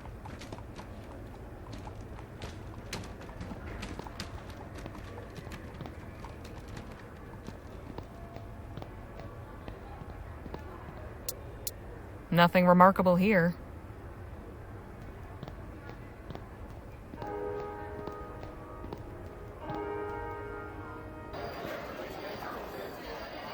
Goodness, this place is bustling. Watch yourselves, friends. Big cities aren't always kind.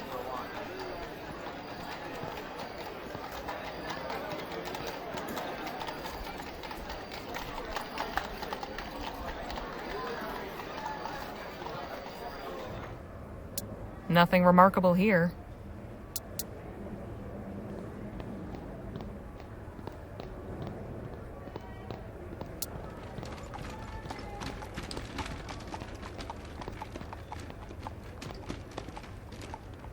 Nothing remarkable here.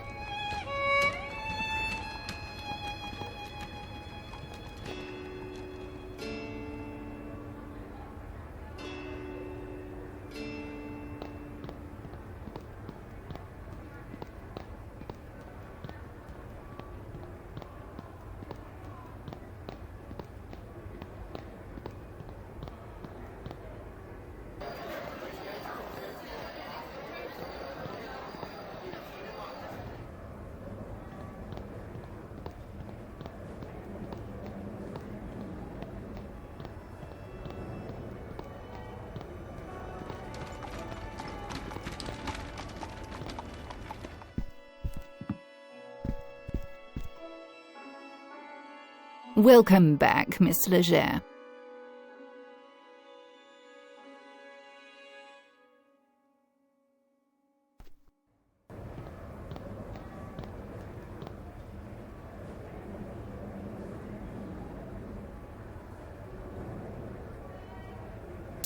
Nothing remarkable here.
Excuse me? Yes? Do you know anything about the Jolly Good Club? Only that I could work 1,000 years and still not have enough money to be a member. Would you happen to be familiar with Dr. Bennett Clark? The mad inventor who blew up the Lamplight City Expo with his illegal doomsday weapon a few years back? Never heard of him. Can you tell me about El Presidio? I'm new in town. You don't say. The city has plenty to offer. It depends on what you're seeking. Why are you standing around the park at night? I'm waiting for someone. The park's closed at night.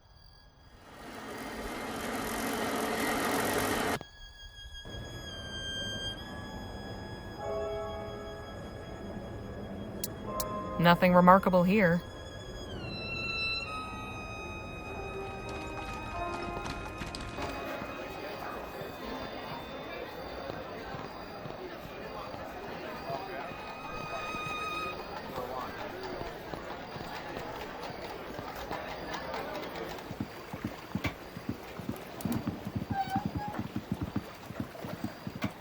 Good evening, sir. Evening. Get your fruit here. Pears and oranges, only 2 crowns. Lemons for 3. Coconuts for 5. Tell me what you're looking for. Do you know anything about the Jolly Good Club? Sure. I deal with them from time to time. Can't tell you much more beyond their fruit-buying habits, though. You get many customers at night? Oh, sure. You came from the central part of the wharf. I'm sure you saw how lively it is. Plenty of folk from the saloon come by, sucking on lemons and oranges before bed eases the hangover to come. That's what they say, anyway. Who am I to argue? I'll be off. If you need...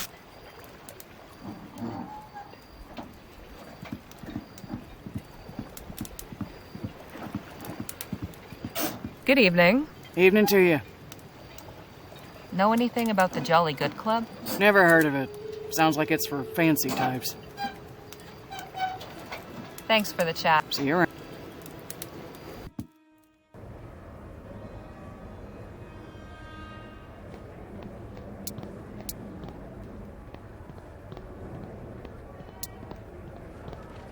Nothing remarkable here. Nothing remarkable. Nothing remarkable.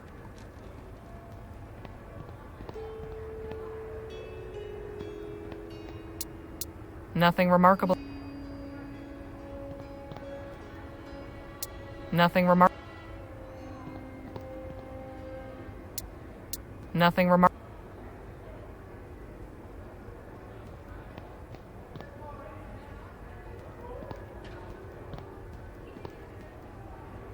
Nothing remark.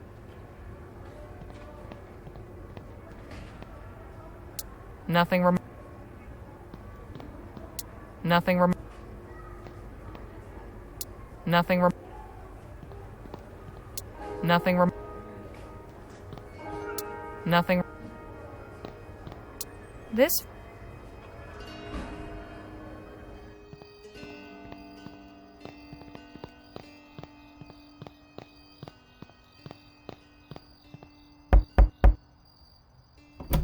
May I help you? Good evening. I was hoping you could tell me if Dr. Bennett Clark was here. I'm afraid, madam, that I'm unable to provide information of that sort. Don't suppose I could come inside and look? Absolutely not. This is a members-only club. And how does one become a member? One must meet certain requirements. Quite frankly, you do not. Good evening. So much for the direct approach. There must be a way to get in.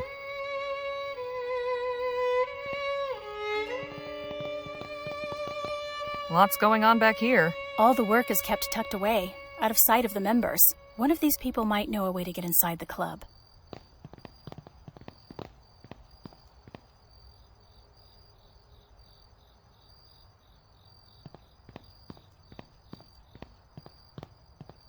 Excuse me, ma'am? What you want? I was hoping to ask you some questions. No English, sorry. Danny, think you might help me out here? 你好，律师。 Oh, hello, young man. I didn't realize you were friends with this woman. Did you want something? Do you work at this club? I wash all the bedding and linens. Why do you ask? We're trying to get inside. Good luck. This club is for rich white men only. We don't want to join. We just need a quick look around. Ah, well, now that's different. I suppose I could help you with that. Sneak you in through the employee door. But first, I will ask you a small favor. What do you have in mind? I have a contract with some people, and I'd like to get out of it. What sort of people? You don't live here, do you? I used to when I was younger. Then you know exactly what kind of people I mean. Right. I'm not sure what we can do, but we could try. Who's your contract with? The Society of Open Arms. And what's your name? Mei Hui. Okay. I'll see what we can do. Thank you, young man. Good luck. Well? She can help us, but we need to do her a favor first. We need to get to Chinatown. Enebro Square Road between Finch and Gull. I'll explain everything on the way.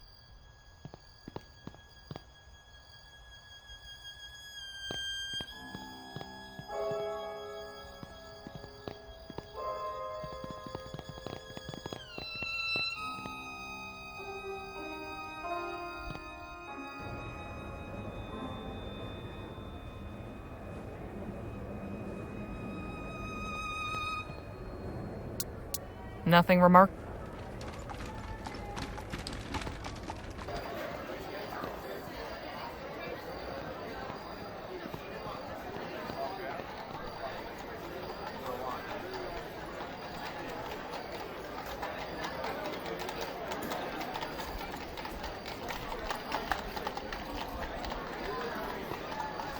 Wow!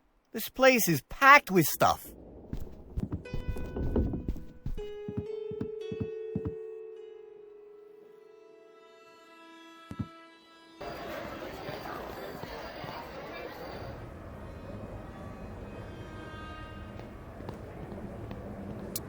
Nothing remarkable. Nothing remarkable. Nothing re- Nothing re-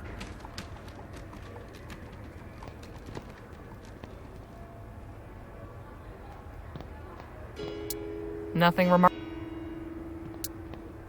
Nothing remarkable.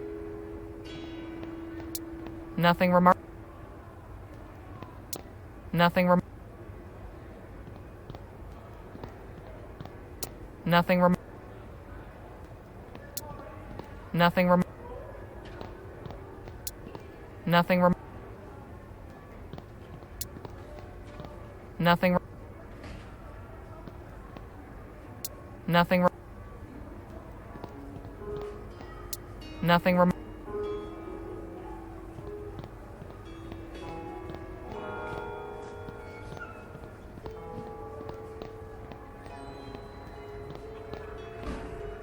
Nothing rem-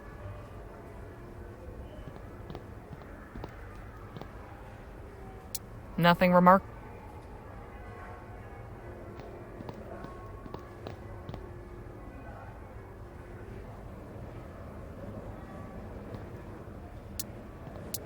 Looks like I found China.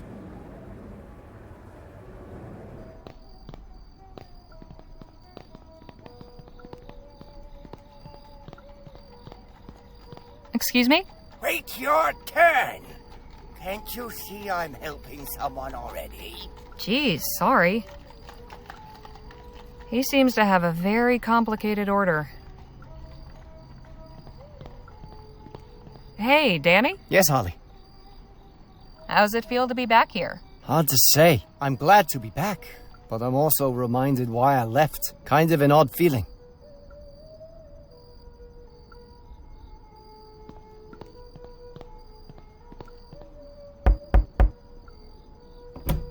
Yeah, what is it? Jimmy? Danny? What are you doing back here? You two know each other? It's been a long time. You're telling me. Can we come in? We need to speak to whoever's in charge. You can, sure. Your friends are a different story. I take full responsibility for them. They're trustworthy. All right. I'll take your word. Come on in. We've got a lot of catching up to do.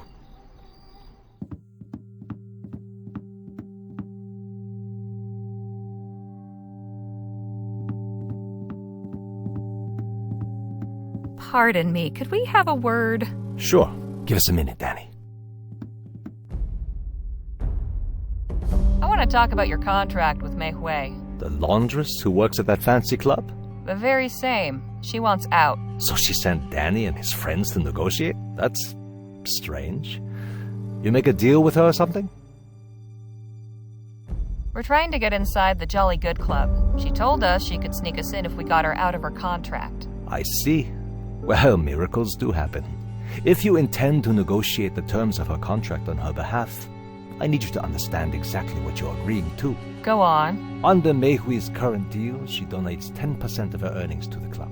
In exchange, she gets certain benefits. She's already requested to be released from her contract. Okay, we said. We're reasonable people. All we asked was that she make a simple delivery for us first. She refused. Now you're making the same request. Okay. But precious time has been wasted here. The price has gone up. Now it's 2 jobs. What kinds of jobs exactly? Both still simple. The delivery is one. But first I need you to run another errand. I have this valuable timepiece, unfortunately damaged and in need of repair. Take care of that, then we can discuss the delivery. So how are you and Danny acquainted? We grew up together. Is that right? Yeah, we were like brothers. Used to play on this very street. Then he ran off with Petey and some other guys. Thought I'd never see him again. It's good to know Danny got away from that crowd. I never much liked them.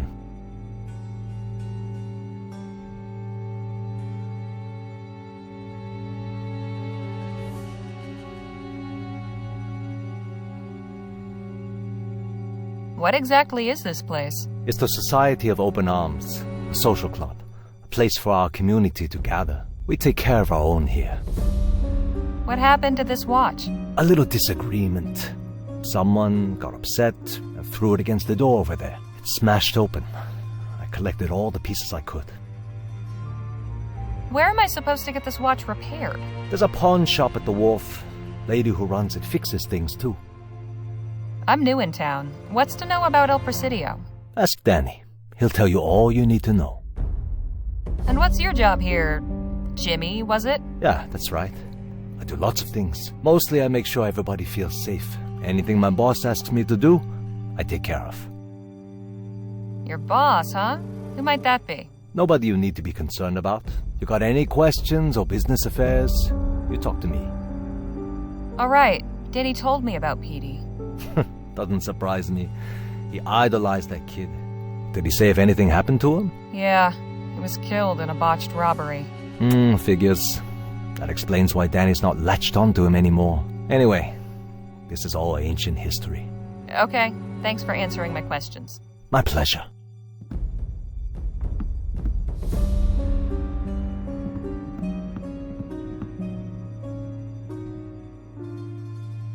There's a hole between the floorboards. Damn.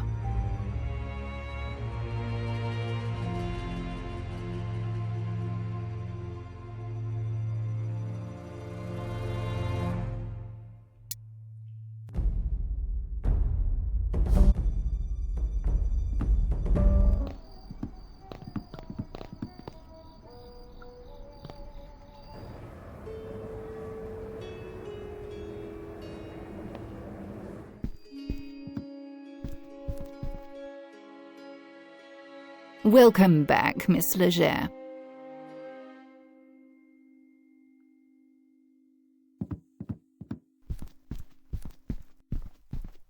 Would you mind if I borrowed this rock? It's a lodestone, highly magnetic. You have to imagine the invisible lines of power radiating out all around it. I'll trust it's for a good purpose. Just be sure to return it. I promise I'll hand it back to you, along with Dr. Clark.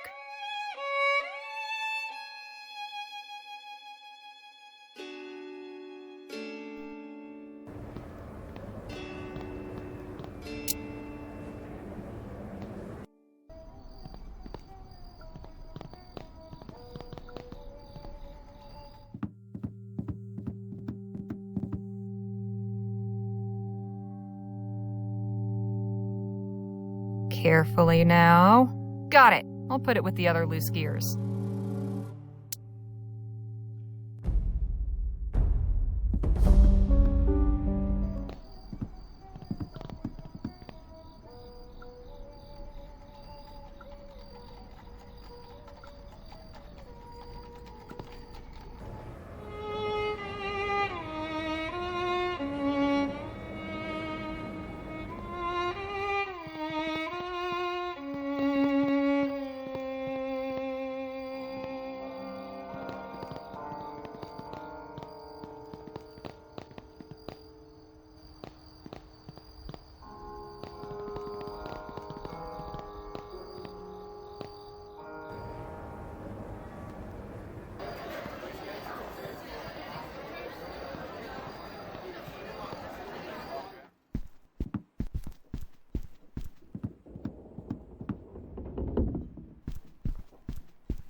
Yes, can I help you?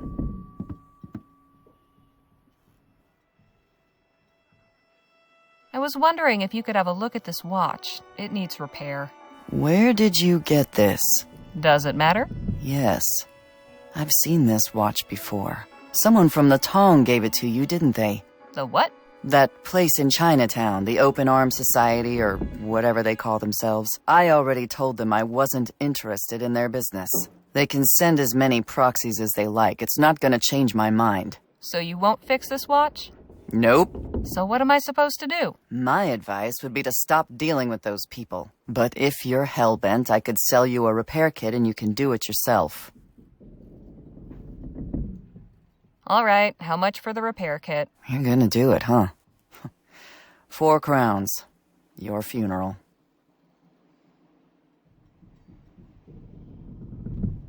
I have something to sell. Okay, what? I have this tea caddy. How much would you say it's worth? That is a rather nice piece. I can pay you 16 crowns for it. You've got a deal. Sold. Here you are. Pleasure doing business. And I'm in no way responsible for whatever happens next. Just to be clear. Appreciate the help. Sure.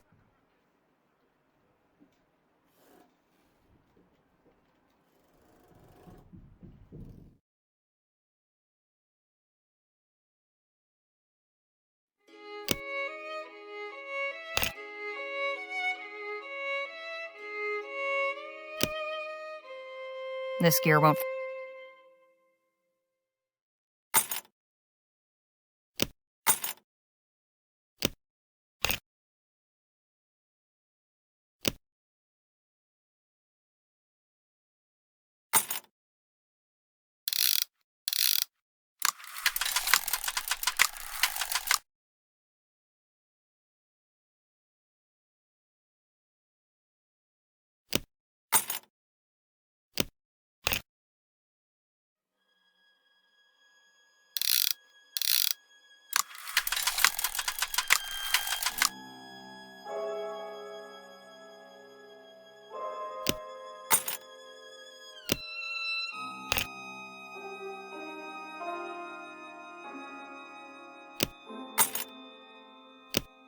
This gear won't...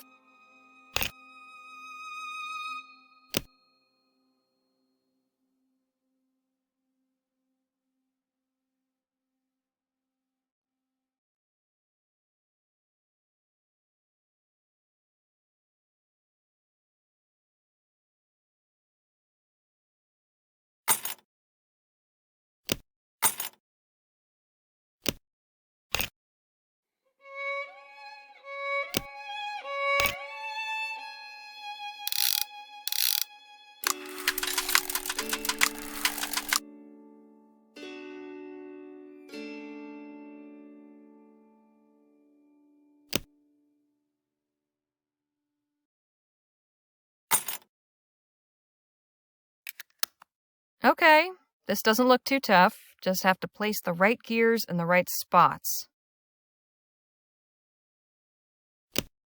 This gear won't fit there.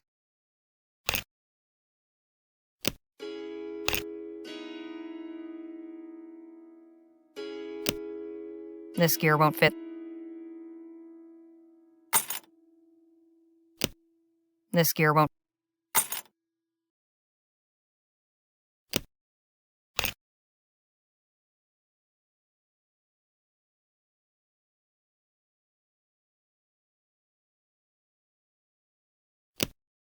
This gear won't.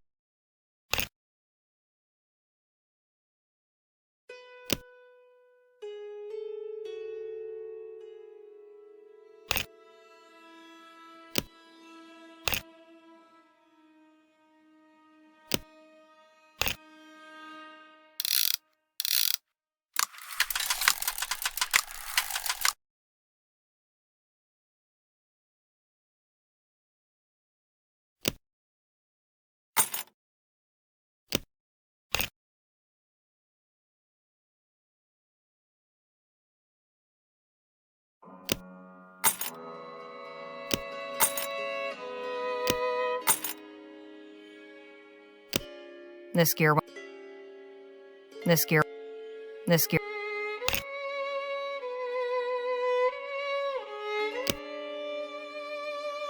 This gear won't. This gear.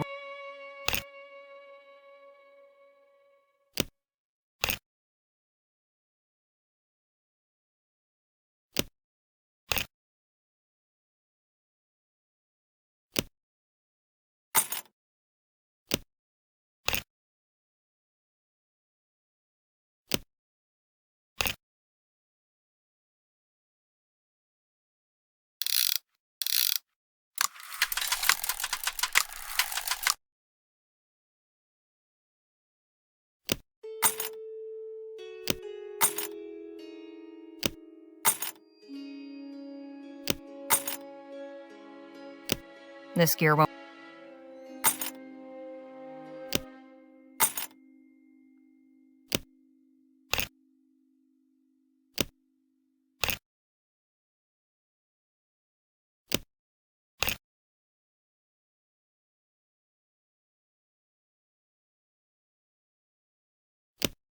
This gear.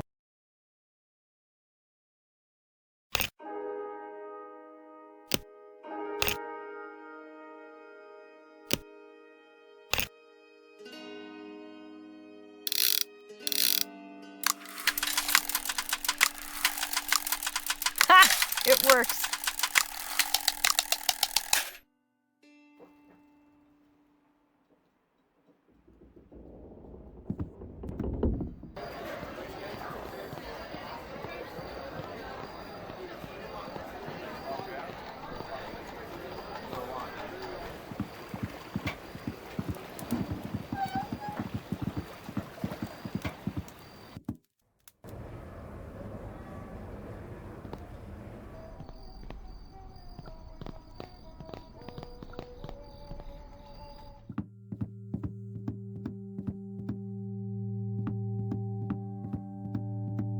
I got your watch fixed.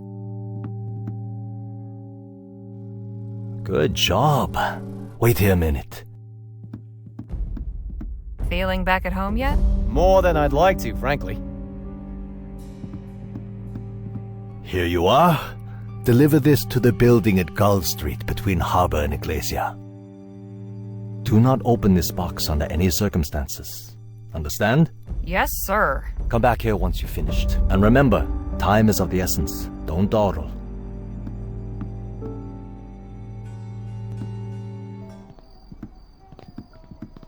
Do either of you have a strange feeling about this delivery? How so? Something about this situation seems off. Nadine's not wrong. I felt it too. I don't think the recipient of this package is going to like what they get. So what do we do? Deliver it, I guess. Jimmy said not to open it, and I don't think we want to cross these guys. Oh, I don't like this. I hear ticking. Must be the pocket watch. We've been asked to deliver this box to someplace on Gull Street between Harbor and Iglesia.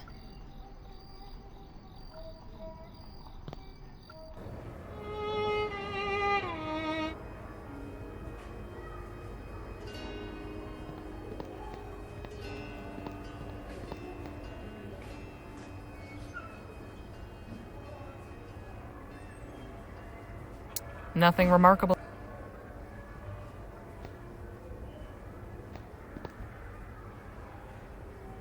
Nothing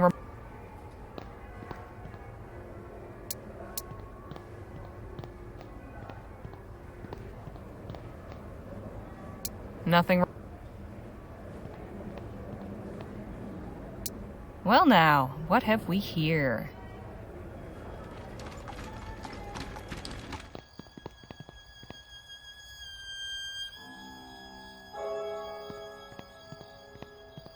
It's got a slot in it. A slew of advertisements plastered on the wall.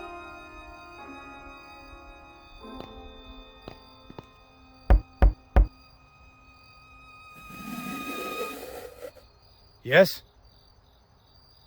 Special delivery. I've brought you a package. Who sent it? No return address. We're just the messengers. Odd. Leave it on top of the crate to your left.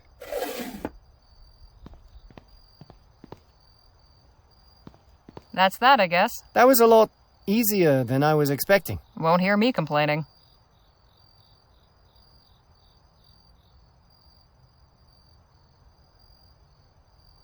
It's the pack.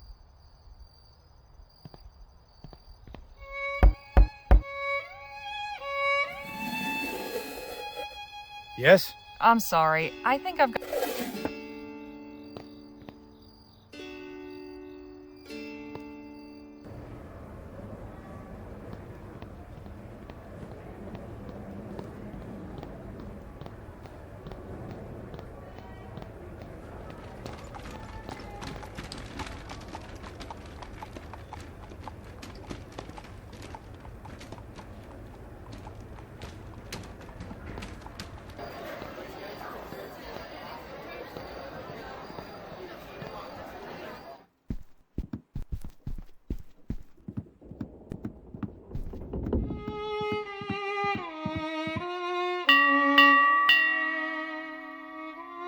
What do you need?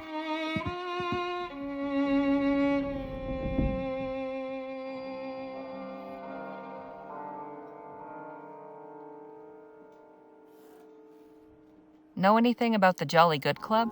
Never heard of it, sorry. Anything you can tell a first-time visitor about this city? If you're not feeling it in your legs yet, you will soon. Something to look forward to. Honestly, who thought it would be a good idea to build a city in such a hilly place? Quite a shop you've got here. Glad you like it. How did the ship get up here on land? The city extended the shoreline when it built the new breakwater. Brought the land to the ship. About that time, some big trading company went bankrupt and couldn't pay the upkeep on its derelicts. So the harbor authority seized them, converted them to lodgings and shops. Appreciate the help. Sure.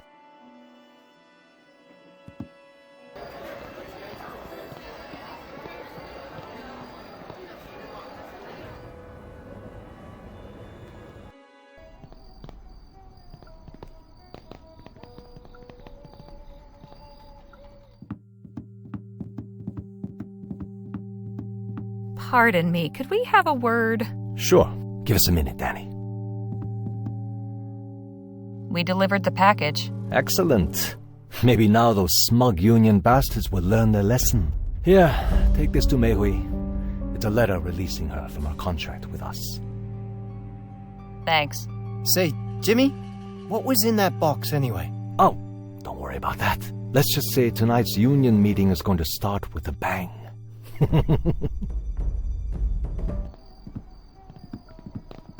I knew there was something suspicious about that package. Sounds like we just delivered the labor union a bomb. Let's get back there and warn them before it's too late.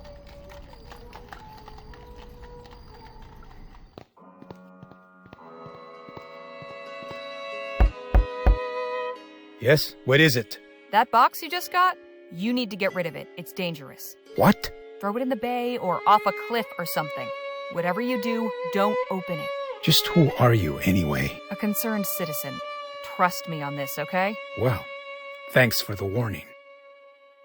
You think they'll listen? Let's make tracks in case they don't.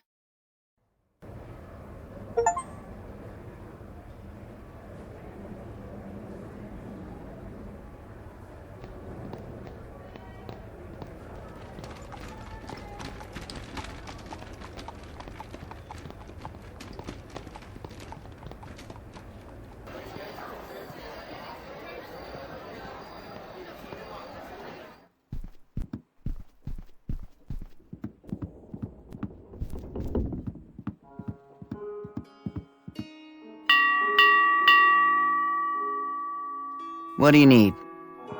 Nothing. Just browsing. Don't ring the bell, then. It's a letter from the Society of Open Arms officially releasing Mei Hui from her contract.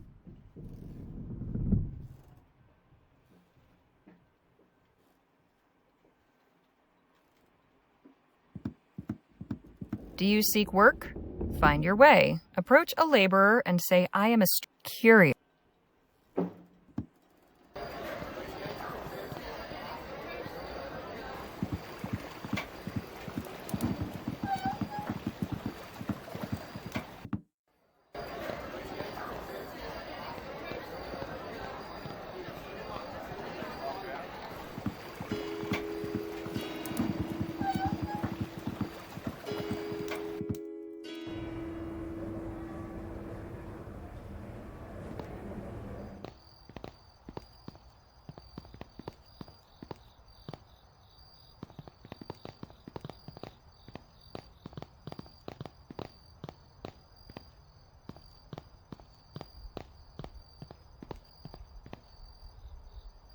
Here you are, ma'am.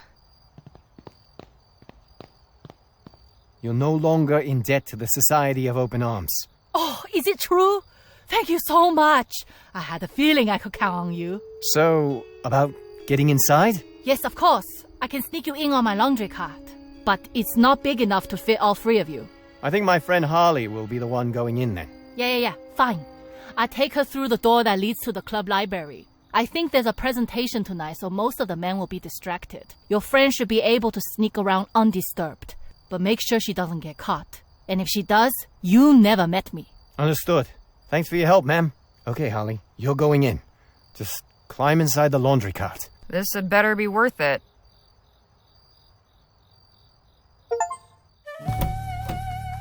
Now to find Clark.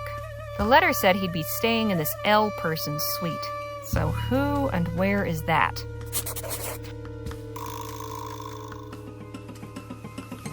Volumes and volumes of books. Nothing particularly noteworthy, though. Display cases with different exhibits. Haven't got time or inclination to study them. I wonder how long it would take to read every one of these books, and if any of them are worth it.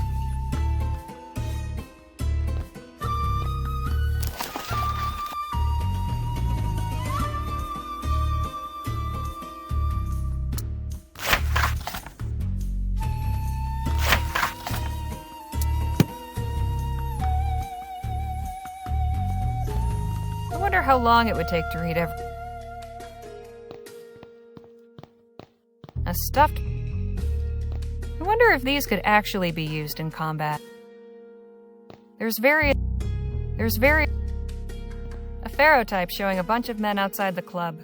The plaque says, Opening Day. I imagine most of the folks in here are great admirers of Mr. Atwood. After all, he always did make a point of standing up for the great big rich guy.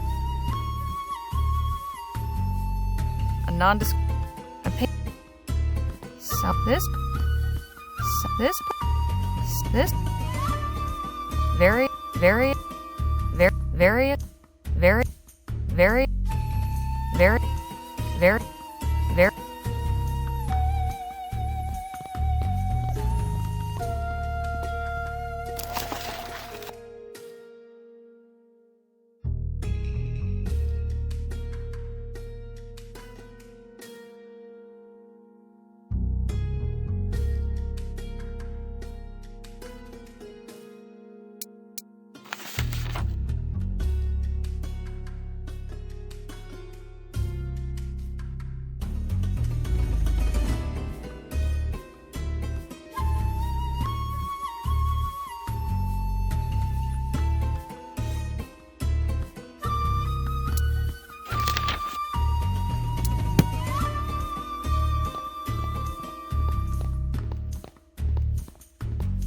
I imagine most of the folks in here are great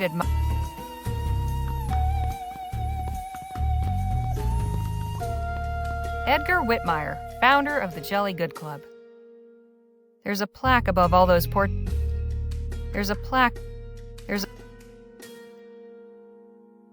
Edgar Whitmire.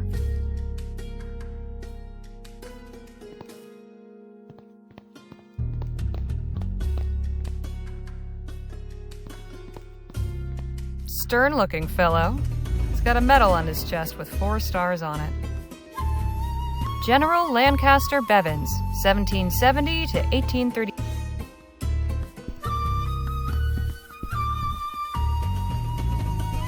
That.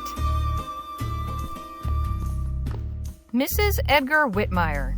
I bet she's never set foot in this place either. Perhaps this ice pick will be of service.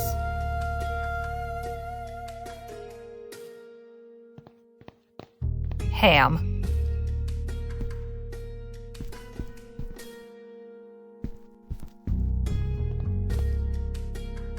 Jovial-looking fellow.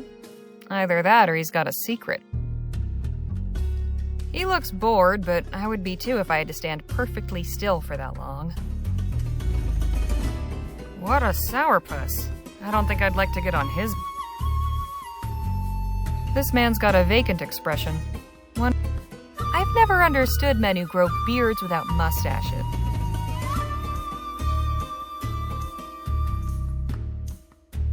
Aurum Star.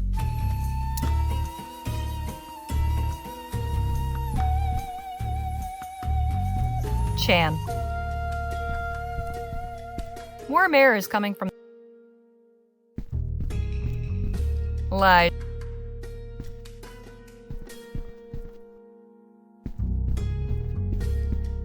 Barnabas Jordan, 1801. Ned.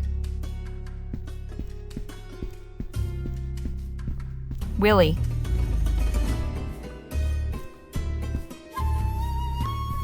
Finney. Warm air is coming from the grate. Sigh. We've only been in El Presidio.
Stern-looking. General Lancaster Bevins, 1770 to 1832.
Willie.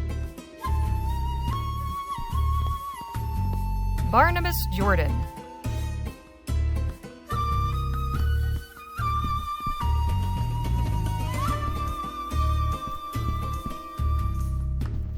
Ned.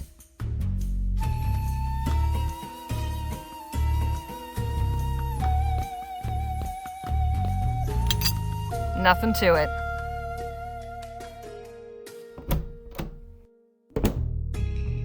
I think this is the room I'm looking for. Yes, there's the safe.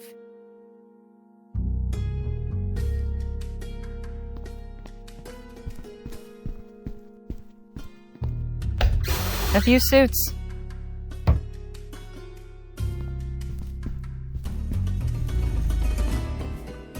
Completely empty. Nothing. This desk hasn't been used in a while.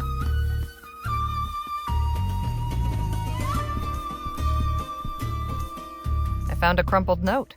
Better take it. General Laporte, as per your request, we have provided your suite with a safe. The combination is 12 right, 9 left, 5 right. Please share this information only with those you trust. Management. General Laporte, as per your request, we have provided your suite with a safe. The combination is 12 right, 9 left, 5 right. Please share this information only with those you...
Damn. All right, let's see what we've got here. Some kind of wooden card? Better hang on to it. And another journal, but not Clark's. Uh-oh, sounds like the presentation's wrapping up. I'd better make myself scarce.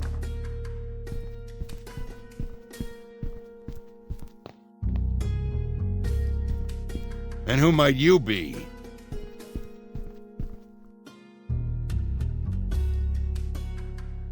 Me? Why, I'm Harley Leger. What's your name? My, I don't think I've ever met such a friendly burglar. Burglar? What are you talking about?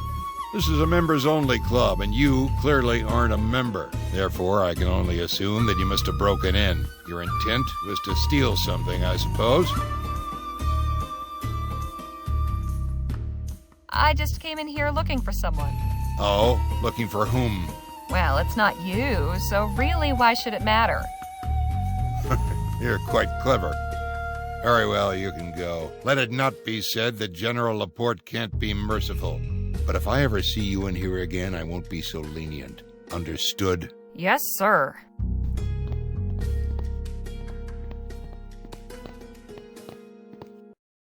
Were you successful? I think so, but let's get out of here. Now, let's see what's in this diary I found.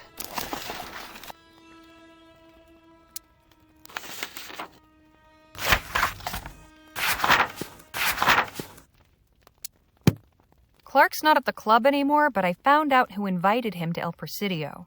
An army general named Laporte. He's got Clark on Gannett Island working on some secret operation called Project Rosewater. Project Rosewater? No idea what it is, but it's the whole reason Laporte brought Clark here. Wait a minute. Remember those crates on the army supply wagon? The ones marked Rosewater? They weren't going to the town of Rosewater. They must have been coming here for Project Rosewater. Of course. Fort Beaumont was just a waypoint. It sure seemed like a lot of stuff for one little outpost in the middle of nowhere. So, the night deliveries, the Aurum bars. Something big is going on here. We need to have a talk with Shaw.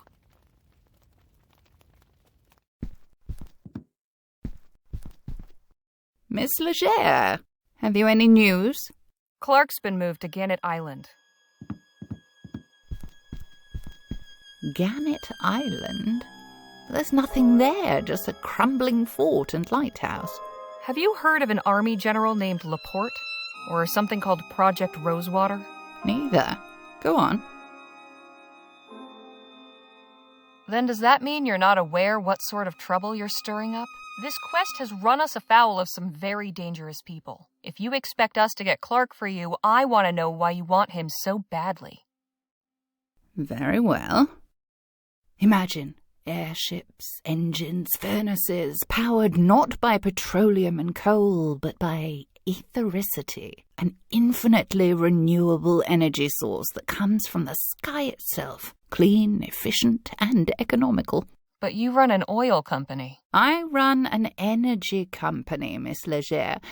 Energy takes many forms.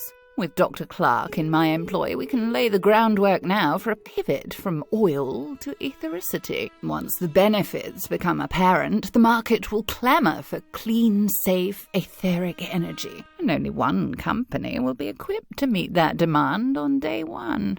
Mine. What about the ban?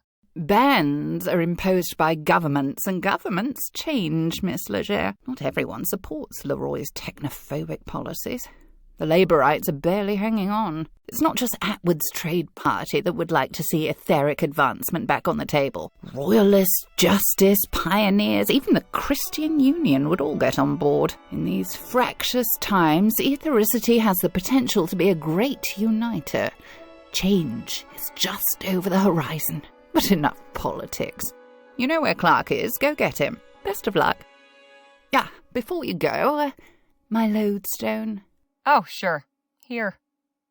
Thank you.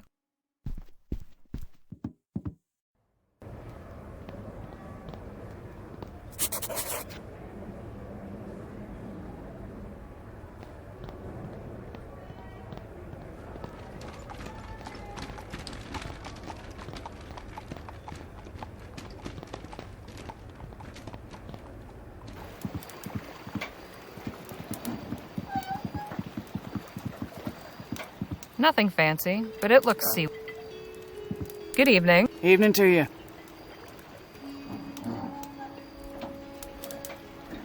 That boat yours? Sure is. Use her to fish during the day, but sometimes I take folks for a sail. The price is right, of course.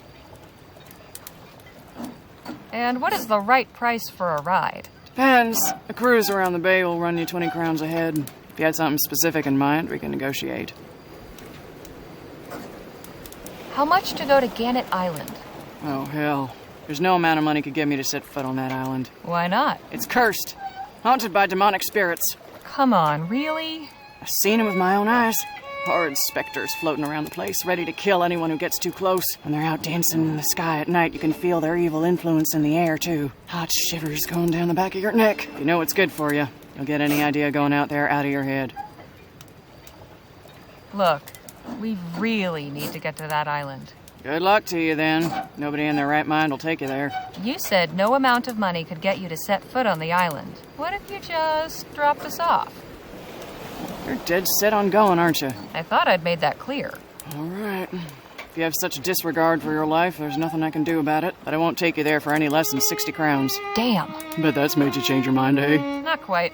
We'll come back when we've got the money. Thanks. See you around.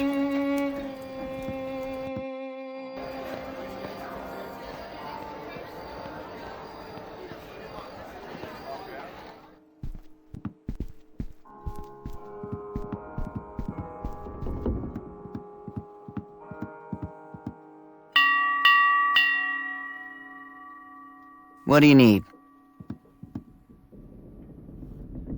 Do you know a way to get... Only way to get there is, lucky for you, plenty of folks around here with how willing they'll be to take you. That's another story. Appreciate the help. Sure.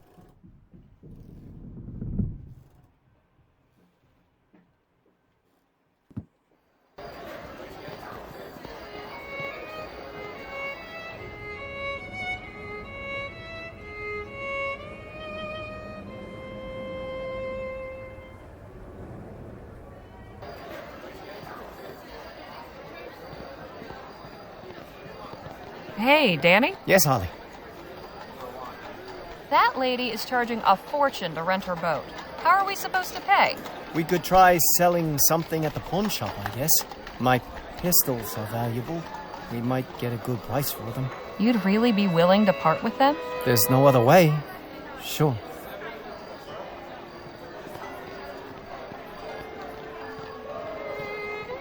Hey, Nadine. So, what do you think of El Presidio?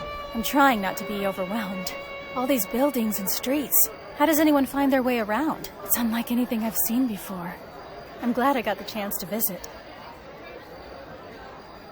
Any ideas for something we might pawn to raise money for the boat hire? We could probably get decent money for my medical kit. What? Are you sure you're willing to give that up? If there's no other way, yes.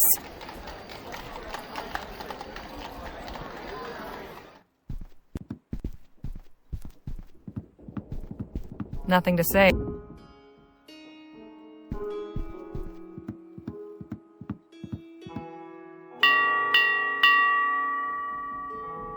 What do you need? I have something to sell. Okay, what?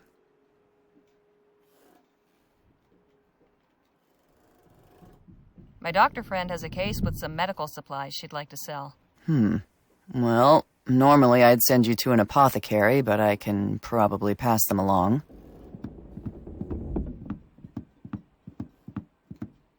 I can do 80 crowns. That'll do.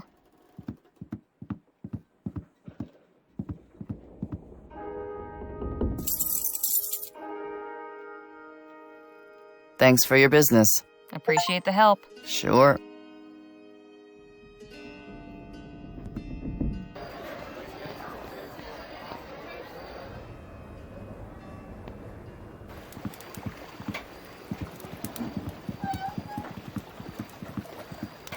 Good evening. Evening to you. You drive a hard bargain, but we're not giving up. Here's the money.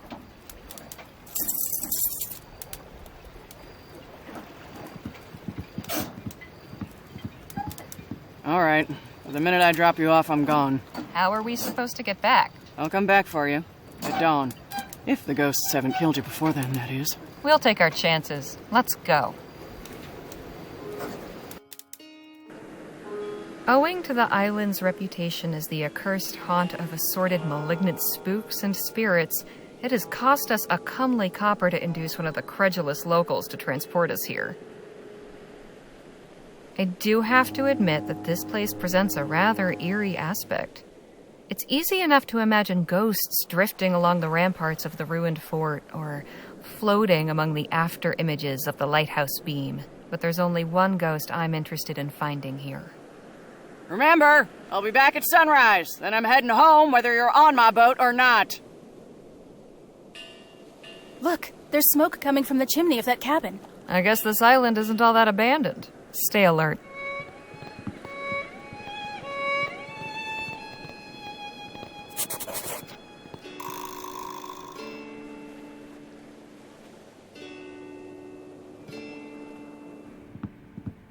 Hello? Anyone home? No one here.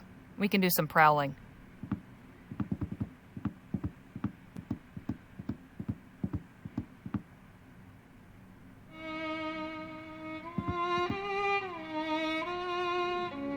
Nearly empty. Feels nearly full.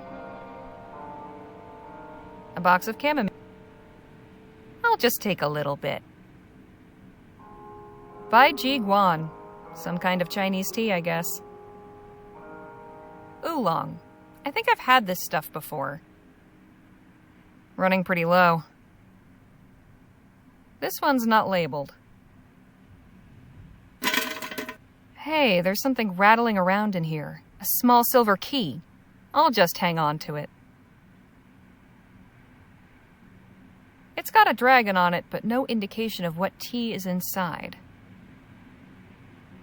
Feels mostly full.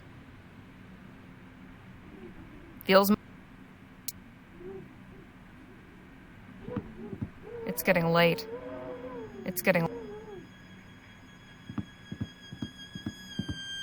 Locked.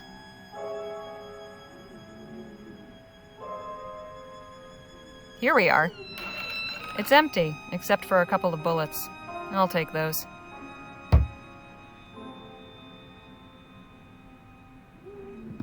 It's keeping this place nice and warm.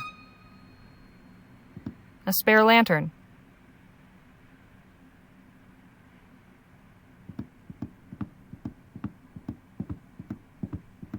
If this is lit, it means someone's been here recently. But where are they now? Feel like I could...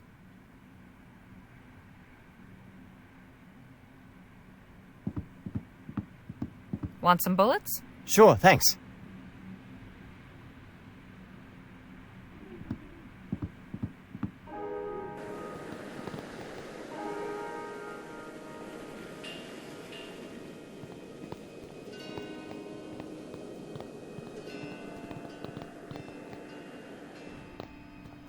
Shh. Not another step. There's a guard. Stay quiet.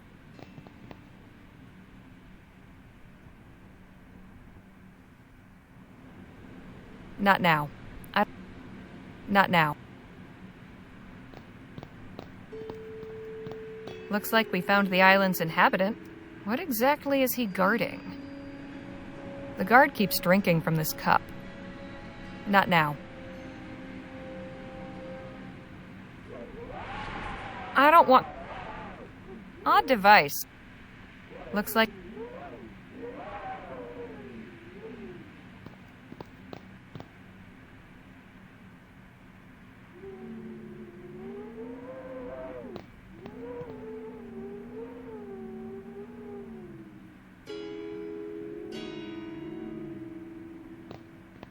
Quite an elaborate contraption. I have a feeling pulling that lever will make something important. Massive doors. Do they lead underground? Not now.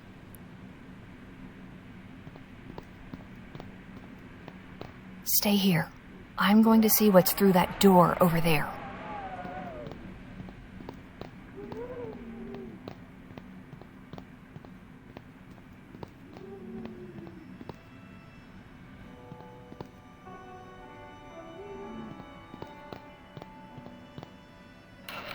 There's a lot of broken glass in here. What's this? One container hasn't been broken. I might be able to use it.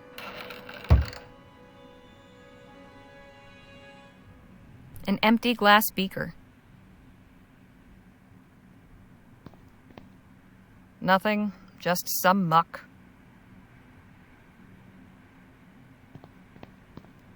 Just a dirty old sheet, and I see no reason to get any closer.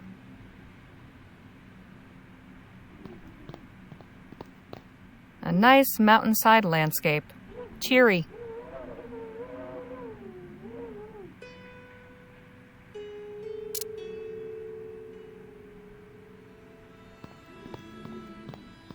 I think a bed of hot coals would be comfier.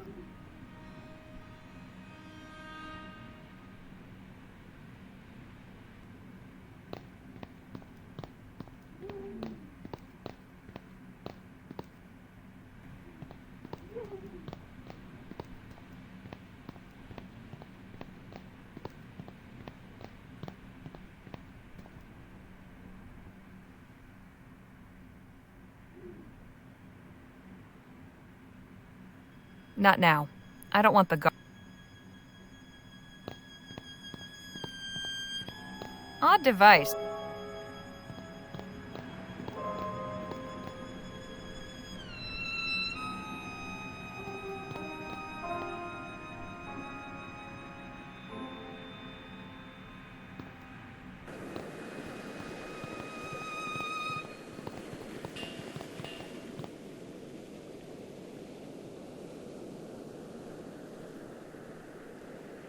Hey, Danny? Yes, Harley.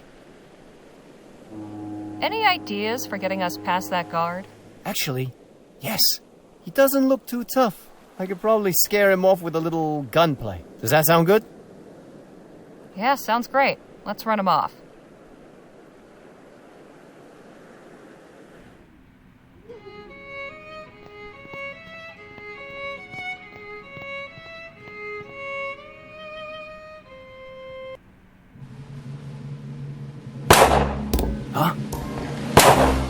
Huh? I don't get paid enough for this.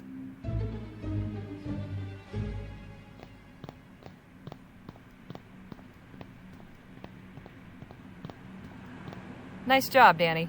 Now to get those doors open. Somehow.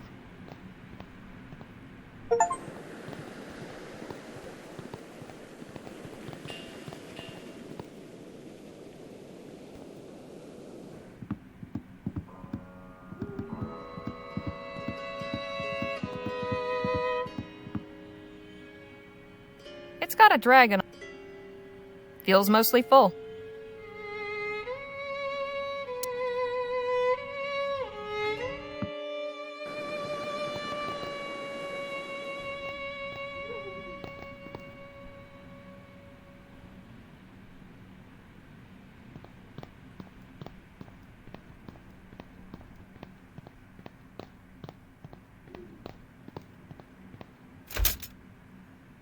Nothing happened. Quite an elaborate contraption.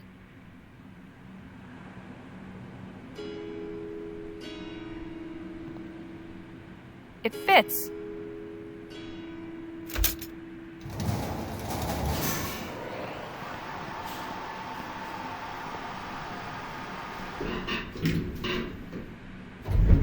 Wow. That's something. This is getting stranger by the minute. You're telling me. Better take this card back. Don't want to be stuck down there.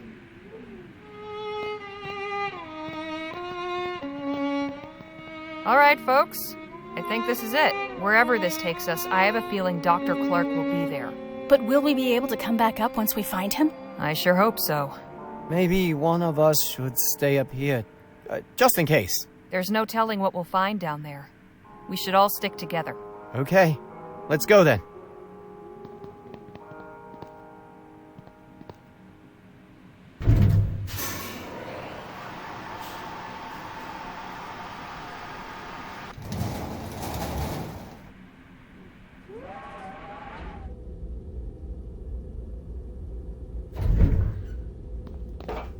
What in the ether is this place? It seems that was a one-way ride. Damn! I knew one of us should have stayed up there. So now we're looking for two things. Clark and the exit. What? We weren't expecting, who are you?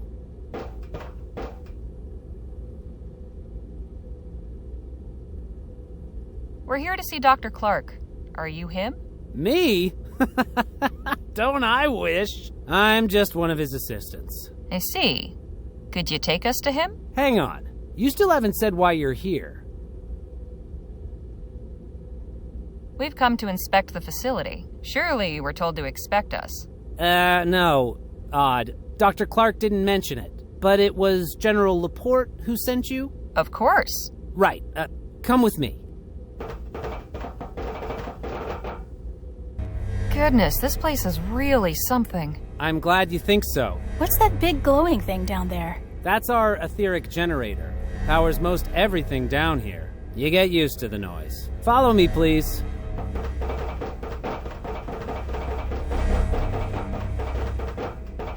I'll just be a moment.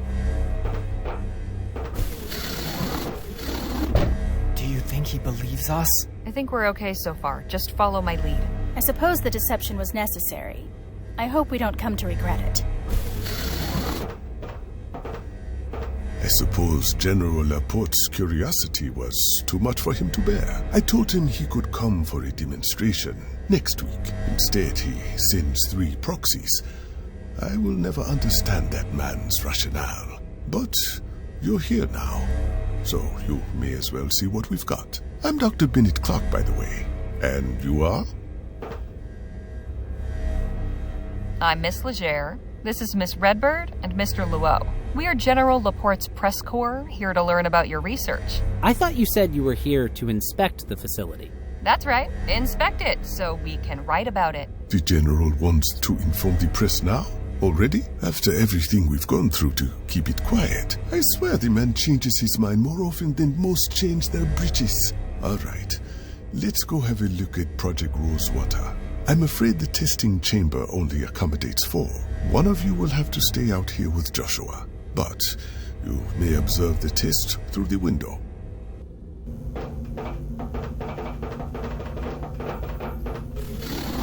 As I said, we weren't expecting anyone until next week. The prototype still needs refinement. Nevertheless, we have made a breakthrough. Prototype of what, exactly? You mean the General didn't tell you? Why am I not surprised? There on the tripod, the etheric pistol. The whole purpose and object of Project Rosewater. Juliet, is the prototype ready for demonstration? I believe so, Doctor. But who are we demonstrating it for? Miss Leger and her companions. The team sent by General Laporte. Now, please, do us the honors. Yes, Doctor.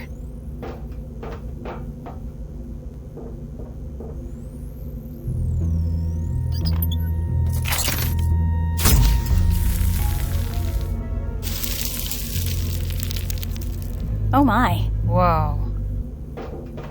We have managed to confine the chaotic etheric discharge to a very narrow, focused beam over a distance of up to 6 meters, without significant dissipation or redirection of energy, reaching nearly 68.2% efficiency. This results in complete vaporization of most organic targets, with only minimal atmospheric disturbances in the immediate vicinity. You might be feeling warmth, or a slight tingling sensation on your skin, and a change of pressure in your ears, perfectly harmless. Oh, and if you are experiencing any alteration to your color vision, I assure you that is also completely temporary. I taste purple. Does anyone else taste purple? There are sometimes minor synesthetic side effects. That too will pass. Of course, there is plenty of room for improvement in range, energy efficiency, fine-tuning of the beam's intensity and area of effect, user-friendliness and safety. But, as proof of concept, this irrefutably demonstrates that the principle is sound, and that it can be scaled up. The rest is iteration. Well, thank you for that thorough explanation. Now I'm afraid you must excuse me. I have some time-sensitive tasks I must attend to. If only I'd been forewarned of your arrival, I might have made arrangements. In any event, if you have questions, I or my assistants can answer them. Just be mindful not to touch anything.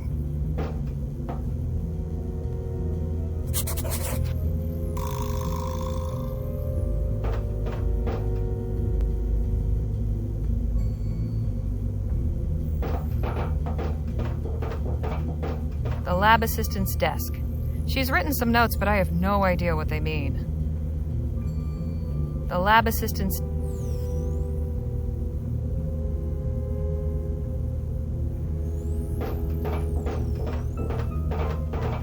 Not well. Pardon me. Sorry, can't talk right now. If you've got any questions, ask Dr. Clark.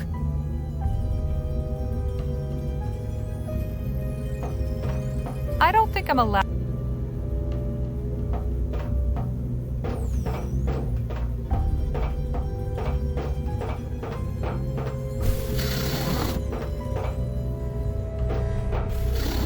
That was really something. So Laporte's got Clark developing etheric weapons for the military. This throws a wrench in Shaw's plans. How horrible. Instead of something good to benefit humanity.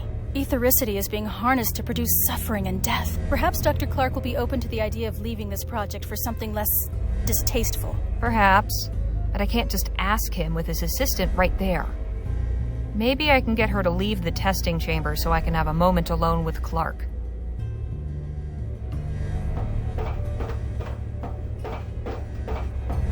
Hey, can we talk? Sure. What's on your mind?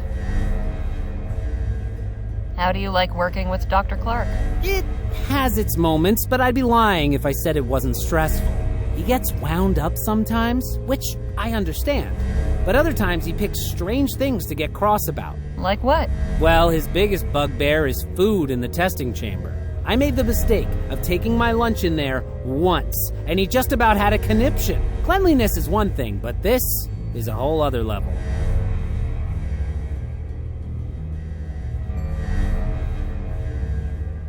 Okay, see you around. Bye.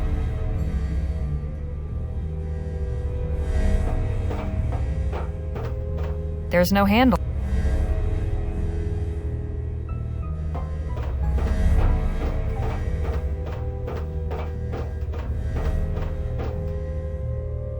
Some kind of little oven for heating food, I think. This thing is in dire need of repair.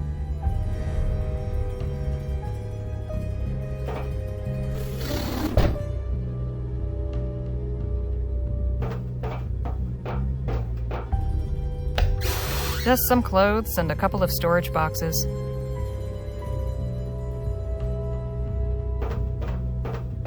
It's always good to have a spare hairpin. A regular hairpin. I could use it as a lock. A set of the only indication of time down here.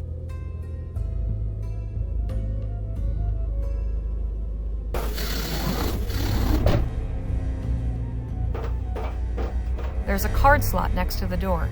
Seems to be locked.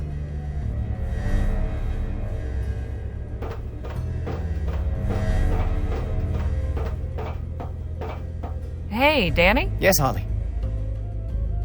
How do you suppose they managed to build a place like this under an island? Don't know, but whoever did it must be real serious about Dr. Clark's research. Hey, Nadine. I never would have guessed a place like this existed if we hadn't seen it with our own eyes. It certainly explains all the stories about strange lights and perhaps...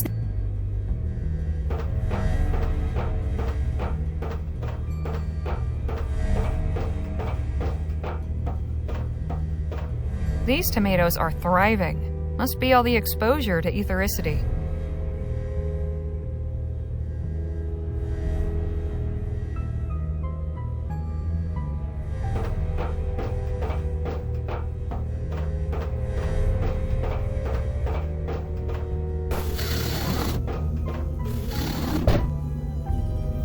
Hey, Nadine. Think you can occupy Dr. Clark's attention for a few moments? I can certainly try. Oh, Doctor, could I have a word? Yes, what is it?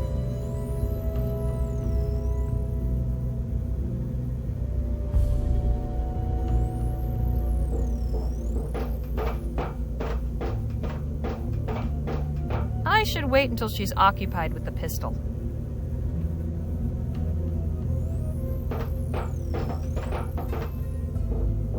Clark will see me.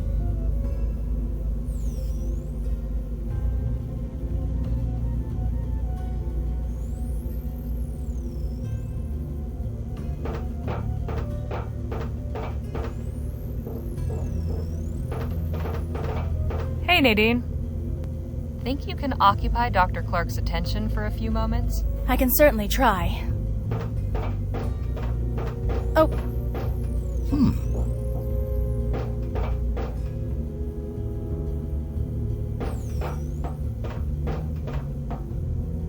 There. Now to watch the fireworks.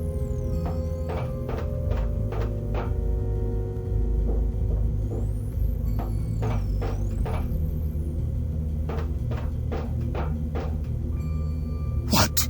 Miss Montgomery, what is the meaning of this? How many times have I said, no food in the testing chamber? But I don't want excuses. Clear it out. Put away the power cell. Done with testing today. Yes, Dr. Clark.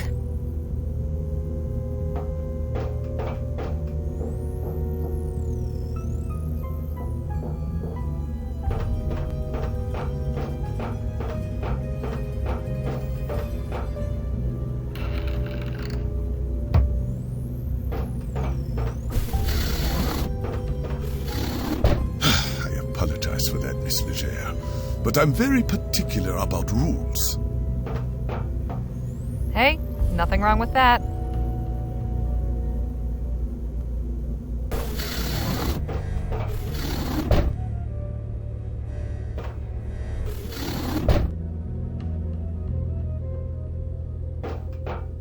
Can we talk? I suppose so. So, what's working with Dr. Clark like? He's a brilliant man. I learn something new from him every day. He seems short-tempered. Well, yes, but that's just the genius mind, isn't it? No room left over for navigating social niceties. I was blown away by that demonstration.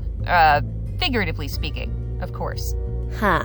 We've been working on it non-stop, but there are a lot of kinks to work out before it'll be field-ready. For instance, we still can't get more than one shot out of each power cell. I suppose in an actual battlefield situation, you'd need to carry around a lot of cells and reload for every shot, like cannonballs. But the power cells are still very difficult to construct, so we only have a few prototypes. We have to recharge them constantly.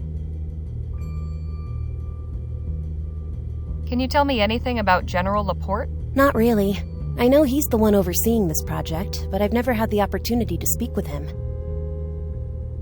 Between you and me, doesn't it concern you that ethericity is being weaponized? Not at all.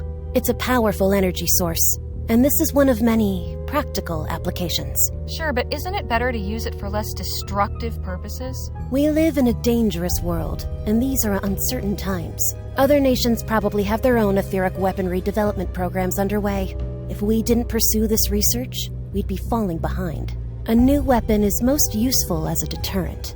Having it in your back pocket means everyone else thinks twice before firing on you. I know Dr. Clark's had some moral reservations about the military applications of ethericity, but he's a professional through and through. How long does it normally take to charge one of the power cells? Around 6 hours. Wow. Wow is right. Joshua hooked one up to the etheric generator and discovered that it charged instantly.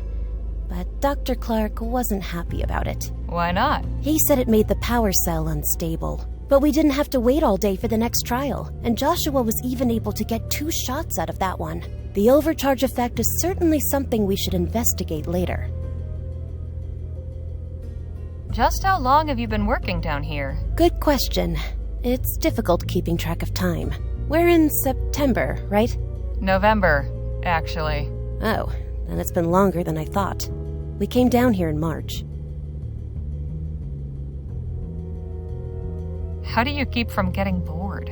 The work is pretty all-consuming, and we don't have much of a social scene down here. Dr. Clark is kind enough to lend us his books to pass the quiet hours. What sparked your interest in etheric research?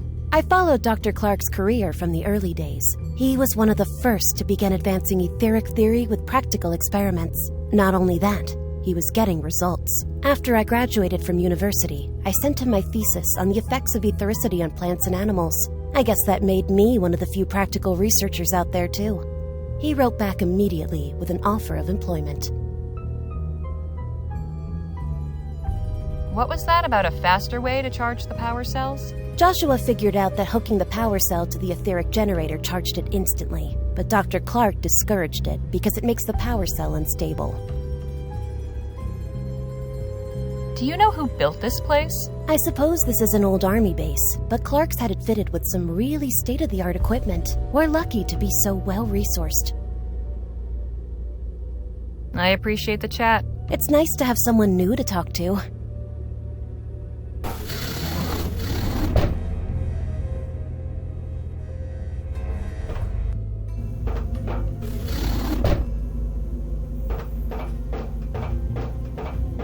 Dr. Clark? Yes, what is it? Dr. Clark, there's something I need to tell you. We're not really from General Laporte's press corps. What? Who are you then? Some folks who are hired by D.W. Shaw to come find you. The head of Vespuccia Petrol? The very same. What does she want with me? She wants you to help her company pivot from oil to ethericity. How does she intend to circumvent the ban? She seems to think it'll be lifted soon. Or that she can influence things in that direction. So she would have me work for VP to generate etheric energy for widespread use? As an alternative power source, yes. It might even replace coal and oil someday. Well, that's certainly more appealing than weaponry. But extreme arrangements have been made to develop this project in secret, and at considerable expense, I'm sure. It's not the sort of thing one can just walk away from.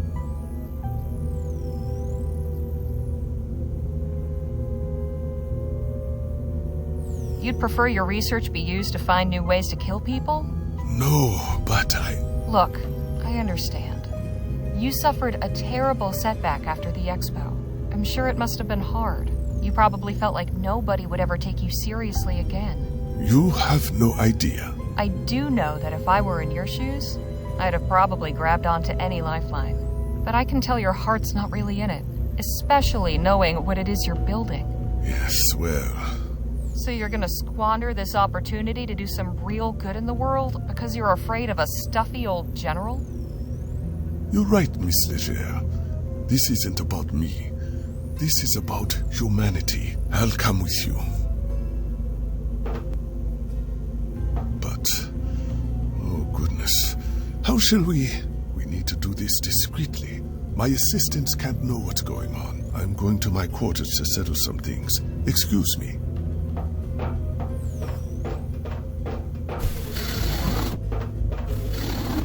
Certainly have a way with words, Harley. That's why I try and get paid for them.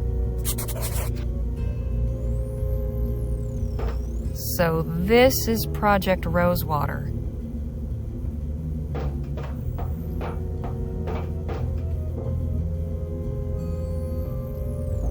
Let's hope nobody notices this is missing.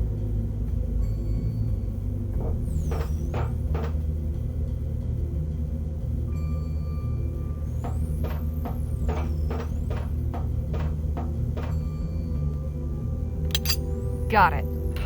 I'm sure they won't miss just one power cell. Or maybe they will. Either way, I've got one now.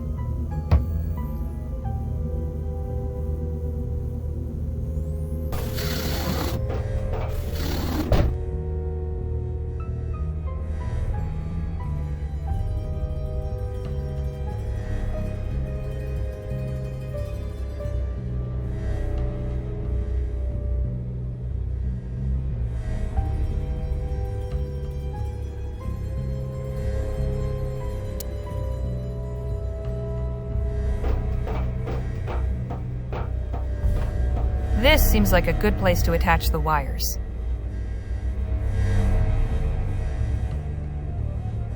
Here we go. Hope this works. Wow, it charged up almost instantly.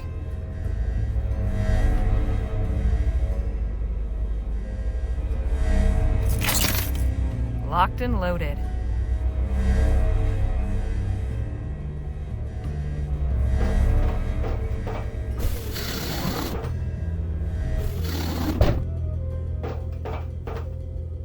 Ah, hello. I'm just leaving a note for my assistants. Explaining why you're giving them the slip? I feel I owe it to them. Might I borrow your screwdriver, Dr. Clark? By all means. At least there's plenty of books down here. Dr. Clark? Yes, what is it?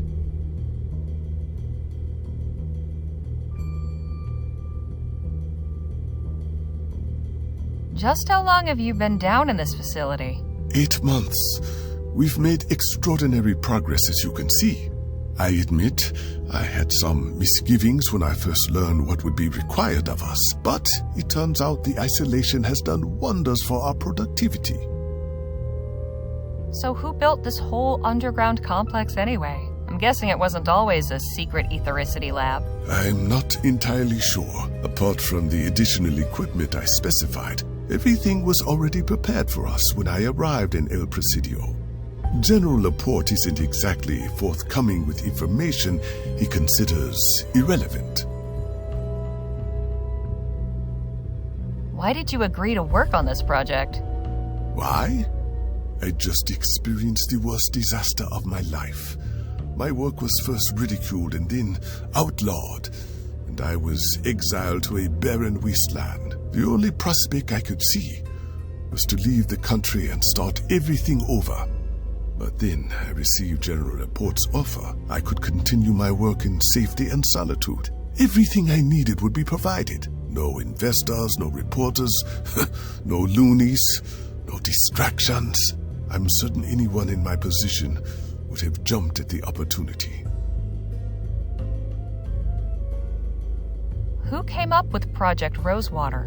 My understanding is that this work is for the benefit of the Vespuccian army. General Laporte is in charge of the project. Everything goes through him. Other than the facility guards, I've had contact with no one else. How did this project get the name Rosewater? My idea, sentimental really. I suppose I had gotten attached to my dry and dusty little desert lab. After all, Rosewater was my refuge when I lost everything else. I just made an offhand comment to that effect one day while discussing arrangements with the general. And he said, "Well, in that case, why don't you bring Rosewater with you?" When I found out he made that the official title of the project, it made me smile, I'll admit. So how do we make our escape without alerting your assistants? First things first, we need to call the elevator so we have a way out. But we also need to find a way to disable the communications relay. Otherwise, the alarm will be raised and they'll catch us in no time.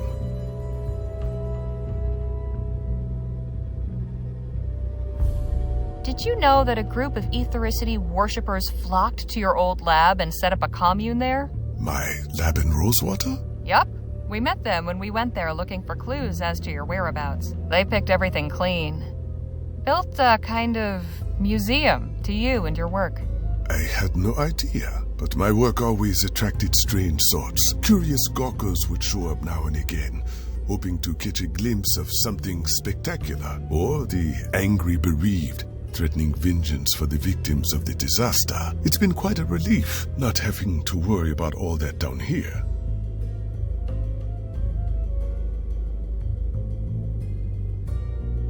That commune by your lab, they're from a religious movement calling themselves the Luminarians. They believe a whole bunch of gobbledygook about glowing people who live in the ether, and people who die from ethericity being really lucky because they go to etheric heaven or something, and they like to paint shadows and butterflies all over everything for some reason. They also think you're some sort of saint or prophet, and there's a mural with a painting of you looking like you're going through this kind of portal in space and talking to some glowy angel alien creatures.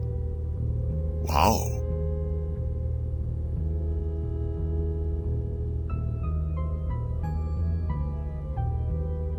Something I've been wondering about.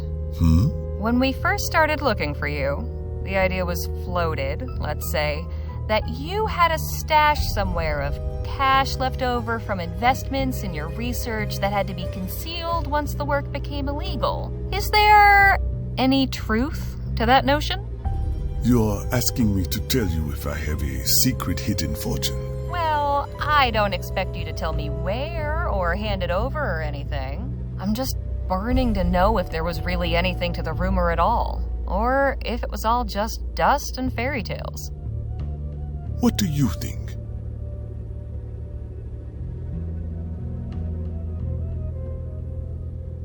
It's gotta be a load of bull. Pretty far-fetched.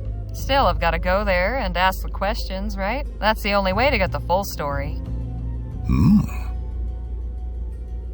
Well, It may come to you as a bit of good news that your old lab won't be attracting any more strange folk. Oh no? We, kinda blew it up. What? Why did you do that?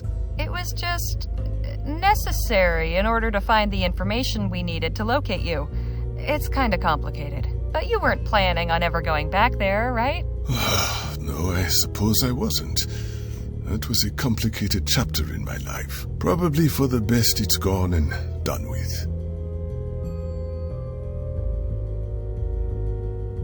Could you explain this? Of course, next to the elevator. It's mainly if the guard... So we need to... Precise. I'll let you get back. Thank you. At least there's plenty of books down here. Who are those busts of? Galileo, Copernicus, Da Vinci. 3 great men who changed the world as we know it. Hoping to add your likeness to the collection someday? Well, I wouldn't be opposed, if I'd earned it, of course.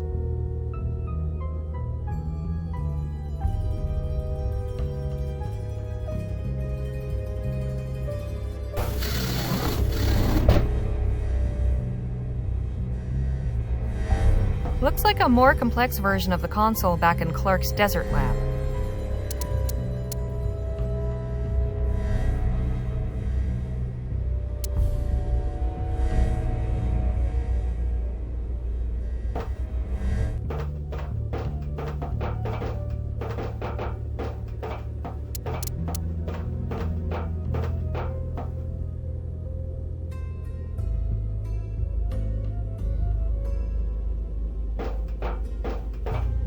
The panel is screwed on. I can't pry it off.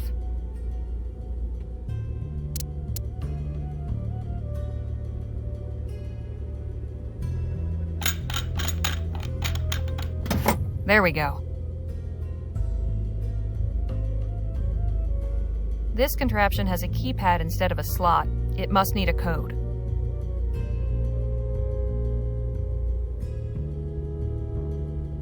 I have no idea.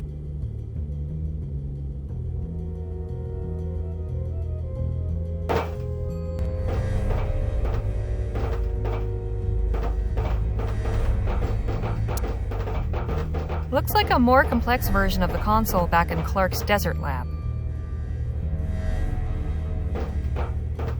Controls, gauges, and dials. Who knows what they're for? Control. These tomatoes are thriving. Must be all the exposure to ethericity.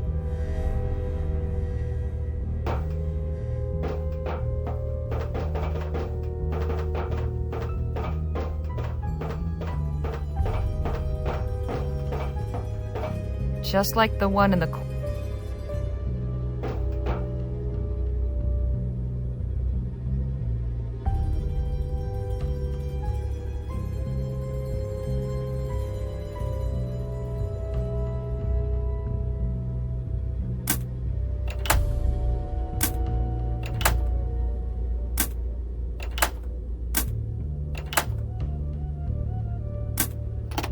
There! That was it. I figured out the code. The elevator's ready to be called. Wonderful. Let's be going then. Not just yet. I need to take care of the communications relay. The what? That contraption on the wall there. Clark said we need to disable it before we leave.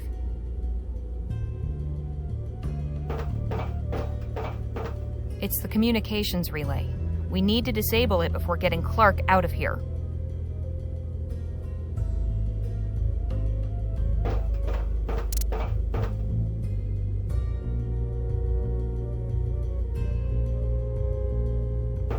Stand back. I'm taking this thing out.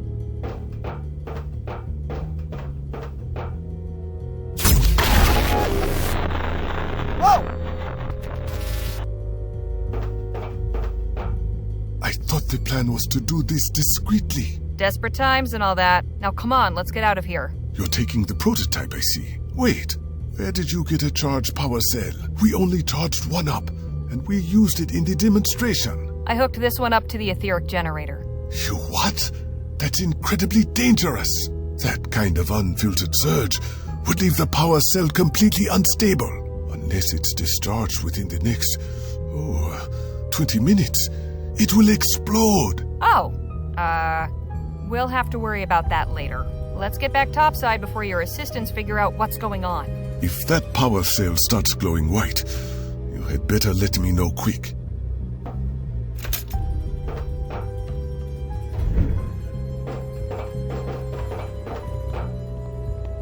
After you, Doctor.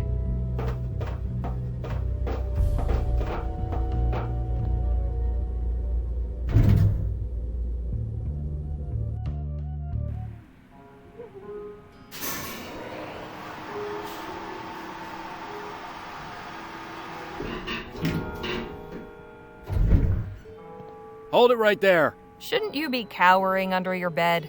Shut up. Hand over your weapons and come with us. There's someone wants to see you.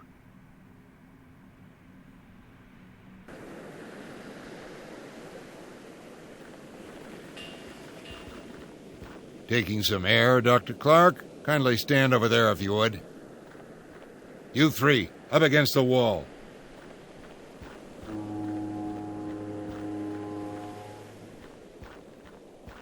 She had this funny pistol on her.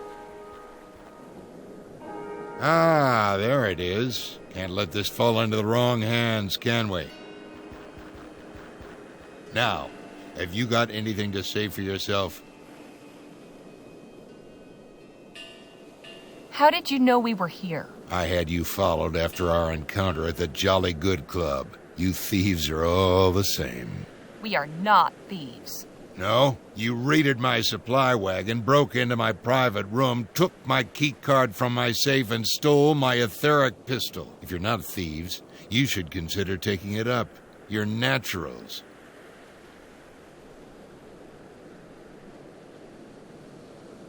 We were tasked with finding Dr. Clark. Everything we did was necessary to that end. Now, I hardly think that's true. It's clear to me you've no idea what you've stepped into. So, who put you up to this?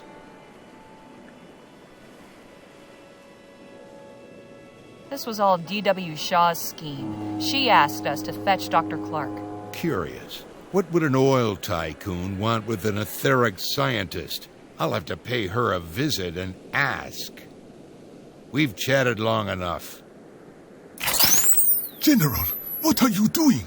Conducting my own test, Doctor. It's time to see if your prototype really works. Not so fast, Laporte. I would strongly advise you not to fire that pistol. And just who in blazes are you? Timothy King, representing D.W. Shaw and Vespuccia Petrol. Speak of the devil. I'll have to insist you stop interfering with our agents and let them go. You can't be serious. I am. Boys, take care of this louse. Stand down, pendejo! Well, we've got all kinds coming out of the woodwork tonight. And who might you be? Lieutenant General Marisol de la Vega. You must be General Laporte. Seems you new Spanish revolutionaries are much cleverer than I was led to believe. General Marquez assigned me to trace the suspicious shipments of Aurum passing through Fort Beaumont. The trail led here. Where is General Marquez? He didn't make it. He gave his life defending us from Laporte's hired thugs. What? No, it cannot be. I tried to save him, but he was too badly wounded. I'm so sorry. Laporte sent the Blackburns to ambush us. He's responsible for Phil's death. I gotta put a bullet in your head, Laporte. Do so, and you'll receive one in kind. That goes for Mr. King as well. It would seem we have reached an impasse. I'm afraid the word impasse is not in my vocabulary.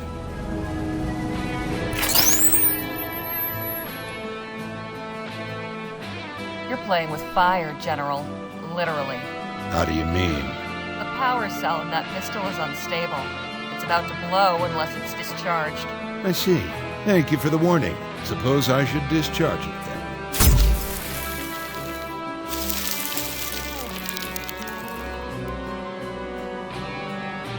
What a jerk. People like that don't deserve warnings. Let's take that again. Surely we can reach some kind of agreement. What did you have in mind?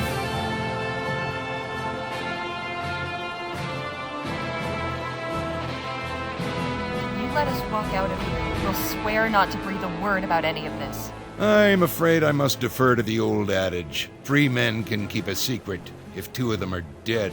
I'm sure you understand.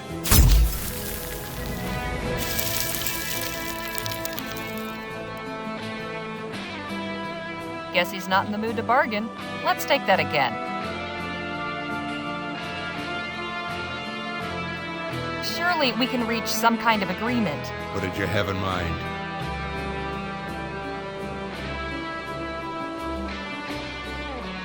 We're about to come into a good deal of money. Name your price. I have no need of your coppers. Besides, my understanding is you'll be paid if you deliver Dr. Clark to Shaw. Needless to say, that is not going to happen. So no deal.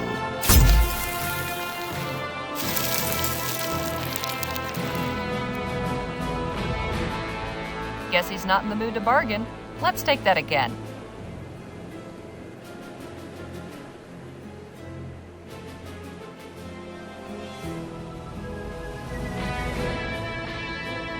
Aren't I entitled to some last words? Yes, I suppose so. Go on, then.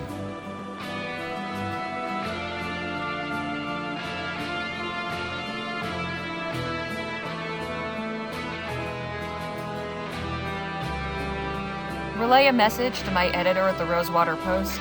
My article will be late. That's not the only thing that'll be late around here.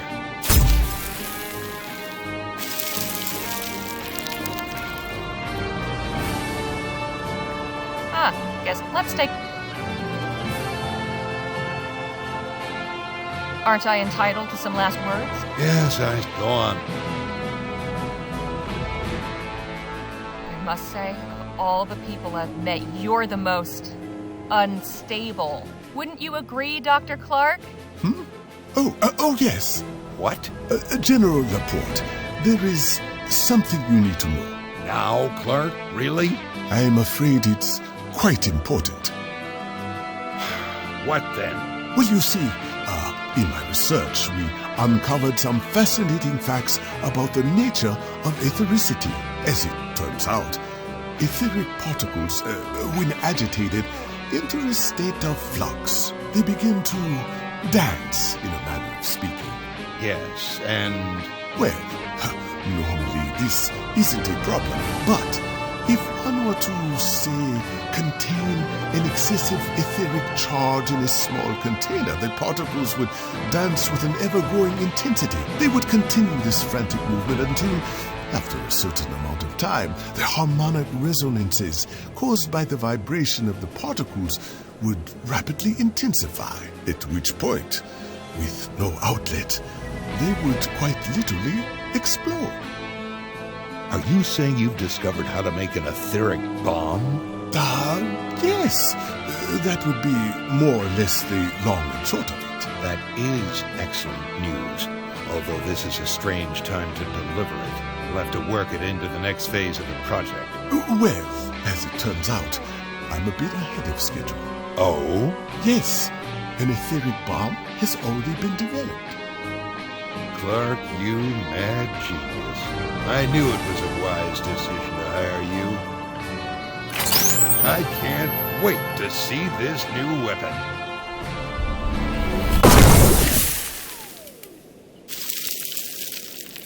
Oh dear. Whoa! Hands up, cobarde! Nice going, Doctor. That was... Oh my. I wasn't sure how much longer I could keep stalling. Let's get off this rock, shall we?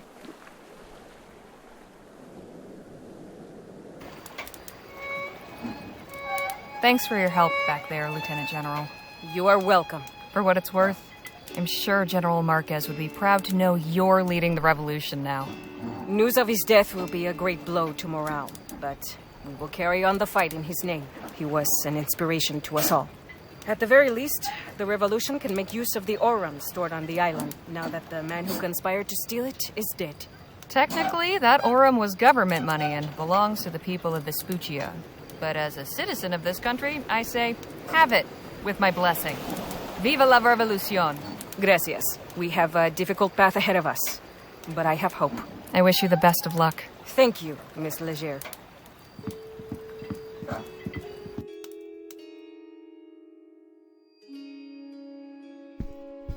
We're back, ma'am. I assume everything has been taken care of? All loose ends have been tied. Splendid. Send them in.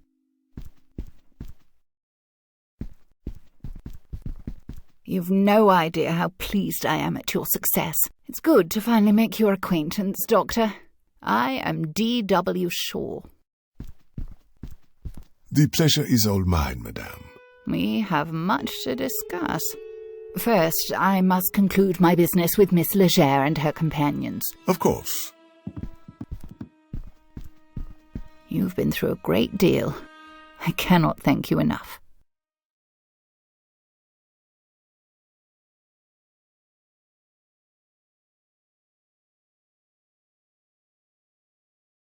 All in a night's work. Your modesty is admirable, Miss Leger. I won't keep you any longer.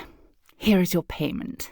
Mr. Ackerman was promised 25,000, but considering all your trouble, I've increased it to 27. I'm sure you'll find it easier to divide. Thank you, Mrs. Shaw.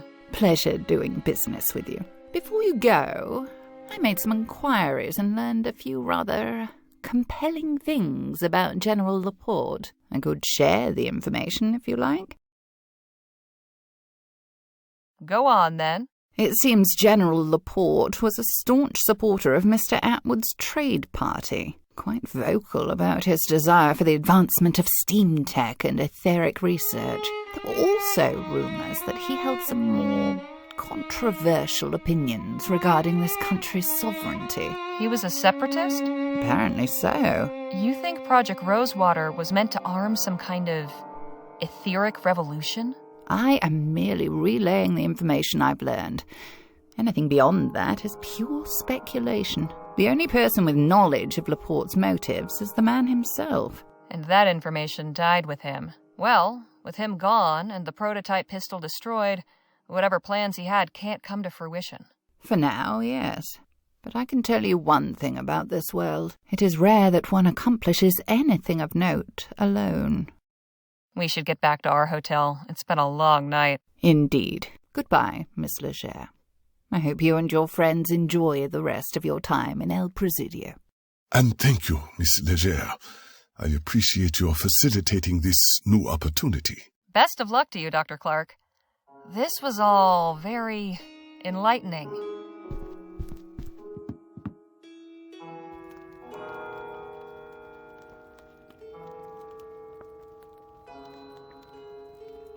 So, what are you two planning on doing next? I'm honestly not sure, but I think I will apply for a medical license after all. I may go back to the San Bernardo Valley, or I may stay here on the coast. It's something I'll have to discuss with Lola. What about you, Danny? I'm not really sure. Suppose it wouldn't be such a bad idea to visit my folks. It's been too long. After that, guess I've got to find a new line of work. What about you, Harley? Suppose I'll head back to Rosewater. I've got an article to write after all. And I guess this is goodbye. This is where we part ways, for now. But you know where to find me. And you can be damn sure I'll write back. I'll see you both around. It was a real pleasure traveling with you. So long. Goodbye, Harley.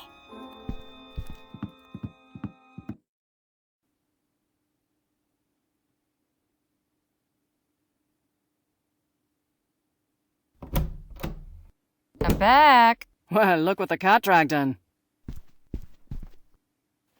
Did I miss anything while I was gone? Let's see. There was a dust devil by the saloon that nearly knocked Sheriff Gamble's hat off. Front page news, then. Seriously, though, I spoke with the leader of the Autumn. She gave me some good stuff. The article runs next week. What of your great adventure? Concluded now. But I've got plenty of material for an article. Maybe even 5. Then you'd best get to it. Better to jot everything down while it's still fresh. Right you are, boss.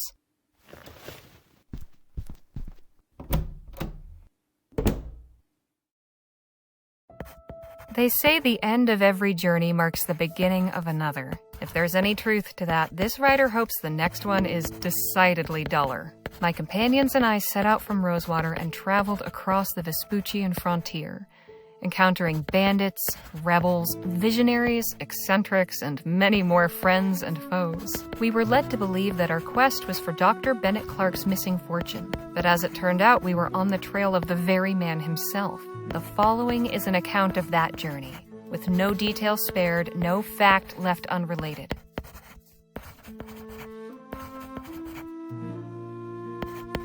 And so at the journey's end, you may ask yourself, dear reader, what of the main players in this saga? Danny went home to a happy reunion with his parents. He says he's hung up his pistols and retired from gunslinging, with the intent of pursuing a culinary career. I said I'd be a regular if he ever opened a restaurant. I shall have to honor that promise should it come to pass. Nadine Redbird has begun the process of obtaining her medical license. She tells me she plans to convert Lola Johnson's wagon into a kind of mobile clinic, traveling the frontier helping those in need. It will be a welcome change from the usual traveling merchants hawking miracle cures. I can think of no one more qualified to dispense medical care.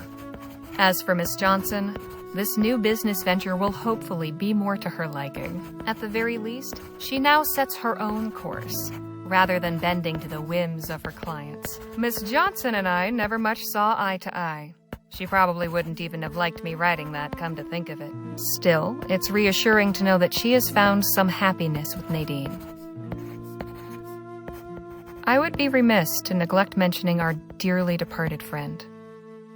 Phil Marquez was a great man. He was always true to himself, cared for those around him, and was just plain fun to be around. I will forever cherish the time I had with him, and I will carry his memory in my heart for the rest of my days. Of course, I must acknowledge the catalyst for this grand adventure, Gentleman Jake Ackerman, albeit with some trepidation. For while it's true that he set this whole adventure in motion, it is my unpleasant duty to inform you, dear readers, that Mr. Ackerman is nothing more than a fraud. Far from the brave and noble hero he purports to be, Jake showed his true colors in a moment of danger. We found ourselves ambushed by Blackburn agents. Jake disgracefully turned and fled, leaving us to face the ruthless barbarians on our own. I have not heard from him since, nor would I wish to. As far as I'm concerned, he could be dead in a ditch or drowned in cheap whiskey in some dark saloon corner. The sooner this fallen star fades from our collective memories, the better we can all sleep. As for Dr. Clark, he seems happy in his new employment at Vespuccia Petrol. I can only hope his contributions to Mrs. Shaw's enterprise offer greater balm to the restless, inventive mind than the manufacture of apocalyptic weaponry. That, dear readers, is the long and the short of it. This was an adventure unlike any other I've been on. I doubt any other will ever compare. Whew, my hand hurts. We'll see what Joni has to say about this in the morning.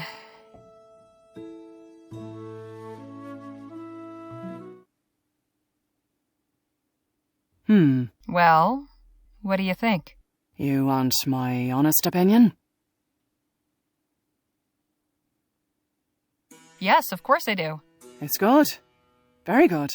It's great, actually. There's just no way on God's green earth we can print this. Why not? Secret underground laboratories, government conspiracies, special projects to develop etheric weapons. No one will believe a word of it. Not to mention you name some very powerful and important people who'd have me locked up for libel with a snap of a finger. It's all true, Joni. I'm not in the habit of writing fiction. Perhaps you should be. Come again? This story's got everything. Adventure, mad scientists, conspiracies, betrayals. Folk would pay through the nose to read this. If it were a novel. Novel? Sure. All you have to do is change the names, do a little narrative restructuring. You can even say it's based on actual events. That way we're off the hook if anyone's feathers get ruffled. What do you think?